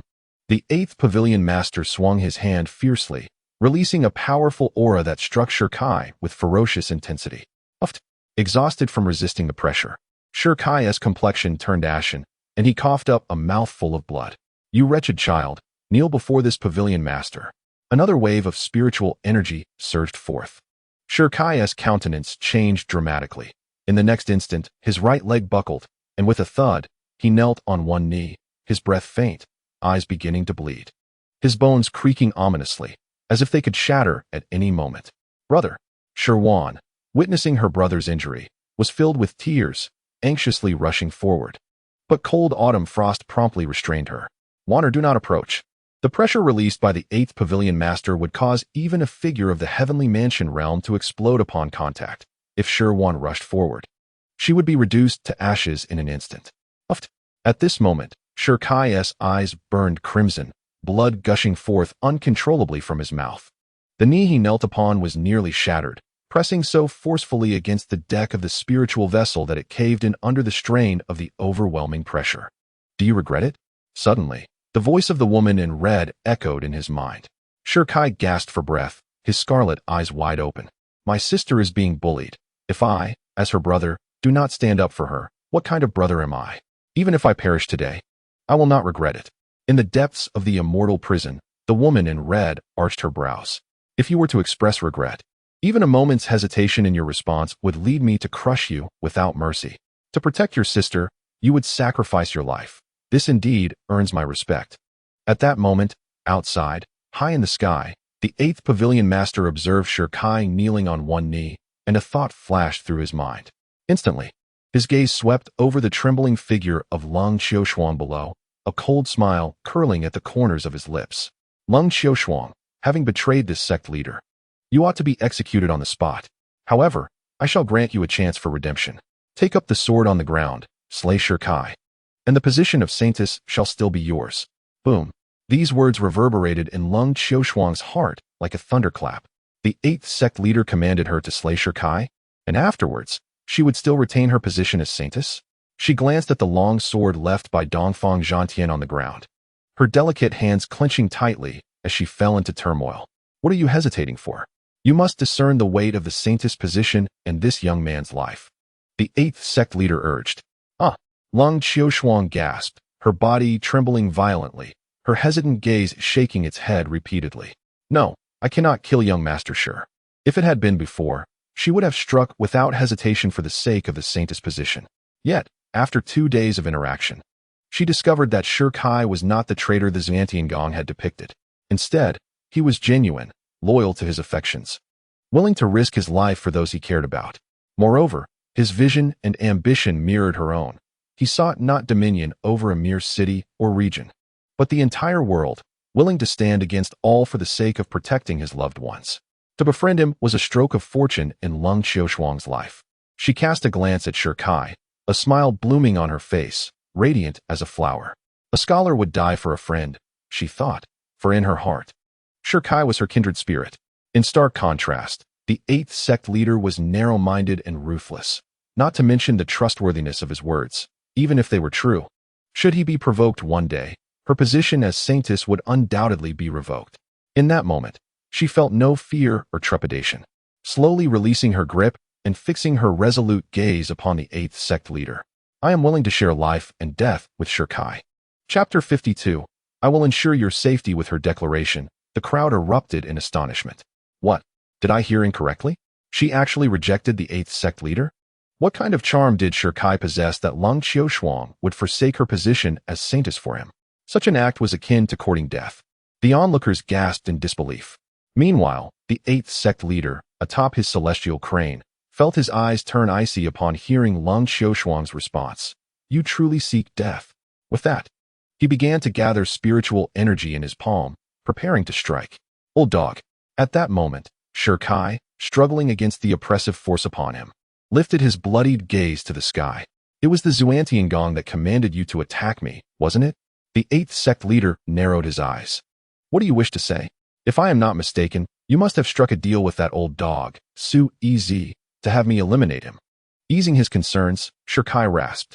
And you, in pursuit of a suitable reason, would not hesitate to use the life of a steward as bait, forcing me to kill him, only to appear later.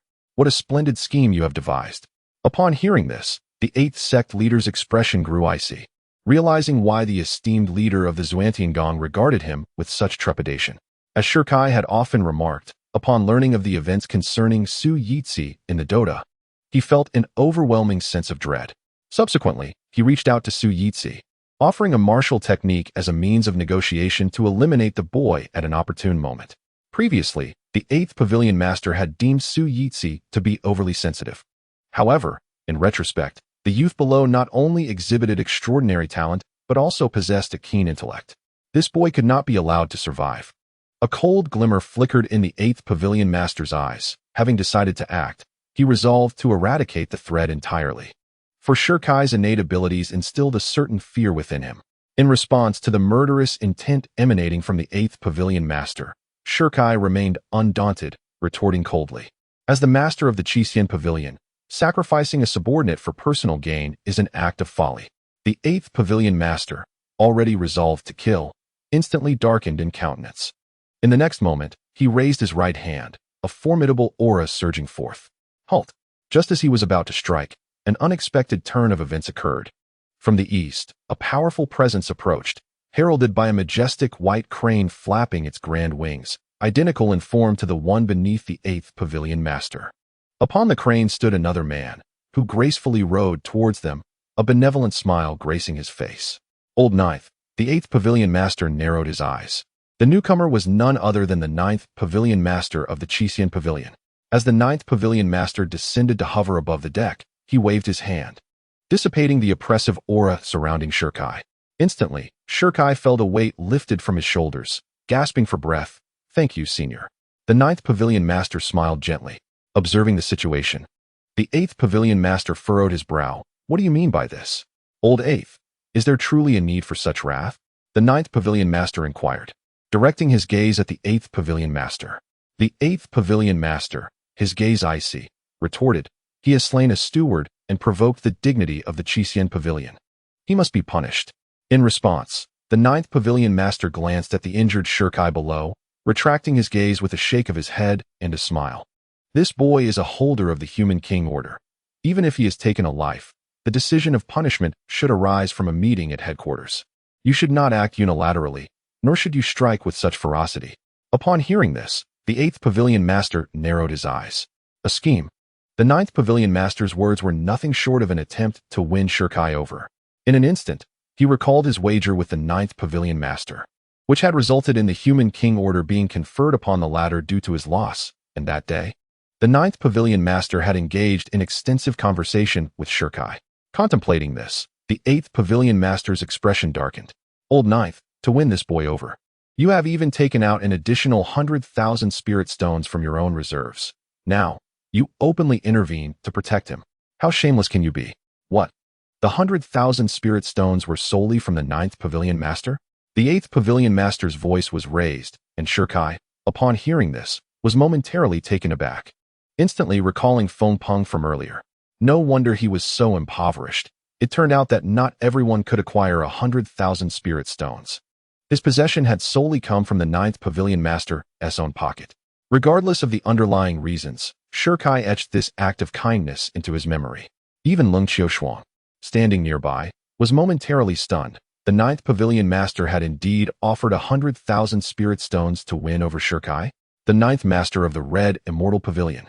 Now fully aware of her previous underestimation of Shirkai's extraordinary talent, erupted into laughter, seemingly unfazed as she waved her hand dismissively. "Ah, my dear old 8. What I seek is not to manipulate, but to forge a friendship. I wish to befriend young Shir." "What?" This proclamation startled everyone present, including the 8th Master. The 9th Master intended to befriend a junior, particularly one who had previously offended the 8th Master and had been expelled from the Shantian sect. Her declaration, made in front of all, clearly stemmed from more than mere whim. "Old 9, are you truly determined?" The 8th Master's expression darkened. "Today, I shall protect Shirkai." Boom. The moment the words were spoken, the aura emanating from the 9th Master countered the oppressive force released by the 8th Master. In this clash of might, neither party could claim superiority. Witnessing this, the 8th Master's face fell. The 9th Master's strength was nearly equal to his own, and should she choose to fiercely defend her position, he would gain nothing. Yet, upon recalling the reward promised by Su Ez, as well as Shirkai's terrifying potential, the typically ruthless 8th Master was unwilling to relinquish this opportunity. With a calculated glance, he remarked, "Since we have broached this topic, I shall grant you this favor. I will refrain from acting against Shirkai." However, he suddenly turned his gaze towards Leng Qiushuang. "She has offended me repeatedly and is a saintess of the Red Immortal Pavilion. As the 8th Master, I possess the authority to deal with her. Old 9, you cannot prevent me any longer." With that, he waved his hand, unleashing a wave of oppressive force towards Leng Qiushuang. Observing this, the 9th Master, though filled with resignation, recognized that, as the head of the Red Immortal Pavilion, the 8th Master indeed had the right to act. Furthermore, given his earlier concession regarding Shirkai, it would be inappropriate to intervene now. Sighing deeply, the 9th Master fell silent. Below, as the oppressive force enveloped Leng Qiushuang, She immediately weakened and collapsed onto the deck. Shi Wanru, caught in the overwhelming energy, was similarly sent sprawling. Wanru. Shi Kai rushed forward to catch his sister, gently placing her down on the deck. He then dashed to Lung Qiushuang's side, conjuring a barrier of spiritual energy with a sweep of his hand, barely managing to withstand the oppressive force. My lord. Seeing the dire situation, Lung Qiushuang cried out urgently, "Do not concern yourself with me. You must flee." Shi Kai shook his head, his gaze earnest and resolute as he replied, "You once said we are friends. Friends should stand together through life and death, should they not?" Lung Qiushuang fell silent. Yet her heart brimmed with profound gratitude. She quietly lifted her head and murmured, "If we can overcome this peril, I shall stand behind you." Strategizing for your success in the world. Chapter 53. Playing the last card. My young friend, retreat now. The ninth master urged. Shi Kai's extraordinary talent, once fully developed, would undoubtedly lead him to greatness. She could not bear to witness his downfall. "I shall forever remember the kindness of my elders," Shi Kai replied earnestly. Shi Kai turned his gaze towards the ninth pavilion master, then shifted his focus onto Lung Qiushuang. Earlier, the young lady had boldly stood forth, sharing life and death together. Today, as a friend faced calamity, how could I turn a blind eye? Not to mention that retreating would surely breed inner demons. And even if it were my true nature, I could never forgive myself. Therefore, today, I, Shi Kai, shall protect her. Sighing deeply, the ninth pavilion master pondered the necessity of such actions. Shi Kai shook his head. There are certain matters from which one cannot retreat. The ninth pavilion master remained silent. Shi Kai's talents were evident to all, yet within the vast Lingzhou, and even the sacred Song domain, exceptional talents were not in short supply. Why then? Did he solely wish to befriend Shi Kai? It was simply because he esteemed the latter's character, valuing loyalty and righteousness. Even if faced with mountains of blades and seas of fire, one who had moved his comrades would charge forward without hesitation.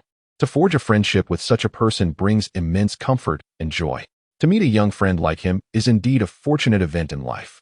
The ninth pavilion master let out a hearty laugh. "Senior, if I should perish, I hope you will look after my sister." This marked Shi Kai's first plea for assistance.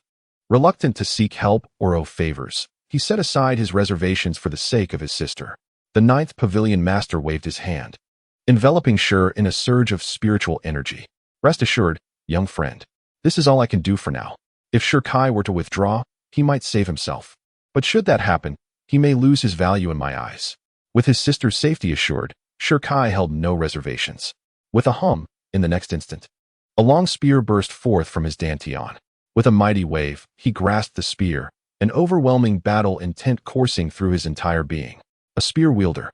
The crowd gasped in astonishment, drawing in a sharp breath. "Young master, you are a spear wielder?"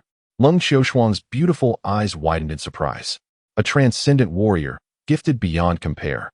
Fiercely loyal, and now revealed as a spear wielder. This young man truly was a dragon among men, a child of the heavens. In that moment, she felt fortunate to have met him during their prime years, sharing life and death, facing adversity together. A joyous bond indeed. Humph. In the skies above, the eighth pavilion master let out a cold snort, his gaze suddenly icy. The more he revealed, the less the pavilion master dared to allow him to live. With a hum, an aura brimming with murderous intent coalesced in his palm. In an instant, thunder rumbled, time seemed to freeze, space stood still, and the entire spiritual vessel quivered violently, transforming the vast night into day, illuminating the surroundings with spiritual light. "Sinful child, prepare to die?" With a thunderous roar, the eighth pavilion master swung his hand, unleashing a powerful gust of energy. Fight! Confronted with the approaching wave of terrifying killing intent, Shi Kai's battle spirit soared. With a forceful push of his feet, he surged forth, spear in hand. Bang! The spear collided with the gust, and Shi Kai was instantly knocked off the deck, spitting out a mouthful of blood. Yet, in the next moment, he resolutely stood up, his eyes ablaze with determination as he swung the spear. Charging once more into the fray. First strike, the spear moves, a white dragon's roar. Second strike, merging with the body, a golden spear and iron steed. Third strike, the power surges forth, a single spear to extinguish all. The fourth shot, the night parade of 100 demons. I comprehend the essence of the spear. With a series of 4 strikes, the spirit of battle surged immensely. The long spear was firmly embedded upon the barrier, and this time, Being repelled only resulted in a stalemate, with the barrier showing signs of imminent fracture. Such formidable power. He astonishingly withstood a blow from the 8th Pavilion Master, knowing well that the latter is a strong practitioner of the opening Yuan realm. Should this youth continue to grow, what terror might he unleash? The spectators collectively gasped in astonishment. Even the 9th Pavilion Master was taken aback. This youngling managed to withstand an assault, despite being 3 great realms beneath the 8th Pavilion Master, which irked him greatly. A mere insect shaking a tree. In the next moment, an even more potent aura coalesced in his palm, and with a slight motion, it converged upon the gale. Buzz. Instantly, Shirkai felt a tremendous oppressive force. And as the gale struck his spear, his body plummeted rapidly. During his descent, Shirkai's gaze swept over to the tightly clasped hands of Lung Qiu Shuang and the tear-streaked face of his sister. No, I cannot be defeated. For my friends. For my sister, I must endure. Boom. A torrent of battle intent surged forth once more, emanating radiant light from his dantian, as his blood coursed rapidly through his veins. In this moment, the devouring bloodline was fully awakened. Even if you are an emperor, I shall not yield. The 5th shot, the unity of man and spear. To cleave all foes asunder. Fight! Fight! Fight! Shirkai roared, his voice resonating for miles. The overwhelming battle intent and unyielding conviction transformed into an infinite spear intent, gathering above him as Shirkai's long hair billowed behind him, seemingly reinvigorated with energy. Like a tempest, he swung the spear, halting its trajectory mid-air, defiantly resisting the fierce gale. Then, with a sudden thrust, the spear pierced the very center of the gale, and in the next instant, a cacophony of shattering sounds erupted. To the astonishment of the onlookers, the barrier abruptly fractured and exploded. What? The 8th Pavilion Master's pupils contracted. The spiritual energy contained within this gale was unparalleled. Not even a practitioner of the Heavenly Mansion realm, let alone one of the Sea Burial realm, could withstand its edge. Yet, a mere 5th layer of Qi manipulation realm. Shirkai managed to pierce through? How could this be? In that moment, even the 8th Pavilion Master, with his vast experience, was genuinely astonished. Such terrifying combat prowess is not only rare in the world, but nearly impossible to find in the vast spirit continent. Bang! As the barrier was pierced, Shirkai tumbled onto the deck, gasping for breath. Yet his battle intent remained undiminished as he brandished his spear. Bring it on. Arrogance. The 8th Pavilion Master's chilly demeanor reached an icy nadir, his gaze frigid. You barely managed to withstand a blow from me by using all your trump cards. This is the chasm that lies between us. Is it so? Shirkai replied with a cold smile. Dare you lower your realm and face me in combat? At these words, the 8th Pavilion Master's brow furrowed tightly. Had it been anyone else, he might have consented, eager to establish a formidable authority in front of so many witnesses. Yet, the youth below was named Shirkai. A sinner. Do you believe I would fall for your trick? Surely, you must be afraid. Shirkai cast a disdainful glance at the 8th Pavilion Master, curling his lip in contempt. You old dog, if our realms were equal, I could easily dispatch you with a mere puff. The 8th Pavilion Master's expression darkened. At that moment, the 9th Pavilion Master approached, suggesting, Old 8, why not lower your realm to the Qi manipulation stage and engage him in battle? It would prevent unwarranted gossip. Get away from me. The 8th Pavilion Master roared in frustration. Lower my realm? Have you not witnessed Shirkai's combat prowess? Even if I were to descend to the Qi manipulation stage, I doubt I could withstand a single strike from him. He was acutely aware of the weight of reputation and dignity. Glaring downwards, his gaze turned icy. Shirkai, cease your devious schemes. This time, I shall not grant you another opportunity. Red Dragon Annihilation Palm. Chapter 54. Summoning people with a thunderous shout, the heavens darkened, and from the depths of the night, an overwhelming aura surged forth, akin to a colossal beast poised to devour the world, opening its cavernous maw. In the next instant, this beast transformed into a titanic hand, enveloping the entire spirit vessel. Old 8, have you lost your mind? The 9th Pavilion Master's expression shifted dramatically upon witnessing this scene. The Red Dragon Annihilation Palm was one of the 8th Pavilion Master's most formidable techniques, known to have slain peak experts of the Kaiyuan realm. Should it be unleashed, not only would Shirkai perish, but all souls aboard the spirit vessel would be reduced to ashes. As long as this brat is eliminated, what do I care if they all perish? If anyone dares to seek revenge, they may come for me. As the 8th Pavilion Master, bolstered by the might of the Qixin Pavilion and his own formidable strength, he harbored no fear of retribution. You've gone mad. The 9th Pavilion Master's expression darkened as he waved his hand, summoning Shi Wanru towards him. I must find my brother, Shi Wanru exclaimed urgently, attempting to break free. The 9th Pavilion Master smiled gently. Little girl, your brother is no mere fish in a pond. If he can evade this calamity today, he shall certainly find his place in the vast Lingzhou. With that, he bound Shi Wanru, rendering her immobile. Not good. The 8th Pavilion Master intends to kill. He seeks to annihilate us all. We must flee. At that moment, the onlookers on the deck were all taken aback, hastily channeling their spiritual energy to escape. In an instant, they leapt off the spirit vessel. As cultivators, even from a height of 10,000 meters, they would not meet their demise. Remaining aboard, however, meant certain death. Humph. In midair, the 8th Pavilion Master scoffed, ignoring the fleeing figures, his gaze fixed unwaveringly on Shi Kai. You sinner, come to me and perish. With a thunderous roar, the colossal hand descended with immense power, darkening the skies, warping time, and cleaving through space. It's over. Witnessing the immense hand in the air, Leng Qiushuang closed her eyes in despair. Boom. Just as the massive hand was about to strike Shi Kai, a crimson figure suddenly appeared in the sky, standing with an air of grace, akin to an ethereal being. Senior? Seeing this figure, Shi Kai's eyes widened in astonishment. Is that figure not the woman in red from the Chaos Immortal prison? How could she have emerged? Just as Shi Kai was taken aback, the woman in red gently pointed her jade hand, causing the enormous hand suspended in midair to freeze instantly. In the next moment, it shattered into ashes. What? Witnessing this scene, the 8th Pavilion Master was alarmed. That previous strike was one of his most formidable techniques. Even a peak expert of the opening Yuan realm could not easily obliterate it. Could it be that the woman before him was above the opening Yuan realm? No, that is impossible. With this thought, the 8th Pavilion Master shook his head vigorously. The woman before him, clad in a flowing red gown with long hair cascading elegantly, obscured her features, yet her slender physique clearly suggested she was quite young. To reach a realm above opening Yuan would typically require centuries of cultivation. Thus, he concluded that this individual was neither at the Zhongshuan realm nor even half a step into it. She must have employed some secret technique. The 8th Pavilion Master murmured to himself before stepping into the air, positioning himself 50 meters in front of the woman in red, and solemnly declared, I am the 8th Pavilion Master of the Qixin Pavilion.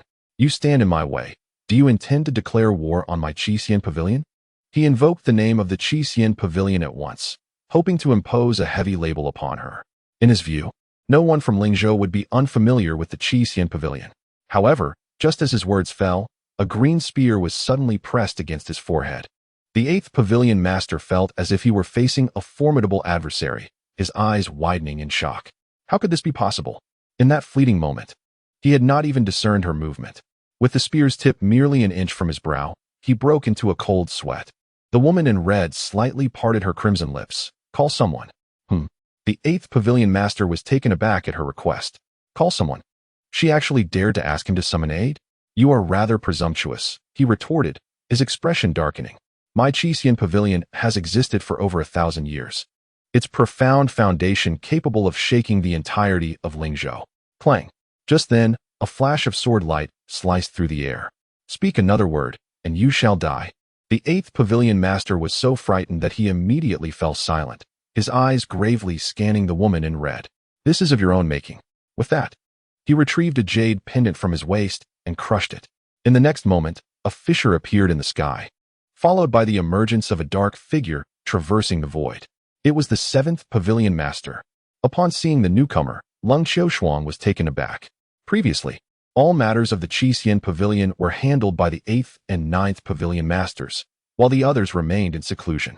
The 7th Pavilion Master's appearance was truly unexpected.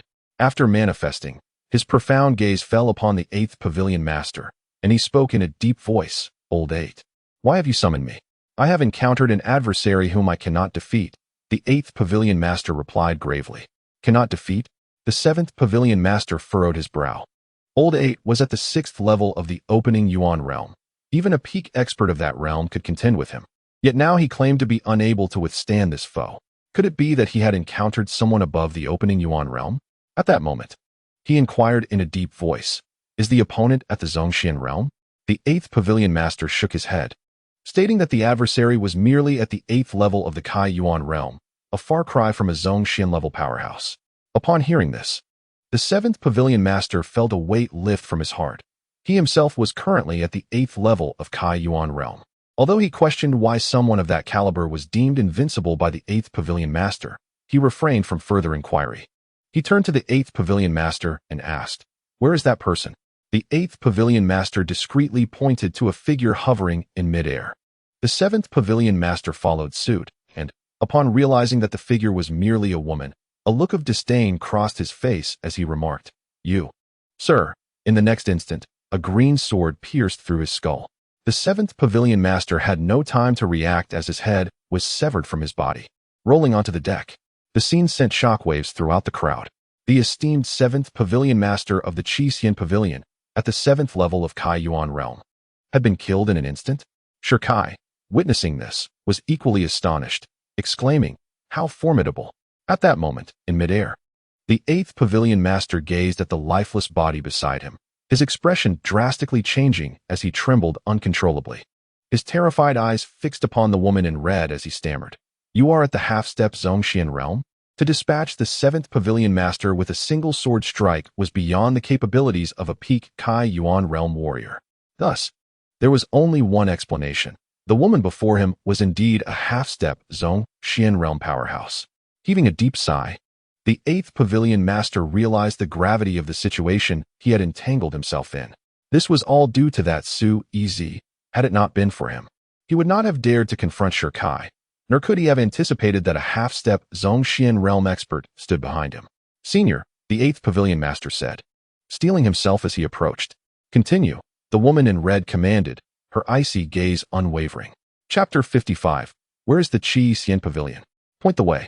The 8th Pavilion Master furrowed his brow, rooted in place, hesitant to move an inch. Having already lost one Pavilion Master, calling forth another would surely invite doom. Thus, he resolved to summon a Pavilion Master of equal standing to the woman in red. Moments later, his expression darkened as he produced another token and shattered it. Boom.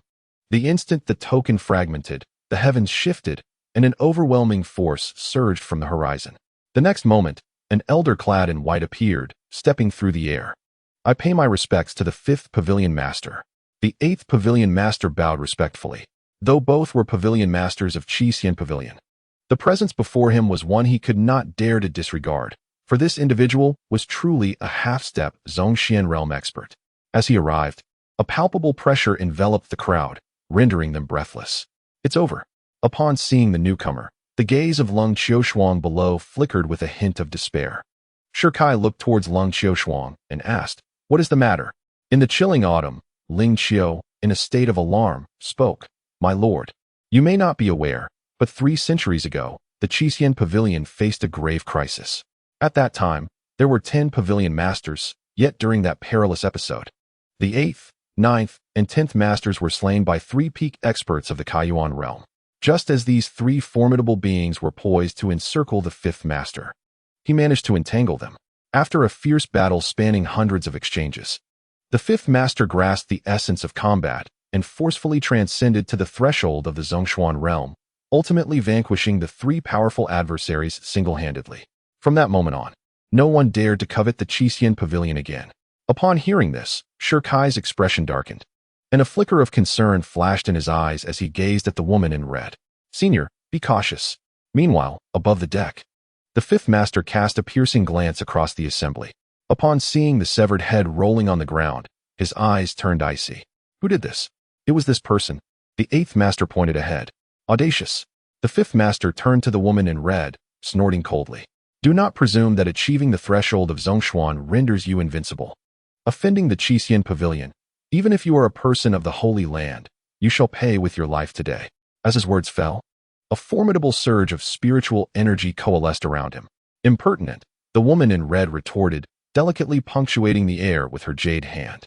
The azure spear sliced through the fabric of space. With a swift thrust, the spear pierced the 5th Master's dantian, and a spurt of blood erupted forth. "This is impossible." The fifth master gazed in disbelief at the gaping hole in his chest, his eyes widening in shock. The next moment, his body collapsed heavily onto the deck. Devoid of breath. Dead. The eighth master, witnessing the scene, felt his features tighten in shock, rendered speechless. A half-step Zhongshuan master had fallen in merely 5 seconds? It was over, utterly over. At that moment, the eighth master's heart sank into despair. Having lost 2 esteemed pavilion masters in succession, he would undoubtedly bear the brunt of the consequences. Call for assistance. Just then, the voice of the woman in red echoed ominously. What? The eighth master, as if hearing a death knell, trembled in fear. Senior, did you not hear my words clearly? The woman in red interjected decisively. The eighth master's eyelids twitched, and he hastily retrieved 2 tokens from his storage ring, promptly shattering them. In the next instant, 2 overwhelming presences surged forth.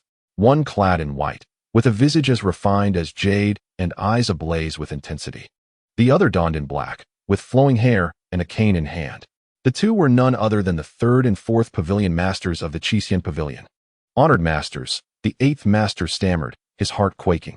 Both were genuine half-step Zhongshuan powerhouses.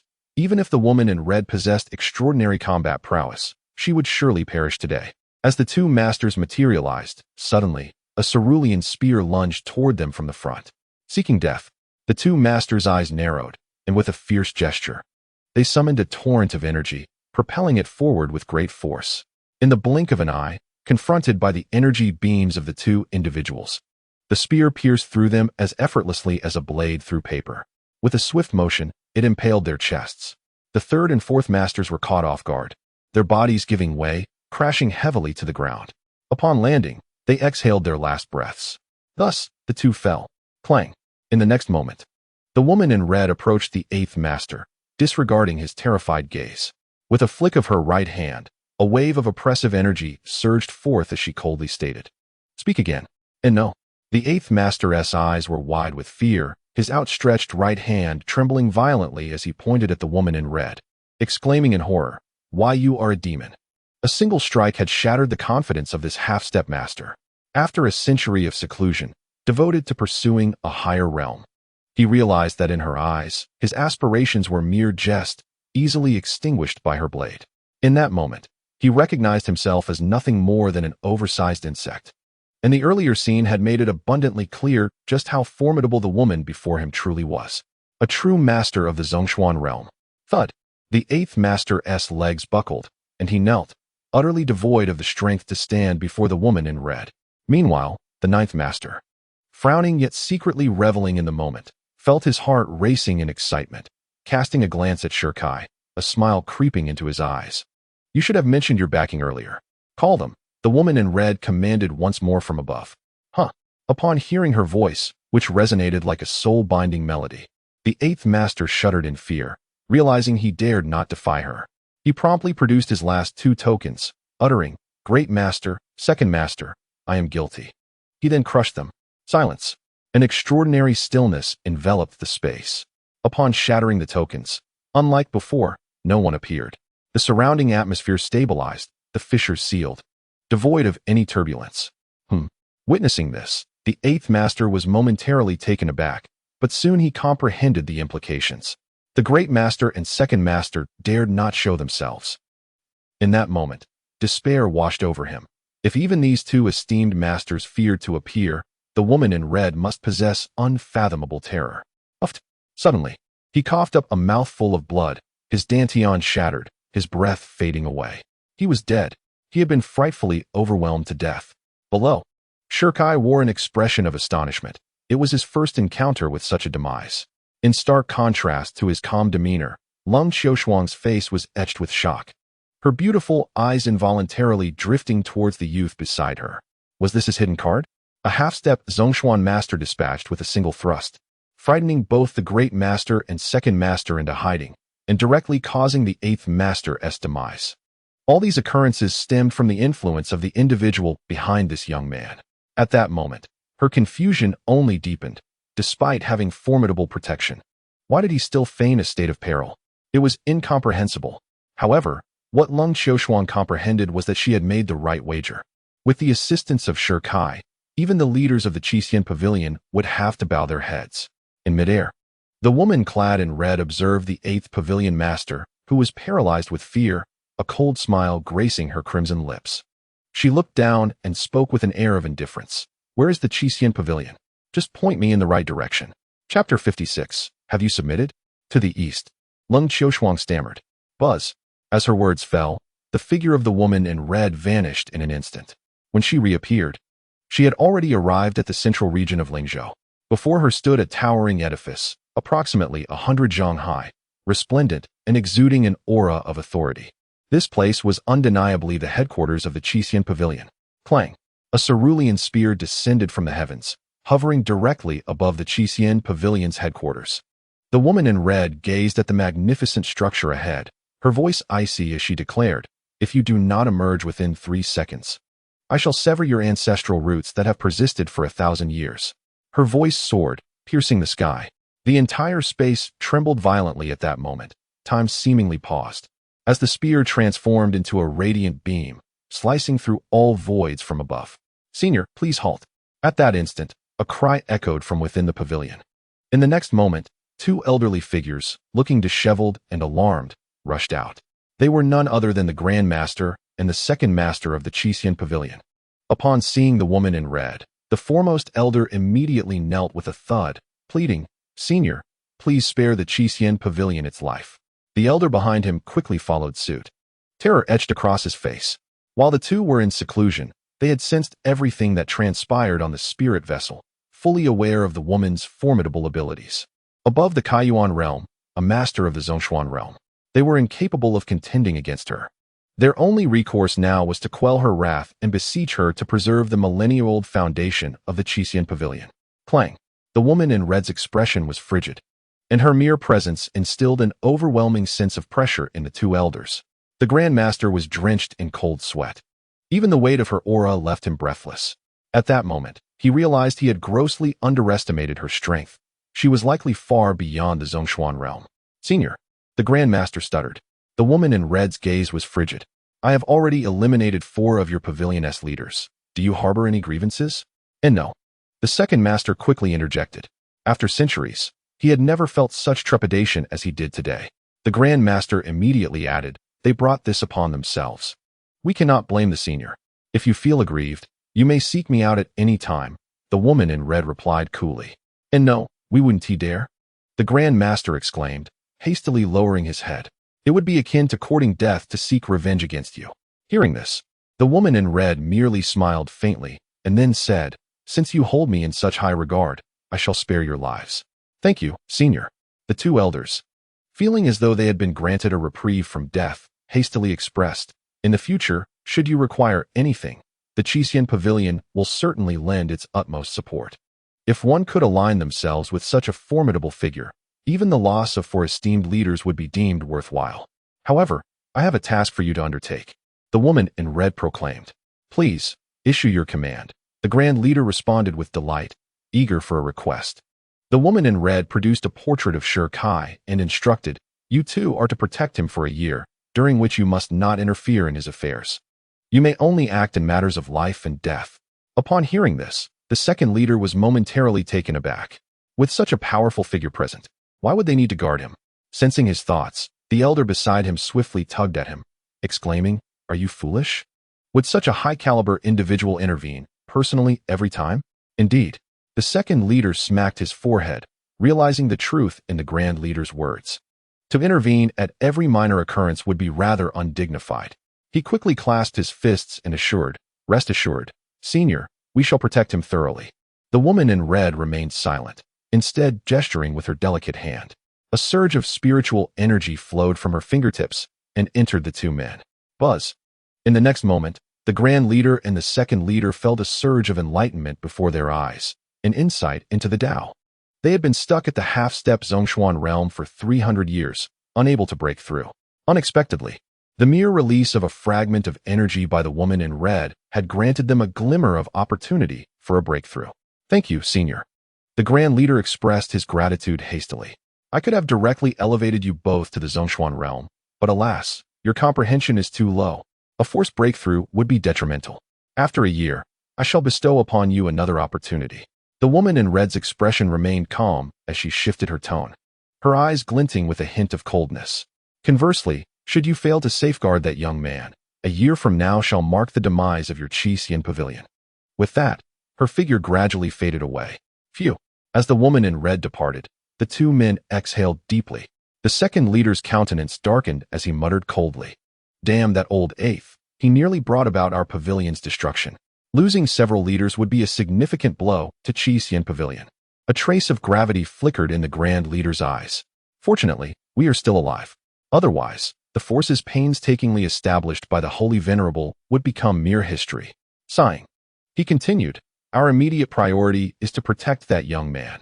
Let us hope to ascend the branches of the woman in red." After a moment of contemplation, the Grand Leader waved his hand, releasing an aura of authority. Instantly, his voice resonated throughout Qi Pavilion. "From this day forth, the events of today must not be mentioned. All personnel above the rank of steward shall treat this young man with the utmost respect." With that, he turned to the second leader and stated solemnly, "I have observed that the girl, Lang Xiaoshuang, has been quite close to that young man. The position of Supreme Pavilion Master has remained vacant for too long. It seems the time has come to fill it." Meanwhile, aboard the spiritual vessel, the woman in red returned to the deck, tossing a pill to the astonished ninth Pavilion Master, who was guarding Shi Wanruo, before re-entering the chaotic immortal prison. "Senior," Shikai called softly. "Speak your mind," the woman in red replied, her voice tinged with fatigue. Shikai inquired, "Senior, have you been subdued?" The woman in red, understanding his implication, replied, "Indeed." Shikai then asked, "Senior, should anyone dare to bully me again next time, will you come to my aid?" A faint chuckle escaped the red-clad woman, her voice somewhat weakened. As Shirkai's consciousness entered the chaotic celestial prison, he discovered her energy was waning, her complexion pale. Anxiously, he asked, "Are you injured?" The woman responded, "I am restricted by this celestial prison. Each time I exit, it depletes a tremendous amount of my vitality."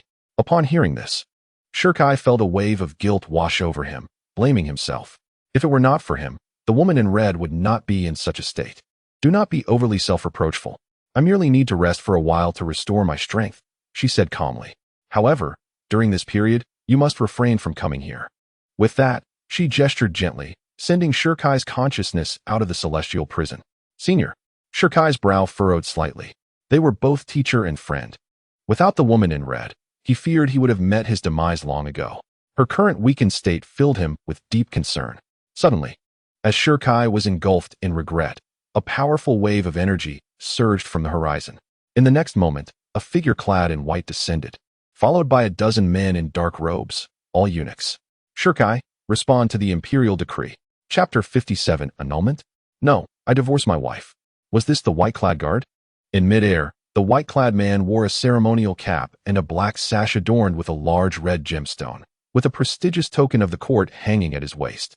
The visitors were indeed the loyal guards of the imperial palace. What business did they have here? Faced with the royal family's most devoted protectors, Shirkai furrowed his brow, sensing an ominous premonition.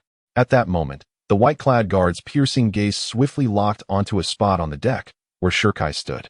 "Shirkai, why are you not kneeling to receive the decree?" The white-clad guard demanded with an air of superiority, pride radiating from his eyes. Shirkai's expression darkened. "You expect me to kneel? Who do you think you are? Presumptuous." The white-clad guard retorted angrily, just as he was about to erupt. A eunuch behind him interjected, "My lord, please deliver the decree first." The white-clad guard snorted in disdain, then produced a golden imperial edict, announcing it publicly.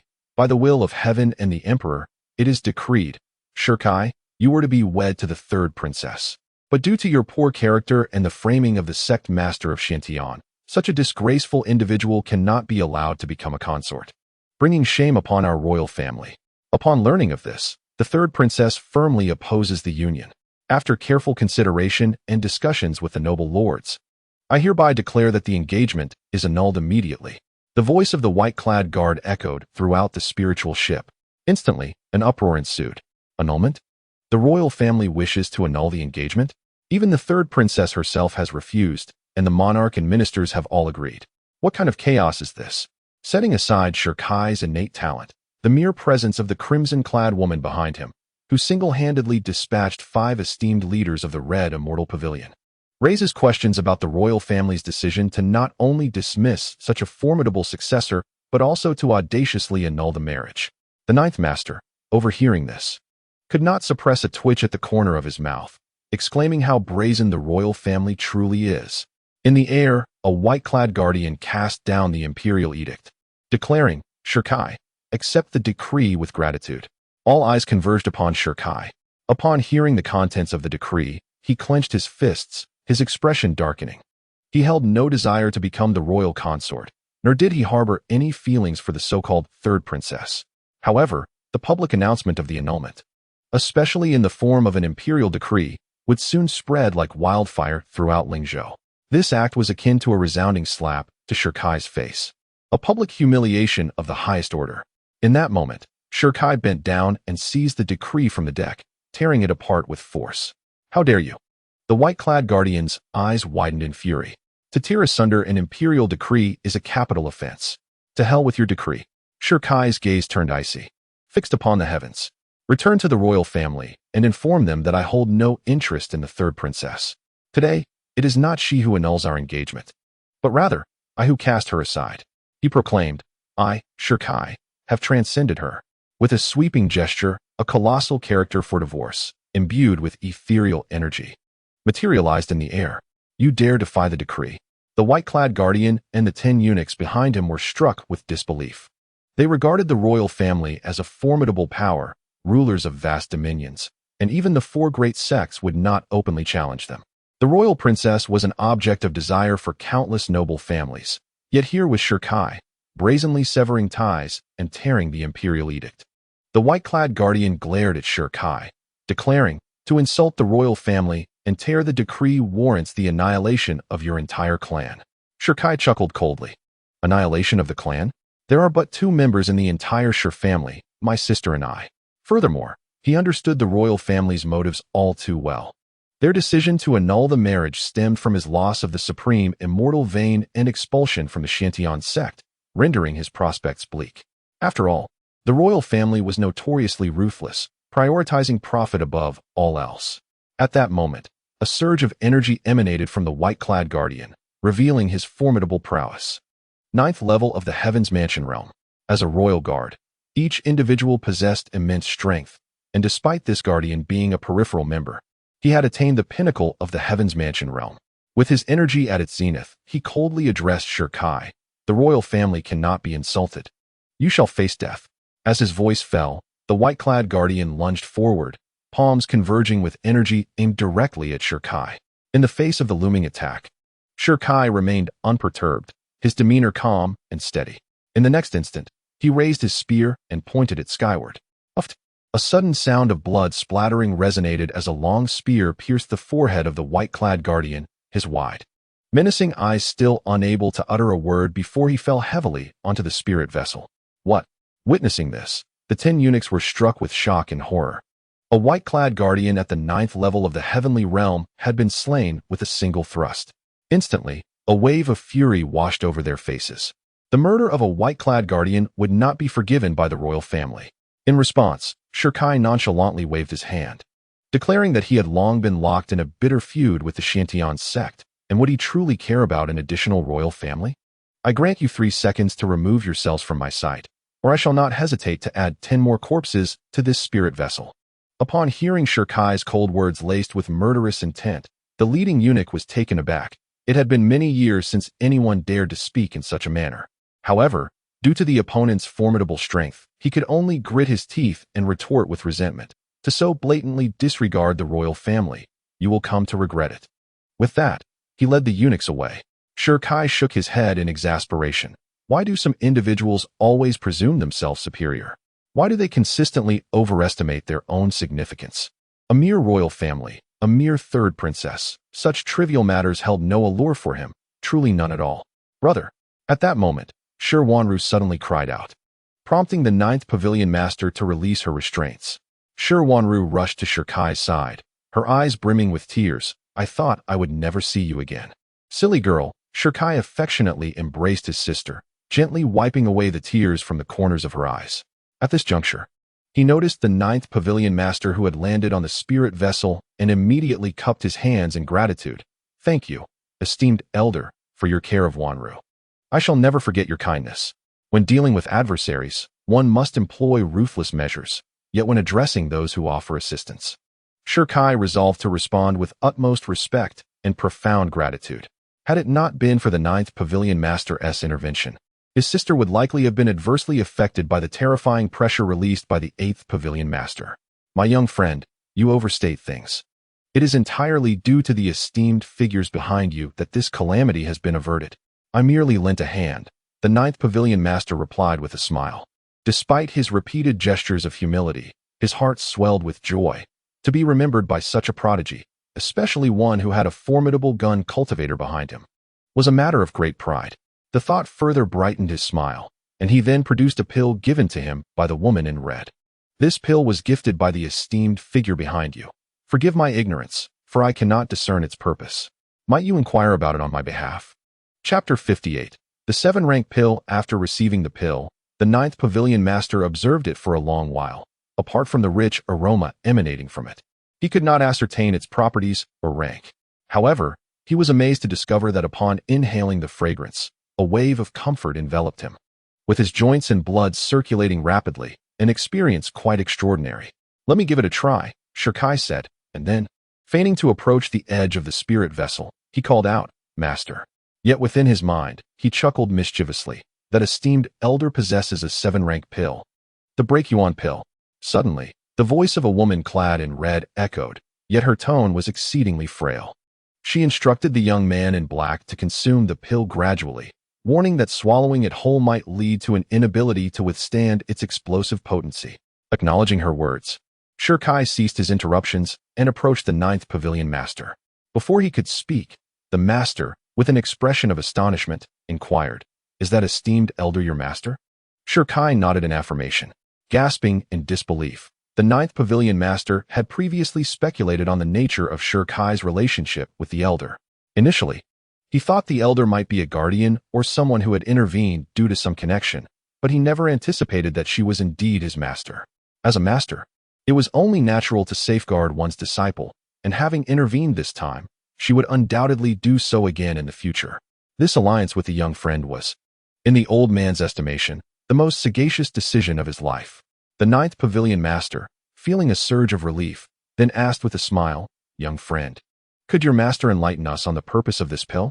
Indeed, Shirkai replied nonchalantly. It appears to be called the Breakthrough Pill. Oh yes. It is a 7th-tier pill. What? At this revelation, even the Ninth Pavilion Master, with his composure, could not help but widen his eyes in shock. A 7th-tier pill. To concoct such a level of elixir, at least a 7th-tier alchemist would be required, and a single pill of this nature would fetch an exorbitant price.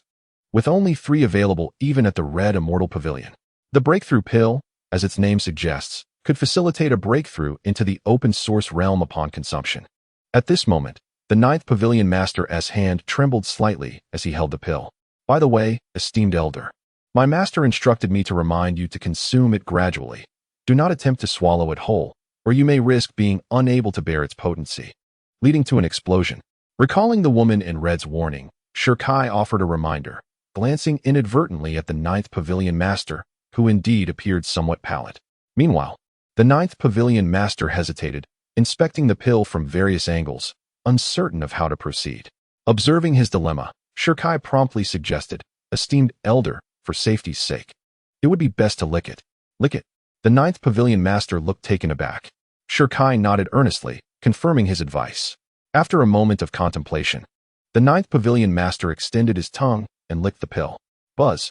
Instantly, a resounding roar erupted from within him, followed by a surge of formidable energy. His realm ascended abruptly.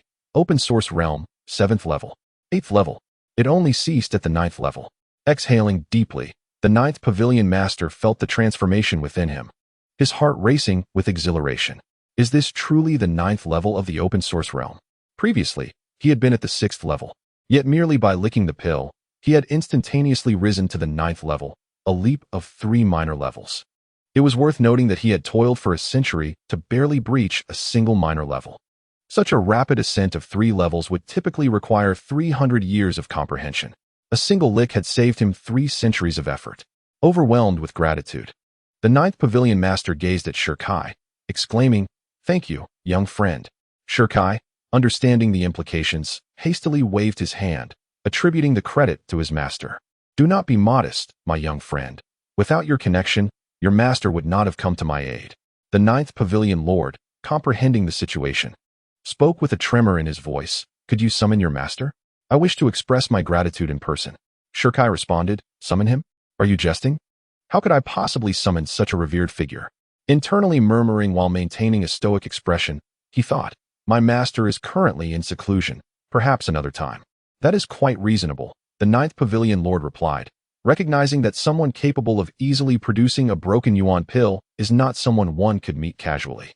Just as he was about to speak again, a voice resonated in his mind. It was indeed the Grand Pavilion Lord. "Yes," the ninth pavilion lord replied telepathically. And as his voice faded, he turned to Shirkai, saying, "My young friend, we are nearing the imperial city, and I have matters to attend to. So I shall take my leave." With a grand gesture, a celestial crane descended, allowing him to mount. Just as he was about to depart, his gaze fell upon Lung Xiaoshuang, and a smile broke forth. "Miss Lung, as the saintess of the Red Immortal Pavilion, you shall accompany young Master Shirkai." With that, he mounted the crane and departed westward. On the deck, Lung Xiaoshuang's serene face quivered. Did the ninth pavilion lord just restore my position as saintess? But what did it mean for me to accompany young Master Shirkai? Shirkai approached her, offering congratulations. Lung Xiaoshuang turned to him, offering a slight bow. "Thank you, young master, for your assistance. Without your help, I would never have regained my position." After the earlier events, she realized she had underestimated the power of the eighth pavilion lord, who summoned the 5 grand pavilion lords. Her status in the Red Immortal Pavilion was far beyond what she could have imagined. Had it not been for Shirkai, returning to headquarters would have been akin to walking into a trap. "We are already friends, so there's no need for such formalities," Shirkai smiled, having acknowledged their friendship ever since Lung Xiaoshuang stood up for him. "Very well, young Master Shirkai," she replied playfully, a smile gracing her lips for the first time directed at a man. Shirkai shook his head, bemused by his own unfortunate luck with women. Moments later, a rumbling sound echoed as the spiritual ship descended slowly from the sky. "We have arrived," Lung Xiaoshuang announced. Looking down, Shirkai beheld an extraordinarily grand city, vastly larger than Fengyun City, with a monumental Chinese character prominently displayed above the city gate, Imperial City.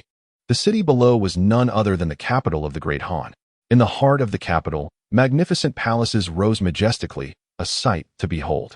"Brother, the palaces below are so grand and beautiful," Shi Wanru exclaimed, standing on the deck, her eyes wide with wonder. Shirkai gently patted his sister's head. "That is the palace of the Great Han." Shi Wanru smiled softly. "Brother, I wish to live there too." As Shirkai's countenance darkened, he pondered the peculiar thoughts swirling in his mind. In the midst of the sibling conversation, Lung Xiaoshuang interjected, "Young master, as the spirit ship descends from an altitude of 10,000 meters, it may generate formidable air currents. Let us return to our quarters." Shirkai nodded in agreement, escorting his sister back to the Supreme Room number 1. Meanwhile, in the royal city, within the royal courtyard and a certain pavilion, the third princess, Lu Yuexian, reclined elegantly in a lavish chair, while a eunuch knelt before her. Upon receiving the news relayed by the eunuch, her fury was palpable, her hands trembling uncontrollably. "He dares to cast aside this princess? Your Highness, please temper your anger and take care of your health," the eunuch implored, visibly intimidated. However, a flicker of delight glimmered in his shadowy gaze. "Shirkai, you shall soon learn what it means to face the wrath of the powerful." Half a day prior, he was among the 10 eunuchs dispatched to deliver the imperial decree, and he intended to seize this opportunity to embellish the tale further. That Shirkai, merely a commoner with a modicum of talent, is fortunate to have attracted your attention, your Highness. It is only reasonable to annul the engagement.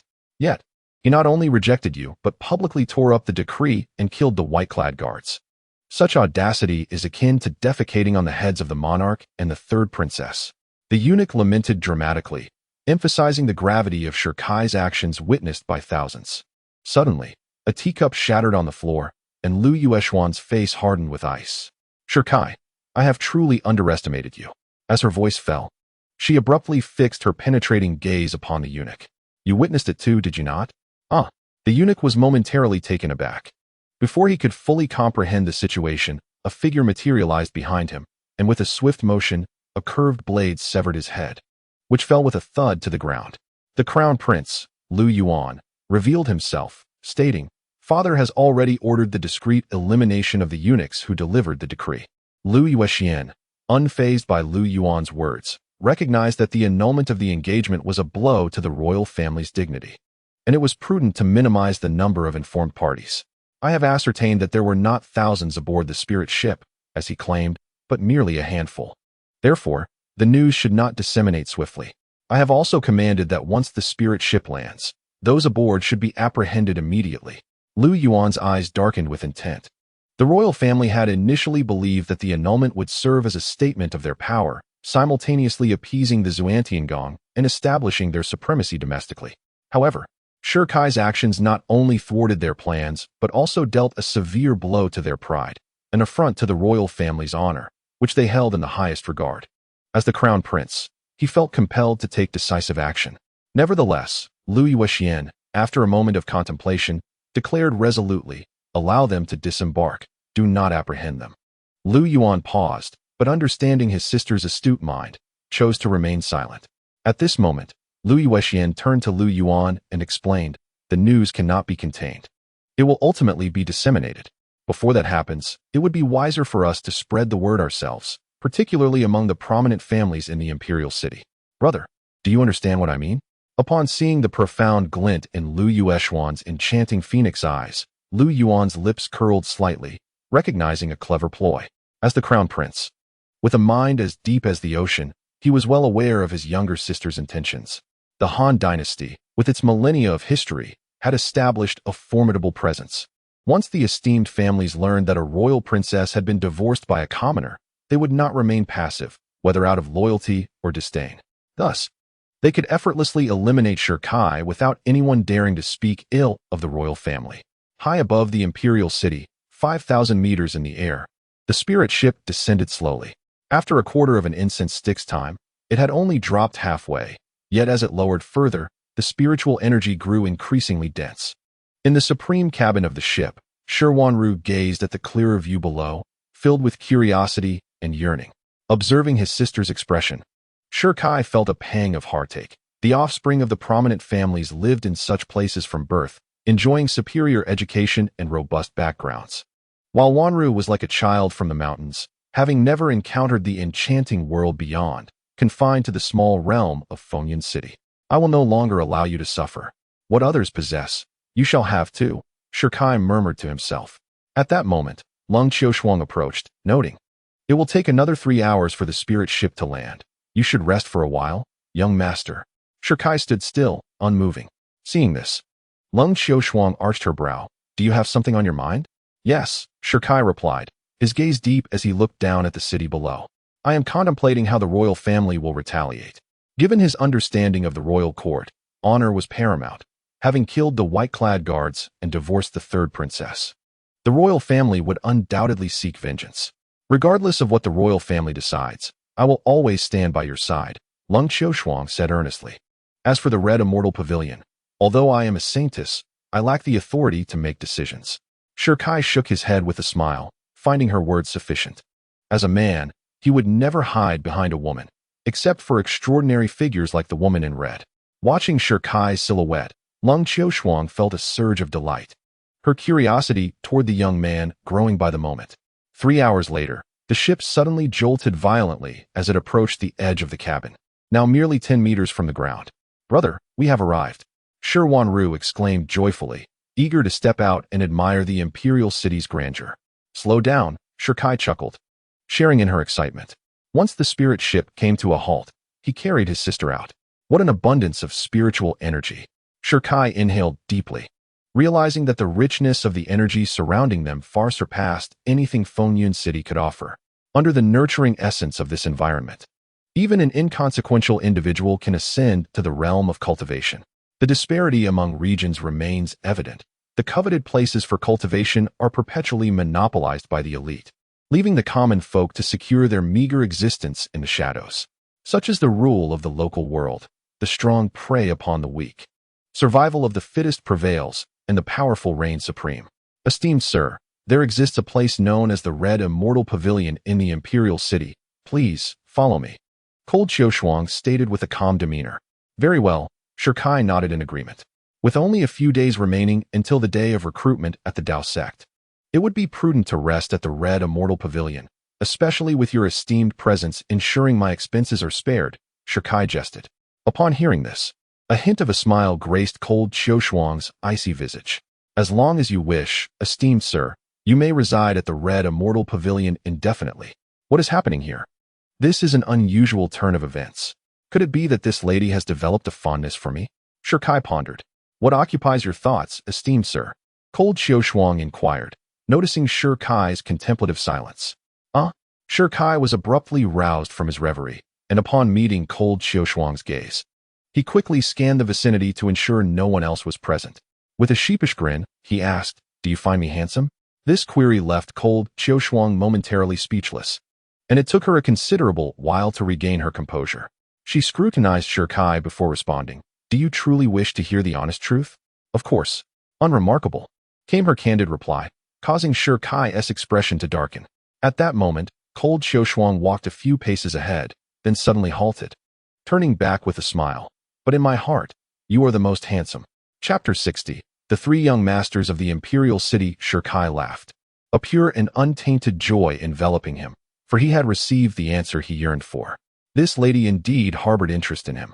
Alas, it seems that being too handsome may also be a curse, he mused, shaking his head in resignation. He then approached Cold Xiaoshuang, carrying his younger sister, but just then, three men appeared from the opposite direction, exuding an intimidating presence. Clad in luxurious garments adorned with various gemstones, the foremost among them bore a long blade on his back, its glimmering edge sending shivers down the spine. They were the three young masters of the Imperial City. Their arrival instantly incited gasps of astonishment from the crowd, halting the citizens of the Imperial City in their tracks, while countless maidens gazed at them with longing eyes, portrayed in the throes of youthful infatuation. Esteemed sir, they hail from the three most powerful families in the Imperial City, Cold Xiaoshuang explained, noticing Shirkai's furrowed brow. The gentleman on the left is Murong Yun, of the Murong family, which has thrived through 5 generations of commerce, amassing extraordinary wealth.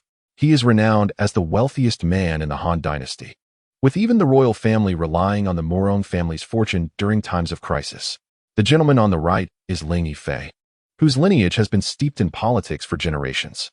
His family has produced a prominent minister, and the current head of the Ling family is one of the 3 chief ministers of the Han dynasty, wielding immense power. Among them, the most formidable is the individual in the center, named Olan Sujia, who is the designated successor of the Olan family. Surely, you have heard of the Olan family, whose current patriarch is renowned as the God of War, granted the esteemed title of first-class Grand Marshal, commanding nearly 60% of the military forces of the Great Han Dynasty.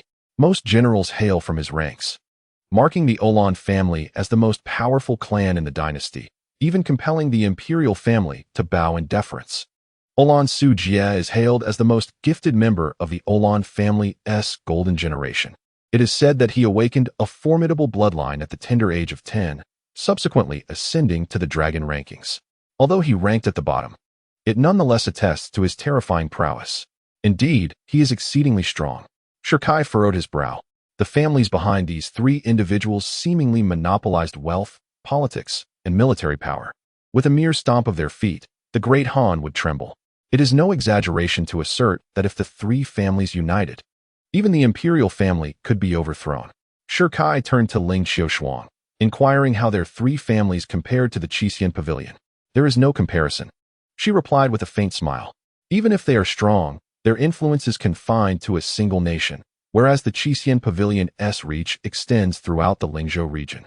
In terms of power and foundation, not only the 3 families, but even the entirety of the Great Han Dynasty combined would pale in comparison." Upon hearing this, Shirkai felt a tremor in his heart. He had underestimated the Qixin Pavilion. Had it not been for the red-clad woman, he might have perished aboard the spirit ship long ago. Suddenly, Shirkai's brow furrowed again. Why were the 3 individuals approaching him? Were they seeking him out? As he pondered, the trio indeed advanced towards the spirit ship, their demeanor ferocious, each face shadowed with grimness. Upon reaching a distance of 30 meters from Shirkai, they halted, casting a glance at him before turning to Ling Qiushuang and bowing respectfully. "Greetings, Miss Ling." Despite the formidable nature of the three families, they were as ants against a tree when compared to the Qixin Pavilion, and Ling Qiushuang, as a saintess, held an elevated status. "What brings you here?" Ling Qiushuang's gaze was as frigid as frost. Is this truly her original demeanor? Shirkai mused inwardly. Except in his presence, she would not show a hint of gentleness. "We are here for Shirkai," replied Morong Yun, standing on the left. He then directed his gaze at Shirkai, coldly stating, "This boy dares to send a divorce decree to the third princess. Such arrogance cannot go unpunished. We must teach him a lesson. You dare?" Upon hearing this, Ling Qiushuang's eyes turned icy. She was about to speak, but was halted by Shirkai. Ling Qiushuang paused, and upon seeing Shirkai shake his head, she refrained from speaking and stepped aside. "What is happening?" The three were astonished at this scene. How could the esteemed saintess of the Qixin Pavilion heed Shirkai's words? As they were engulfed in confusion, Shirkai approached Morong Yun, smiling. "I wonder how you intend to teach me a lesson?" Such overwhelming presence. Could this truly be possessed by one deemed worthless? Morong Yun was taken aback. Long ago, he had heard whispers of Shirkai, born under extraordinary omens with an unparalleled celestial vein. However, he was later cast aside by the Xiantian sect, which, while lamentable, secretly delighted those of the second generation in the imperial city. After all, no one wishes to be overshadowed by a mere commoner. Just moments ago, the trio learned from the palace that the third princess had been divorced by Shirkai, and not only that, he had slain a white-clad guard and torn up the imperial edict. Upon hearing this news, they could no longer remain seated. How dare a discarded individual act so defiantly, striking at the very face of the royal family? After a tacit agreement among their families, the three united and came to this place. Resolute in giving Shirkai a stern warning, Morong Yun took a deep breath and said solemnly, "Shirkai, do not be too arrogant. This is the imperial city, our territory." Shirkai merely scoffed, seemingly finding it amusing that they were the ones looking for trouble. Morong Yun's expression darkened as he pressed on. "And what of it? In this imperial city, we are the law." Before he could finish, a pair of iron fists struck him squarely in the chest. Instantly, Morong Yun was sent flying, crashing against a pillar, blood spurting from his mouth. Just as he attempted to rise, Shirkai's ethereal figure appeared before him, and in the next moment, a kick landed squarely on his face. "Apologies, but I relish breaking the status quo." Morong Yun seethed with fury. Being publicly humiliated in the imperial city was intolerable. Yet the pain coursing through him starkly reminded him that Shirkai was not someone he could contend with. Impudent. At that moment, a voice rang out from behind. Ling Yifei had arrived. With a powerful aura emanating from him, he stepped forward. The fifth level of the heavenly mansion. My heavens.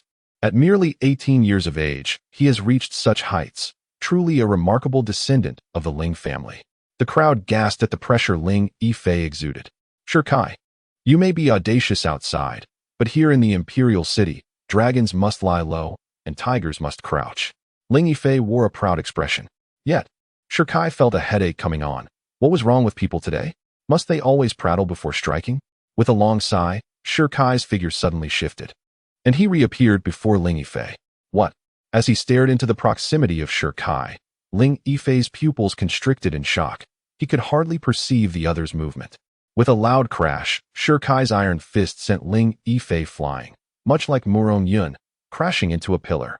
With a swift kick to Ling Yifei's face, Shirkai grinned. "Am I still supposed to lie low?" "Enough."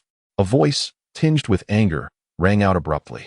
Shirkai turned to see Olan Su Jie gazing at him with a dark expression. Noticing this, Shirkai replied with a cold smile. "Go ahead, speak your threats." Chapter 61. Only now do you realize? Olan Su Jie's face was ashen, his eyes simmering with fury. A mere inhabitant from a small locale dares to provoke chaos in the imperial city, injuring 2 individuals in succession. If word of this spreads, where will the dignity of the 3 young masters of the imperial city reside? Shirkai, one must concede, even in a state of debilitation, remains remarkably formidable. Olan Su Jie fixed his gaze intently upon Shirkai, declaring that today he would impart a lesson, so that the latter might comprehend that there are always those beyond oneself. In an instant, a formidable aura coalesced around Olan Su Jie, as boundless spiritual energy surged forth from his being. This signifies the 9th level of the Heavenly Mansion realm. Remarkably, just a month prior, Master Olan was merely at the 7th level of the Heavenly Mansion realm. In the brief span of a month, he has ascended 2 minor realms. How terrifying. Should he now challenge the dragon rankings, he would likely secure a position within the top 90. Witnessing this scene, gasps of astonishment erupted from the onlookers. However, beside them, Lung Qiushuang remained composed, her icy gaze revealing no hint of emotion. The young man before her had previously shattered the oppressive force of the 8th Pavilion Master with a single strike. Thus, the 9th level of the Heavenly Mansion realm was hardly a matter of concern. Buzz. At that moment, a powerful pressure emanated from Olan Sujie, and in an instant, thunder crashed and lightning flashed. Time seemed to freeze, and space stood still. With a chilling glare, he commanded, "Come to me. You shall perish." With a fierce roar, Olan Sujie propelled himself forward, fists clenched, and with tremendous force, he struck towards Shirkai. "Bring it on," Shirkai scoffed, opting not to summon any spiritual energy this time, instead swinging his iron fist to meet the attack head-on. Bang! The 2 fists collided, and the sound echoed, followed by the overwhelming force that propelled both combatants backward. Olan Sujie retreated 20 steps, while Shirkai fell back 15. Upon landing, Olan Sujie furrowed his brow, realizing he had been at a disadvantage in their previous exchange. This time, he would not hold back. With a cold snort, Olan Sujie waved his hand, and his curved blade responded instantly. The moment the weapon was grasped, an even more potent surge of energy swept through the air. Skyward Gale Slash. In the next heartbeat, he charged forward with the long knife, embodying an avatar of death. The ground beneath him cracked under his might, and the spectators recoiled, their pupils constricting in fear of his overwhelming murderous intent. Yet, facing the imminent curved blade, Shirkai smirked slightly and raised his right fist once more. Clang! Boom! The iron fist met the curved blade, and the sounds of their clash reverberated through the air. Astonishingly, in the very next moment, a piece of the blade's edge broke off. What? Olan Sujie's pupils dilated in disbelief. How could this be possible? The sight before him was shocking. A spirit-level curved blade had sustained damage, and the assailant had done so with mere flesh. His physique was indeed extraordinary. Olan Sujie narrowed his eyes. Ordinarily, a spirit-level weapon could not be withstood by an ordinary human body. Not even one of the Burial Sea realm's mightiest could possess such resilience. Thus, there could only be one explanation. Shirkai had cultivated his physical form to an exceptionally formidable level. Upon contemplating this, he took a deep breath, silently vowing not to hold back any longer. His gaze turned frosty as a layer of frost enveloped his curved blade, and with a sudden, fierce swing, he unleashed the 36 whirlwind slashes. This technique represented the pinnacle of his martial prowess, the most formidable of his attacks. The blade sliced through the air like a tempest, the wind howling in its wake. Such an onslaught could shatter mountains. Unfazed, Shirkai pivoted with a swift motion, his fists clenched. With a resounding impact, he struck the curved blade with a powerful punch. Immediately, Olan Sujie shuddered, yet he maintained his grip, this merely the first of his strikes. As the sound echoed, he swung the blade once more, launching a barrage of 18 strikes, all of which Shirkai effortlessly parried using only his physical form, not a shred of energy utilized. 17 strikes remained. Shirkai regarded Olan Sujie with a smirk, a hint of disdain evident. Olan Sujie's expression shifted slightly. Driven by disbelief, he refused to accept that he could not cleave Shirkai in two. In a mere second, the blade danced through the air, delivering 10 more strikes, each of which Shirkai blocked with his body, ultimately retracting his fists and allowing the blade to strike him directly. The next moment, the blade shattered, the once keen edge splintering into fragments, rendering the spirit-grade weapon utterly useless. What?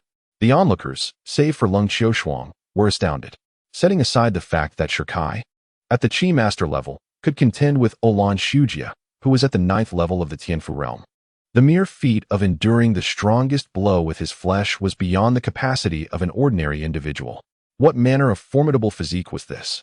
In stark contrast, Olan Sujie, having unleashed 36 strikes, was left gasping for breath, nearly exhausting his strength. When he lifted his gaze to Shirkai, he was struck by the absence of any energy fluctuations surrounding the latter, who bore a broad smile, exuding an air of nonchalance. A chill coursed through Olan Sujie, his expression darkening. Are you merely using me for practice? At that moment, he realized that Shirkai had engaged him in battle without even tapping into his energy, clearly treating him as a mere child to be toyed with. Upon hearing this, Shirkai chuckled lightly. Now you understand. Olan Shujia retorted, frustrated and eager to retaliate, yet restrained by the knowledge of his own inadequacies. Anger surged within him, his eyes narrowing. Shirkai, what does defeating me accomplish? I hail from the Olan family, and in the entire Han dynasty, who dares to disregard my lineage? Just wait. The humiliation of today shall be repaid 100-fold in the future. The stubborn voice fell silent as Olan Shujia forcefully rose to his feet, intent on departing. Bang! No sooner had he taken a step than Shirkai appeared before him, delivering a kick that sent him crashing to the ground. Olan Shujia fell with a thud, turning his head to see Shirkai's icy expression, and he was instantly alarmed. What do you intend to do? What do you think? Shirkai's eyes glimmered with murderous intent. Panic surged through Olan Shujia's face as he realized the gravity of his situation. He deeply regretted not leaving quietly and hurling threats. Hastily, he stammered, "Please, don't kill me. What I said earlier was merely jest.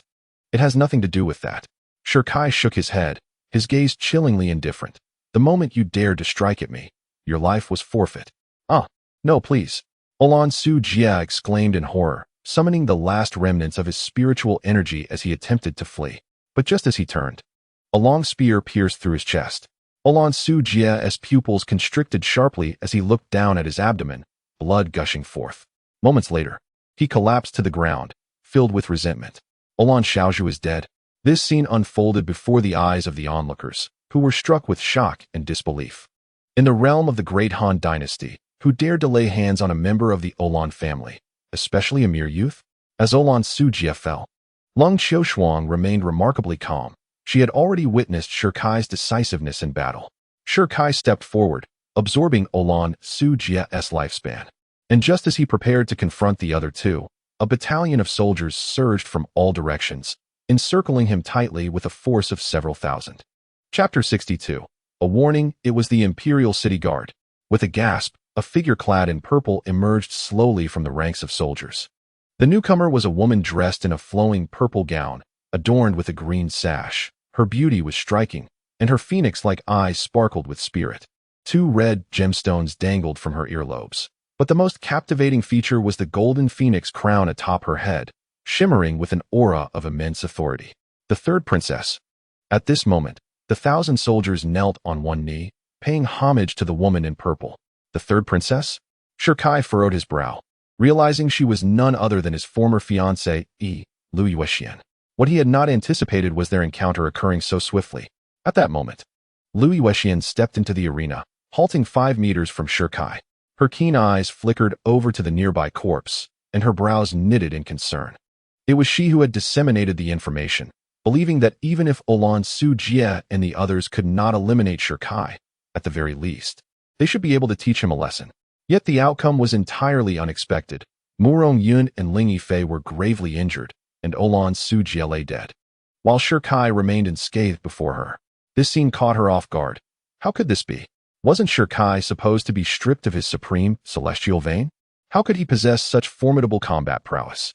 The stronger Shirkai became, the more it reflected the short-sightedness of the royal family, making her feel the sting of having proposed the annulment of their engagement even more acutely. Lu Yuexian's expression instantly turned frosty as her ominous gaze fell upon Shirkai. It was one thing to hear of his renown, but to witness him in person, despite the ruin of his celestial vein, was unexpected. "What step I take is of no concern to you," Shirkai replied icily. Although the woman before him possessed an appealing visage, her condescending demeanor was irksome. Coupled with the matter of their broken engagement, he had no inclination to bestow her any favor, even if she was the third princess. Lu Yuexian's countenance darkened. Do not presume that a modicum of talent grants you the right to be arrogant. In this world, until one has truly matured, everything is but ephemeral. To speak candidly, even if you once bore the supreme celestial vein, I, princess, would not necessarily regard you with favor. At her words, a smirk graced Shirkai's lips. Do you think I harbor any interest in you? Lu Yuexian's temper flared. As the third princess, she was accustomed to numerous suitors professing their admiration. Yet before the youth, she encountered naught but indifference. This blatant disregard was difficult for her pride to bear. Shirkai, I shall not debate with you on other matters. Let us address the current situation. Her gaze turned icy. Previously, aboard the spirit vessel, you killed a white-clad guardian, a capital offense. Coupled with your issuance of a divorce decree, which is tantamount to defiance of imperial authority, either transgression grants the court the right to execute you. However, considering my prior engagement's dissolution, I shall overlook this, for now. She gestured towards the corpse nearby. But now, you dare to slay Olan Sujia? The Olan family is a pillar of the court, foundational to the nation. As the heir, Sujia has been bestowed the title of national scholar by my father. To kill him is akin to treason. She continued, those who provoke the court's majesty shall meet with swift retribution from the Han. Guards, seize him. With a commanding shout. The surrounding soldiers brandished their spears, tightening the encirclement. Just then, a voice rang out. Yuexian. Cold Xiaoshuang hurriedly approached, positioning herself in front of Lu Yuexian to intervene. Do not. Lu Yuexian was taken aback. Xiaoshuang, what brings you here? In her haste, she had overlooked the presence of her friend. Cold Xiaoshuang disregarded Lu Yuexian's surprise and stepped closer, her expression grave. Yuexian, let this matter rest. Rest? Lu Yuexian was bewildered. He has not only slain a white-clad guardian, but has also issued a divorce decree. Are you suggesting I simply let it go? Indeed, Cold Xiaoshuang affirmed. Her eyes filled with earnestness. Heed my counsel, do not provoke him.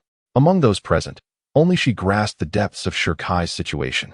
While her understanding was not exhaustive, she was aware that he had a formidable ally who had annihilated 5 cabinet leaders, instilling such fear that even the Grand and Second leaders dared not show their faces. In terms of influence, the Qixin Pavilion far surpassed the Han dynasty. If it had humbled itself before Shirkai, then the Han was hardly worthy of consideration. Should she inadvertently incite Shirkai's wrath, summoning the enigmatic woman clad in red would spell catastrophic calamity for the Han dynasty. As a longtime friend of the third princess, Cold Xiaoshuang was determined to prevent her from jeopardizing her future. Upon hearing Cold Xiaoshuang's words and witnessing her anxious demeanor, Lu Yuexian furrowed her brow. Are you afraid of him? In the chill of autumn, Lung Xiaoshuang shook her head, asserting that fear was not her sentiment. Rather, she was reluctant to see the demise of the grand legacy of the Han dynasty. Lu Yuexian chuckled, responding, Xiaoshuang, I am perplexed by your apprehension towards him. However, I can assure you that the Han dynasty has endured for over a millennium. Its profound heritage is such that even the 4 great sects must tread carefully. Do you truly believe that a mere Shirkai, merely a master of qi manipulation, could bring about the downfall of our dynasty? Huh, you overestimate him gravely.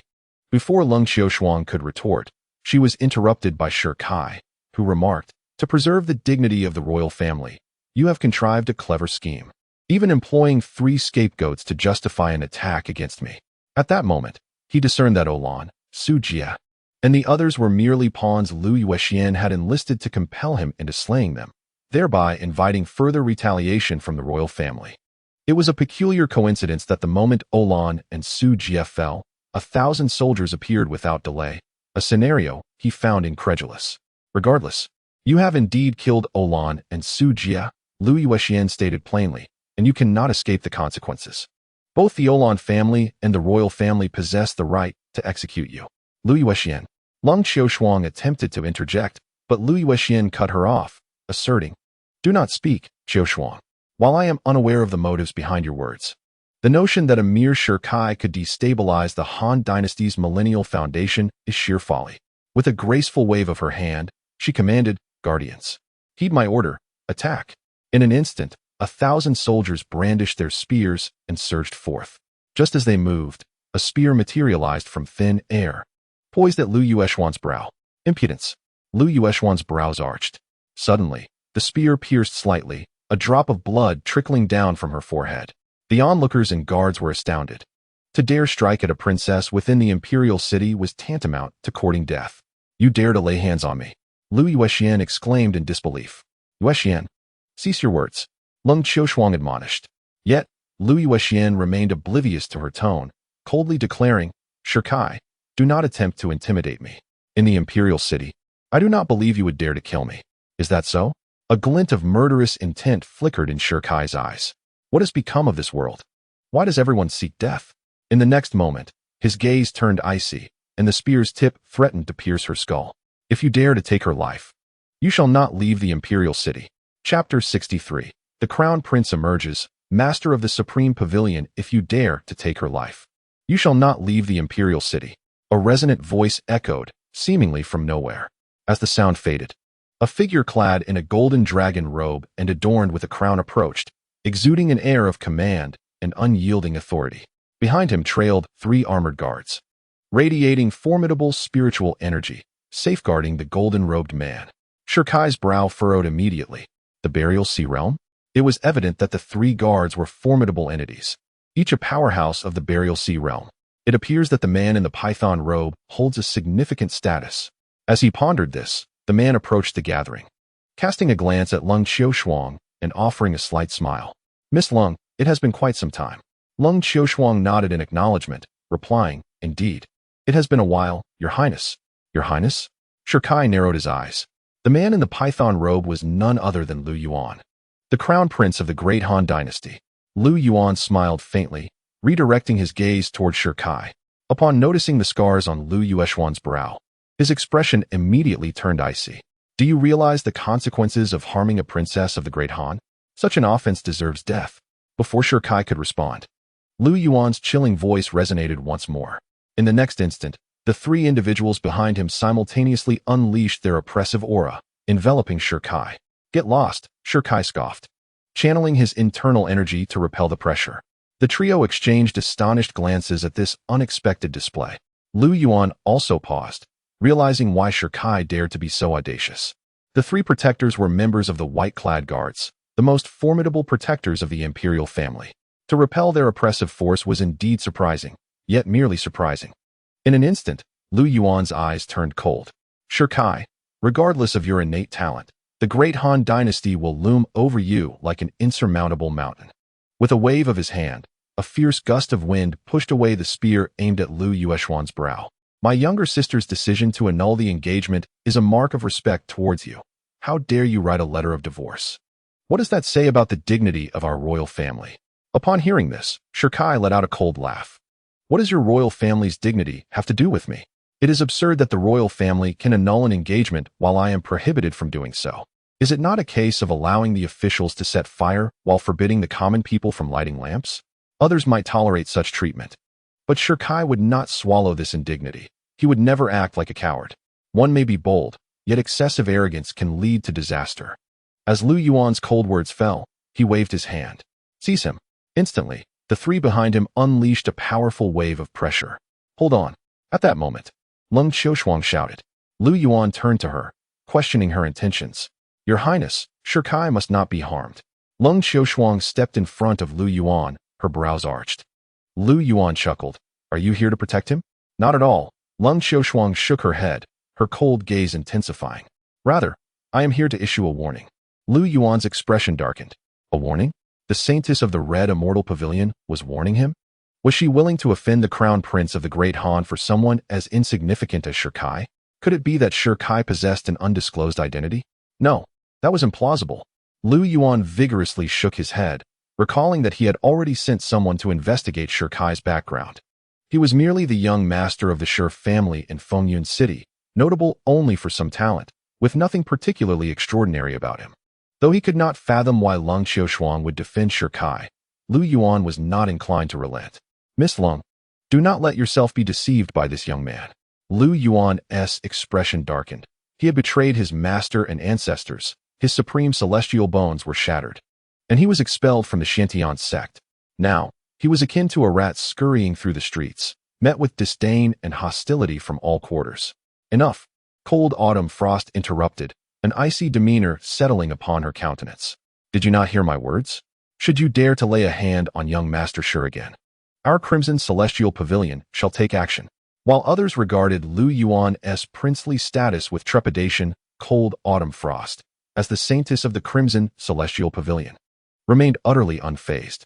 Upon hearing her words, Lu Yuan furrowed his brow, perplexed. He had assumed cold autumn frost was merely offering protection, yet her tone bore an unmistakable hint of threat. After a moment of contemplation, he raised his head.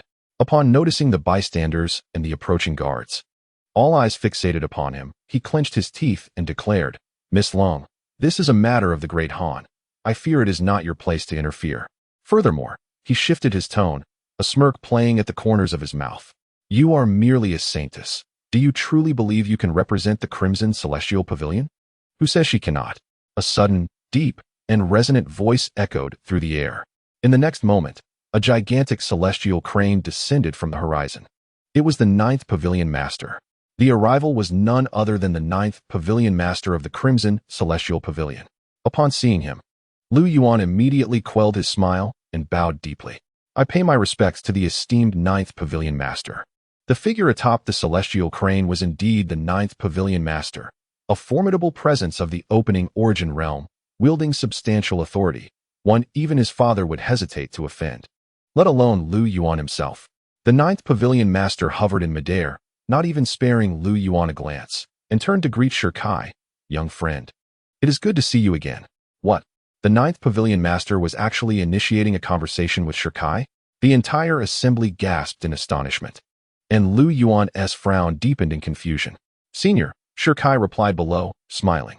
The 9th Pavilion Master nodded, then surveyed Lu Yuan and the others, his voice resonating with authority. Saintess Cold Autumn Frost is of exemplary character. By the decree of the Grand Pavilion Master, she is promoted to Supreme Pavilion Master, ranking above the 9 Pavilion Masters, becoming the foremost authority of the Crimson Celestial Pavilion. What? His words reverberated throughout the imperial city, causing an immediate uproar, as all present widened their eyes in disbelief. It is well known that the Crimson Celestial Pavilion has 9 Pavilion Masters, all powerful figures of the opening origin realm, with the position of Saintess subordinate to them. For millennia, the true decision-making power within the pavilion had been held jointly by the Grand Pavilion Master and the 2nd Pavilion Master, with no genuine authority figure. The Supreme Pavilion Master mentioned by the 9th Pavilion Master is a position that transcends the 9 Pavilion Masters. This role, held only by the founder of the Crimson Celestial Pavilion, had not been seen in over 1,000 years. And now, Cold Autumn Frost had ascended to this esteemed position. Despite being merely 20 years old, with her cultivation at the Heaven-S Mansion realm, what could the Crimson Celestial Pavilion be thinking? Why would they make such a decision? In an instant, everyone was engulfed in bewilderment, their minds clouded with questions. Even Cold Autumn Frost herself was seized by a surge of anxiety, her heart racing and her delicate figure trembling. How could this be possible? Suddenly elevated from the position of the Saintess to the Supreme Master, surpassing the 9 esteemed sect leaders, she had received no prior notice. The Supreme Master possesses the authority to mobilize all resources of the Crimson Immortal Sect and oversee personnel appointments. Even the 9 sect leaders must obey. Amidst the astonishment of the crowd, the 9th sect leader leaped down from the celestial crane and respectfully bowed before Lung Qiushuang, declaring, from this moment forth, you are the Supreme Master. Chapter 64. Behind Shirkai, there is no one. Why? Lung Qiushuang asked, her expression one of confusion. The 9th sect leader smiled without speaking, casting an inadvertent glance at Shirkai with his profound gaze. Lung Qiushuang suddenly understood. Noticing her realization, the 9th sect leader remarked, the future of the Crimson Immortal Sect rests upon your shoulders. Your resolve must be unwavering. Lung Qiushuang comprehended the meaning. Even without this title, she would still stand by him through life and death. Upon hearing this, the 9th sect leader smiled with satisfaction, then soared back onto the crane and departed. In the midst of the gathering, Lung Qiushuang exhaled deeply, overwhelmed by the rapid turn of events. After a moment, as her emotions began to settle, she grasped Shirkai's hand and said, my lord, let us depart. Shirkai was startled, attempting to withdraw his hand, only to find her grip remarkably firm. With a resigned shake of his head, he ceased his struggle. This time, as Shirkai prepared to leave, Lu Yuan curiously refrained from speaking, and Lu Yuexian beside him mirrored his silence, her phoenix eyes glinting with suppressed anger. However, their silence did not signify that Shirkai would let them off easily. As he approached Lu Yuan, Shirkai halted, a smirk playing at the corners of his mouth. Crown Prince, heir apparent? You cannot hold me back, Shirkai. You. Lu Yuan's face darkened with fury. He yearned to act, but hesitated due to Lung Qiushuang's presence. Had it been before, when Lung Qiushuang was merely the saintess of the Crimson Immortal Sect, he might have been indifferent, for as the crown prince of the Han dynasty, he would have weighed the consequences even if the Crimson Immortal Sect dared to act against him. But now it was different. The Supreme Master equated to complete control over the Crimson Immortal sect. It is no exaggeration to say that even if his father were present, he would have to bow his head. I do not fear you in the slightest, Shirkai replied coldly, a smile of disdain gracing his lips. The surrounding guards instinctively parted to allow the trio to leave. Watching Shirkai's retreating figure, Lu Yuan's fingers cracked ominously, vowing, "One day, I shall ensure your demise." "Brother, we are too hasty," Lu Yuexian interjected, her eyes icy. Lu Yuan looked at her, puzzled. Lu Yuexian continued, "We have underestimated his background. Are you suggesting it is Ling Qiushuang?" "Indeed," Lu Yuexian replied solemnly. "I have known Ling Qiushuang for many years. Yet I never anticipated that she would stand against me for Shirkai. It is truly remarkable. Furthermore, as far as I know, Ling Qiushuang was not well regarded within the Crimson Immortal sect, particularly as the 8th sect leader had targeted her multiple times. Yet now, she has not only restored her position as saintess, but has also ascended to the role of Supreme Master. This in itself is unusual." Upon hearing this, Lu Yuan furrowed his brow. "Are you implying that all of this is due to Shirkai? If what Sanmei has stated is indeed true, then the situation has become grave. Henceforth, we must refrain from acting impulsively." Lu Yuexian furrowed her delicate brows and, after a brief pause, spoke solemnly. "Elder brother, I propose we enter the palace to discuss matters with father." "Seek father?" Lu Yuan's brow furrowed. Sanmei's broken engagement, targeting Shirkai, although father did not directly intervene. He tacitly acquiesced. As the crown prince, if he were to enter the palace now, his standing in father's eyes would undoubtedly diminish. Nevertheless, given the current enigmatic circumstances, a palace visit is unavoidable. After a moment of contemplation, Lu Yuan gritted his teeth and declared, "Let us proceed to the palace." After a considerable time, the two arrived at the imperial palace. Upon meeting father, Lu Yuan and Lu Yuexian approached the palace hall and knelt before him. Before them sat a middle-aged man on the dragon throne, adorned in a black dragon robe and crowned, his profound gaze seemingly capable of penetrating the very essence of existence. This man was none other than the sovereign of the Han dynasty, Lu Han. With a resounding clap, Lu Han's immense palms struck the dragon throne, exuding authority without anger. "What mischief have you wrought? Father, please quell your rage," Lu Yuan implored, his heart racing as he lowered his head, cold sweat trickling down. Clearly, father was already aware of the events transpiring in the city. At that moment, Lu Yuexian lifted her gaze towards the dragon throne. "Father, this cannot be solely blamed on elder brother. Shirkai first murdered the white-clad guards, then issued a letter of divorce, and just moments ago, he killed the heir of the Olan family in the city. If our royal family does not take action, where lies the dignity of the Han? Yet, it is premature to declare a stance." Lu Han's tone softened slightly. Upon hearing this, Lu Yuan exhaled deeply, realizing that father's anger stemmed from this very issue. At this juncture, Lu Han descended from the dragon throne and tossed an envelope towards them. "Take a look." Lu Yuan picked it up and swiftly opened the envelope. Upon discerning its contents, his expression shifted dramatically. "How is this possible? This is a message relayed by the national master. It cannot be false." Lu Han paced within the hall as he spoke. The letter stated that Ling Qiushuang had been dismissed from her position as saintess by the 8th Pavilion Master 5 days prior and was relentlessly pursued to the northern border. When she reappeared, she was already accompanied by Shirkai and his sister. They then boarded a spiritual vessel, but shortly thereafter, members of the Xiantian sect appeared. After Shirkai eliminated them, he also killed an official from the Qixian Pavilion. Subsequently, the 8th Pavilion Master of the Qixian Pavilion suddenly arrived, intent on slaying Shirkai. What transpired thereafter remains unknown. However, one thing is certain. Since that day, the 8th Pavilion Master seemed to have vanished from existence, along with 4 other Pavilion Masters. Lu Yuan pondered. Could this be mere coincidence? Coincidence? Lu Han replied coldly. Is it also a coincidence that Shirkai remains unscathed? Lu Yuan fell silent. Indeed, the 8th Pavilion Master of the Qixian Pavilion was a formidable figure at the Kaiyuan realm. How could he allow his intended target to live? Unless, suddenly, Lu Yuan's pupils constricted sharply. Shirkai has someone backing him. This is precisely what concerns me, Lu Han remarked. I believe it is not that simple. At that moment, Lu Yuexian stepped forward and calmly analyzed. Father, the strength of the Red Immortal Pavilion's leaders lies within the opening Yuan realm, with several of them even at their peak. To slay them all it would require the intervention of a Zhongxian realm expert. However, there are only a few such formidable beings in the vast Lingzhou, all of whom are the esteemed ancestors of major sections. If they were to intervene, news would surely spread. Moreover, the Red Immortal Pavilion possesses an incredibly deep foundation. Even Zhongxian experts would prefer to avoid unnecessary entanglements. Furthermore, there is a critical point. If there is indeed someone behind Shikai, why did they not reveal themselves when he was crippled at the Xintian sect? Indeed, upon hearing this analysis, Lu Yuan abruptly slapped his thigh.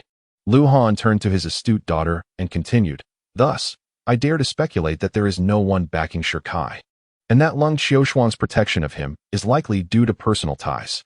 As she spoke, Lu Yuexian pointed to an envelope nearby, which indicated that Lung Xiaoshuang had been pursued to the border, precisely where Fengyun City is located.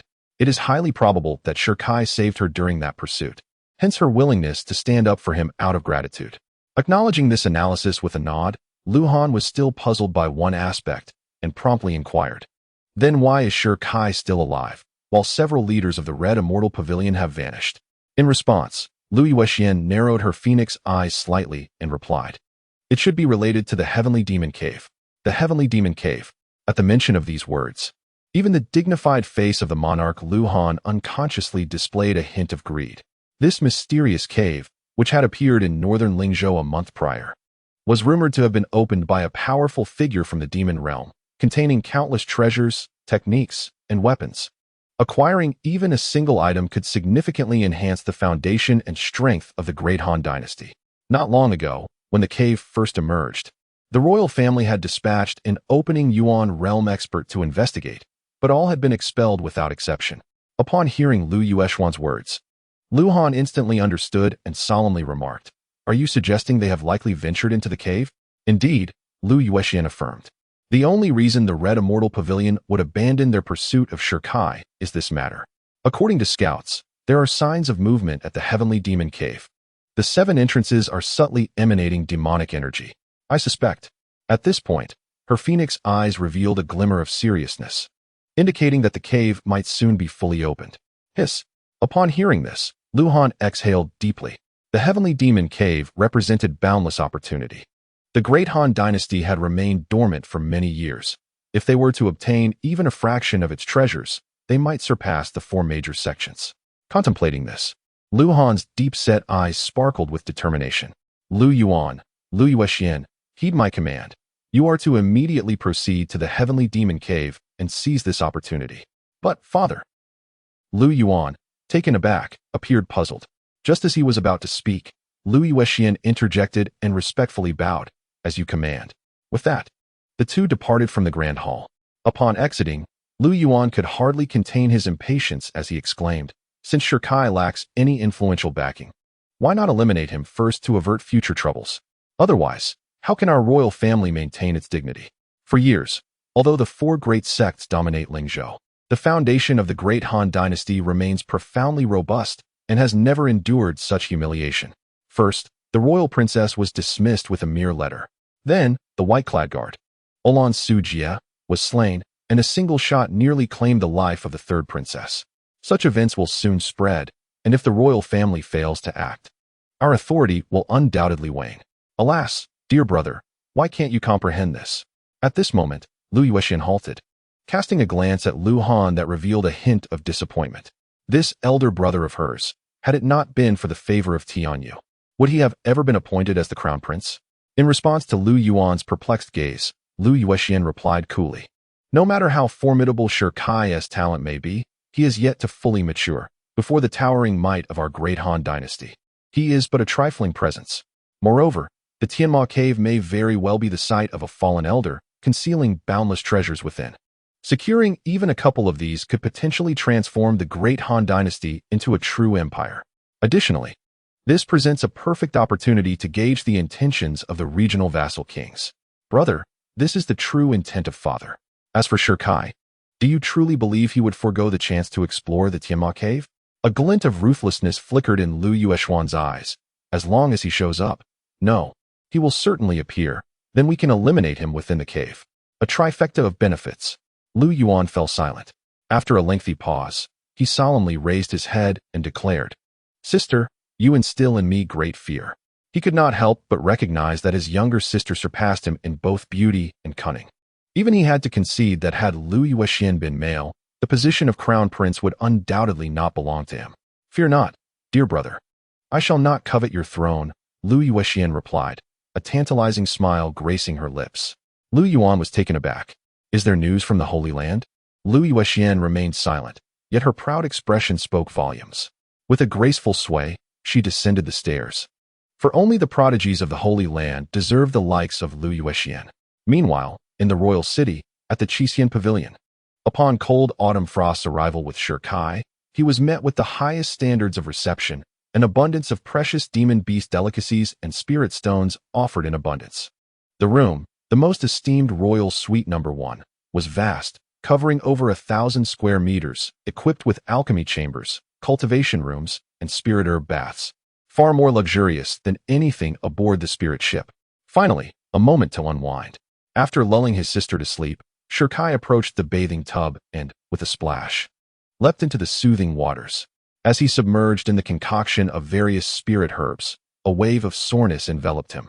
Yet he could visibly see his wounds healing at an astonishing pace. Witnessing this, Shi Kai felt a surge of joy. It seemed the quality of the spirit herbs here was exceptional. Thus, he resolved to recuperate thoroughly. He then settled into a meditative position, eyes closed, commencing the absorption of the herbal essence. Boom! Before long, a resounding roar echoed, and Shi Kai's aura began to ascend. He had reached the 6th level of the Qi Mastery realm. A wave of exhilaration washed over him. After merely indulging in a bath, not only had all his wounds healed, but he had also absorbed the medicinal properties within, enabling his breakthrough. Just as he prepared to continue his absorption, the door was suddenly pushed open. Creak! A graceful figure stepped inside. But where was he? Cold Xiaoshuang furrowed her brows, not seeing Shi Kai. She began to search the room. After a brief search of about 10 seconds, she quickly arrived at the bathroom door, where the soundproofing was so effective that she heard no noise. Could he be inside? Cold Xiaoshuang murmured softly, contemplating for a moment before gently pushing the door open. Ah! Instantly, a piercing scream erupted, not from Shi Kai, but from Cold Xiaoshuang herself. The next moment, she hurriedly covered her eyes, a blush creeping onto her face. "Young master, how could you bathe without closing the door?" "Shi Kai? Not close the door? What nonsense is this? Wasn't it you who pushed it open?" Cold Xiaoshuang, flustered and shy, dashed into the living room. Yet, as soon as she sat down, the earlier scene flashed through her mind, and a smile involuntarily appeared on her rosy cheeks. He certainly had an impressive physique. Just then, Shi Kai emerged, fully clothed. "Young master Shi, just now Cold Xiaoshuang immediately snapped back to reality. Her face flushed as she prepared to explain. "I'm a grown man. I'm not afraid to look." Shi Kai waved his hand, teasingly adding, "Unlike you, Miss Lung, with your pure and ethereal beauty, there must be countless admirers pursuing you." "Not at all." Cold Xiaoshuang felt a tinge of embarrassment at the compliment. Observing her reaction, Shi Kai smiled. "Miss Lung, what brings you here?" Cold Xiaoshuang looked at Shi Kai and said, "Just now, the Grand Master sent a letter, instructing me to inform you that the Xiantian sect can appropriately intervene in the grievances between you and them, though it will not be overt. Of course, if your life is in danger, the Xiantian sect will spare no effort to assist you. As for the grievances with the Great Han Dynasty, there is no need to dwell on them. If they provoke you, simply eradicate them." "Eradicate them?" Shi Kai's eyes widened in disbelief, as if it were such an easy task to extinguish the Great Han Dynasty with a mere word. He had indeed underestimated the Xiantian sect. Chapter 66. Departure to the Dao One sect, the Olan Blood Guards. "Please convey my gratitude to the Grand Master." Shi Kai's expression turned serious. While the Xiantian sect's support was largely due to the red-clad woman, he could not forget their kindness. Cold Xiaoshuang continued, "By the way, young master, the day after tomorrow is the day when the Dao One sect recruits disciples. You can set off tomorrow." Shi Kai nodded. As one of the 4 major sects, the Dao One sect was located in the central region of Lingzhou, one of the most spiritually enriched areas, and it was less than a day's journey from the imperial city. His sister's poison occasionally flared up, necessitating the urgent acquisition of ice mines, making it imperative to join a sect. "I would appreciate it if you could take care of Wanner for me." "Rest assured, young master. Your sister will be absolutely safe in the Xiantian sect," Cold Xiaoshuang assured him. After a brief conversation, they exited the room. Shirkai approached the bedside, observing his sister in peaceful slumber, a smile gracing his lips. The following day, a brilliant sun streamed through the windows, illuminating the space. As Shirkai donned his attire, he noticed his sister still asleep and gently tucked the blanket around her, patiently awaiting his brother. With a creak, he pushed open the door and stepped outside. Just then, Shirwan seemed to awaken, tears glimmering at the corners of her eyes. Meanwhile, at the Red Immortal Pavilion, Lung Qiushuang had been waiting outside since dawn. Upon seeing Shirkai emerge, she promptly approached him, saying, "Young master, you may board the spiritual vessel. I have made all the necessary arrangements." As she spoke, she handed him a storage ring. Shirkai was taken aback. "What is this?" Lung Qiushuang replied, 100,000 spirit stones for your journey." "Thank you," Shirkai said, accepting the gift. The path of cultivation was exceedingly draining on spirit stones, and the ones previously gifted by the 9th Pavilion Master had long been exhausted. After bidding farewell to Lung Qiushuang, he boarded the spiritual vessel. At that moment, a black-clad steward approached, introducing himself as Wang Li. "I have the honor of meeting young Master Shi. Please make yourself comfortable. The spiritual vessel will ascend shortly." Shirkai looked around, somewhat astonished. "Am I the only passenger?" "Indeed," Wang Li replied respectfully. "The Supreme Pavilion Master has decreed that the vessel shall carry only you." As a steward of the Red Immortal Pavilion, Wang Li possessed exceptional discernment, and it was evident that he was no ordinary individual to be treated so by the Supreme Pavilion Master. Moreover, he was already aware of the events that transpired in the Imperial City the previous day.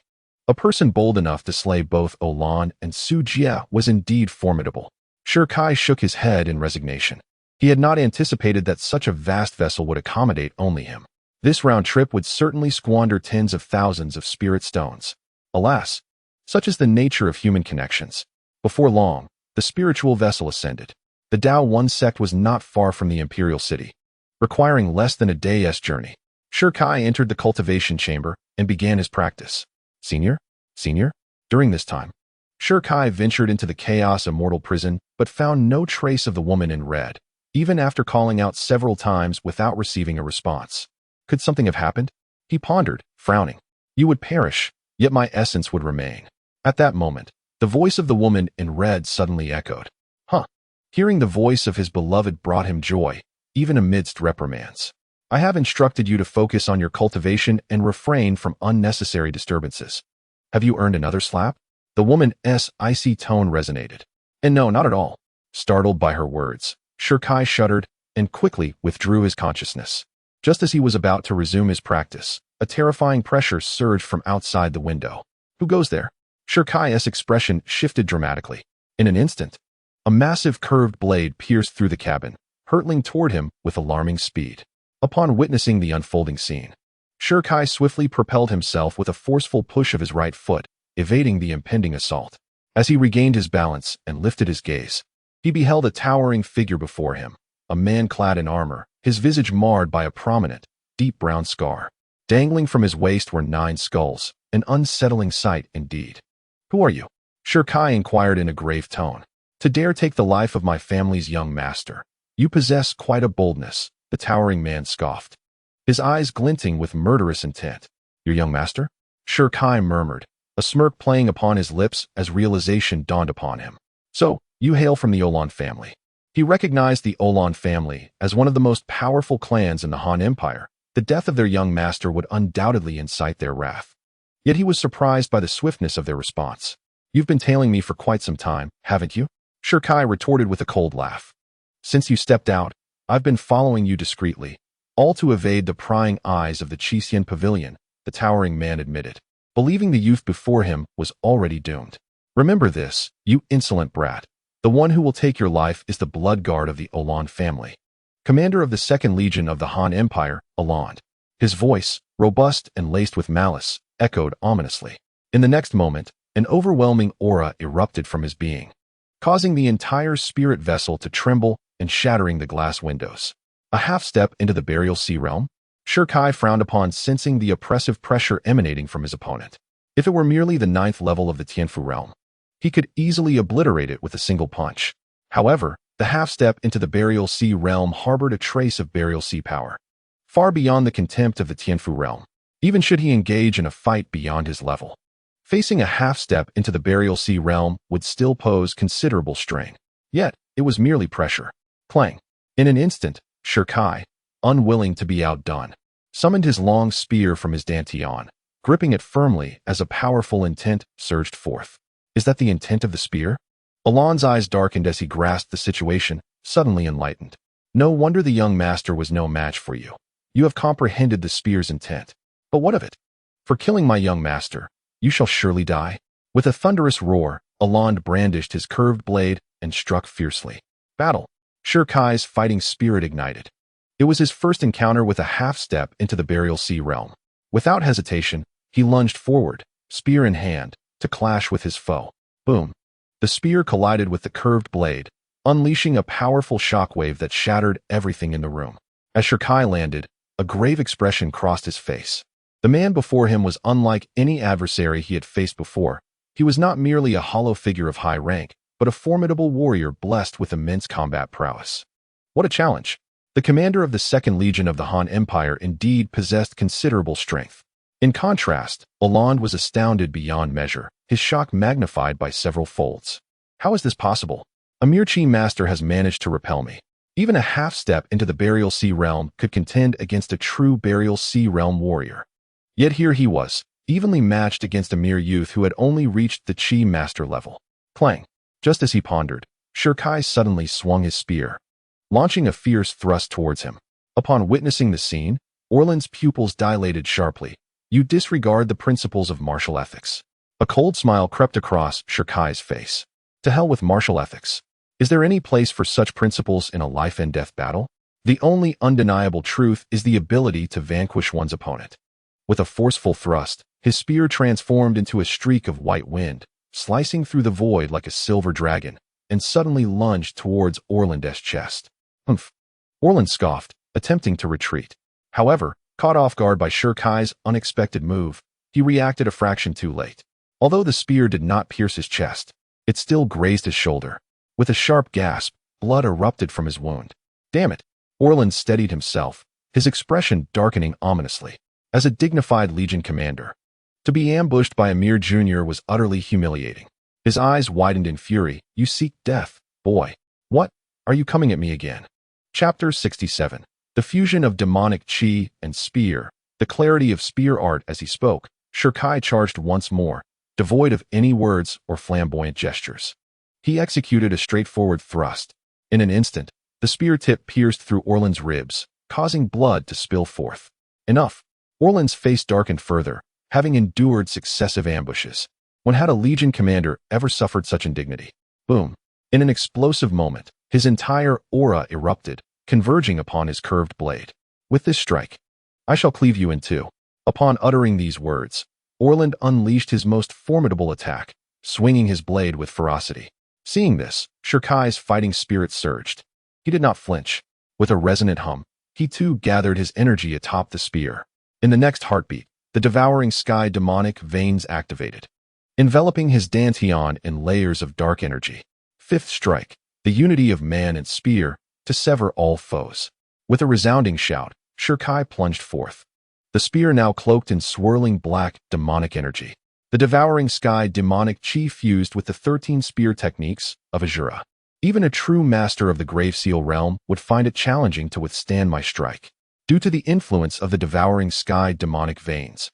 Shirkai's eyes burned crimson, his entire being shrouded in demonic energy, his hair billowing as if he were a demonic deity. Buzz. The fifth strike melded intention, demonic energy, combat spirit, and spear artistry into one, capable of severing all adversaries. Boom. The spear thrust forth violently, clashing against the curved blade. In the next moment, the blade, as if struck at its vital point, began to shatter, ultimately breaking with a sharp crack. What? Orlan was taken aback, his eyes widening in disbelief. How is this possible? This strike could slay even a peak master of the Heavenly Mansion realm, and even a true powerhouse of the Grave Seal realm would not easily sever his blade. Yet, to his astonishment, this mere youth of the 6th tier of chi manipulation had managed to break his weapon. He was aware that this was his strongest blow. This youth is beyond comprehension. Orlan thought to himself, a sense of retreat brewing within him. He abruptly propelled himself forward, attempting to flee. Thinking of escaping? Shirkai's gaze turned icy, his hand sweeping forth, unleashing a flash of spear light. Not good. Sensing the terrifying intent to kill approaching from behind, Orlan's expression drastically changed. By the time he attempted to turn around, it was already too late. The spear pierced through his chest like a lightning dragon claiming its victim. With a gasp, Orlan collapsed, his pupils betraying the horror within. What manner of being had the Orlan family provoked? In a blend of unwillingness and fear, he fell. Shirkai retracted the spear back into his dantian and slowly approached to retrieve the storage ring from the corpse. Upon opening it, he found only a handful of spirit stones and a metal, iron-blooded general. The 4 characters were engraved upon the metal. At this sight, Shirkai's brow furrowed slightly, prompting memories of past slaughters to surface. Faced with enemies, he had never granted them a chance at life. Over time, would he not transform into a bloodthirsty demon, a butcher of men? Throughout his journey, he had encountered numerous foes, yet, regardless of who they were, anyone who dared to strike against him met with a swift death by his spear. He had not even granted them the chance to plead for mercy.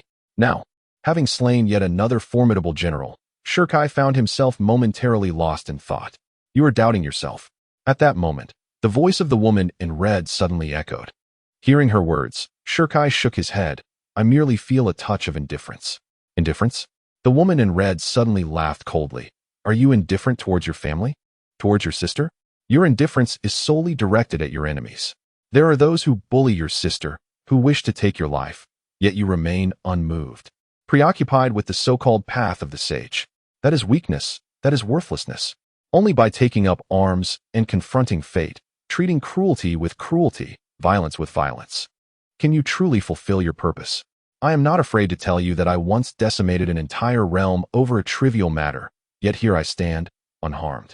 Do you know why? Because I fear not the consequences, fear not retribution. With a clear conscience, one can forge ahead unimpeded. With a clear conscience, one can forge ahead unimpeded. Shirkai stood frozen in place, repeatedly echoing the woman's words. After a span of several seconds, a powerful resolve surged forth from within him. They bully my sister and seek my death. Why should I not return their malice in kind? A killer will inevitably be killed, sow the seeds of evil, and one must reap the fruits of wickedness. Whether one is good or evil, should they harm my family, I shall extinguish them with a single shot.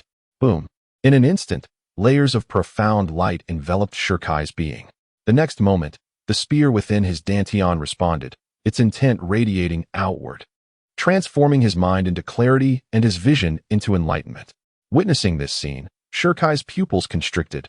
This is the clarity of the spear path? The clarity of the spear path is a realm above spear intent, and beyond that lies the dominion of the spear's sovereign. Spear cultivators are already rare, and those who achieve clarity of the spear path are even more scarce. To accomplish this before the age of 20 is a feat as rare as phoenix feathers. Even in the fabled sacred lands, there may be but a handful. The woman in red from the chaotic celestial prison observed Shirkai's transformation. A perfect arc forming upon her crimson lips, a genius of the spear path. At this moment, Shirkai could distinctly sense the transformation within him. The essence of the spear had become profoundly clear, leading to a clarity of mind. In that instant, all doubts and denials dissipated like mist. There remained only an unwavering resolve. Such is the path of the spear practitioner. With steadfast eyes, Shirkai engaged in a fruitful exchange with the woman in red, and then bowed his head in respect, expressing his gratitude. Thank you, esteemed elder. At that moment, a thunderous noise erupted from the spirit ship, causing a slight tremor. Shirkai approached the window, questioning, have we arrived? The spirit ship was gradually descending, cutting through the clouds, plummeting from a height of 10,000 meters to 8,000. After 3 incense sticks worth of time, the spirit ship descended to 2,000 meters. As it drew closer to the ground, Shirkai could clearly see below a massive sect emerging from the mist. The Daoi sect, perched atop a 3,000-meter-high mountain, appeared from above like a series of temples, seamlessly integrated with the peaks, rising and falling in harmony.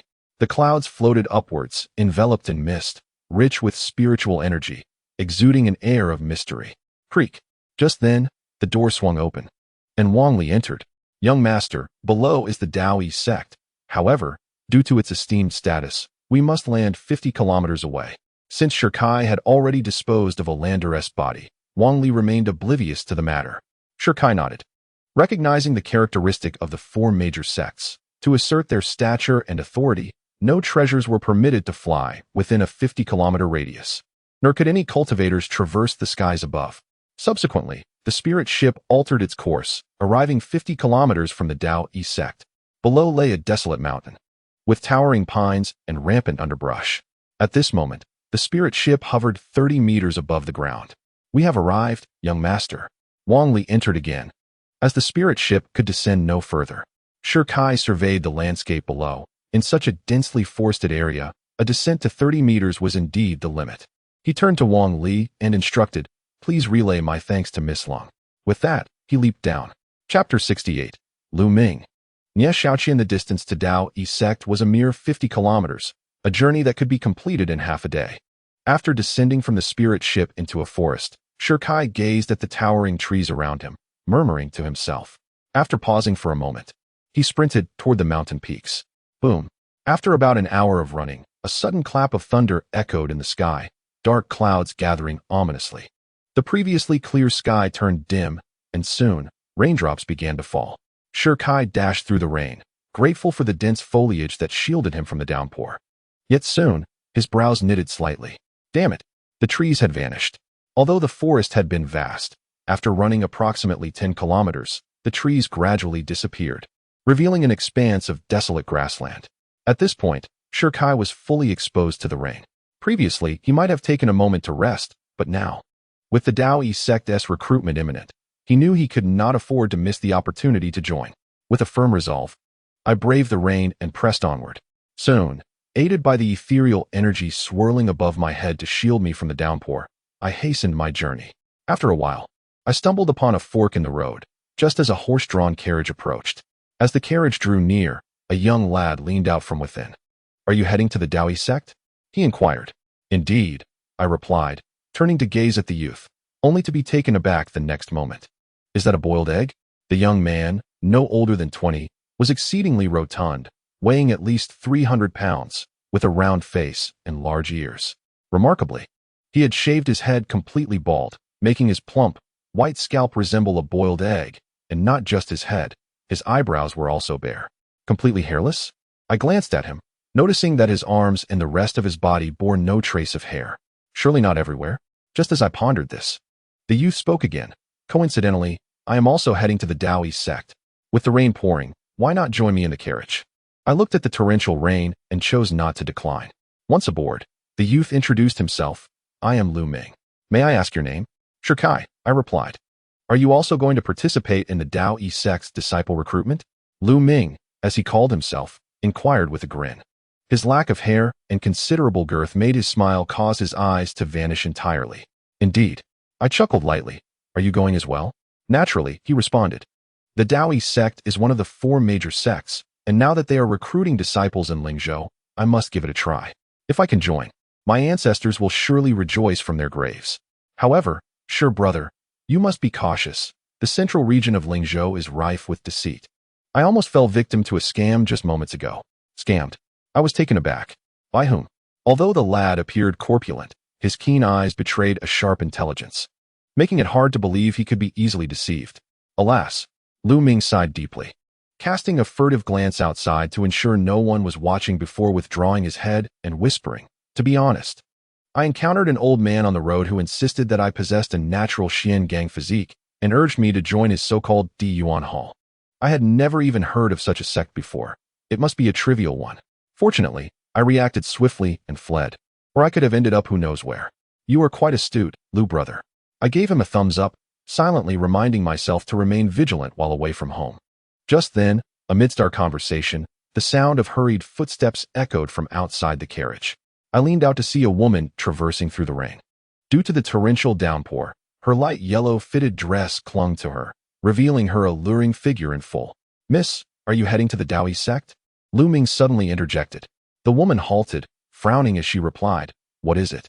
Lu Ming chuckled softly. "When one is out in the world, every encounter is a stroke of fate. Fair maiden, why not join me for a conversation?" Shi Kai observed keenly, realizing the truth of the matter. In the realm of emotions, Lu Ming was indeed quite the social butterfly. The elderly figure he had just mentioned might very well have been the one to initiate their interaction. Outside, the lady pondered for a moment before performing a graceful bow. "Thank you." She then stepped onto the carriage. The three of them found themselves a tad cramped within, primarily due to Lu Ming's considerable size. His 300-plus pounds occupied a substantial portion of their shared space. Clearing his throat, Lu Ming felt a hint of awkwardness and raised his gaze towards the young lady. Squinting slightly, "May I inquire your name?" "Nie Xiaoqian," she replied with another graceful bow. "Ah, it is a pleasure to meet you, Miss Qian," Lu Ming grinned, albeit with a somewhat dubious demeanor. "Are you also attending the disciple selection for Daoyi sect?" Nie Xiaoqian hesitated slightly upon hearing this, but then nodded in affirmation. Seeing her reaction, Lu Ming's spirits soared, and he quickly exclaimed, "I am Lu Ming, a naturally gifted practitioner. Not long ago, a prominent figure invited me to join his sect, but I graciously declined." Shi Kai noticed a change in Lu Ming's expression and queried, "What troubles you, Brother Shi?" Shi Kai waved his hand dismissively. "Nothing, nothing. Please, continue." "Very well." Lu Ming redirected his attention to Nie Xiaoqian, smiling. "To be frank, the selection criteria for Daoyi sect are exceedingly stringent. I have already established a good rapport with an outer sect steward, barring any unforeseen circumstances. I am certain I will be accepted. If you do not mind, I could speak to the steward on your behalf, and perhaps you could be admitted alongside me?" Shi Kai interjected, Yes, that sounds splendid." Not only was he a social butterfly, but he also seemed to be quite the sycophant. Upon hearing Lu Ming's words, Nie Xiaoqian appeared taken aback. "Which steward are you referring to?" Assuming she was intrigued, Lu Ming quickly replied, "Steward Zhang Xian." "Oh." Nie Xiaoqian nodded thoughtfully before turning to Shi Kai. "Have you found someone as well?" Shi Kai shook his head, "No." Nie Xiaoqian averted her gaze. Just as Lu Ming was about to speak again, the carriage came to an abrupt halt. The coachman lifted the curtain, announcing, "Gentlemen, we have arrived." "So soon?" Lu Ming expressed surprise mixed with dissatisfaction, but seeing that Shi Kai and the others had already disembarked, he resignedly followed suit. By this time, the sky had cleared.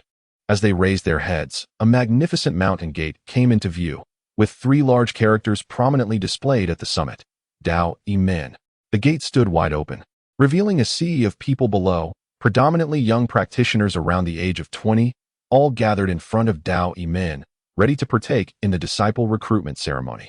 A glance around revealed no fewer than 10,000 individuals.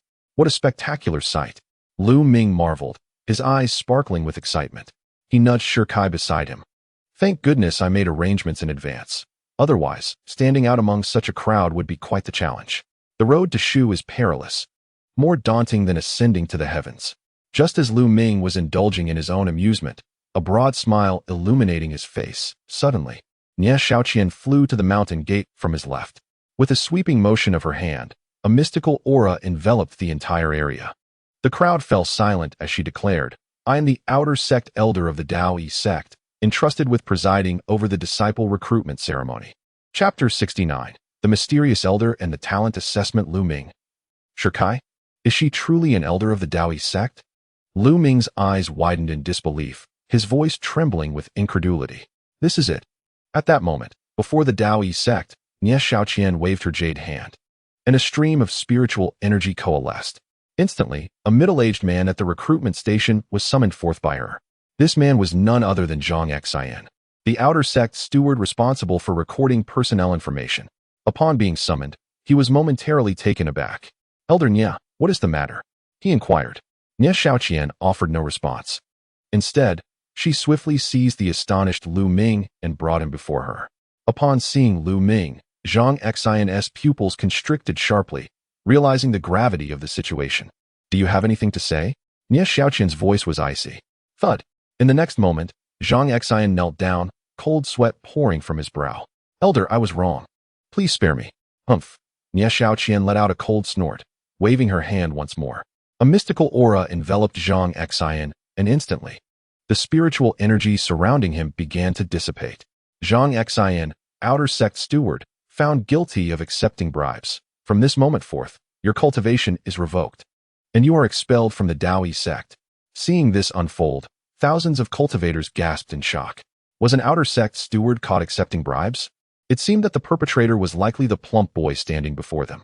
Feeling the weight of countless gazes upon him, Lu Ming's legs turned to jelly as he collapsed to the ground, drenched in cold sweat, foaming at the mouth, and on the brink of fainting. Nie Shaoqian cast a glance at him. This person is permanently forbidden from joining the Daoyi sect. With that, she turned to the crowd, her voice resonating with authority. The recruitment ceremony will commence in 1 incense stick's time. As her words echoed, the venue returned to its previous clamor. Everyone, please maintain order. At that moment, another steward stepped forward, urging the crowd to line up systematically. Soon, a vast passage appeared before the Daoyi sect, and over 10,000 individuals began to queue as directed. Before departing, Shikai glanced at the foaming Lu Ming and delivered a gentle kick. Brother Lu, everyone has left. Get up. Huh. Lu Ming opened one eye, his expression furtive. Have they gone far? Shikai nodded. Phew. Thankfully my brother is sharp. Otherwise, Lu Ming stood up, a chill running down his spine at the thought of the steward he had bribed. Oh no, here comes that Nya again, Shikai suddenly remarked. Damn it. Lu Ming cursed, promptly lying down again, foaming at the mouth for an extended period. Once he detected no further movement, he nudged Shikai with his hand. Brother, where is everyone? Shikai grinned widely. What people? Lu Ming replied, I've been deceived. In the next moment, he sprang to his feet with a swift motion, brushing the dirt off his clothes. After casting a fierce glare at Shikai, he quietly departed from the scene. Damn it, such a low score. And I actually encountered an outer gate elder, Lu Ming grumbled as he descended the mountain. If it weren't for his incessant chatter, he might have already joined the Daoyi sect by now. My 30,000 spirit stones. The thought of the bribe given to Zhang Xin made him wince in pain. Just as he was lamenting, an old man suddenly appeared ahead. Upon seeing the newcomer, Lu Ming was taken aback, but in the next moment, he rushed forward. Master. Upon reaching the old man's side, he clung to him tightly, tears streaming down his face. Master, I've missed you so much. Who is your master? The old man kicked him away. Yet, Lu Ming lunged at him once more. You said I possessed the innate Xian Gang physique, and that you would bring me to heaven. Surely you haven't forgotten? Heaven. The old man's brow furrowed as he barked. That is called the Di Yuan Hall. Yes, the Di Yuan Hall. I've longed to join. I implore you, master. You must take me in. Lu Ming's face radiated sincerity. Before leaving, he had assured his family that he would definitely join a sect. Now, with the Daoyi sect rejecting him, he had no choice but to select another at random. Otherwise, his future position as the family head would be in jeopardy. The old man looked at him with disdain. Didn't you say earlier that even the dogs of my sect wouldn't be allowed in? Lu Ming hurriedly shook his head. No, you must have misunderstood. I meant such a fine sect. Those who do not join are the true dogs. The old man rolled his eyes. If that is the case, then come with me. I hope you won't regret it. I shall never regret it, Lu Ming assured, promptly following the old man. As the elder lifted his leg to leave, he couldn't help but glance back towards the Daoyi sect. What a pity. It would have been wonderful if that young lad could have joined. Hearing the elder's words, Lu Ming inquired, Who are you referring to? The old man shook his head, remaining silent. At the Daoyi sect, thousands of individuals were lined up in an orderly fashion, quickly registering their names and preparing for the assessment. Ladies and gentlemen, the Daoyi sect assessment consists of 2 stages. The first stage is the aptitude test. Those with a spirit root below the 5th rank will be eliminated. The second stage is the wisdom test. Those unable to complete the challenge will also be eliminated. I hereby declare the test to commence. At this moment, the previously mentioned steward stepped forward to announce. As his voice echoed, a tremendous rumble filled the arena, and a colossal pillar appeared, adorned with several engraved colors.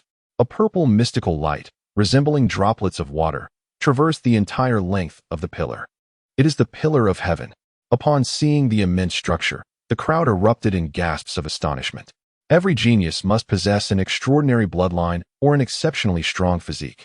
And the most crucial metric for assessing talent is the spirit root. Spirit roots are categorized into 9 ranks. The higher the rank, the stronger the talent. Beyond the 9th rank lies the legendary 10th rank. A 10th rank spirit root has yet to be seen, not only in Lingzhou but even in the Holy Tsang domain, or indeed, across the entire continent.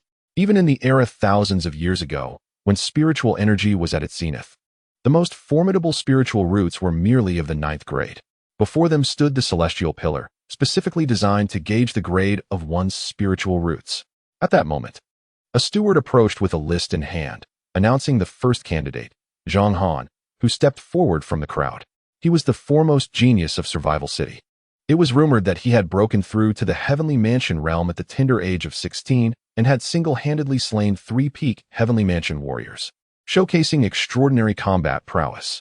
Surely he would pass the test. As the youth appeared, gasps of astonishment erupted from the crowd. Zhang Han approached the celestial pillar and pricked his finger, allowing a drop of blood to fall upon it. Boom! In the next instant, the violet beam within the pillar began to swirl, rising steadily before ultimately halting in the orange zone. Witnessing this, the steward shook his head. 4th grade spiritual roots, disqualified. What? Zhang Han possesses only 4th grade spiritual roots? My heavens, the greatest talent in Survival City has been eliminated in the first round? This outcome left everyone in utter disbelief. They had assumed that such a prodigy would possess at least 5th grade roots, yet he was found to have only 4th grade. At this moment, a singular thought permeated the minds of all present. Joining the Tao Yi sect was exceedingly challenging. In an instant, those who had harbored hopes of merely testing the waters began to shake their heads in resignation and turn to leave. After all, it was far better to leave voluntarily than to face public disqualification. Consequently, a multitude began to depart, with 9/10 of the crowd vanishing. The number dwindled to 1,000. Chapter 70. 8th grade spiritual roots. The steward smiled as he observed the mass exodus of over 9,000 individuals. The Tao Yi sect had set such stringent requirements precisely to deter those seeking to take advantage of the situation, thereby preventing a waste of time. After a stick of incense had burned down, with most having departed, the steward stepped forward once more, stating calmly, "The test continues. The second candidate, Sun Feng." Thus, the testing proceeded in an orderly fashion, with all remaining participants exuding unwavering confidence in their abilities. Shi Kai glanced at his position, his expression darkening. He was precisely the 1,000th. Having engaged in conversation with Lu Ming, he had missed his turn and ended up at the end of the line. The finale? Quite amusing. At that moment, a man standing ahead chuckled. "Brother, are you looking for someone?" "Looking for someone?" Shi Kai was taken aback. "It seemed you were not searching for anyone." Shi Kai inquired with a smile. "Are many people looking for someone?" "Certainly," the man replied, gesturing ahead. "Do you see? Among the remaining 1,000, aside from a few with genuine strength, most have sought assistance in some form. Otherwise, do you think only those with 5th grade roots can join the sect? How many can meet such a criterion? Is it truly like that?" Shi Kai was flabbergasted. It appeared that no matter where one went, there were always backdoor opportunities. It seemed that the prestige of joining the Tao Yi sect was not as high as he had anticipated, just as the two conversed, far away in the borderlands. In a certain city, Lu Muing received a letter from her subordinate, her brows furrowing in surprise. "Sister San has called off her engagement? Shi Kai has issued a divorce decree? And he has even killed Olan and Sujia?" The contents of the letter astonished Lu Muing. She had not anticipated that her third sister would break off the engagement, nor that Shi Kai would audaciously issue a divorce, an act tantamount to humiliating the royal family. Furthermore, Shi Kai had slain Olan and Sujia, thereby incurring the ire of the Olan family, the most powerful clan in the Han dynasty. Given Lu Muying's understanding of her sister and elder brother, it was expected that Shi Kai, being in the royal city, would face retaliation. Yet, surprisingly, he emerged unscathed. What shocked her even more was the ascension of Lung Qiu Shuang, the saintess of the Qi Xian Pavilion, to the esteemed position of Supreme Pavilion Master. This role wielded genuine authority over the Qi Xian Pavilion, with the power to determine the trajectory of Lingzhou, far surpassing even that of the Han's ruler. Such an influential figure had inexplicably chosen to protect Shi Kai, with even the 9th Pavilion Master personally coming to his aid. All these events indicated that Shi Kai's identity was far from ordinary. Perhaps he had formidable backing. Lu Muing pondered for a moment. Then, with a graceful flourish of her jade hand, inscribed a missive filled with elegant characters before entrusting it to a scout, instructing him to deliver the letter to her second brother. "At your command," the scout replied, accepting his orders. After his departure, Lu Muing gazed toward the royal city. Contemplating her second brother's ambition for the throne, Shi Kai might indeed be his greatest ally. As the testing continued, the 999th contestant, Zhang Fei Yan, commenced her assessment.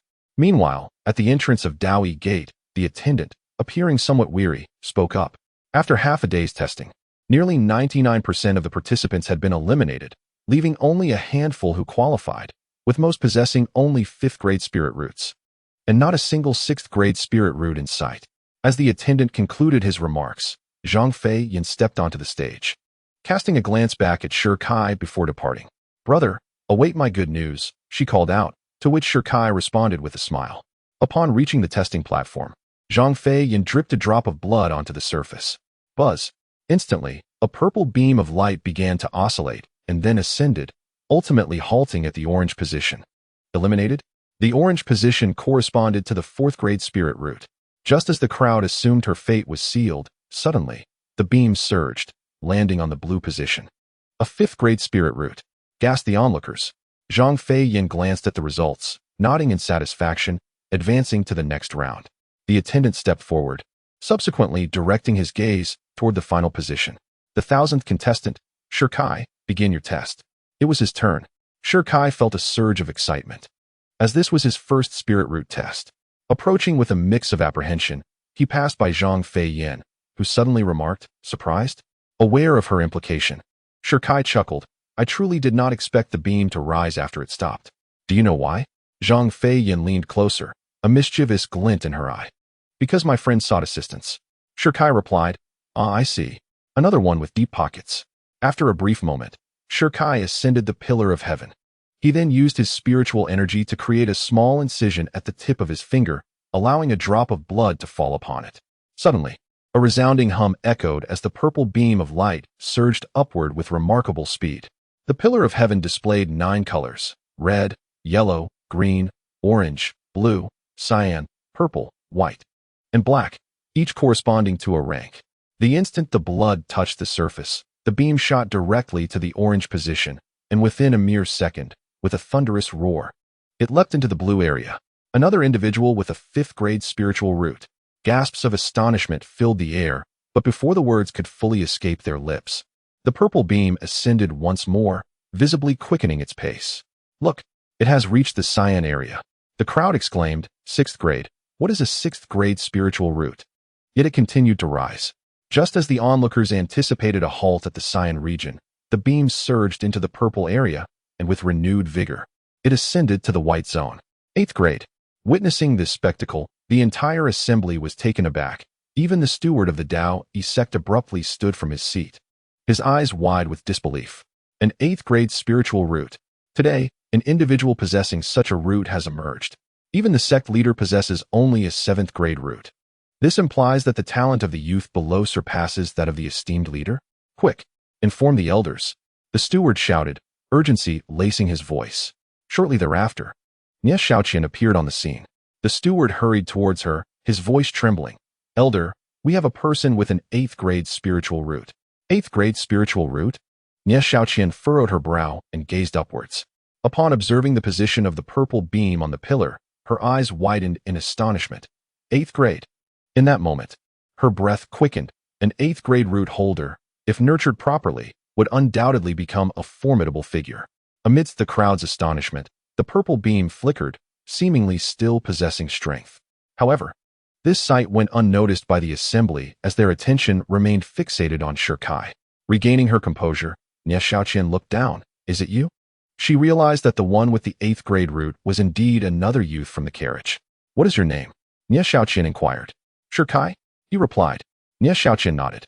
The possession of an 8th-grade root is of immense significance. If proven true, he would be exempt from all tests and could directly become an inner disciple of the Taoist sect. Yet, before proceeding, a re-evaluation is necessary. "Are you willing to accept this?"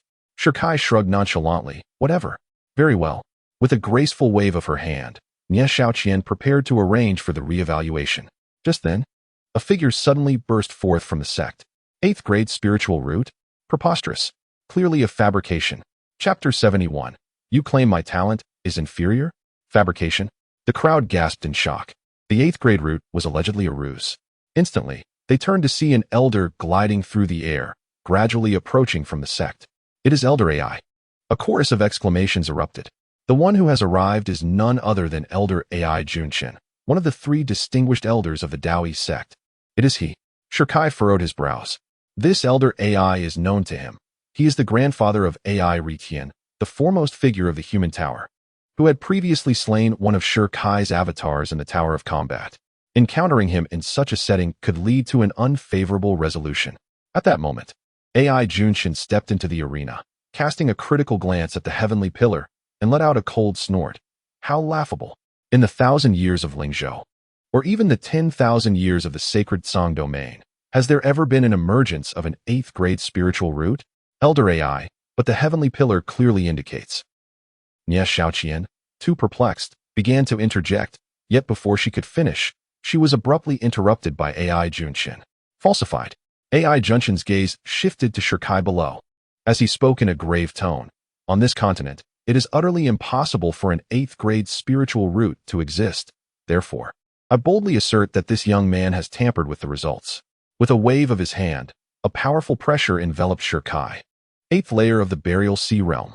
Feeling the overwhelming sense of oppression, Shikai's expression drastically changed. He could withstand an opponent at the half-step Burial Sea Realm, or even the early stages of the Burial Sea Realm, but one at the near-peak level was beyond his capacity to contend with. Bang! In an instant, Shikai was sent flying, crashing against a stone pillar behind him, blood trickling from the corner of his mouth. Old dog, are you here to avenge your grandson? Impudent. AI Junshin scoffed. Regardless of the circumstances, you have deliberately deceived, attempting to conceal your inferior talent to join the Taoist sect.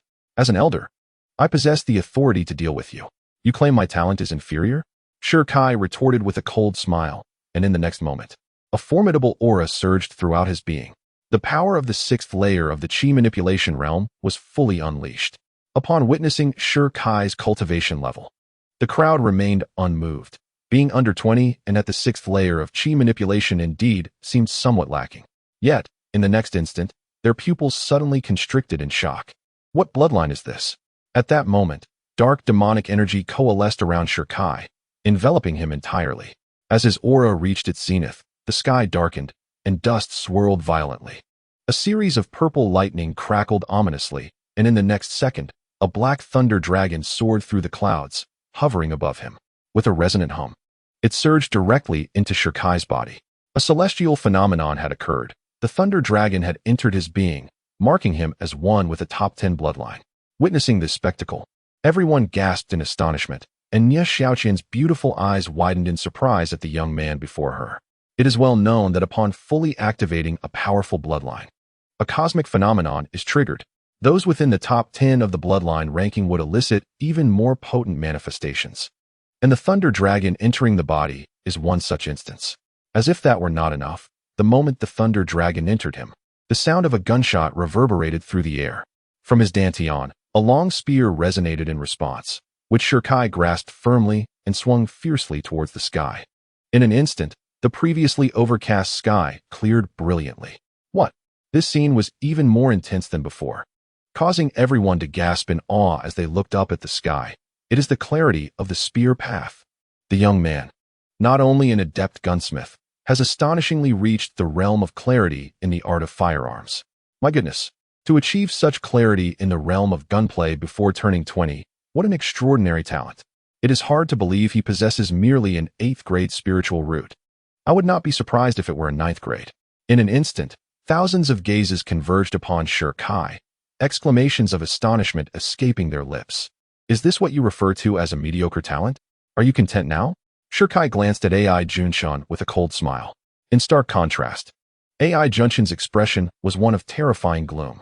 With a top 10 bloodline, a gunsmith, and now having reached the realm of clarity, this achievement is unprecedented. An 8th grade spiritual root seems almost unworthy of Shikai. At that moment, Shikai's gaze suddenly turned icy as he coldly remarked, long ago, during the Human Tower event, I knocked your grandson AI Retian from the top of the rankings. You, old dog, disregarded your dignity and summoned a clone. Fortunately, my superior skills allowed me to destroy your clone. Otherwise, you might have succeeded in your scheming. And now, you shamelessly intervene on behalf of your grandson against me. AI old dog, I must ask you, where is your face? Shikai smirked, tapping his own cheek with a hint of mockery. What? Elder AI is seeking personal vengeance? His grandson AI Retian was defeated by this young man? Oh, I recall now. Not long ago, I heard that the first position in the Human Tower had changed hands, shattering the record on the Human King Steel. It is said that even the renowned Xinzhou's strongest, the carefree Zizi, is now ranked beneath him. The young man's name appears to be Shirkai. What? Did you say Shirkai? Could it be that castaway disciple from the Xuantiangong? I fear that Shirkai is now even stronger than before. My heavens! If the Xuantiangong were to learn that an expelled disciple possesses such terrifying talent, would they not regret their decision? Every individual present, being an elite from Lingzhou, was acutely aware of the unfolding events, and soon the air was filled with gasps of astonishment. Upon hearing the murmurs, AI Retian felt as though he had been slapped across the face, the sting palpable. Boom. Moments later, a wave of pressure erupted from within him as he bellowed, "Humph. Regardless of the circumstances, your talent cannot possibly reach the 8th grade. It must be a fabrication. As an outer sect elder, I shall suppress you." With that declaration, he waved his hand, preparing to strike. Hold on. At that moment, Nie Shaoqian stepped forward, interjecting, "Elder AI, do not act impulsively. Given Shirkai's formidable talent, should he join the Daoi sect, it would bring immense benefits to the sect, potentially allowing us to dominate the other 3 major sects in the years to come." She did not wish to see such a prodigy driven away. AI Junshin's expression darkened. "Are you attempting to obstruct me?" Nie Shaoqian met AI Junshin's gaze. "Elder AI, do not misunderstand. If you have doubts about Shirkai's talent, it would be wise to conduct a re-evaluation rather than resort to anger." AI Junshin's face grew grim. "A re-evaluation?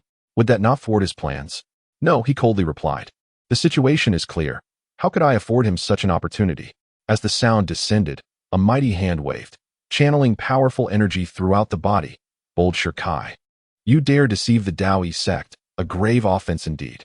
For the honor of our sect, I must suppress you." AI Junshin spoke with righteous indignation. However, upon hearing his words, the crowd revealed expressions of disdain. "Goodness, what a withered face. Does it even matter? You little wretch, prepare to die." With a thunderous roar, AI Junshin swung his hand, unleashing a fierce gust of wind. Yet, at that moment, a token suddenly appeared in Shirkai's hand. Chapter 72. My grandson's talent surpasses Shirkai. Is that the guest elder token? Upon seeing the token, AI Junshin's expression shifted, and he hastily halted his attack. The guest elder token was conferred by the sect master to attract talented individuals or influential figures, holding considerable status within the Daoi sect, far beyond what an outer elder could dismiss, and to some extent, even inner elders had to show respect.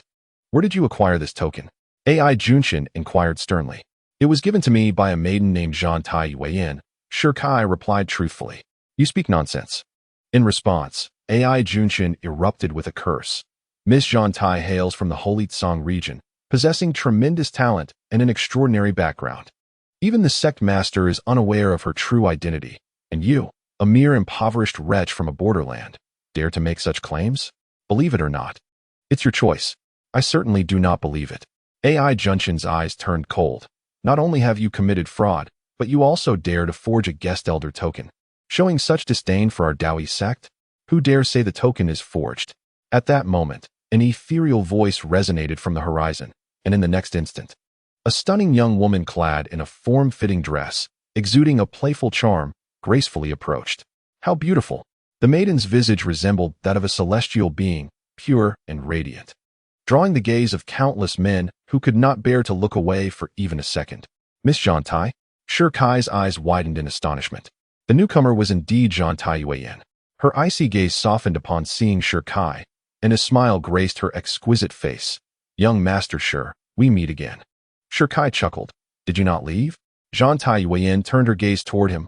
"I did leave, but happened to pass through this area." Shirkai replied. "That reason seems hardly implausible. Please wait a moment, young master. I must attend to a matter first." Her voice was as melodious as flowing water. Retracting her gaze, Zhan Tai Yueyin approached AI Junshin, her voice icy. "Are you questioning my authority?" "And no, I wouldn't dare." AI Junshin was drenched in sweat. Despite his 70 years of age and position as an outer elder of the Daoi sect, he held no standing before a guest elder. Should he provoke her wrath, he risked expulsion from the sect itself. Zhan Tai Yueyin's eyes turned frigid. "It seems you possess quite the audacity." With a clang, as her words fell, a silver longsword sliced through the air. With a flick of her delicate hand, the sword descended like a thunderous dragon. A breathtaking strike. "No, please." Junshin's countenance underwent a dramatic transformation, his aged voice filled with sheer terror as he abruptly retreated. However, alas, His speed proved insufficient, and a long sword descended with deadly precision, severing one of Aijuan Chen's arms. Ah! He cried out in excruciating pain. As an elder of the outer sect, he had never endured such humiliation, especially not before a crowd of over 1,000 spectators. Anguish and fury were etched in his weary, defiant eyes. Yet he remained utterly paralyzed, too intimidated to retaliate. Despite his cultivation at the 8th level of the Burial Sea realm, Zhang Taiyuan, possessing only the Tianfu realm, would effortlessly slay him in a true battle of life and death. This exemplifies the stark disparity between the ordinary and the extraordinary. Miss Zhang Tai, I have erred. Aijuan Chun hastily pleaded for mercy. Errors can be forgiven, Zhang Taiyuan replied with a playful smile. Just remember this in your next life. With a clang, she grasped the long sword, her delicate feet gliding gracefully as she lunged forward like a celestial being, poised to strike. It was over. Aijuan Chun felt as though his heart had turned to ash. Just as the sword was about to pierce him, an ethereal voice echoed from within the Dao Yi sect. Miss Zhang Tai, please show mercy. A figure clad in white slowly descended. The newcomer was a middle-aged man, draped in white garments, with long hair flowing behind him. His appearance youthful and vibrant, skin as delicate as an infant's. The moment he appeared, the very heavens resonated, and a formidable pressure enveloped the crowd, leaving them struggling for breath. It is the sect master. The onlookers gasped in astonishment. The white-clad man was none other than the sect master of Dao Yi, Tan Ning. With a mere wave of his hand, he dispelled Zhang Taiyuan's attack. Then, with a genial expression, he said, Miss Zhang Tai, he has already admitted his mistake. Please spare him. Humph, Zhang Taiyuan scoffed. Are you attempting to leverage your position as the sect master against me? If so, I can summon others as well.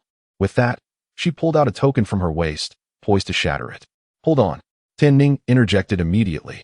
To be frank, he was aware of the girl's formidable talent and her extraordinary background, yet he was entirely oblivious to her specific identity. Should she break the communication token and summon formidable figures, possibly even those from sacred grounds, the situation could spiral out of control. Miss, what do you desire? Tan Ning inquired with a smile. It is quite simple. I wish to cleave him in two with my sword, Zhang Taiyuan replied, her eyes icy. Tan Ning responded with a grin. Why is the young lady so incensed? Zhang Taiyuan gazed at Tan Ning, curling her lip. Do not pretend to be unaware. Tan Ning, taken aback by her directness, realized she was correct. He had indeed known everything that transpired, having observed the situation with his spiritual sense during the assessment. He was well aware of the 8th grade spirit root, but the concept was so astonishing that it was difficult to believe, which is why he had refrained from intervening. However, the primary reason was still the identity of the individual in question, an abandoned disciple of the Shantian sect. If he intervenes and forcibly brings him into the sect, it is highly likely that he will offend the Xuantiangong. In Tan Ning's view, Shirkai has yet to reach a point that warrants a rift with Xuantiangong. An 8th grade spiritual root has never been born in the entire continent, hence it is inevitable that suspicions arise. Tan Ning cast a glance at Shirkai. Do you not believe it? Zhang Taiyuan asked in a low voice. Tan Ning was at a loss for words. Just then, Ai Junshin, who had been hiding in the back, suddenly spoke up. Although Shirkai's talent is commendable, it pales in comparison to my grandson. Zhang Taiyuan retorted coldly. What do you mean by that? Ai Junshin replied. Didn't you always believe that Shirkai's talent was extraordinary? Let us do this. I will summon my grandson. And if his talent surpasses Shirkai's, we will let today's matter rest, shall we? Agreed. Zhang Taiyuan answered directly. Having previously sparred with Shirkai, she was well aware of the latter's terrifying talent, fearing that even an 8th grade spiritual root might not represent his true capabilities. Upon hearing their conversation, Tan Ning refrained from further comment and stepped aside, though he shot a displeased glance at Ai Junshin, as if to say, do you not realize your grandson has true worth? Observing this, Ai Junshin waved his hand, and a voice resonated within the sect. Shortly after, Ai Ritian emerged. Ritian, go to the Tongtian pillar and test your talent, Ai Junshin instructed his grandson. Huh. Ai Ritian was taken aback. Test my talent? I secretly tested it 6 months ago and only attained a 5th grade spiritual root. Were it not for grandfather's talent, I would have been expelled from the inner sect long ago. If I test publicly now, won't everything be laid bare? Chapter 73. The Reappearance of the 6 Saints Worship, 10th grade spiritual root. Fear not. Grandfather has arranged everything, a voice suddenly whispered in AI Retien's ear. It was a means of communication possessed only by those strong enough to reside above the Zonghai realm. Upon hearing his grandfather's words, AI Retien's face filled with confidence as he slowly approached the Tontian pillar, gazing at the towering structure that pierced the clouds. He felt a mix of excitement and anxiety. After a moment of contemplation, he raised his hand to let a drop of blood fall from his fingertip. Yet before he could squeeze it out, a series of rumbling sounds erupted from the Tontian pillar. In an instant, the purple aura that had remained in the white area surged upward, swiftly reaching the black area. How is this possible? The audience gasped in astonishment. The black area signified a 9th-grade spiritual root. Had AI Retien truly attained the talent of a 9th-grade spiritual root? Countless disciples from the Daoyi sect rushed out to witness the outcome displayed on the Tontian pillar, their eyes wide with disbelief. Tan Ning, the sect leader, furrowed his brow tightly, utterly incredulous. 9th-grade spiritual root. Meanwhile, AI Retien stood frozen in shock. What is going on? I never even released a drop of blood. How could a 9th-grade spiritual root appear? Could it be that all of this is the doing of my grandfather? Indeed, it must be. Upon this realization, he immediately cast a knowing glance towards his grandfather behind him. However, instead of displaying joy at his grandson's gaze, AI Junxing wore a solemn expression. He had indeed discreetly communicated with the steward, requesting a collaboration for a ruse, but had merely aimed for a result akin to that of Shirkai, achieving an 8th-rank spirit root. Yet now, it was an astonishing 9th rank. If word got out, the entire spirit state would surely be thrown into chaos. Boom. Just as he lamented the steward's incompetence, the purple celestial light atop the pillar of heaven burst forth with a blinding radiance. In an instant, the light erupted, soaring from the previously darkened zone to the pinnacle of the pillar of heaven. Thunder rumbled. In the next moment, dark clouds gathered in the sky, and thunderbolts roared violently. Following this, 6 enormous ethereal figures materialized from the mist. As they descended, the very fabric of reality resonated, and an overwhelming pressure enveloped the scene, exuding divine majesty. Immediately, the 6 apparitions bowed deeply towards the entrance of the Daoyi sect. The 6 saints bowed. The occurrence of such a momentous salute from the 6 saints could only signify the legendary 10th-rank spirit root. Witnessing this spectacle, everyone gasped in astonishment, their eyes wide with disbelief. What was happening? At that moment, even Tan Ning could no longer remain seated. The bowing of the 6 saints was a phenomenon of the heavens, one that only manifested with the birth of a peerless prodigy. Moreover, a 10th-rank spirit root was even more extraordinary. No one in this realm had ever achieved such a rank. He could hardly fathom the terror that would accompany a person endowed with such innate talent as they matured. Was it truly my grandson who caused this? AI Junxing, observing the 6 saints bowing in the sky, glanced once more at the violet pillar at the peak of the pillar of heaven, his deep-set eyes quivering with astonishment. An 8th-rank spirit root could be fabricated, but a 10th-rank spirit root existed solely in legend, impervious to human manipulation. The celestial salute of the 6 saints was a manifestation of the cosmos. Without formidable innate talent, it could never be invoked. At this moment, he trembled with excitement. My grandson is extraordinary, blessed with imperial potential. As the central figure, AI Retien found himself at a loss for words, still reeling from the shock. He had not even shed a drop of blood. Due to his body shielding him, no one had witnessed the event. Could it be that the Pillar of Heaven possesses an automatic testing function? AI Retien pondered, unable to conceive of any other explanation. At that moment, Tan Ning approached, gravely inquiring, "Did you truly cause this extraordinary phenomenon?" AI Retien fell silent. To be frank, he was utterly bewildered. But upon reflection, he realized that he had been the only one undergoing the test. Who else could it have been? Could it be that I am indeed the legendary innate saint body? A spark of realization ignited within him, and he feigned profundity, exclaiming, "I had intended to conceal this for some time. But it seems today I can no longer hide it." Haha. As soon as the words were spoken, AI Junshin immediately arrived on a cloud, laughing heartily. "Master, my grandson's talent is truly exceptional.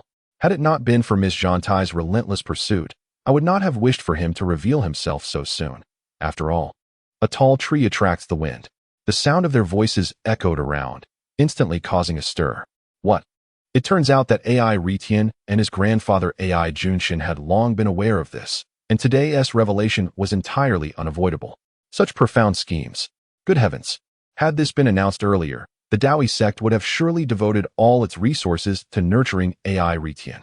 Undoubtedly. With a grade 10 spiritual root and 6 saints paying homage, who could rival him? It appears that, in the future, this young man shall be the foremost prodigy of Lingzhou. In no time, countless discussions erupted, envious glances directed towards AI Retian. Although Tan Ning harbored some skepticism, the truth lay bare before him, compelling him to accept it. After a moment of contemplation, he turned to AI Junshun, saying, "Elder AI, you have raised a fine grandson. Congratulations. Presently, do not let his title as master fool you. Should AI Retian mature, his least achievement with a grade 10 spiritual root would undoubtedly surpass the opening realm. At that time, even he would have to act according to AI Retian's wishes, thus fostering a good relationship with his grandfather would be prudent." Witnessing the master extend goodwill, AI Junshun's aged face beamed with joy. "Haha, master, you are too kind." With that, he cast a penetrating glance at the distant Shirkai, sneering coldly. "An 8th-grade spiritual root? Indeed formidable, yet compared to my grandson, it is merely an ant gazing at the heavens." Such arrogance, Shirkai retorted icily. He was well aware of AI Retian's capabilities, knowing he could not withstand even a single strike, yet here he was, boasting of a grade 10 spiritual root and 6 saints paying homage. Absurdly laughable. AI Junshun paid no heed to Shirkai. Instead, he turned his attention to Zhantai Yuan, this time no longer humble, but adopting a lofty demeanor. "Yuan, I recognize your extraordinary talent, yet before a grade 10 spiritual root, you may find yourself lacking.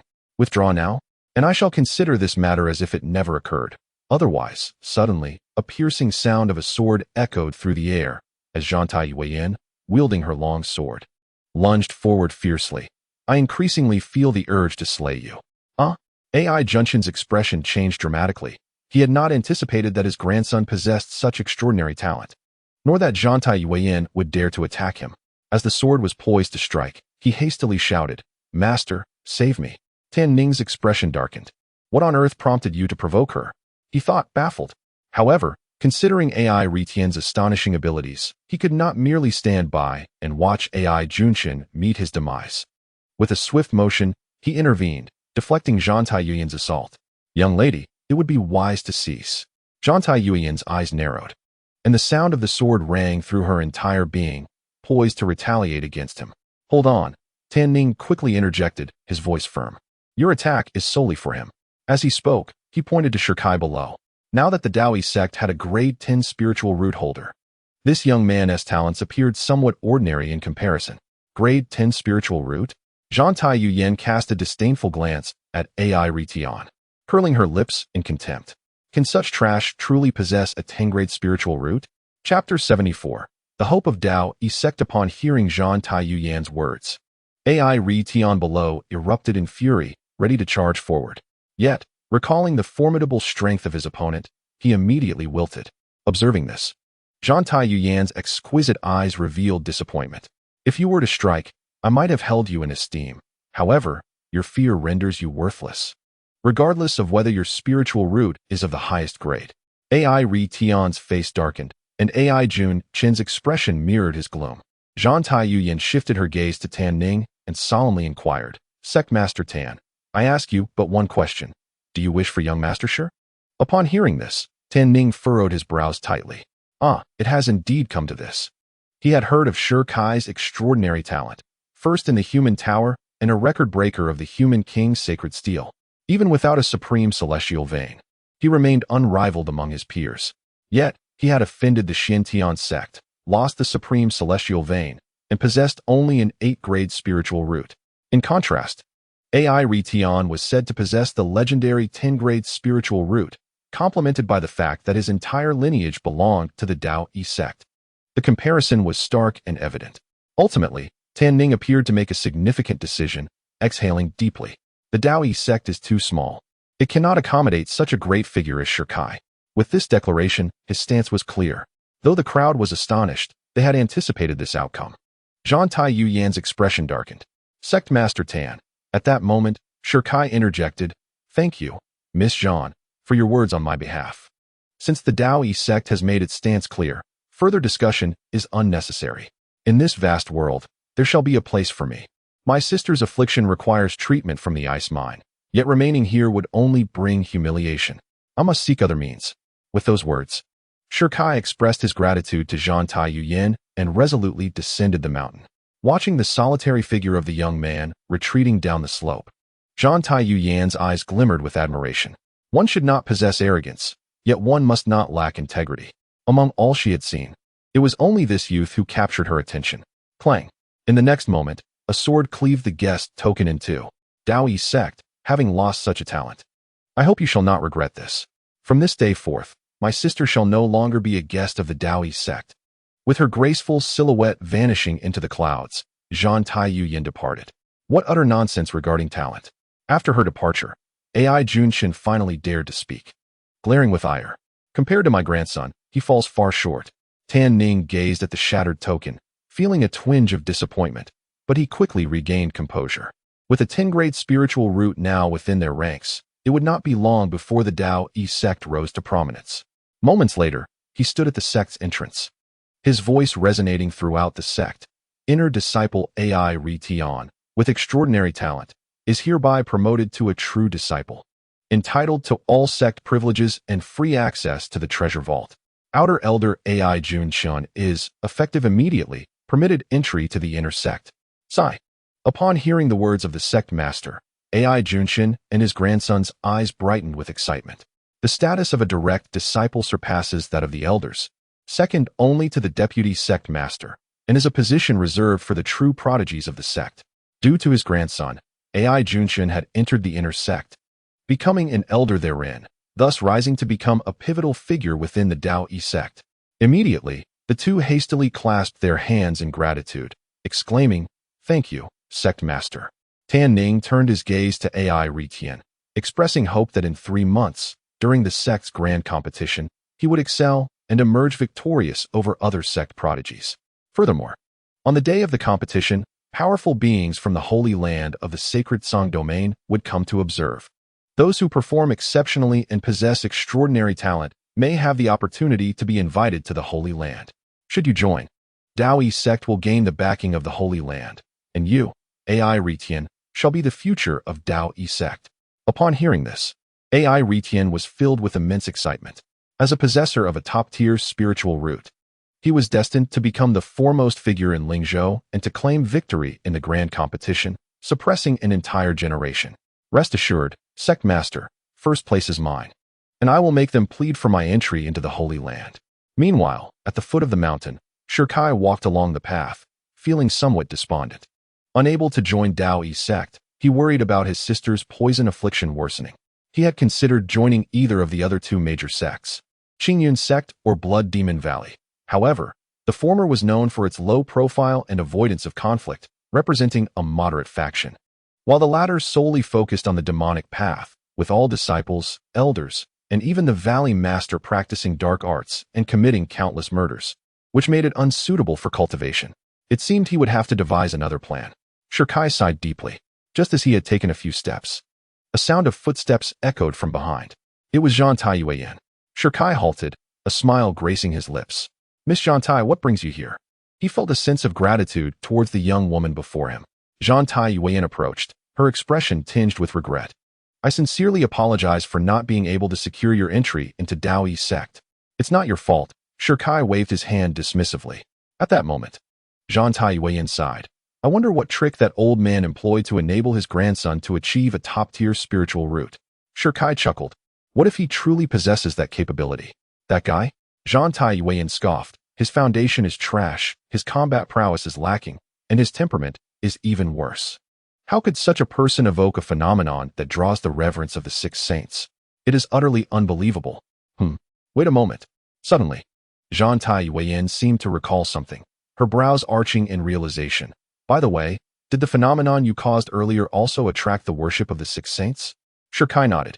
Zhang Taiyuyan continued. "Before that brat's test, did you not test before him?" Shirkai nodded once more. "Indeed, it all adds up now." Zhang Taiyuyan's realization dawned upon her. Just as she had suspected, Ai Ritian was merely a substitute. The true prodigy, the one who had caused the celestial phenomenon and possessed a top-tier spiritual root, was the young man before her. Gasping in astonishment, she thought, a top-tier spiritual root. Even her sister's innate talent pales in comparison. Zhang Taiyuan turned to Shikai. Young master, do you have any other plans? Shikai shook his head. Not for now. Observing this, Zhang Taiyuan remarked, I have heard that the demon cave is about to open.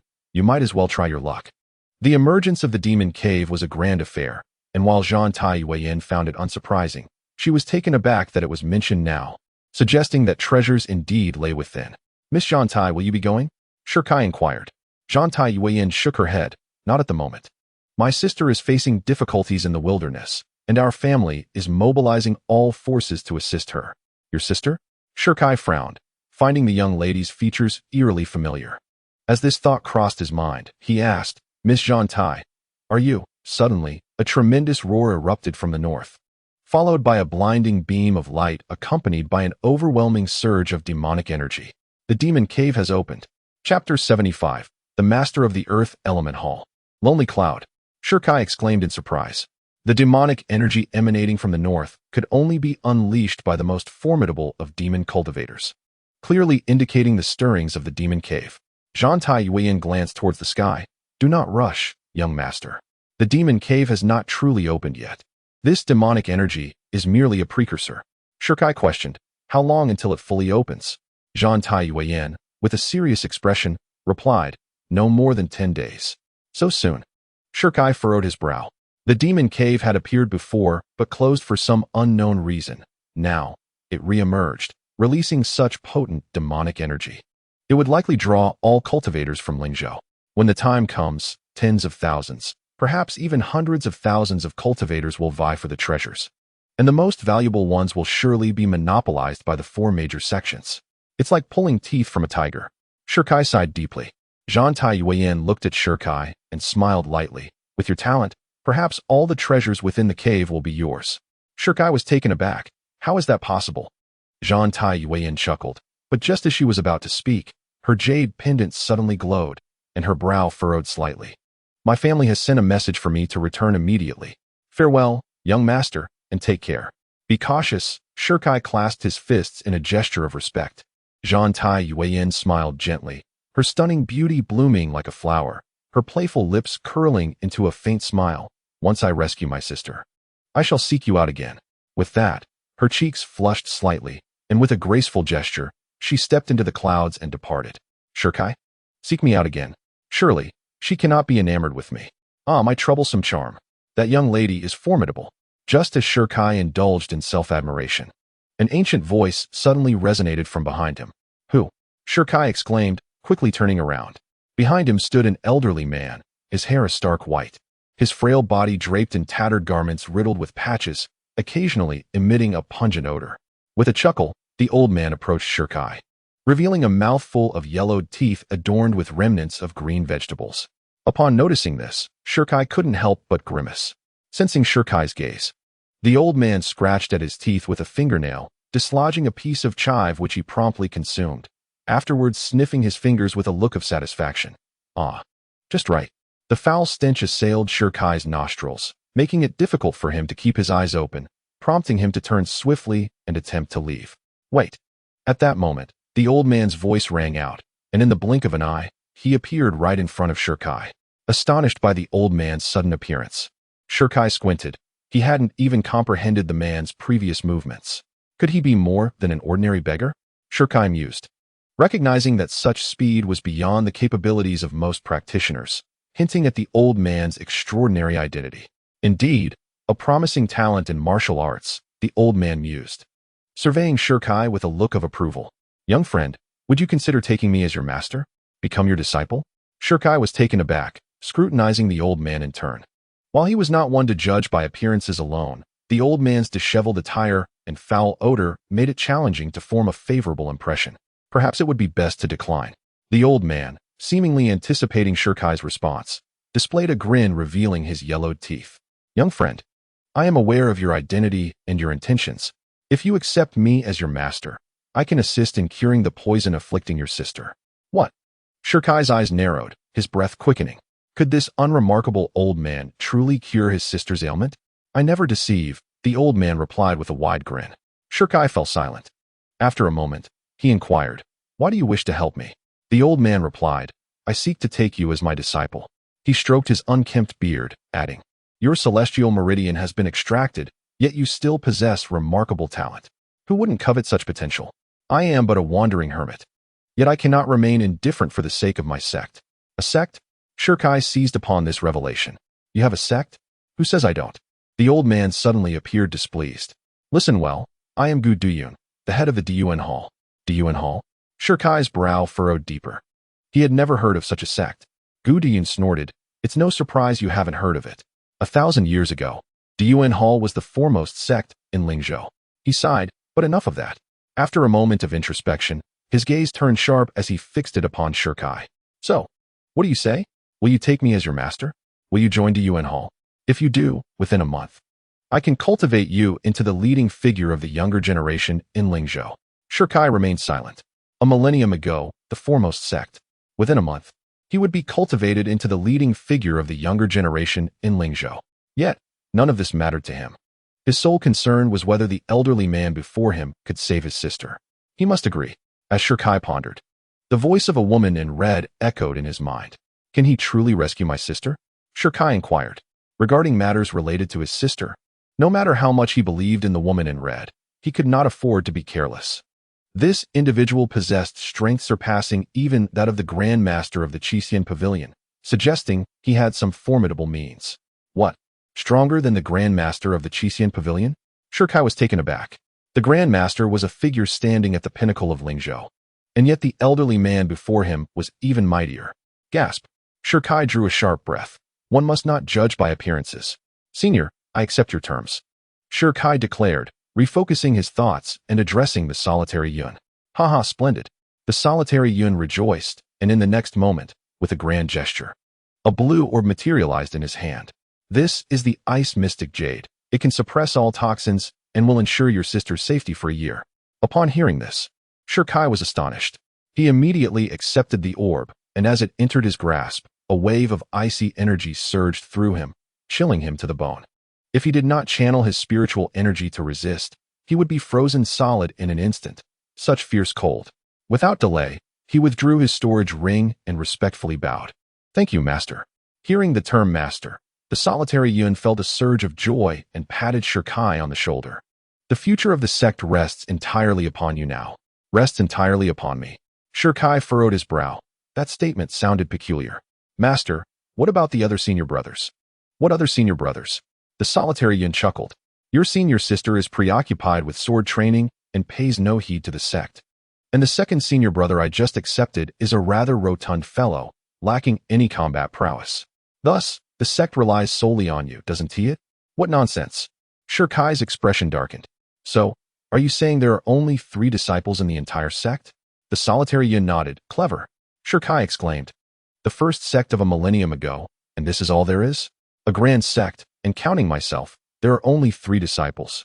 One of whom is the newly accepted rather hefty fellow? Wait, could my second senior brother be named Lu Ming? It seems to be a surname of Lu," was the reply. Shirkai responded. "So this is how we play it, huh? Don't be deceived by their few numbers. They are all elites. And you shall not regret this."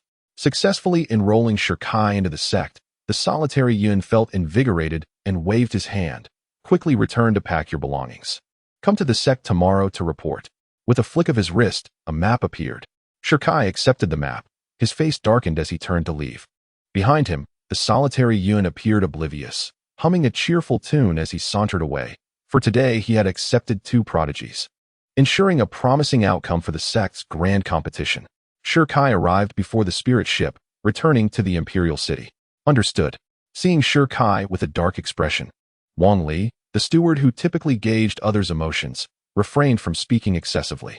Earlier, when Shirkai departed, he had sent a message to the esteemed sect leader and remained here to await Shirkai's return. Regardless of whether Shirkai succeeded in joining the Daoyi sect, he needed to return to fetch his sister.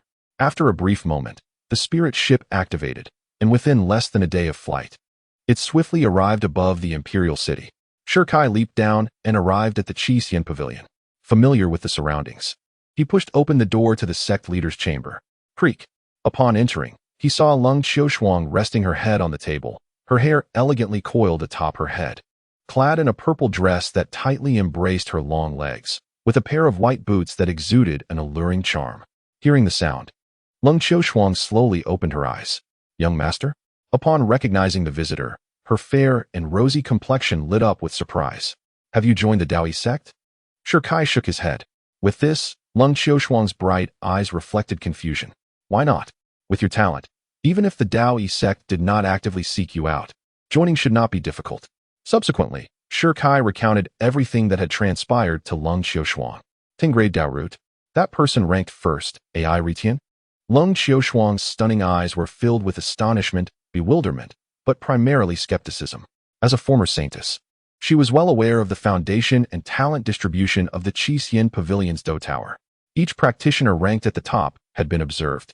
And AI Retian was no exception. While he possessed some strength, he could only achieve a 5th-grade spiritual root. It was unfathomable for him to attain the legendary 10th-grade spiritual root. There must be a mistake. Leng Qiushuang furrowed her brow and continued, Young master, you might as well stay at the Qixin Pavilion. All treasures, techniques, and elixirs are at your disposal. Shi Kai shook his head. I have already joined another sect. Leng Qiushuang's face was filled with curiosity. Which one? Diyuan Hall. Upon hearing this, Leng Qiushuang's brows slightly furrowed, and soon her eyes quivered with a sudden realization. The foremost sect in Lingzhou 1,000 years ago, Diyuan Hall? Shi Kai looked at Leng Qiushuang. Is this sect well known? Of course, she replied, rising to retrieve a book from the shelf behind her and placing it on the table. The Record of Lingzhou. It chronicles the 3,000-year history of Lingzhou, detailing the rise and fall of numerous dynasties and sects, with Diyuan Hall being the most remarkable. It is said that 1,000 years ago, the founding master of Diyuan Hall single-handedly reshaped the landscape of Lingzhou.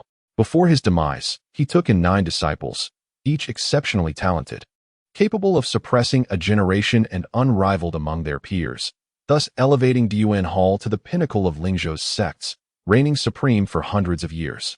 However, for reasons unknown, 8 of the disciples vanished, leaving only one who struggled to uphold Diyuan Hall. Yet, it proved futile. The sect's disciples either voluntarily withdrew or were slain by other sections. To this day, no practitioners are willing to join Diyuan Hall, Leng Qiushuang elaborated. Shi Kai frowned. Could that old man be the 9th disciple? Young master, sure. Although I am unaware of why the Earth Origin Hall has reached out to you, I advise you not to go, cautioned Leng Qiushuang. Shi Kai, puzzled, asked why.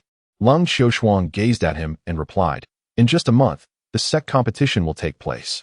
All sects in Lingzhou are required to participate. And once the disciples of the Earth Origin Hall appear, they will undoubtedly become targets. Targets? He echoed.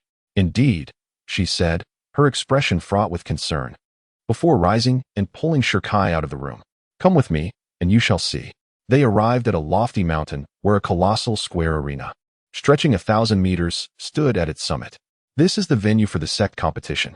Surrounding the arena were numerous corpses, at least 100, preserved as if by some potion, their flesh still vibrant and elastic. Shi Kai frowned. Who are they? All disciples of the Earth Origin Hall. What? Shi Kai gasped, his eyes trembling. All these Earth Origin cultivators were slain by other sects? Leng Qiushuang sighed. To be precise, they were killed by the Xiantian sect and the Daoyi sect. Shi Kai turned to her, awaiting further explanation. Ever since the Earth Origin Hall faded from prominence, the Xiantian sect and the Daoyi sect have sought to annex its remnants. However, due to the current Hall master's formidable strength, they have been unable to realize their ambitions. Thus, on the day of the competition, the 2 sects joined forces to target the disciples of the Earth Origin Hall. Do they not care about killing? He inquired. They do not. The competition aims to select the strongest disciples. Life and death are left to fate. Furthermore, on such days, the sacred Song domain sends elders to select disciples, inciting participants to strive for distinction. Leng Qiushuang's face was etched with worry. This is why I do not wish for you to join the Earth Origin Hall. Now I understand. Shi Kai exclaimed, enlightened. He had not anticipated such a history. Since I have already made my promise, I shall not retract it. The old man has given me the item, and as long as I can save my sister, I will not fear opposing the world. Upon hearing this, Leng Qiushuang, familiar with Shi Kai's temperament, ceased her attempts to dissuade him. Young master, you must exercise caution. They then returned to the Qixin Pavilion. Shi Kai approached his sister, placing the ice-cold, mysterious jade upon her. Brother, what is this? It's so cold. Upon receiving the jade, Shi Wanru felt a chill envelop her. Shi Kai embraced his sister. This item can suppress the cold poison within you. Hearing her brother's words, Shi Wanru's eyes welled with tears. She understood the sacrifices he had made for her. Thus, the siblings held each other and fell into a deep slumber, as if Shi Kai's presence brought her sweet dreams. The following day, Shi Kai packed their belongings and, together with his sister, stepped outside the Qixin pavilion. "Miss Lung, we part ways here," he said. Lung Qiushuang's eyes reflected reluctance. "Young master, should you encounter danger, come to the Qixin pavilion at any time. Take care." Shi Kai replied with a gentle smile. Before the breathtaking beauty before him, he had already regarded her as a friend, for between friends, words are oftentimes unnecessary. Soon after, he boarded the spiritual vessel with his sister, following the map's guidance towards the Ling Yuan Hall. Chapter 77, nestled by mountains and waters. Yet a bit dilapidated, just as Shi Kai departed from the imperial city, chaos erupted throughout Lingzhou. A series of explosive revelations emerged. The abandoned disciple of the Xintian sect, Shi Kai, suspected to possess an 8th-grade spiritual root, sought to join the Daoyi sect, but was met with rejection from its leader. Meanwhile, within the Daoyi sect, the inner disciple Ai Ritian was discovered to possess a 10th-grade spiritual root, astonishing countless people and marking him as the foremost prodigy of the younger generation in Lingzhou. Upon hearing this news, innumerable cultivators in Lingzhou were left in utter disbelief. What? A 10th-grade spiritual root? My heavens, with such talent! It is no wonder that the leader of the Daoyi sect would refuse Shi Kai's entry. With Ai Ritian's emergence, it would not be long before the Daoyi sect ascends to prominence, claiming the top spot among the 4 major sections. Furthermore, another sensational event unfolded, sending shockwaves through the community of cultivators. The heavenly demon cave was soon to reveal itself. As demonic energy surged, tens of thousands of cultivators in Lingzhou readied themselves, gathering around the cave, eager to be the first to rush inside upon its opening. Meanwhile, at the Daoyi sect, how has the dissemination of information progressed? Ai Junshun, now promoted to inner elder, lounged comfortably in a rocking chair, engaging in light banter. Below him stood a steward, who respectfully reported, "I have commanded a grand proclamation. Now the entirety of Lingzhou is aware of young master Ai's achievements. TSK, a 10th-grade spiritual root. You have indeed nurtured a remarkable grandson." Ai Junshun beamed with satisfaction. "Well done. Once Ritian is accepted as a disciple by the sacred ground, I shall arrange for you to enter the inner sect." "Thank you, elder," the steward replied, a sycophantic smile adorning his face. Suddenly, as if recalling something, he inquired, "By the way, Elder Ai, with the heavenly demon cave about to open, when will young master Ai set off?" Ai Junshun scoffed derisively. "Ritian shall not be going. Elder, it is rumored that there are many treasures within. You." The steward was abruptly interrupted by Ai Junshun. "What nonsense treasures? They pale in comparison to my grandson's 10th-grade spiritual root. For now, Ritian must remain within the sect, awaiting the day of the grand competition. Let that rascal Long Yi handle the heavenly demon cave." Long Yi. Upon hearing Ai Junshun call out the name so casually, the steward's eyelids twitched. This individual was the strongest disciple of Daoyi sect, hailed as one of the top 3 prodigies in Lingzhou. Even the elders of the sect showed him due respect. Previously, as an outer sect elder, Ai Junshun would have found it difficult to even meet him. Yet now he not only called him by name, but also referred to him as a rascal, a clear indication of Ai Ritian's backing. The steward dared not speak further and respectfully withdrew to the side. Witnessing this, Ai Junshun felt a surge of joy. Once my grandson gains recognition from the sacred ground, the entire Daoyi sect will have to heed my wishes. In the current Lingzhou, the sect experiencing the most distress was undoubtedly the Xintian sect. Su Yitzi paced back and forth within the sect, his face resembling a stormy sky. Cursed be this fate.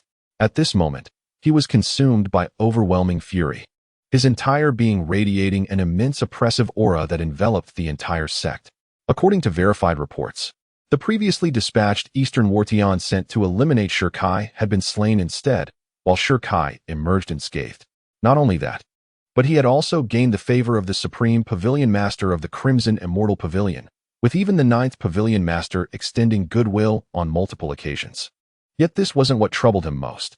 What truly perplexed Void Singularity was the whereabouts of the remaining pavilion masters of the Crimson Immortal Pavilion. The 5 pavilion masters mysteriously vanished, with no trace of them found even in the Heavenly Demon's Cave.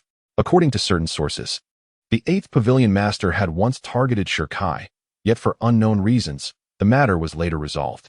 From that point onward, the 8th pavilion master, along with 4 other pavilion masters, disappeared completely. All these events inevitably led him to a terrifying conclusion. Someone was backing Shirkai. Su Yixi's expression darkened ominously. Upon hearing his father's words, Su Xie, seated to the left, immediately rose to his feet. "Father, you are overthinking this," he said. "If Shirkai truly had someone powerful behind him, why did they not intervene when we crippled him that day?" Su Yixi furrowed his brow in deep contemplation. "Your argument holds merit, yet I sense something amiss. Father, is it not your concern that Shirkai might rise to seek vengeance upon us? Rest assured." A cold smirk curled at the corners of Su Xie's lips as a murderous glint flickered in his icy gaze.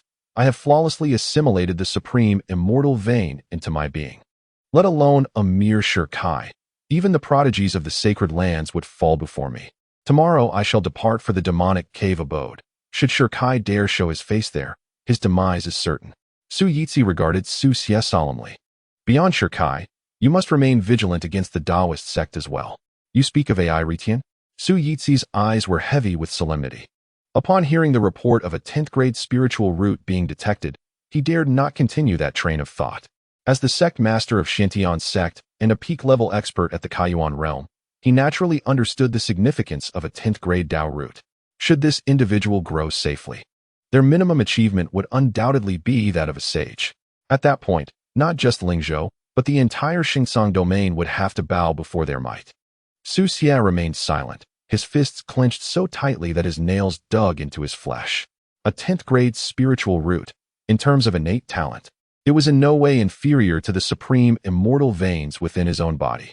Meanwhile, in the imperial palace of the Great Han Empire, within the western courtyard, a man clad in black stood by the lakeside. As he read the letter in his hand, his sharp gaze gradually narrowed. "You expect me, the second prince of Great Han, to lower myself and court a mere youth? This man is none other than the second prince of the Han dynasty, Lu Long. As the second imperial son, he commands his own faction and advisory team, with his closest sibling bond being with Princess Lu Muying. Moments ago, he received correspondence from his 7th sister urging him to actively court Shirkai, claiming that for one who aspires to the throne, Shirkai would prove the greatest asset. How could a mere youth possibly influence the trajectory of imperial succession?" Lu Long tore open the envelope, his gaze drifting toward the distant frontier as a frosty smirk curled his lips. "7th sister," he murmured, "it seems the borderlands have dulled your wits." Meanwhile, 10,000 meters above, a celestial vessel cut through the Empyrean with breathtaking velocity. Shirkai sat in the cabin, holding a map in his hands. The map indicated that Diyuantang was located to the northwest of Lingzhou, and it could be reached in approximately the time it takes to burn an incense stick. He promptly folded the map, organized his belongings, and took his sister to the deck. "Brother, the air is so refreshing," exclaimed Shi Wanru in astonishment. Shirkai looked down to find that beneath the spirit ship lay a sprawling forest, undulating for hundreds of kilometers. Surely, Diyuantang cannot be situated here? Just as Shirkai pondered this, the spirit ship emitted a resounding thrum. "Young master, we have arrived," shouted Steward Wang, as the spirit ship began its descent. "Indeed, it is here." As the spirit ship lowered to a height of several dozen meters, Shirkai embraced his sister and leaped down using his energy. Upon landing, Shirkai once again consulted the map and followed the marked location, walking for about a quarter of an hour until a mountain gate gradually came into view. Diyuantang. Through the mist, Shirkai could distinctly see the 3 characters inscribed above the gate. Surrounded by mountains and nestled by water, it was indeed a splendid location. After surveying the surroundings, Shirkai couldn't help but exclaim, but as he reached the foot of the mountain gate and beheld Diyuantang, his expression suddenly darkened. "Damn it, this place is in ruins." Chapter 78. I cannot see in this picturesque landscape, embraced by majestic mountains, lay an expanse of desolation. Before Diyuantang, the mountain gate was overgrown with weeds, towering over a meter high, and the dilapidated plaque was decayed from water damage. As he traversed the undergrowth and entered the sect, he was met with crumbling walls, scattered trees, and wooden planks carelessly strewn about, remnants of food littering the ground in disarray. The scene before him resembled a garbage dump abandoned for decades. Is this really Dayuantang? Shirkai's eyes widened in disbelief. At this moment, he finally understood why the old man appeared so wretched. Living in such a place made cleanliness an impossibility. I hope I want to end up like that. The thought of possibly resembling the old man, filthy, emitting a foul odor, with a set of yellowing teeth, sent a shiver down his spine. Shi Wanru covered her mouth and nose. Brother, it smells terrible. Shirkai glanced at his sister. From now on, this will be our home. What? Shi Wanru's expression froze. Brother, please tell me this isn't true. With a chuckle at his sister's reaction, Shirkai reached out to pat her head. Wanru, there's an old man inside. The Xian jade you possess was given to you by him. Although we may be poor, we must not forget this kindness. I understand, brother. Shi Wanru nodded obediently, slowly lowering her hand from her face. At that moment, she spotted a broom nearby. Brother, you go report to that elder. I will clean up here. Wanru. He attempted to dissuade her, but before he could finish, his sister had already picked up the broom and started sweeping. This girl. Shirkai shook his head with a smile, reminding her to be careful before he walked ahead. The Yuan Hall is not merely spacious, it is exceedingly vast, to the point of being astonishing. After traversing an extensive distance, I finally arrived at the main courtyard. Before me stood 10 edifices, 9 of which formed a circular embrace, encircling the central structure that soared to a height of 20 meters. Most strikingly, a terrifying aura of pressure emanated from above these 10 houses, where strands of purple ethereal light intertwined, converging at the pinnacle into a cylindrical formation. Truly, it is the first sect from a millennium ago, exuding such formidable might. Upon witnessing this spectacle, Shirkai furrowed his brow. The mere pressure released by that cylindrical formation rendered him somewhat breathless, far surpassing that of the 8 sect masters of the Red Immortal Pavilion. After pausing for a moment, Shirkai proceeded to the rear courtyard. Upon entering, he encountered a disheveled old man sprawled atop a haystack, soundly asleep, with a potent aroma of alcohol wafting through the air. Sighing deeply, Shirkai retrieved a blanket from his storage ring and draped it over the old man. What misfortune had befallen him? How did I come to encounter such a master? In a moment of contemplation, Shirkai noticed a small wooden cabin behind him and promptly stepped inside. Creak. As I pushed open the door, an enticing fragrance immediately enveloped me. Glancing around, I observed that the room was meticulously arranged. The pristine floor gleamed, the walls shone like clouds, and a desk was positioned to my right. At the far end, a bed adorned with a strikingly pink quilt caught my eye. Shi opened his eyes in astonishment. Goodness, such an environment exists? Upon witnessing everything within the Yuan Hall, encountering such a pristine environment once more left him momentarily bewildered, pondering where he had found himself. Immediately, I stepped inside. The room was spacious, approximately 50 square meters. As I traversed the corridor, I heard the sound of dripping water emanating from the innermost part. Is anyone there? Shirkai furrowed his brow and strode inside. Upon lifting the curtain, his pupils abruptly constricted. What is this? A young maiden is bathing. Her raven hair elegantly gathered at the nape of her neck, her form completely unclothed. Feeling a sudden chill emanating from behind her, she swiftly turns around, exclaiming, "Ah!" A piercing scream reverberated throughout the sect. What was that? Outside, the solitary cloud opened its eyes, and upon seeing the desolate surroundings, fell back into a deep slumber. Within the room, the young girl swiftly donned a plain garment, and then, with her delicate hands, seized a green dragon crescent blade resting nearby, and fiercely struck it towards the stone. A lecher. Huh, is someone inside? At that moment, Shirkai suddenly uttered a sound. Upon hearing it, the young girl halted her actions, waving her delicate hand before Shirkai's eyes. Noticing that the youth remained motionless, her brows furrowed in displeasure as she inquired, "Can you not see?" Shirkai still kept his eyes wide open, his expression unchanged, "For I have been blind since childhood." Oh! Instantly, the young girl's anger dissipated, and she sheathed her sword. After donning her attire, she gently assisted Shirkai in taking a seat. What is the name of this young gentleman? What brings him here? I am Shirkai, taken as a disciple by my master. Taken as a disciple? The young girl frowned. Taken in by that old man? Clap. Seeing Shirkai nod, the young maiden lightly tapped her forehead with a delicate hand, her tender countenance revealing a trace of pity. Another poor child deceived into coming here. Shirkai remained wide-eyed and inquired, "Why do you say so, fair maiden?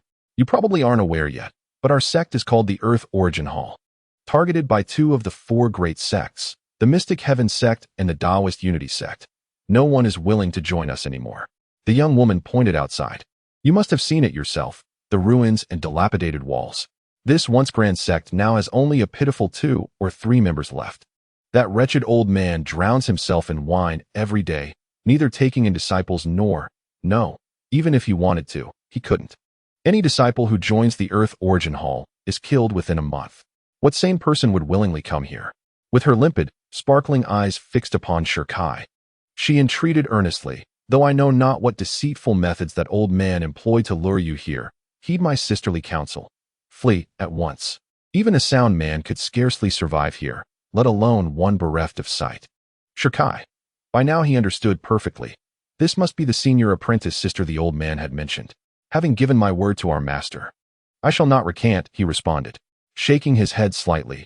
He then affected the manner of a blind man, inclining his ear toward the maiden.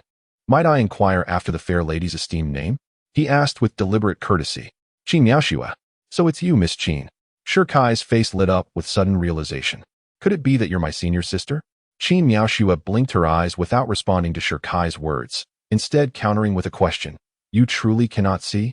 Could it be that I've been discovered?" Shirkai was startled, but seeing the young maiden before him still wearing a skeptical expression, he immediately rubbed his eyes. 18 years. I have not seen light for 18 years. Senior sister, could you describe to me what the outside world looks like? Hearing this, Qin Miaoxue furrowed her delicate brows, instantly dispelling her suspicions. She stepped forward gracefully and gently placed her jade-like hand on Shirkai's shoulder, her face brimming with compassion. "How utterly pitiful," she murmured with heartfelt sympathy. Shirkai remained utterly still, paralyzed with fear of being discovered. Moments later, Qin Miaoxue entered the room, removing the pink quilt to clear space. "The sect is vast," she said, "and with your impaired vision, you could easily become lost. From now on, you shall reside with me." Shirkai? Chapter 79. Let me stab you twice more. This doesn't seem appropriate. Shirkai wore an expression of reluctance, instinctively shuffling away. "It's fine, you can't see anyway." Qin Miaoxue continued tidying the bedding with practiced ease. Once everything was arranged, she stepped forward and pulled Shirkai toward her. The warmth of her jade-like hand, smooth and delicate, sent an involuntary shiver through him. Feigning blindness, he groped his way onto the bed. "Wait here. I'll prepare fresh clothes for you." Qin Miaoxue had always carried herself with icy elegance. But the sight of this youth, barely 20 and already robbed of sight, stirred an uncharacteristic wave of compassion within her. Creak. Closing the door behind her, Qin Miaoxue departed in haste. "Leave quickly." In an instant, Shirkai regained his composure, springing to his feet without hesitation and turning to flee. Given the circumstances, having glimpsed the young maiden's unclothed form, what other recourse remained but to feign blindness? The urgent matter is to escape swiftly. As he passed by the haystack, he noticed the old man still soundly asleep. With a deep sigh, Shirkai murmured, "Old man, may we meet again by fate." Immediately, he departed hastily. Along the way, Shirkai was drenched in cold sweat, his mind involuntarily recalling the words of the old man. "Your senior sister is perpetually preoccupied with her sword practice. A woman who wields a blade, particularly the formidable Qinglong Yenyue Dao." At the moment the opponent struck down, Shirkai felt an overwhelming sense of pressure, nearly on par with that of the head of the 8 pavilions. If Qin Miaoxue were to uncover his ruse, hiss. Upon this thought, Shirkai couldn't help but shiver, quickening his pace. Not long after Shirkai departed, Qin Miaoxue returned to her room and found herself wondering, where has everyone gone? After searching all around and still failing to catch a glimpse of Shirkai, her brows furrowed in concern. The absence of her junior disciple was perilous. She resolved to seek him out. Without hesitation, she dashed out of the room in pursuit of Shirkai. Meanwhile, Shirkai, having exited his quarters, swiftly traversed 10 houses and navigated the chaotic streets, arriving at the front of the Diyuan Hall. He urgently called out, "Wanner, come with me." Silence reigned. After a period of silence, there was no response. Observing this, Shi furrowed his brow in concern and began to search frantically. Soon, he discovered Shi Wanru's figure beside a pile of refuse. At that moment, his sister was crouched in a corner, tears streaming down her face as she sobbed uncontrollably. My brother wouldn't abandon me. In front of her stood a corpulent man, easily weighing over 300 pounds, completely bald with no hair or eyebrows. He wore a broad smile, seemingly gesturing animatedly, and amidst the laughter, one could faintly hear him taunting, "Little sister, your brother has indeed forsaken you. Come with me. Your brother Lu am endowed with a natural celestial body." Lu Ming gleefully illustrated his point, but suddenly, he sensed a powerful surge of energy behind him and abruptly turned around. "Brother Shi?" At that moment, a long spear suddenly thrust forward with a resounding clang. "Shi Xiao, what are you doing?" Lu Ming's pupils widened in shock as he beheld Shi Kai brandishing a long spear, an ominous black mist enveloping his entire being. However, it appeared that Shi Kai was oblivious to any sounds around him, his blood-red eyes seemingly capable of devouring souls. In the next instant, he swung the spear and thrust it forward with ferocity. "Damn it, you mean business!" Lu Ming exclaimed, a curse escaping his lips as he hastily retreated. Despite his corpulent physique, he moved with remarkable agility, deftly evading the attack. Yet, before he could regain his footing, the spear lunged towards him once more from behind. "Brother!" Just as the spear was about to pierce Lu Ming, the voice of Shi Wanru resonated. "Wana?" Hearing his sister's voice, the crimson in Shi Kai's eyes gradually faded as he approached her with a tender gaze. "Waner, remember this. Your brother will always be by your side." "I know, brother." Shi Wanru wiped away her tears, speaking with touching maturity. "I was just worried because you hadn't returned for so long." "Silly girl." Shi Kai gently patted her small head before the scarlet fury reignited in his eyes. "Wait here for me. I have someone to kill." Shi Wanru nodded obediently. Shi Kai turned around, his piercing gaze fixed on Lu Ming, who was taken aback. "That little girl is your sister?" At this moment, he was acutely aware that Shi Kai's aggression towards him stemmed from his prior teasing of Shi Kai's sister. Yet, in response to the inquiry, Shi Kai uttered not a single word. With a sudden thrust of his feet, he propelled himself forward, wielding his spear with remarkable swiftness. Seeing this, Lu Ming was taken aback and hurriedly retreated. Bang! A shot missed its mark. Lu Ming gazed at the ground, where a large hole had been punctured by the bullet. Beads of cold sweat cascading down his brow.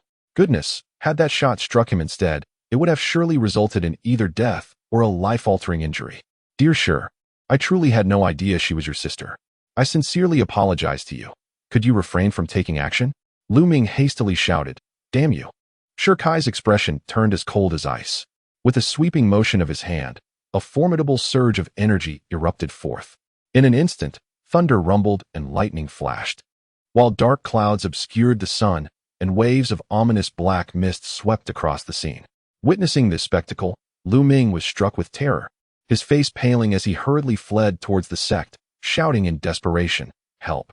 Soon, a comical scene unfolded in the courtyard. A plump, bald boy was sprinting frantically, pursued by a youth wielding a long spear. "Oh no, spare me. Don't stab me. Ah, my dear friend, please be gentle with my rear." The anguished cries echoed throughout the sect, persisting until the embrace of night. The sound of heavy breathing filled the air as Lu Ming gasped for breath. Through the darkness, it was not difficult to discern his round face flushed crimson, while blood faintly seeped from his back, particularly evident from two gaping wounds upon his posterior. "Brother Shi, I truly regret my actions. Please, spare me your relentless pursuit. From noon until nightfall, I have been chased to the brink of exhaustion." Shi Kai, equally breathless, noted that Lu Ming was the most adept runner he had ever encountered. Despite his corpulent physique, his speed was astonishingly swift. Just as the spear was about to pierce his rear, he always managed to evade capture at the last moment. Had it not been for the subsequent depletion of Lu Ming's spiritual energy, it would have been exceedingly difficult for Shi Kai to land even a couple of strikes. At that moment, Shi Kai turned his icy gaze towards Lu Ming and declared, "Let me stab you just a few more times." "What? No, please, don't." Upon hearing this, Lu Ming was taken aback, feeling a lingering sharp pain in his rear. However, there was no time for hesitation. Shi Kai's expression turned cold as he was about to rush out, when suddenly, a voice echoed out of nowhere. "What brings you here?" Soon after, a young girl clad in a pink dress approached gracefully. Upon hearing a familiar voice, Shi Kai's lips trembled slightly. It was over. The newcomer was none other than the esteemed senior sister of the Di Yuan Hall, Qin Miaoxua. As she entered the arena, Her beautiful eyes briefly assessed Shikai, then shifted to Lu Ming, who stood opposite, and the blood that had pooled on the ground, her brows knitting together in concern. Without hesitation, she gently guided Shikai to a nearby chair, then confronted Lu Ming, her voice tinged with indignation. How could you bully the junior disciple? Chapter 80. Relentless until 1,000 are slain. Lu Ming. Am I bullying my junior disciple? Are you blind to the situation? I'm the one who got hurt. Lu Ming turned around, presenting his backside to Qin Miaoxue. Senior sister, look. My rear is practically shredded by him. Qin Miaoxue frowned.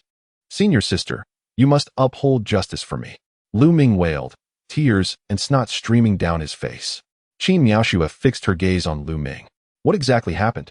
This. Lu Ming hesitated, but under her relentless pressure, he reluctantly recounted the entire incident. Ah, so you've fallen back into old habits again. Hearing his words, Qin Miaoxue shot him a glare, her temper flaring. Old habits? Shikai seized the key phrase. Why would senior sister say that? Ask him. Qin Miaoxue snorted coldly, grabbing Lu Ming's ear and twisting it. Ow, ow, ow. Lu Ming winced in pain, his face twisted in agony. Ow. Ever since the old man brought me back to the sect, I ran into senior sister Qin. Struck by her celestial beauty, I struck up a conversation. But who knew she'd brandish her greatsword and chase me down without a second thought? The pursuit only ended half a day ago. And just when I thought it was over, you came after me with your spear. Ah, what sin have I committed to deserve this? Was that a normal conversation? Qin Miaoxue's eyes turned icy. Oh, well. Lu Ming stammered, too afraid to answer. Enough. Shikai, seeing this, had already pieced it together. No doubt Lu Ming had unleashed some socially inept antics, coupled with his sycophantic tendencies, thoroughly provoking Qin Miaoxue. If you dare pull this again, I'll sell you to the Five Horses sect. Qin Miaoxue shot Lu Ming a warning glare before gently supporting Shikai, her expression softening. Let us go? The old man is waiting. All right. Since senior sister Qin had spoken, Shikai naturally obliged. As the two walked away, Lu Ming hurried after them, limping. Wait for me. Within the sect, at the central compound, among 10 houses, the rightmost room stood illuminated, the aroma of food wafting through the air. Dinner's ready. Shi Wanruo placed the rice on the table, her small face smudged with soot from the stove. Shikai wiped the grime from his sister's cheek, shaking his head with a chuckle. How did you get so dirty? Don't even ask. The stove was piled with trash, and the wok was blackened beyond recognition. I have no idea how sister and grandfather managed to eat before. Shr Wanruo pouted. After Shikai had left at noon to deal with someone, a disheveled old man claiming to be a hall master had suddenly appeared, whisking her away to the kitchen and instructing her to cook, insisting that her brother would return soon. But when she stepped into the kitchen, the sight shattered her innocent heart. A stove buried in filth, a pot crawling with insects, and rice that had yellowed with age. It had taken her 3 full hours just to restore the kitchen to a semblance of order. Upon hearing Shi Wanru's words, Qin Miaoxue gestured for her to set down the rice. Little sister, when I first arrived, I was just like you, cleaning up wherever I saw dirt. Yet, as you can see, our esteemed leader behaves like a beggar, neglecting all responsibilities, truly a careless steward. Thus, I have chosen to abandon such efforts. I will eat what is available, and if there is none, I shall endure hunger. Shikai interjected, My dear aunt, have I truly fallen so low? The solitary figure of Gu Duyun, seated at the head, could no longer remain silent. Qin Miaoxue retorted, Have I misspoken? Are they not the ones who have forced our hand? Gu Duyun sighed deeply. The Earth Origin Hall, a once mighty sect, has sadly deteriorated since the demise of our master. The 5 senior brothers and 3 senior sisters divided the sect's treasures among themselves, leaving behind nothing but a mess. Shikai furrowed his brow, realizing that the disheveled old man was indeed one of the 9 disciples of the founding patriarch of the Earth Origin Hall. Yet, why did he now appear so wretched? Shikai turned to Gu Duyun. Master, even if they have taken the treasures, with your presence, surely it cannot have fallen to such depths? Gu Duyun shook his head and placed a lamp upon the table. Let us take a look. Shikai, Lu Ming, and Shi Wanru gazed towards the lamp, which suddenly radiated a burst of light, revealing a multitude of names, over 1,000 in total. However, aside from the names of Gu Duyun and Qin Miaoxue, all others were extinguished. Shikai's brow knitted in concern. Are these the deceased disciples of our sect? More accurately, they were disciples who had been murdered. Gu Duyun's aged eyes glimmered with moisture. since the decline of the Earth Origin Hall. They had suffered persistent oppression from the Xintian sect and the Daoi sect.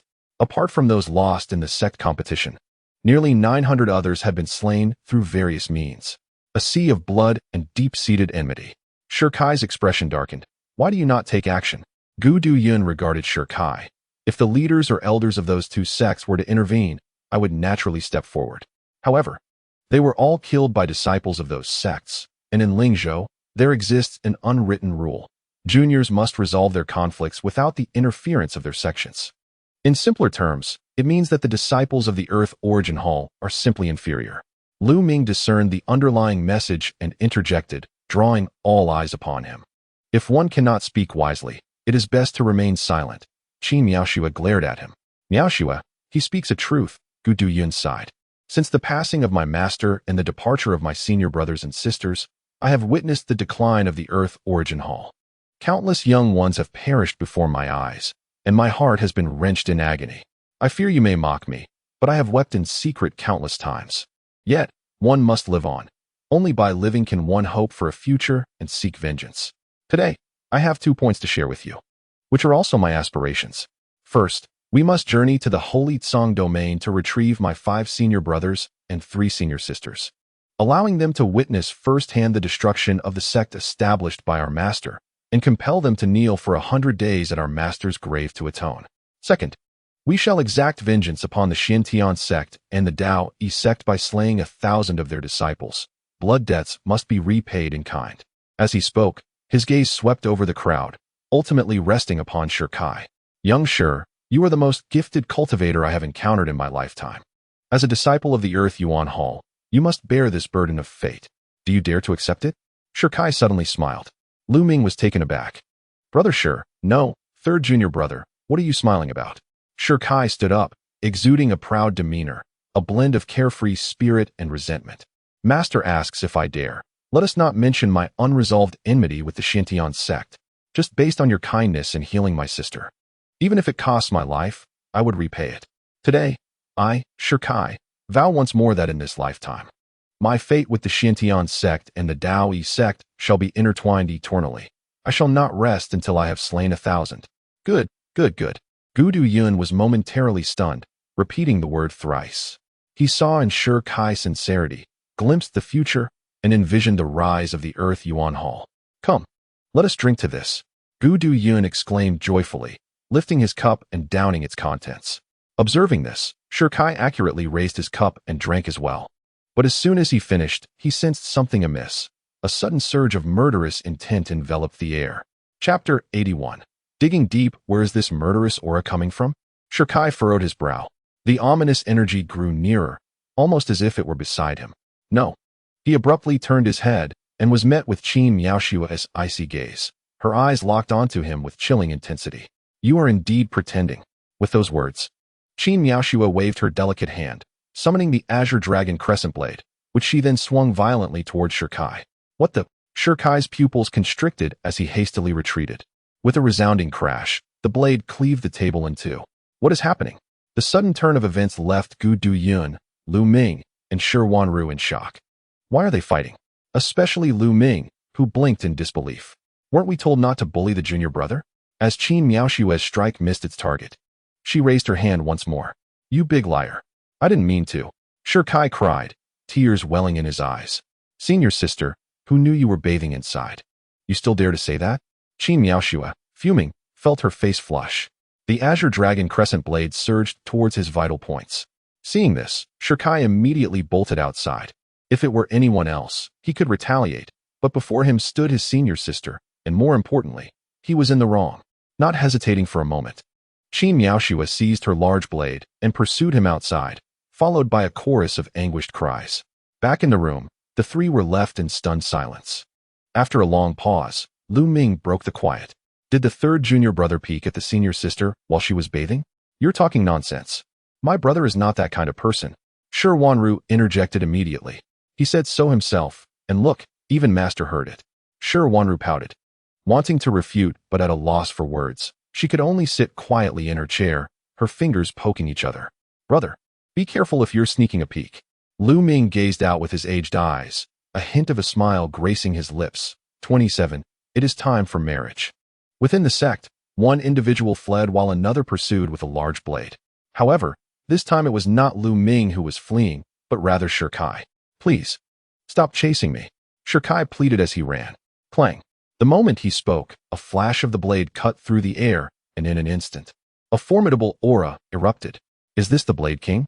Shirkai was taken aback by the overwhelming energy emanating from behind him. The figure pursuing him, Qin Miaoxue, was indeed a Blade King. Hiss. Shirkai inhaled sharply, realizing that this Blade King, in her 20s, possessed a talent that rivaled that of Zhang Taiyuan and a strength that could match the Kaiyuan realm. The disparity between them was insurmountable. Without a moment to ponder, he hastily increased his distance, exerting all his strength to escape. Yet, the gap was too vast. Merely 3 seconds later, he found himself cornered, surveying his surroundings. Shirkai noted that every escape route was sealed off. Resigned, he abandoned his escape plan. Senior sister, I truly did not mean to. Had I known you were inside, I wouldn't have dared to enter even if it meant death. Not intentional. Qin Miaoxue's gaze turned icy. Then it must have been deliberate. Shirkai shrugged in response. Since you say so, I shall not offer any further explanation. Do as you wish. Very well. Qin Miaoxue stepped closer, halting 30 centimeters from Shirkai, raising her blade to point at him. Which I saw it. What do you intend to do? Shirkai inquired. With a cold huff, Qin Miaoxue replied. Whichever I saw it shall be gouged out. Shirkai's expression darkened. In a bold move, he turned his back to her, presenting his rear. Go ahead. Upon witnessing this, Qin Miaoxue's eyes turned frigid. Being sharp-witted, she quickly grasped Shirkai's intentions, and a surge of anger welled within her. Raising her blade, she swung it down fiercely. At that moment, Shirkai seized the opportunity, leaping forward and enveloping Qin Miaoxue in his arms, both tumbling to the ground. Qin Miaoxue's cheeks flushed. At 27, no man had ever touched her hand, let alone embraced her, causing a flurry of confusion in her eyes. Let go of me. So, she is still a maiden. Shirkai smirked, leaning closer to her ear. Promise me you won't kill me first. Dream on. Qin Miaoxue retorted angrily. Qin Miaoxue's eyes darkened, and silence enveloped the air as she and Shirkai exchanged glances, both refraining from uttering a word. Ultimately, Shirkai could no longer bear the oppressive atmosphere and spoke. Master sister, I truly did not intend to. At that moment, Qin Miaoxue unexpectedly set down the great sword in her hand and replied, I know. Shirkai was taken aback. Then why did you pursue me relentlessly? Because I wished to test your mettle, to see if you are as formidable as the rumors suggest. She stated, her gaze piercing. Shirkai, feeling a rush of indignation, could only muster a sheepish grin and retorted, You are the master sister. How could I dare to retaliate? Such wit. Qin Miaoxue scoffed lightly, lifting her delicate leg as she moved forward, almost vanishing into the night. Her soft voice called out, Come here. Shirkai furrowed his brow, surprised that she summoned him. Without further hesitation, he quickened his pace to follow her. Qin Miaoxue led him to the rear of the sect, where, illuminated by the moonlight, he beheld 18 towering copper statues, standing a meter apart, each assuming a defensive posture. Strange black and white runes etched around them continuously channeled energy into the copper figures. As they approached, the 18 copper figures suddenly opened their eyes, gazing at them as if alive. In the next instant, a formidable pressure enveloped them. This is not good, Shirkai thought to himself. Preparing to release his spiritual energy in defense, when Qin Miaoxue raised her hand to halt him, Do not disturb them. Shirkai looked at her in confusion. Who are they? The ancestors of the Dayuntang from a millennium ago, the 18 Golden Dan Kings, Qin Miaoxue replied solemnly. 18 Golden Dan Kings? Shirkai's brow furrowed, suddenly realizing, could it be that they were all formidable Golden Dan realm experts? Indeed, she confirmed. Shirkai inhaled sharply. Above the Kaiyuan realm lay the Zhongshuan realm, and above that was the Golden Dan realm. To possess such powerful beings, even within the sacred Song domain, was a feat to behold. And to think that the Dayuantang once boasted 18 of them. Truly, the first sect a millennium ago harbored an astonishing legacy. While astonished, curiosity welled within him, prompting him to inquire, Master sister, why have you brought me here? Chapter 82, The 18 Golden Dan Kings. The Copper Man formation, the Dayuantang, boasts a lineage spanning thousands of years, during which it has faced periods of decline, yet persevered. The reasons for its endurance lie not only in the formidable strength of the current sect leader, but, more importantly, In the presence of the 18 golden Dan kings before them, Qin Miaoxue regarded the 18 copper figures with solemnity, stating, a millennium ago, when the 18 ancestors perished, they infused their remaining life force into these copper figures, seeking to protect the sect for 10,000 years. And indeed, they succeeded. Whenever the sect faces peril, the ancestral manifestations of the 18 copper figures will intervene. To hear this, Shirkai felt a profound respect arise within him. They guarded the sect in life, and, even in death, transformed into copper figures to safeguard it. Such devotion was truly admirable. As the ancestors' interventions increased in frequency, the spiritual energy of the bronze figures diminished sharply. 6 months ago, the 18 bronze figures emitted their final divine thought, hoping that the disciples of the sect would inherit their legacy. Subsequently, the old man charged into the formation, only to be expelled shortly thereafter. He later urged me to enter. At that time, I successfully navigated the bronze figure array. Yet I failed to gain the ancestors' approval in the subsequent trial of introspection and was similarly cast out. After the previous 2 attempts, the spiritual energy had once again dwindled. According to the old man's calculations, should I attempt to enter once more, the energy would vanish entirely. Qin Miaoxue glanced at Shirkai, whose brow furrowed upon seeing her expectant gaze. You don't mean for me to enter, do you? Indeed. Why choose me? Perhaps due to your innate talent. Or perhaps your experiences. In any case, it is the old man's decision. Qin Miaoxue spoke solemnly. This time will be the final opportunity to inherit the legacy. Should you fail, the ancestors will fade into oblivion, and their heritage will be lost to the currents of history. Thus, the future of the Daiyuantang relies entirely upon you. Shirkai fell silent. A millennium ago, the foremost sect in Lingzhou boasted 18 formidable figures at the Golden Core stage. The future of Daiyuantang now rested upon his shoulders. An immense burden indeed. Nevertheless, does one not live to ascend greater mountains and confront loftier peaks? A mere trial, what is there to fear? A resolute and proud expression emerged on Shirkai's face. Return to the old man and tell him that I shall certainly bring back the legacy. In the next moment, he plunged into the array alone. Watching Shirkai's vanishing figure, Qin Miaoxue's cheeks flushed with anxiety. He must succeed. The instant Shirkai entered the formation, all 18 bronze figures fixed their gazes upon him. In the next breath, a formidable pressure surged from all directions. Observing this, Shirkai waved his hand, preparing to channel his spiritual energy to resist, only to find, to his shock, that he could not mobilize any energy once inside the formation, rendering him as powerless as an ordinary person. He could only rely on his physical strength to withstand the onslaught. Muttering to himself, Shirkai's eyes gleamed with determination. With a gun as his dantian and demonic veins as his foundation, his body was as resilient as a dragon, even without spiritual energy. He could breach the bronze figure array. Without a moment's hesitation, he inhaled deeply and advanced step by step. With each stride, the pressure intensified. Akin to the king of men's sacred steel, the sole distinction being his inability to harness qi at that moment. In the blink of an eye, Shirkai had traversed nearly half of the distance. Just as he was about to proceed, one of the bronze figures suddenly opened its eyes wide and charged at him with ghostly speed. This is bad, he thought, attempting to retreat. Yet, as he wished to move, his limbs felt constrained by the oppressive force, rendering him sluggish. In that critical moment, the bronze figure was upon him, swinging its robust arm to strike. Ugh! The bronze figure's punch carried immense weight, causing Shirkai to grunt in pain, a fiery sting radiating from his back, and a powerful shockwave coursing through his chest. After a forceful punch, Shirkai gritted his teeth against the pain and pressed onward. Observing this scene, the previously attacking bronze figure appeared momentarily taken aback. Just then, 2 more bronze figures approached, and together, the 3 swung their fists once again toward Shirkai. Another round? Shirkai furrowed his brow but did not evade, allowing the blows to land upon him. Bang! Bang! Bang! After 3 punches, he let out a muffled groan, yet did not retreat an inch, continuing to move forward steadily. Is he endowed with the potential for physical sanctification? Suddenly, a voice filled with astonishment echoed from an unknown source, stating, "To pass, one must withstand the strength of 3, yet those destined for physical sanctification must endure 18. As the voice faded, the remaining 15 bronze figures immediately sprang into action, swiftly positioning themselves in front of Shirkai. With a deep frown, Shirkai sensed an ominous premonition. Boom! At that moment, The 18 bronze figures aligned in a row, clasping their hands together, drawing forth energy that surged into the central figure. Buzz.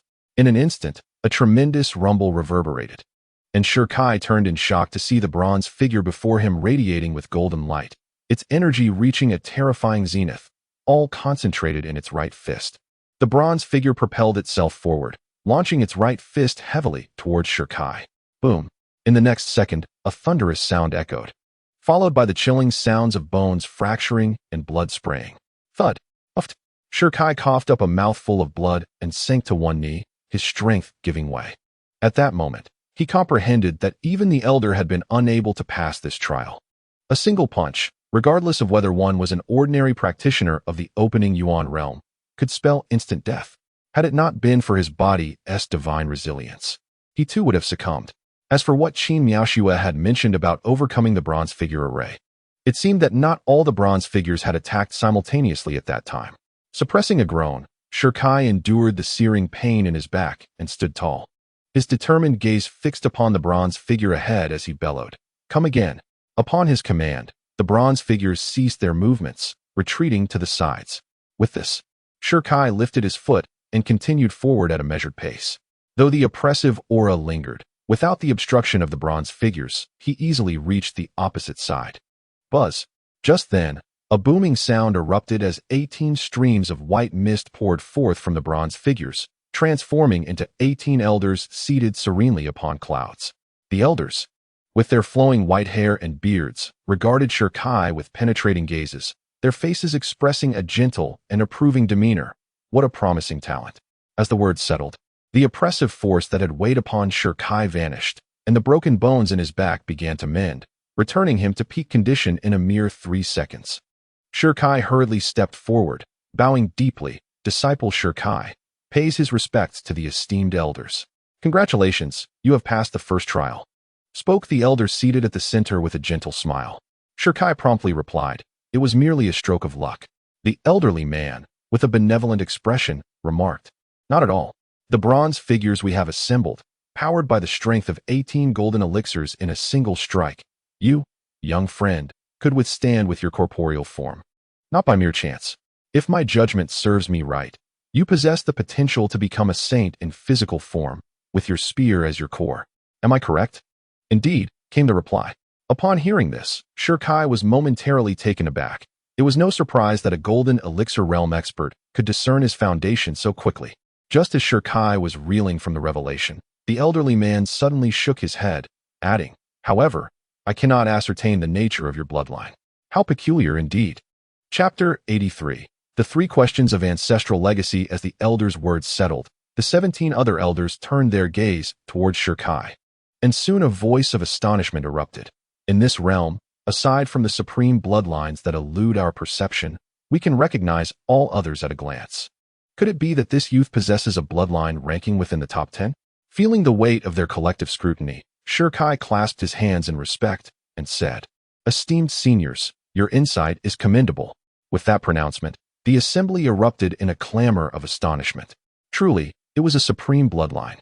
Even among 18 golden elixir experts, one could not help but take a sharp breath. Only bloodlines within the top 10 could be regarded as supreme. Such bloodlines were a rarity, appearing only once in a millennium, bestowing unparalleled combat prowess capable of dominating an era. This prodigy, even if placed 1,000 or 10,000 years ago, would remain unchanged in significance, always a coveted target for various sections. It seemed that the Diyuan Hall had struck gold this time. The elder in the center, stroking his beard with a smile, declared, with a supreme bloodline, the potential to become a saint in corporeal form, and a spear as one's core. This youth shall be hailed as the most gifted individual since the inception of our sect. In that instant, the gazes of the 18 elders towards Shirkai brimmed with admiration. Young friend, the next step involves an inquiry of the heart. Should you pass, we shall immediately bestow upon you our legacy. The central elder exchanged glances with the others and slowly continued. There are 3 questions in total. I shall pose them, and you shall respond. But remember, your answers must not exceed 2 sentences. Ponder them carefully. Please, esteemed elder, proceed with the question. Shirkai responded, his expression serious. The elder then inquired, what is your perspective on death? Death. Shirkai furrowed his brow. memories flooding his mind. He had taken many lives and witnessed countless others perish before his eyes. Just previously, due to his own bloodline, he had nearly faced death at the hands of the sect master of the Xintian sect. Had it not been for the presence of the enigmatic woman from the Chaos Immortal prison, he might have already met his end. Did he fear death? Naturally, he did not. One who had tasted death would hardly fear it. Yet, he could not afford to die. What would become of his sister? Who would avenge the blood feud? With these thoughts in mind, Shirkai slowly raised his head, his gaze resolute. One death is nothing to be feared. My sister's spirit is my concern. I must vanquish my blood enemies before I can find peace. Upon hearing Shirkai's response, the central elder's deep-set eyes narrowed, and several of them exchanged glances. Another elder, standing close by, posed the next question. I shall ask you again, if righteousness and kinship were to clash, which would you choose? Righteousness? Kinship? As the name suggests, righteousness embodies the principles of life. One must possess both virtue and duty to be a gentleman. A true gentleman is boundless and unwavering. The concept of kinship is easily comprehensible. It refers to one's closest relatives. At this moment, the only individuals who could be considered as Shirkai's family, aside from his sister, were the guards of the Shir family. The elder's question was merely a means to inquire how one would choose if their loved ones were to err and trespass against their moral compass. Would one uphold righteousness even at the cost of familial ties, or would one become complicit in their wrongdoing? The disciples' forthcoming response would likely not please the elders. Shirkai first bowed respectfully to the 18 golden elixir kings and solemnly declared, in my heart, the weight of kinship far surpasses that of righteousness. Should my sister become an adversary to the world, I would annihilate all who oppose her. To me, righteousness pales in comparison to my kin. The 18 elders exchanged astonished glances, taken aback by the youth's extreme stance. The elder in the middle shook his head, pondering that such fervor might not be misguided. Had they possessed such resolve in their youth, their sect might not have fallen so low. Indeed, to live is to live for one's family, not for abstract notions of righteousness. What value does righteousness hold if one has lost their kin? I believe that the Earth Element Hall requires a leader of such conviction to restore its former glory. Indeed, echoed the elder to the left and the one to the right. Shirkai's words sparked their first divergence of opinion. However, as the central elder and the two on either side spoke, the others fell silent, their gazes fixed upon Shirkai. The central elder posed a final question. How do you deal with your enemies? If one does not offend me, I shall not offend them. But if they do, I shall eradicate them entirely, Shirkai answered almost instinctively. Having perused numerous texts, he was acutely aware that many dynasties and formidable cultivators had met their downfall due to fleeting compassion. Shirkai was no saint. His methods were ruthlessly efficient. He resolved to eliminate any foe who dared to strike against him, sparing no one. Well said. This time, all 18 elders nodded in approval. While many professed that one should leave a thread of hope for future encounters, those who had lived for over a millennium scoffed at such sentiments. The cycle of allowing enemies to persist only to rise again had played out countless times. To attain their legacy, one must wield a decisive hand. Shirkai did not revel in the elders' approval. His responses were not crafted to appease, but were genuine reflections of his thoughts. After all, before the predecessors who had lived a millennium ago, there was no need for deceit. If he were to be deemed unworthy of inheriting their legacy, it would simply be fate. Youth, your responses may not be the most refined, yet they are the most sincere. The elder in the center remarked with a voice steeped in age. Suddenly, a golden book materialized in the air, the 5 Elements Technique. A compilation born from the lifework of the 18. Mastery of it grants one the ability to command the forces of the 5 elements. Take it, he commanded with a wave of his hand, and the golden tome landed in Shirkai's grasp. We have existed for a millennium, our lifespan's waning. Were it not for a remnant of will to sustain us, we would have long since vanished. Yet, we are fortunate to have encountered you. Today, allow us to bestow upon you this final gift, with the hope that you will lead the Earth Element sect back to its zenith. The elder sighed, his gaze toward Shirkai filled with deep appreciation. Under the watchful gaze of Shirkai, the 18 elders collectively channeled their spiritual energy into the bronze figures. As time gradually passed, the elders' auras began to wane. At that moment, a profound mantra unexpectedly materialized in Shirkai's mind, and a surge of spiritual energy linked him to the 18 bronze men. Have I established a connection with them? To his astonishment, Shirkai realized that with a mere thought, he could distinctly sense the bronze figures responding to him, as if they were heeding his commands. The 18 bronze figures were manifestations of our souls, each possessing the strength of the third level of the opening Yuan realm, and they would be at your service henceforth. Though it is imperative to remember that each utilization demands a significant expenditure of spirit stones. As the final words of the elders faded, their ethereal forms gradually diminished, slowly vanishing from the realm.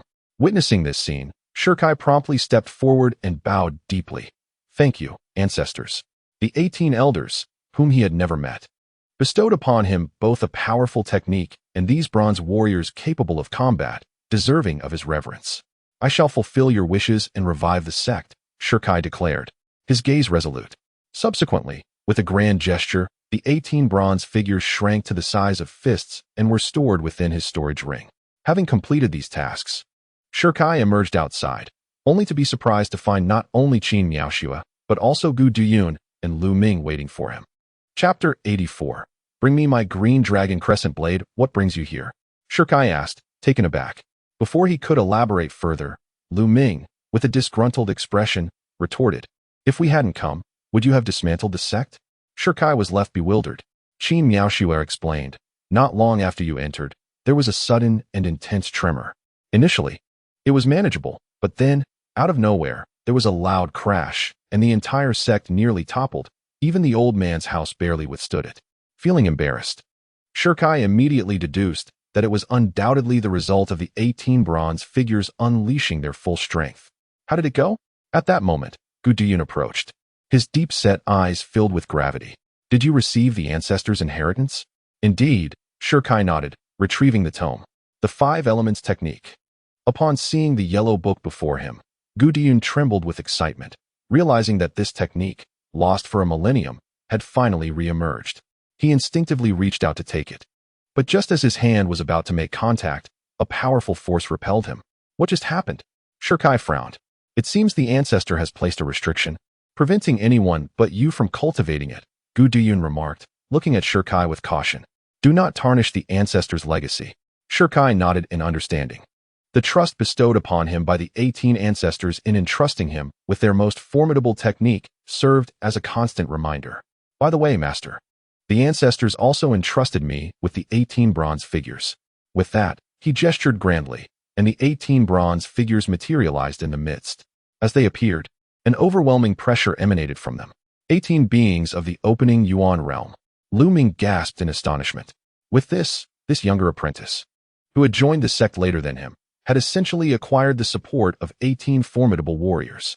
Immediately, he hastened to the front of Qin Miaoxue and Gu Duyun, lamenting, Master, senior sister, you are being excessively biased. Why did you not allow me to participate when I arrived? You?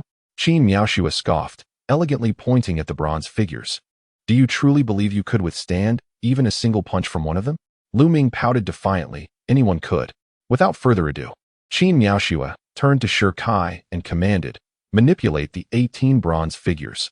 Let him experience the full intensity of the bronze formation. Understood, Shirkai promptly replied. And with a mere thought, the 18 bronze figures sprang into action, surrounding Lu Ming in an instant. Observing this, the latter disdainfully scoffed. A mere set of bronze figures. Before he could finish, one of the figures darted behind him like a specter, delivering a powerful blow to his back. Instantly, Lu Ming spat out a mouthful of blood, his body hurtling backward. As he regained his footing, another bronze figure approached, raising its fist to strike. Terrified, he shouted, Stop! Stop, stop! At his plea, Shirkai smirked and recalled all the figures. Phew, that was close. Lu Ming exhaled deeply, limping over in disbelief. Is this truly how you were defeated? Not just once, Shirkai replied. All 18 figures struck me simultaneously on the back. Lu Ming gasped sharply. If just one was overwhelming, what would 18 do? Reduce him to mere dust? He gazed at Shirkai with a peculiar expression. What kind of monster are you? Shirkai laughed softly, remaining silent, while Qin Miaoxue stepped forward, her cold laughter echoing. Do you still think this is unfair? Not at all. Lu Ming hurriedly waved his hands. Qin Miaoxue snorted, her beautiful gaze fixed on Shirkai with a hint of astonishment. When she had previously confronted the bronze figures, she had only faced 3, yet this junior had endured an assault from 18 and emerged unscathed. It was no wonder the elder had proclaimed him the future of the Earth Element Hall. In that moment, she gained a clearer understanding of Shirkai's strength. Shirkai presented the 18 bronze figures to Gudu Yun, saying, "Master, I entrust them to you." Gudu Yun shook his head. "Since our ancestors have bequeathed them to you, we must not interfere." But Shirkai frowned, feeling that having acquired the 5 elements technique, it might be greedy to claim the 18 bronze figures. However, before he could voice his concerns, Qin Miaoshua interjected, "Junior brother, do not refuse. They would be just as safe in your possession as in Master's. If the sect were to face a crisis, would you stand idly by? Moreover, Master is extraordinarily powerful and does not require these bronze figures. Senior sister, Master may not need them, but I certainly do. Could you perhaps persuade him to grant me two?" At that moment, Lu Ming suddenly approached, a cheeky grin on his face. Seeing Lu Ming's demeanor, Qin Miaoshua offered no reply. In the next instant, she pointed, commanding, "Bring me my Qinglong Yinhua blade." Lu Ming's expression darkened instantly, and he hurriedly retreated. Shirkai shook his head with a smile, then followed Gudu Yun back to their quarters. Upon entering the room, the solitary Yun took the seat of honor, with Qin Miaoshua to his left, Lu Ming behind him, and Shirkai on his right.